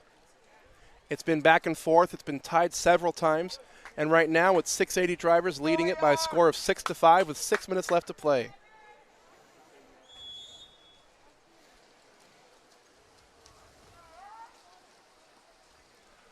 I'm going to be looking for number 10, Dante Nichetti, to get involved this quarter. He's been scoreless so far. He was the leading scorer for American River in the last game. He's been pretty quiet here today. We'll see if he gets himself more involved in the offense. Caden Rutan has it. Passes down line. Now gets it back. A lot of action happening there in the middle. Nichetti posting up. He's got position. He's got the ball. Defense is there. Defense swarms all over it. Is Nichetti being quiet, or is the defense just taking him out of the game? They seem to be really focusing hard on all the centers and the post-ups. 680 swinging the ball left to right. Fouled in the backcourt. Evan Hoffman has it. He had a great shot earlier in the game. Hasn't shot since. Now he passes down to the right corner. 10 seconds left on the shot clock. Back over to the middle. Khalid Khan has some space, but he skips it over the top of the cage. Just another high-quality shot, wide open in front of the cage that just misses. That has been the story of this game for both teams. Missing great shots. Devin Charamuga has it, passes it over to Nathan Larson. Back over to the left side, that's Jones with it. Jones looking for a pass. He's fouled, there's 3 seconds left. He's got to either shoot it or dump it. He dumps it. That's a good decision there. But now 680's up the other way. American River better swim a little bit faster if they want to recover. Nice passing. Nice movement. American River defense just falls asleep for a minute there, and 680 takes advantage with a great cross pass all the way from across the pool, immediately back over to the cage, to the other side of the cage. Impossible for the goalie to cover that. And Khalid Khan takes advantage of a wide open cage. His first goal of the game, and he stretches the lead out to 2, their largest lead of the game.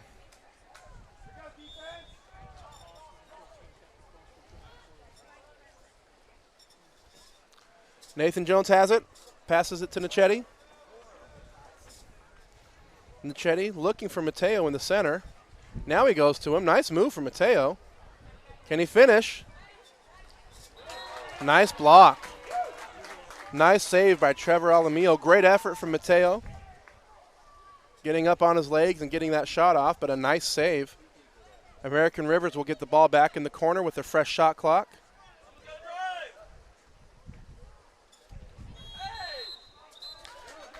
And a contra foul. Wow, contra foul going against number 5, Nathan Jones, for submarining, which is to say trying to go underwater to get position. You can't do that. Lucas Peters, another feed. Wow, another great feed from Lucas Peters. This time over to Jay Hubbard for his 4th goal of the game. Looked very similar to the last goal they scored. Lucas Peters just has all the eyes out there. Stretching the lead out to 3.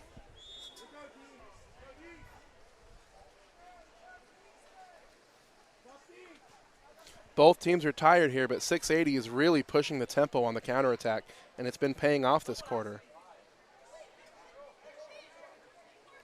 Over to Mateo. Mateo across the pool.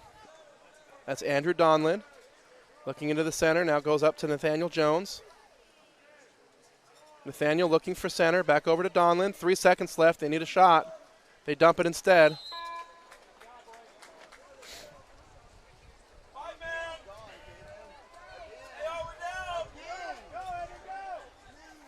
.680 has the advantage again.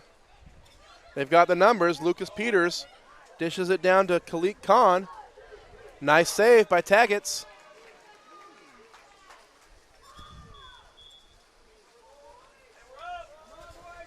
Now it's American Drivers with the numbers. If they can push the tempo, they'll have the advantage. Push the tempo. Donlin takes it in. Nearly scores it, but there for the rebound is Caden Rutan. Nice job on that, picking up the slack there on the rebound by Caden. Andrew Donlin a little bit slow to attack there.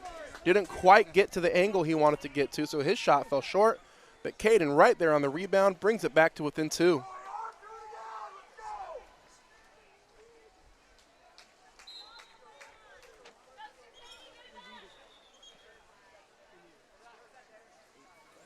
That goal right there stopped a 4-goal scoring spree for 680.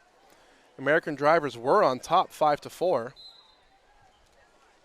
And then 4 straight goals from 680 made it 8-5.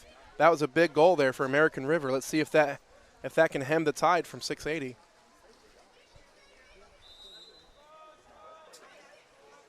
.680 being patient. Evan Hoffman has it, working into the middle of the cage. He fires, skips it right over the goalie's head. Sometimes that's the best place to shoot it, when goalies come out wide for the block. Putting it right over their head, that's what Evan Hoffman did. His second goal of the game, stretching the lead back out to 3.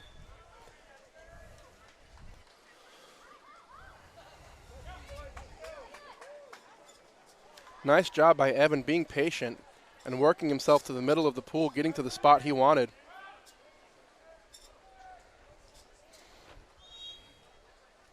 Now he's taking a well-earned break, gets a congratulatory high five from his coach.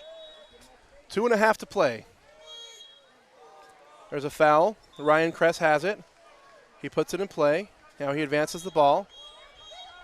And an exclusion foul against number 18. They've got him in the middle. They don't see him. Rafael Ruana was open again in the middle. That's happened several times this game. They're not quite looking to the point of the exclusion for that quick shot, electing instead to be patient and work the man up.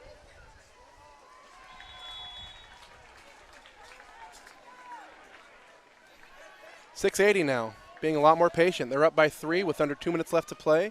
They're going to try to use as much clock as they can.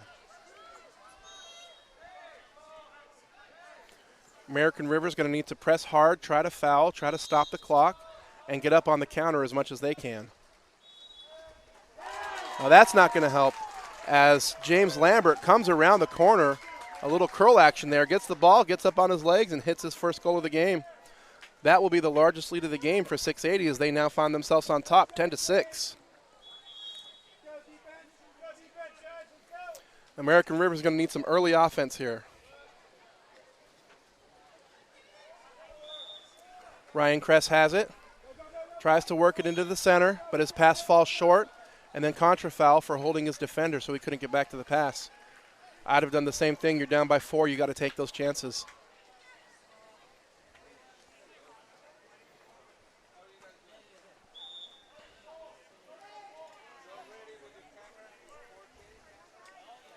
Lucas Peters just holding the ball, just content to take his time. Earns the ordinary, now passes it. 680 starting to get back on defense now. That shot off the crossbar, recovered by American River. Under a minute to play, and there's a timeout.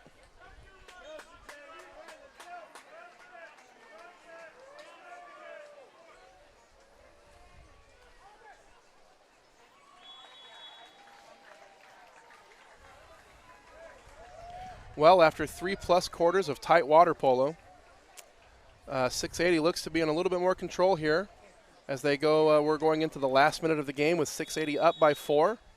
Just text me. This is the final timeout of the game for American River.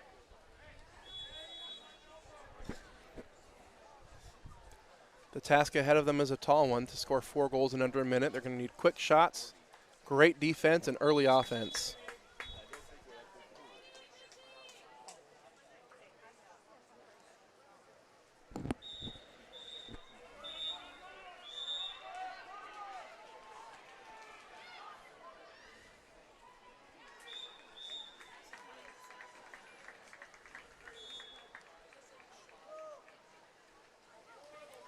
Ball's in play. Comes back to the goalie. Karsten Taggets is going to walk it up. He might take this one himself. Goes over to Andrew Donlin. Back to Karsten, who can't control it, and it's taken away by no, recovered by Donlin. and missing wide left.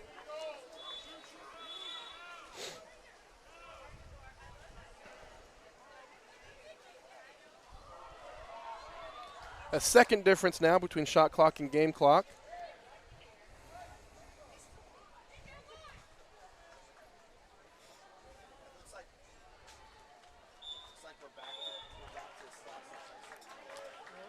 Congratulations to both teams here. It's a well-fought game, very close throughout most of the game before 680 went on a little run there at the end.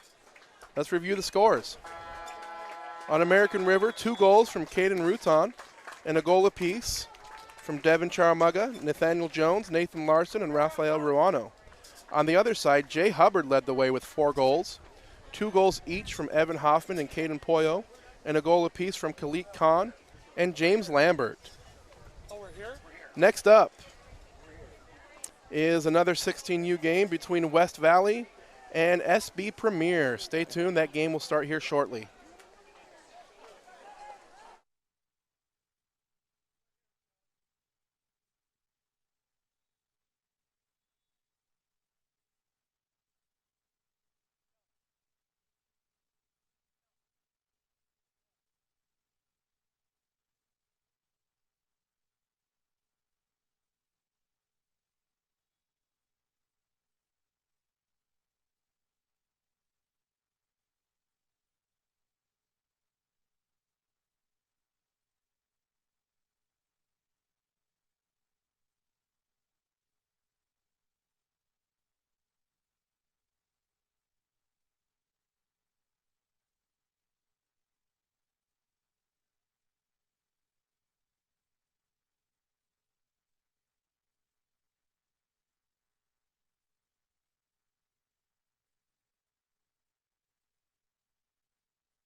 Hello and welcome to the Woollett Aquatic Center in Irvine, California. It's a beautiful day here and a perfect day for some water polo. In front of me is a 16 and under championship game between West Valley and the Whitecaps and SB Premier and the Dark Caps. West Valley wins the swim-off.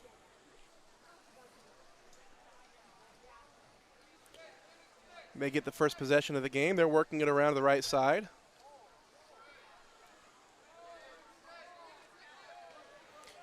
Running out of shot clock here. Lars Schubert stepping up to take the shot and puts it away. SB defense giving way too much space there to Lars. So he walked it into about 5 meters center cage and took that shot. He strikes first for West Valley and puts his team up 1-0.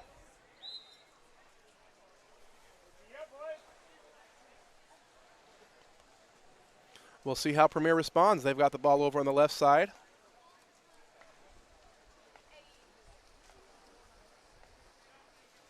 Now they're working it over to the right. Lots of action there in the center.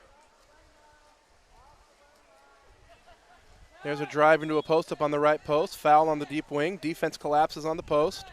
Back up to 14. That's Nick Prentice. He goes deep to the left wing. Pass can't be controlled. Running out of shot clock.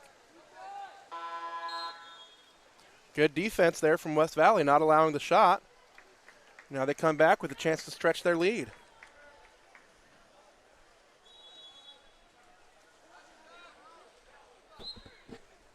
There's a foul in the deep wing. Back up top.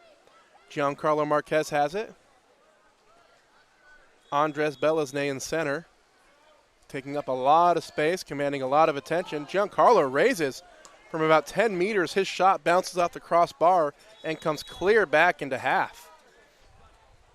Zachary Ramons makes the long swim to go get it. He'll get a fresh shot clock.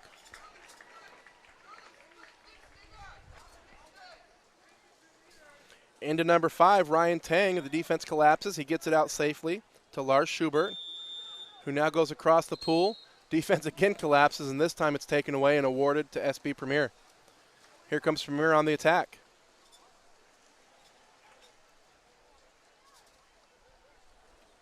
Sean O'Neill has it. Tries to go into the center, but that'll be a contra foul. That call goes against number 15, Asher Smith. Outlet to the left side, Ryan Tang down line to Andres Belesne, who crosses it to Giancarlo, who catches and finishes. What a nice finish there from Giancarlo. Great control on that ball. He stretches the lead out to 2, his first goal of the game.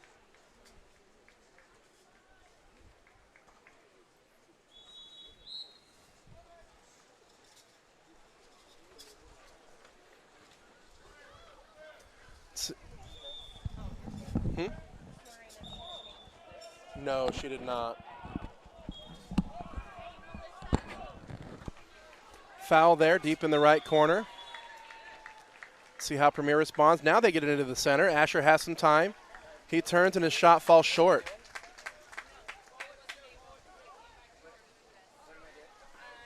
Now here comes West Valley. They already lead it by 2. Andras Belesne, his pass falls short and it's taken away by Premier. Now they're coming on the attack, looking to score their first goal of the game and get themselves on the board.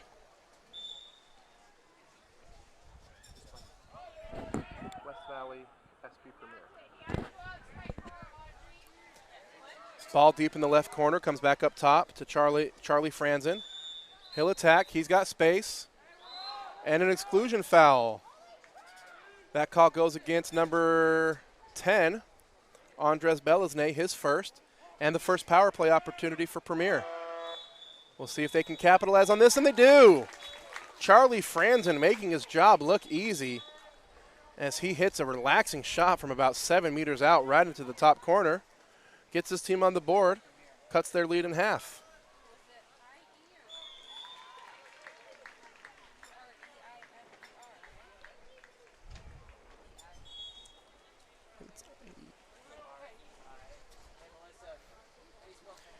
Here comes West Valley. Nice move by Giancarlo. Spins the corner, gets in front of his defender.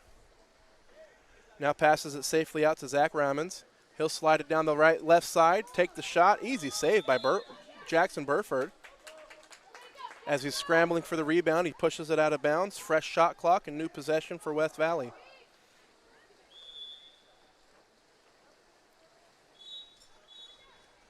Giancarlo has it now. Inside to Belesne. Ordinary foul. Belesne up top to Ryan Tang. He's got some space. He'll take that shot and miss it over the top of the cage. Leaning back on that shot a little bit as he missed it by about 1.5 meters. Here comes Premier on the attack. They find Sean O'Neill in front of the cage, and he finishes. Nice feed from John Schaefer.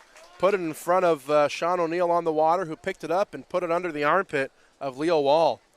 Sean O'Neill, his first goal of the game, and that ties it up. We're 2-2 with 2:09 left to play here in the first. Bellasne nearly lost it there off the line. Giancarlo has it. He's looking and waiting. He's a very patient player. He'll hold the ball until he finds the pass that he wants. Great quality in any player. Now he passes it off to Nathan Javier. Javier attacking, shooting. Nice save by Burford. Out of bounds, fresh shot clock for West Valley. Great save. Jackson got a good read on that shot, got his hand on it, couldn't bring it down. But at least he stopped the goal. West Valley with the ball in the corner. Now they pass it out to Javier, Nathan Javier. He's fouled at around 10 meters, back down to Nicholas Murray. Murray looking across the pool to Zachary Ramons. He's got some space. He'll take it. Saved again by Jackson. Jackson's strung together 3 or 4 possessions here with some stellar blocks. Took a few to warm up, but he's been great these last 4 possessions. Here comes SB. Charlie Franson has it. They don't want to leave him open. He dumps it inside to the center. Nearly taken away, but instead an exclusion foul against number 10, Andres Belesne. That's his second already early in this game. That's going to be a huge blow for West Valley. He's a huge center presence for West Valley and a big focal point of their offense. He's going to have to take a break on the bench. We'll see how West Valley can adjust. That's a big loss for them. Nathan Javier has it, advancing it up the right side. Why did he pass that out? He had room in front of him. Donovan Say has it, passes it to Giancarlo, who fires from 8 meters over the top of the left side of the cage. Another exclusion foul. This one goes against number 11, Zachary Ramons. And yet another power play opportunity for SB.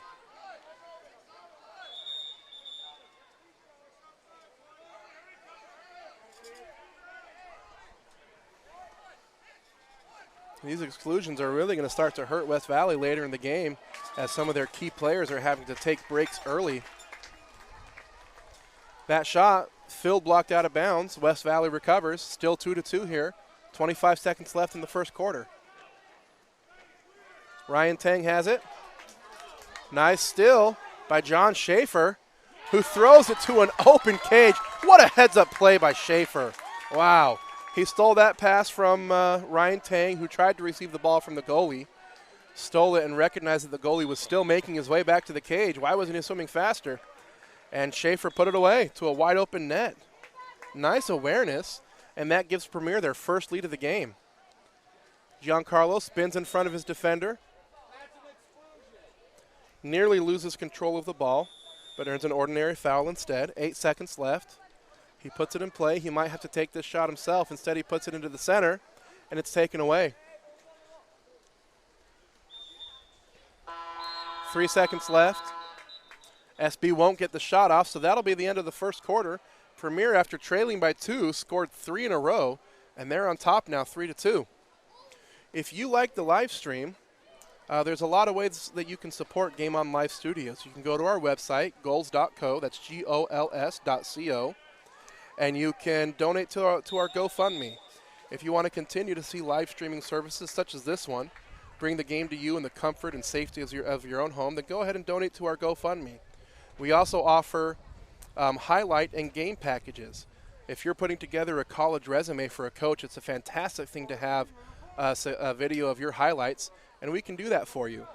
You can also support by liking and subscribing to our YouTube channel, or you can find us on social media with the handle @GameOnLS. Stay tuned for the second quarter coming up next.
And we're back for the second quarter of play.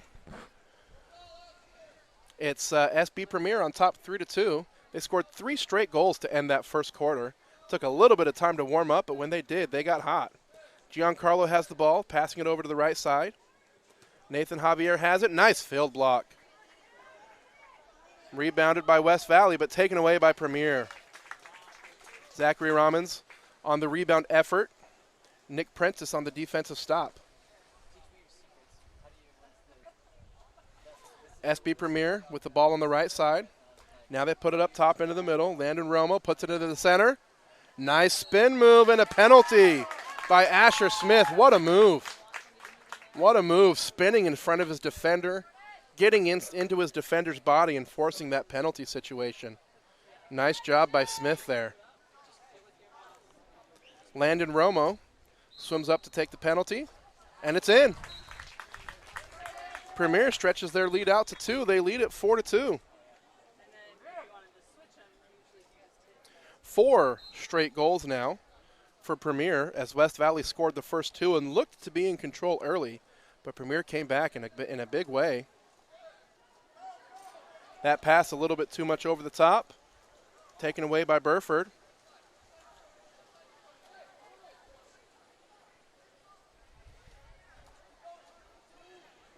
Nick Prentice has it in the right corner. Tough defense there by Zach. That's Andres Belesne. And the exclusion foul going against number 11, Zachary Ramons. That's too bad. Great defensive pressure on the ball, and the exclusion foul happened elsewhere, giving Premier another power play opportunity and a chance to stretch out their lead. Here they go, moving the ball well, being very patient, very calm. Moving to the right side, trying to open up space on the left. And it's taken away by West Valley. A little too much hesitation by Premier turns into a great defensive stop by West Valley. Patience is a great thing. Too much patience will lose you the ball. West Valley with a nice stop there, looking to cut the lead to 1. Nathan Javier on the attempt, saved by Jackson.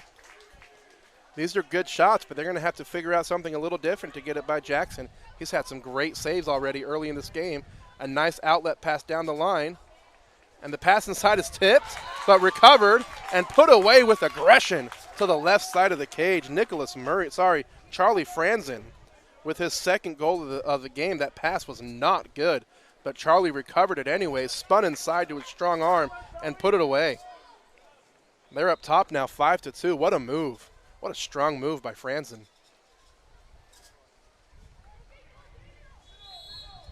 Foul deep in the back court. West Valley moves it over to the right side. They've got some space there. Nice finish. Ryan Tang sliding in front of his defender, using his body to hold inside water. Great feed from number 8, Nathan Javier, and the great finish by Tang. His first goal of the game closes the gap to 2 goals.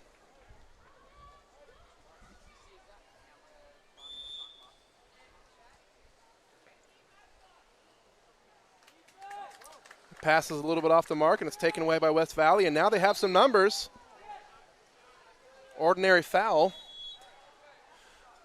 Could have been an exclusion, but was just called as an ordinary. Andres Belesne in the middle. Rises and hits the left side. And all of a sudden, West Valley has come alive and scored 2 goals in a row, and they've cut the lead down to 1.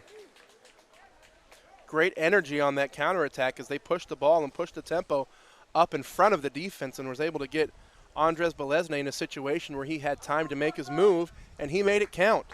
His first goal of the game. They trail now by 1. The score is 5-4 Premier.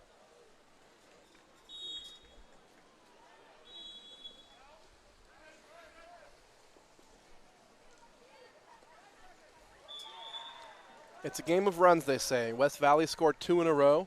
Then Premier scored 5 in a row. Now West Valley has scored 2 more in a row. And that's how we got here to 5-4. West Valley takes that one away. Are they going to make it 3 in a row? Nice outlet deep into the left corner. Giancarlo has it. Over to the right side. Nathan Javier now with space down into the right corner. Being very patient. Back over to Javier. Back down over the right side again. Giancarlo stepping away for it. And the exclusion foul going against number 9, John Schaefer. That exclusion earned by Nathan Javier. Doing a lot of work. Let's see if they can capitalize. Giancarlo has it. Down to the left side, gets it back. Back to him again. Lars Schubert now passes over to the right side. Very quick ball movement here by West Valley.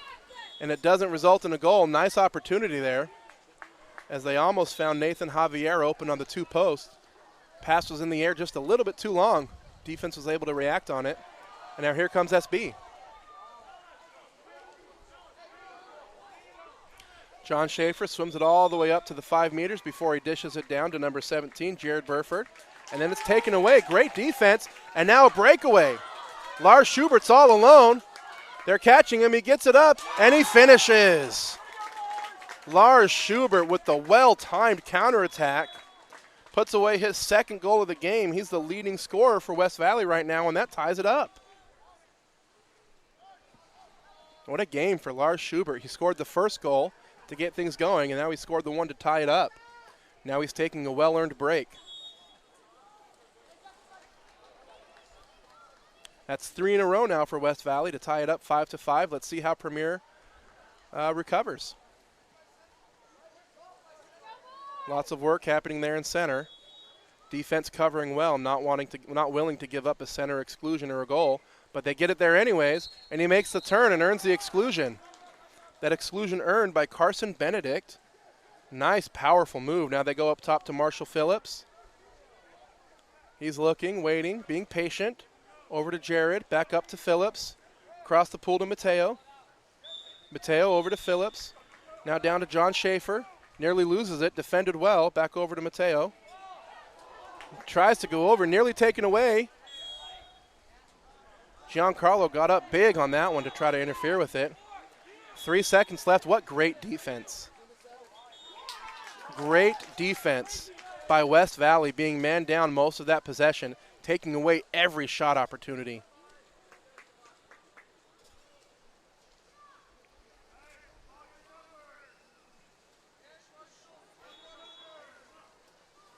Giancarlo has it, taken away, forced underwater by John Schaefer. Now he's on the breakaway if they can get it to him in time, and they do. Here comes Schaefer. He's got the ball over the top of the goalie's arms and in. John Schaefer turning defense into offense with the great heads-up play, attacking Giancarlo from his blind side, trusting his teammate to get the ball and sprinting over for the breakaway. John Schaefer, his 2nd goal of the game. Puts his team back on top at 6-5, 23 seconds left to play in the 2nd quarter.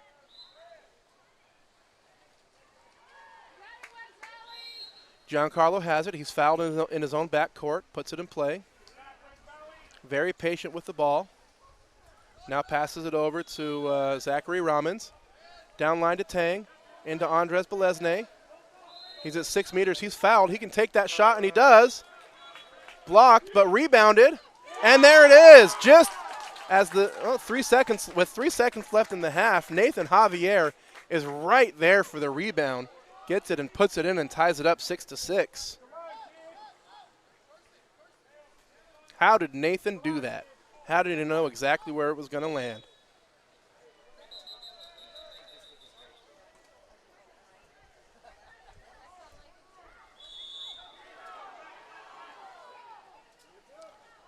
A little bit of a rush start there. The player's a little bit too eager. There's the whistle. Now we'll start. That'll be the last shot, and it goes well over the top of the cage.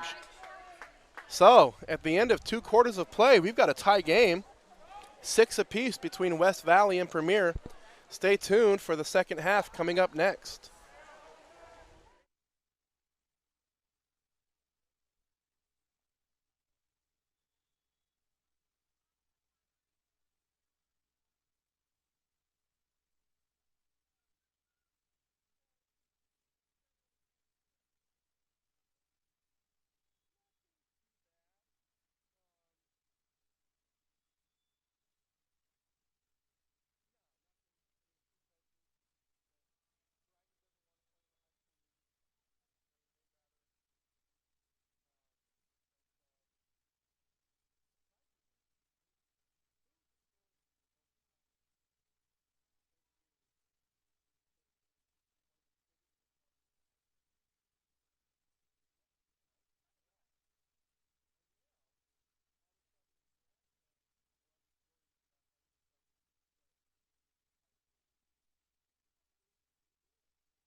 Welcome back for the second half and third quarter of play and a very tight contest between West Valley and SB Premier. It's 6-6. Both teams going on runs. It has not been a back and forth game. It's been 2 goals here and then 4 goals there and then 3 more goals here. Not the back and forth game that you would expect. West Valley gets the first possession of the quarter. It's taken away by Premier. Now they get their first chance.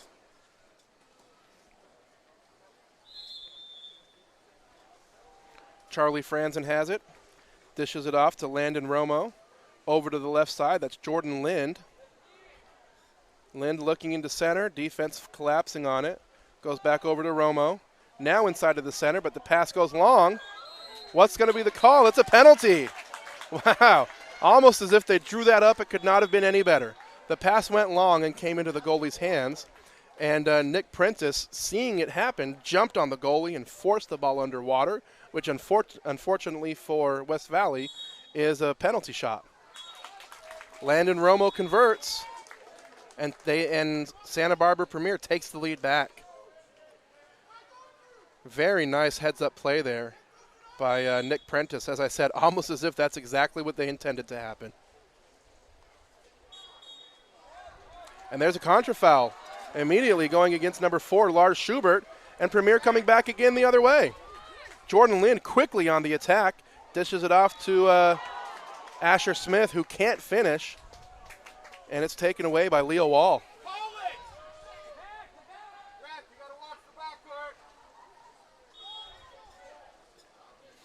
Here comes West Valley. Ryan Tang has it. Advancing, walking it into 7 meters, going into Andres Belesne, and a contra foul against Belesne. Didn't see what the ref indicated. Now here comes Premier. Asher Smith has it. For both of these teams, this is either the second or third game of the day, and possibly the 5th or 6th of the tournament, already in 2 days. And while these are highly trained athletes, you can see the fatigue is setting in. Here early in this third quarter, the pace of play has slowed down quite a bit. Zachary Ramons has it. He controls it on the right side. He earns the ordinary foul. Passes it over to Tang in the middle. Looking for Giancarlo in center. He's got position. Defense is collapsing. That's going to open it up for the shooters. Ryan Tang over to Ramons. Ramons walks it in. Finds Giancarlo, who gets out nearly to his thighs to receive that pass. What an athletic move by Giancarlo, who caught the ball but wasn't able to finish the shot as he bounced it off the post.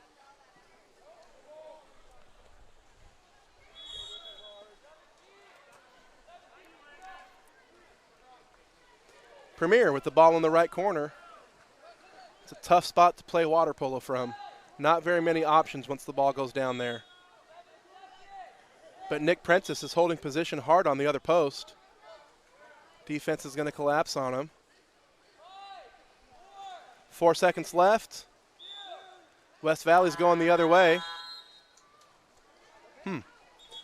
No, table maybe didn't stop the clock at the appropriate time. Seems like they should have had a second or two to take that shot. But here comes West Valley. Lars Schubert controls it in the corner, passes it up top to Nathan Javier.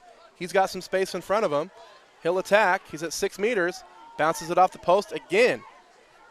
And this is what you'll start to see when players get tired, is a lot of shots hitting the post.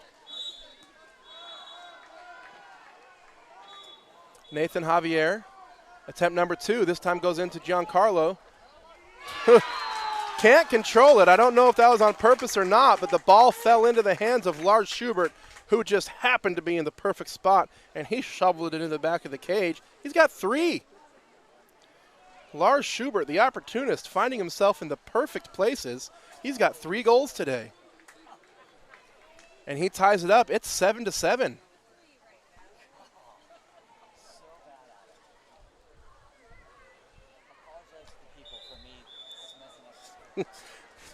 The score is 7-7. We're getting that taken care of on the stream. Don't worry. Apologies to anybody who's a numbers enthusiast. Ball goes into the middle and an exclusion foul against number 5, Ryan Tang. Power play opportunity for SB Premier. Ryder Green has it, passes it down line. They're going to rotate right, which means they're trying to open up space left, and there it is, Charlie Franzen. That's the one they want. Nearly field blocked into the cage, a great field block. Nearly came into the cage, but a combination of 2 players there stopped it from going in. Nice job, and we're still tied up.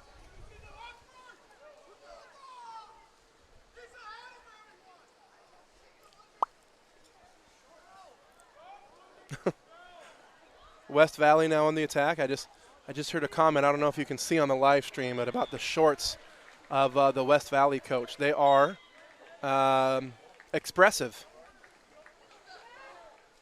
Here comes West Valley. Some inside space to Andres Belesne, but the defender, Sean O'Neill, doing a great job jumping to that lane. Nice job by O'Neill. Had he not been there, that probably would have been a penalty.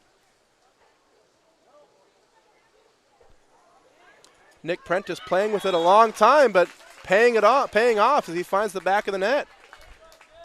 Nick Prentice, with his first goal of the game, takes the lead back. Now it's a back and forth game. It wasn't for the first half. It was a game of runs. But now we're going back and forth as these 2 teams are just slugging it out, 1 goal at a time.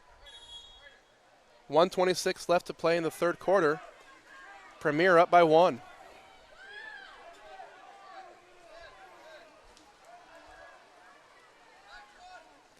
West Valley finds Donovan Say in the middle. He turns and fires a little bit on his back, and that's why it goes over the cage. Premier with a chance to stretch their lead. Deep into the right corner. It's a tough spot to play water polo from. Ball goes up top to Nick Prentice. Back into the right corner again. Ryder Green has it. Puts it into the center. Lots of time. But Giancarlo comes from clear across the other side of the pool to take that away. Nice defensive effort from Giancarlo. He wasn't the closest player to it, but he definitely put in the most effort. Nathan Javier slowly walking it in, using his time to survey the scene. Back up to Giancarlo. Giancarlo being patient. 7 seconds left now. Directing some traffic. 4 seconds. He's going to have to take the shot himself. He does. It's tipped. An easy save by the goalie, and that turns into a counterattack for Premier. West Valley recovers nicely. They're at even strength. 4 seconds left in the quarter. Lob shot goes over the top of the cage. 1 second left for West Valley to shoot. Not enough time. He won't get it off. So at the end of the third quarter, it's Santa Barbara still on top by a score of 8-7. Stay tuned for the 4th and final period coming up next.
And we're back for the fourth and final quarter of play. West Valley wins the swim-off. We appreciate you tuning in to our live stream today. Go ahead and let us know where you're watching from. Whether it's here local or elsewhere, let us know where you're streaming. We appreciate the opportunity to bring this to you in the safety and comfort of your own home. West Valley on the attack, 10 seconds on the shot clock. Nathan Javier has it, dishes it over to the corner. Giancarlo gets the rebound. That was Zachary Robbins on the shot. Giancarlo on the rebound, who gets up on his legs and slings it around to the lower right corner to tie it up. Giancarlo, his second goal of the game, ties it up 8-8. 5.5 left to play. That was just a superb individual athletic move there by Giancarlo. Here comes Premier.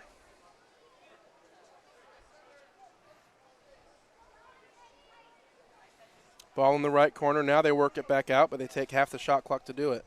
That's why it's a tough spot to play. Little give and go action there from Sean O'Neill. He gives and drives, gets it back. But Giancarlo jumps on it. He's everywhere on both ends of the pool today. He's having himself a game. He gets the ball back, and there's a timeout, West Valley. They want to try to take the lead here early in the fourth quarter.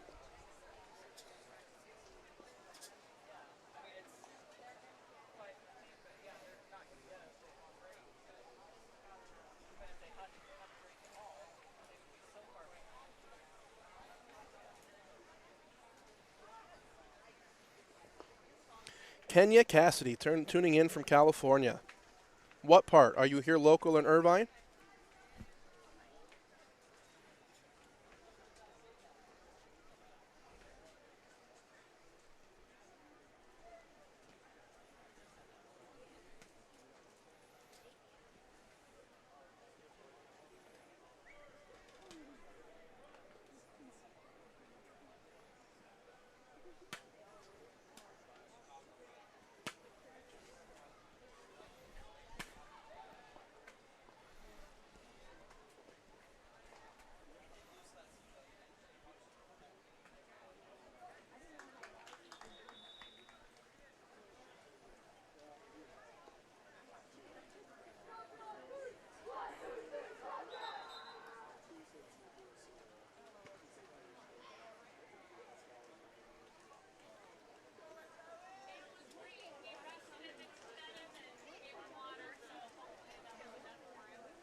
Welcome back. We've got 5 minutes left to play in what's been a tight contest between West Valley and SB Premier. West Valley in possession of the ball. Let's see what they have drawn up out of this timeout. They're going to drive the two across. That's Ryan Tang now in the center. He's going to swim out, and they're going to bring Lars Schubert in. Schubert's going to swim out, and now Giancarlo's going to come in. Lots of movement from West Valley, but no position yet. Now they go up top to Nathan Javier. He lets it rip from about 7 meters. Goalie tips it out of bounds. New possession and fresh shot clock for West Valley.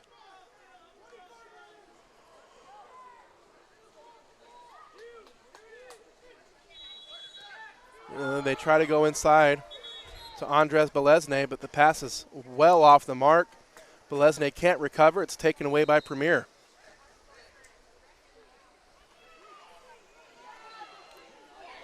Nice move by Charlie Franson as he spins the corner and gets the inside track on Ryan Tang and earns the penalty.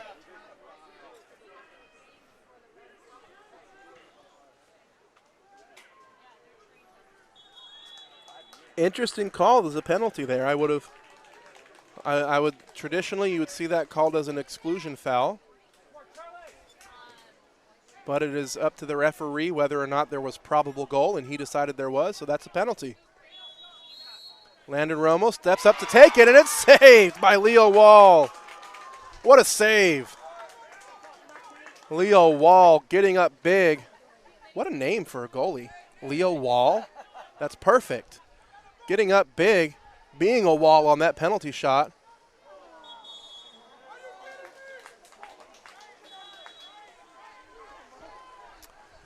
And they try to, again to go inside to Andres Belesne, but the defense swarms on him.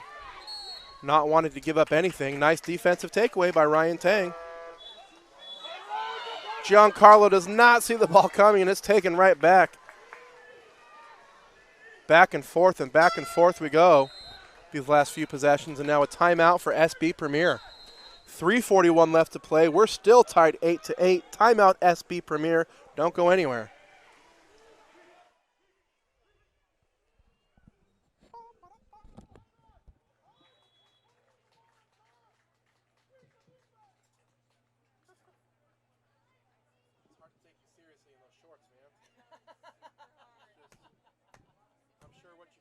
I'm sure it's great stuff that he's saying.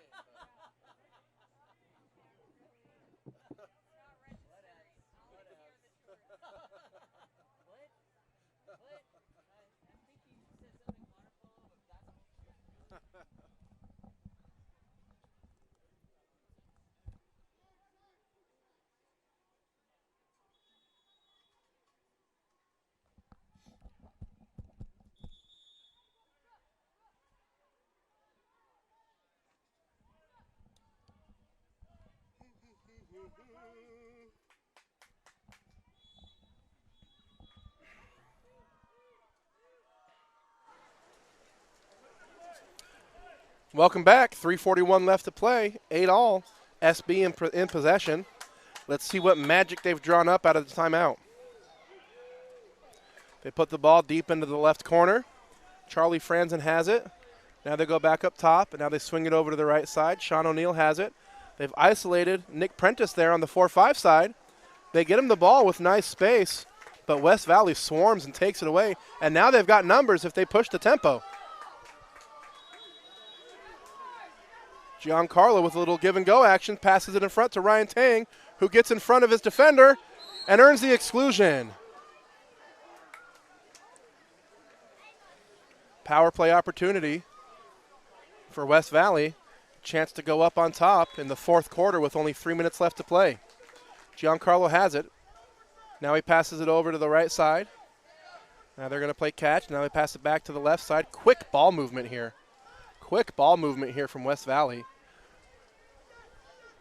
Giancarlo has it, passes it to Lars Schubert. He brings it in, over to Belesne. He'll feed it into the post. Nice control and finish from Zachary Rahmans. 1 point for the goal and 10 points for style on that one. Zachary Rahmans caught it with his back facing the goal, turned around and finished, and gives his team the lead with 2:45 left to play.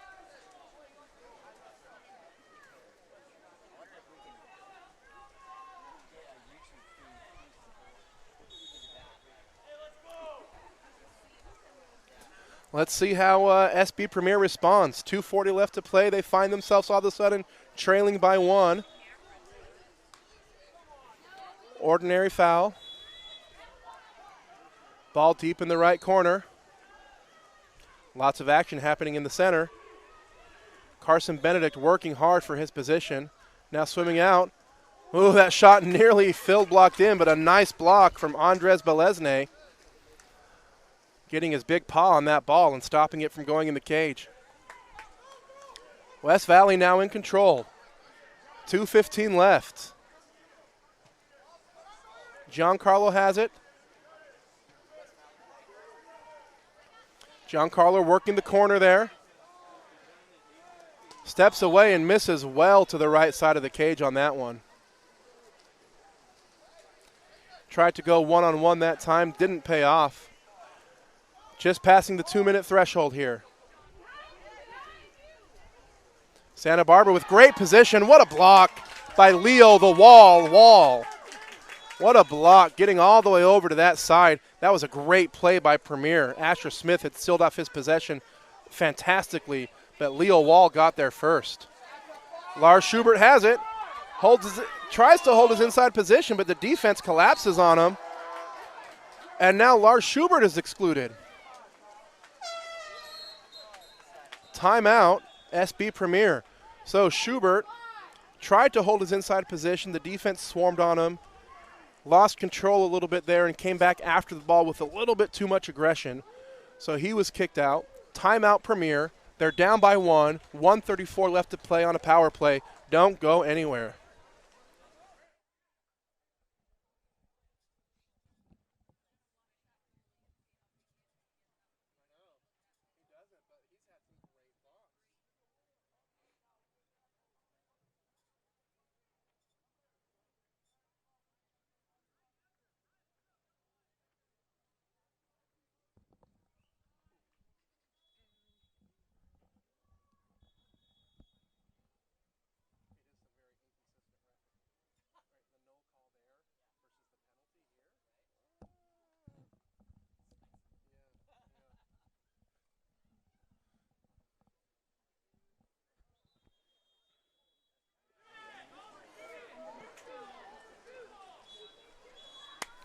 And here we go.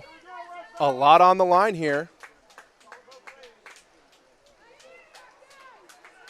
A goal here would tie it up and give Premier a chance to take the lead on the next possession. Here we go. They're moving it around the right side, rotating to their right, opening it up left. That's the shot they want. Charlie Franson's got an arm. He's a lethal weapon from that spot. Wow! What a pass. What a feed from number 9, John Schaefer, into Asher Smith. What a shot. The pass was absolutely perfect. The defender saw it coming. The defender knew it was there. The pass was absolutely perfect where only Asher could get it. Well done. Great, a well-designed play there by the Santa Barbara coach and executed perfectly. It's tied again with 1:15 left to play. Zachary Robbins has it. Giancarlo in the center. Andres Belesne now at the top. He's got some space, passes it over, back down to Zachary. Zachary's fouled, back up to Andres. He'll fire, saved by Jackson Burford. And after fighting for the rebound, it comes back to West Valley. That's a big rebound. With only 57 seconds left to play, they get a fresh possession with a new shot clock. That's big time. Schubert passes it up to Tang. Tang over to Belesne. Belesne will fire again. Same result. Off the goalie's fingers and post this time. That gives Santa Barbara Premier a lot of time left to score. Taken away. Taken away and a timeout by West Valley. The pass from Nick Prentice fell just short. Taken away by West Valley. Timeout with a full shot clock.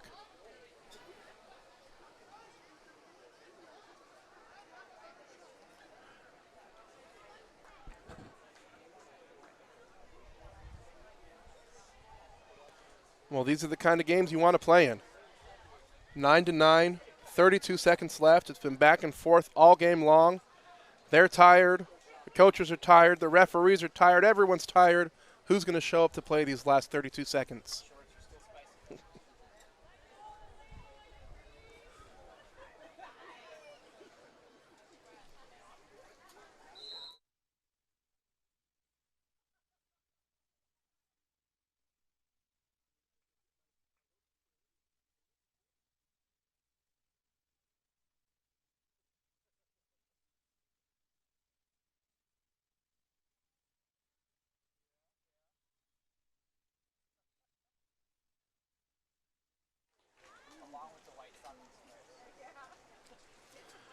All right, 32 seconds left to play.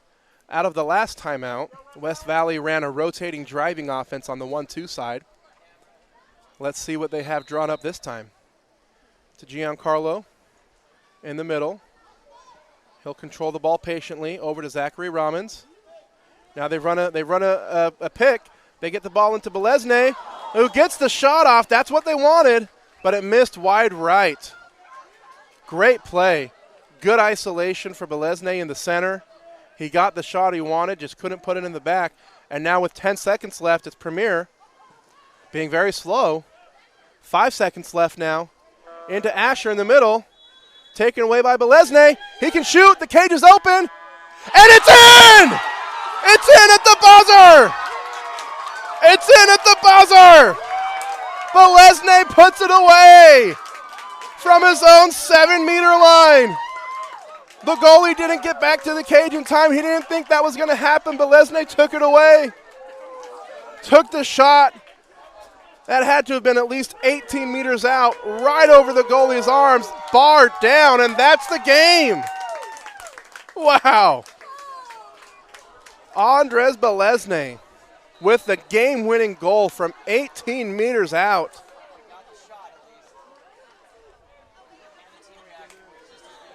Wow. Congratulations to both teams. What an exciting finish for West Valley.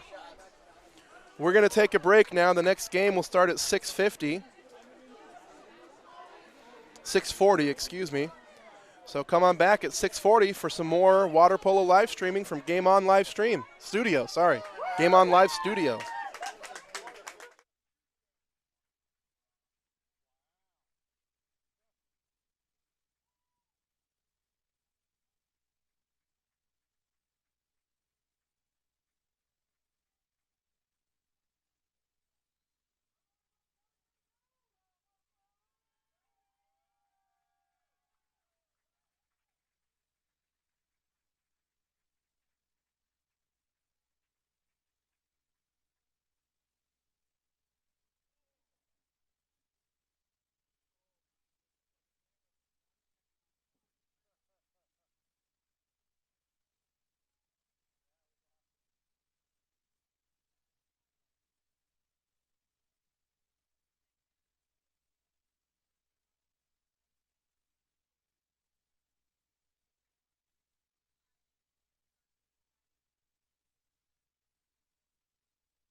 Hello and welcome to one of the final games of the day here at the Woollett Aquatic Center in Irvine, California. It's been a beautiful day and it's perfect for water polo. In front of me, a 16 and under championship division game between King Supreme in the dark caps and American River in the white caps.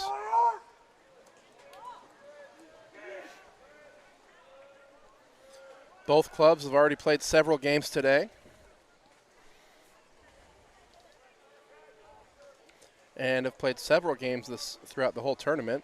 Look for big contributions on American River from Dante Nocetti and from Rafael Ruano. And on the other side of the Kings, look for big contributions from, sorry, let me pull up my, my roster here.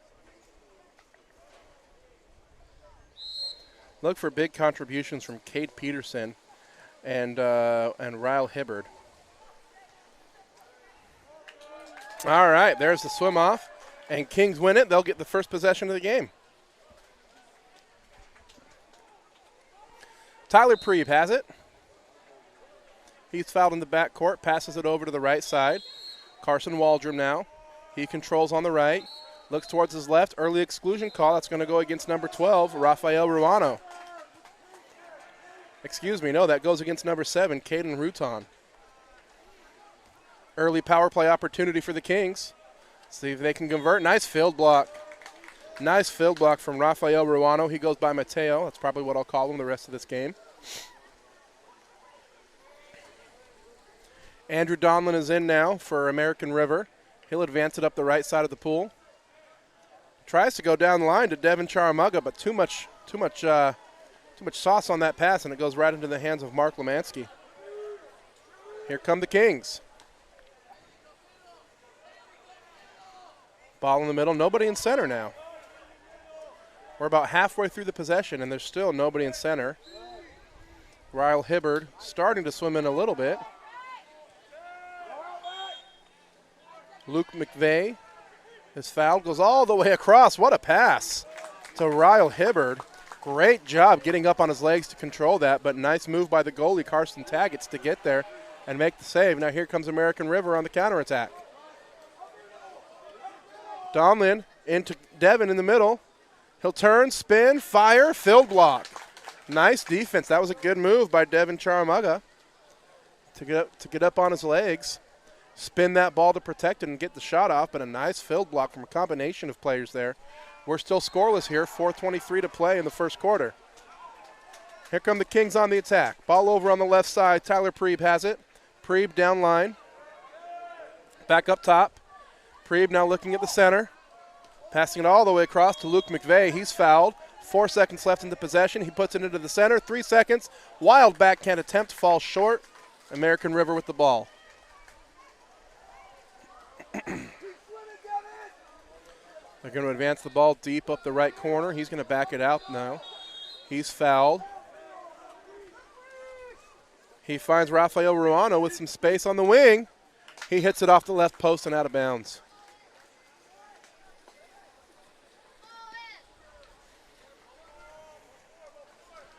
Here come the Kings. Outlet to the left. They've got a man in the middle. They get him the ball. Pass falls just a little bit short. Defense swarms, no call. American River takes it away.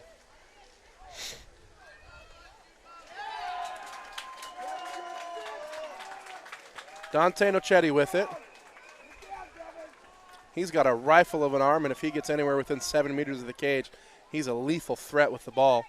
He passes it over to Ruano on the left side. That's Mateo. Back up to Dante. Dante looking. 4 seconds. Tries to go into the center. Center can't hold position. Taken away by Luke McVeigh. Nice defensive move there by McVeigh. This pass goes out to the left side. Now we go down line into the post. Quickly kicked back out to Carson Waldrum. He'll advance. He's got some space. He's got some room to attack. He puts it back into center instead. And the sweep shot into the right corner of the cage. I'm not sure who that is. His cap has fallen off. Referees are going to call the ball out so he can find his cap. But what a move from he who shall not be numbered.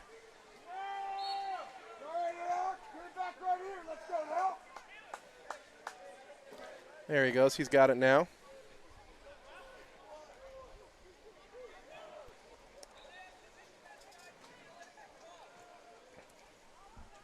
That was number 7, Caden Ruton with the nice finish in center.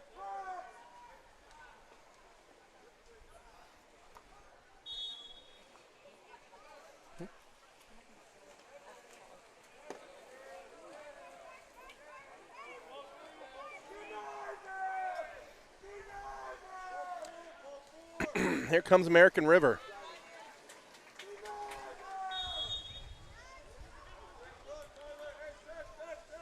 You know, I have my numbers mixed up. That was Ryle Hibbard. I was looking at the wrong roster. Ryle Hibbard with a nice finish in center for the Kings. So they lead it 1-0. And there's the takeaway from Hibbard.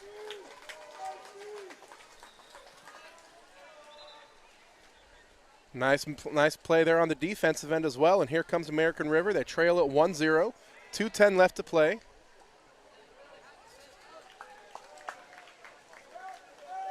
That pass there by the Kings taken away by American River. Here they come. American River in white, the Kings in dark. Entry pass into Dante. He kicks it back out. Lots of caps off the heads already. He's going to wrap it up into that left pocket there. Go all the way across the pool to Devin Charamuga. He'll look to get it into Rafael Ruano in the center. He's got to do it quickly, though. He's running out of time, and there's the shot clock. He made a great move, just didn't make it soon enough.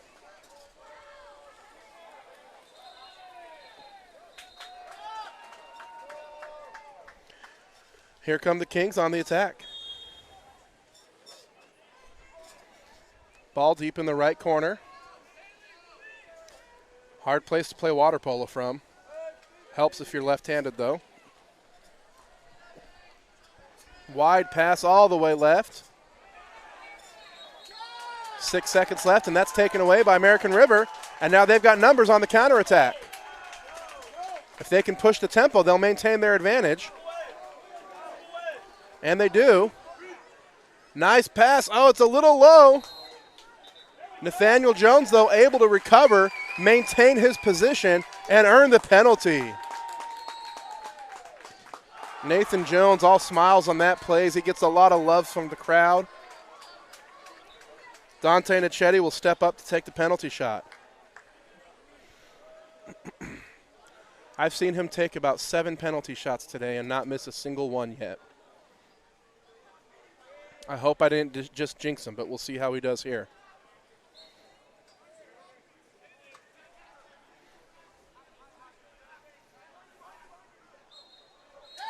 Another stoppage of play here, so there are 2 players without caps can find them. It's a physical game. A lot of times there's a lot of contact around the head, neck, and shoulders, so that can happen. It will happen if your caps are improperly tied, though. See, number 3 just threw his on his head. There he goes. Now he's tying it.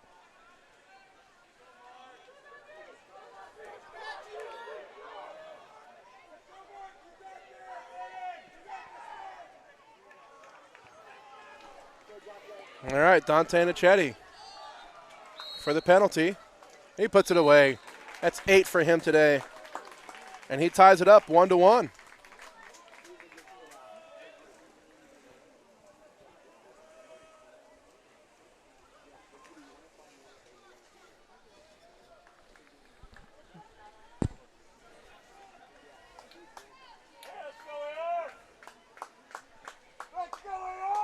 .52 seconds left in the first quarter.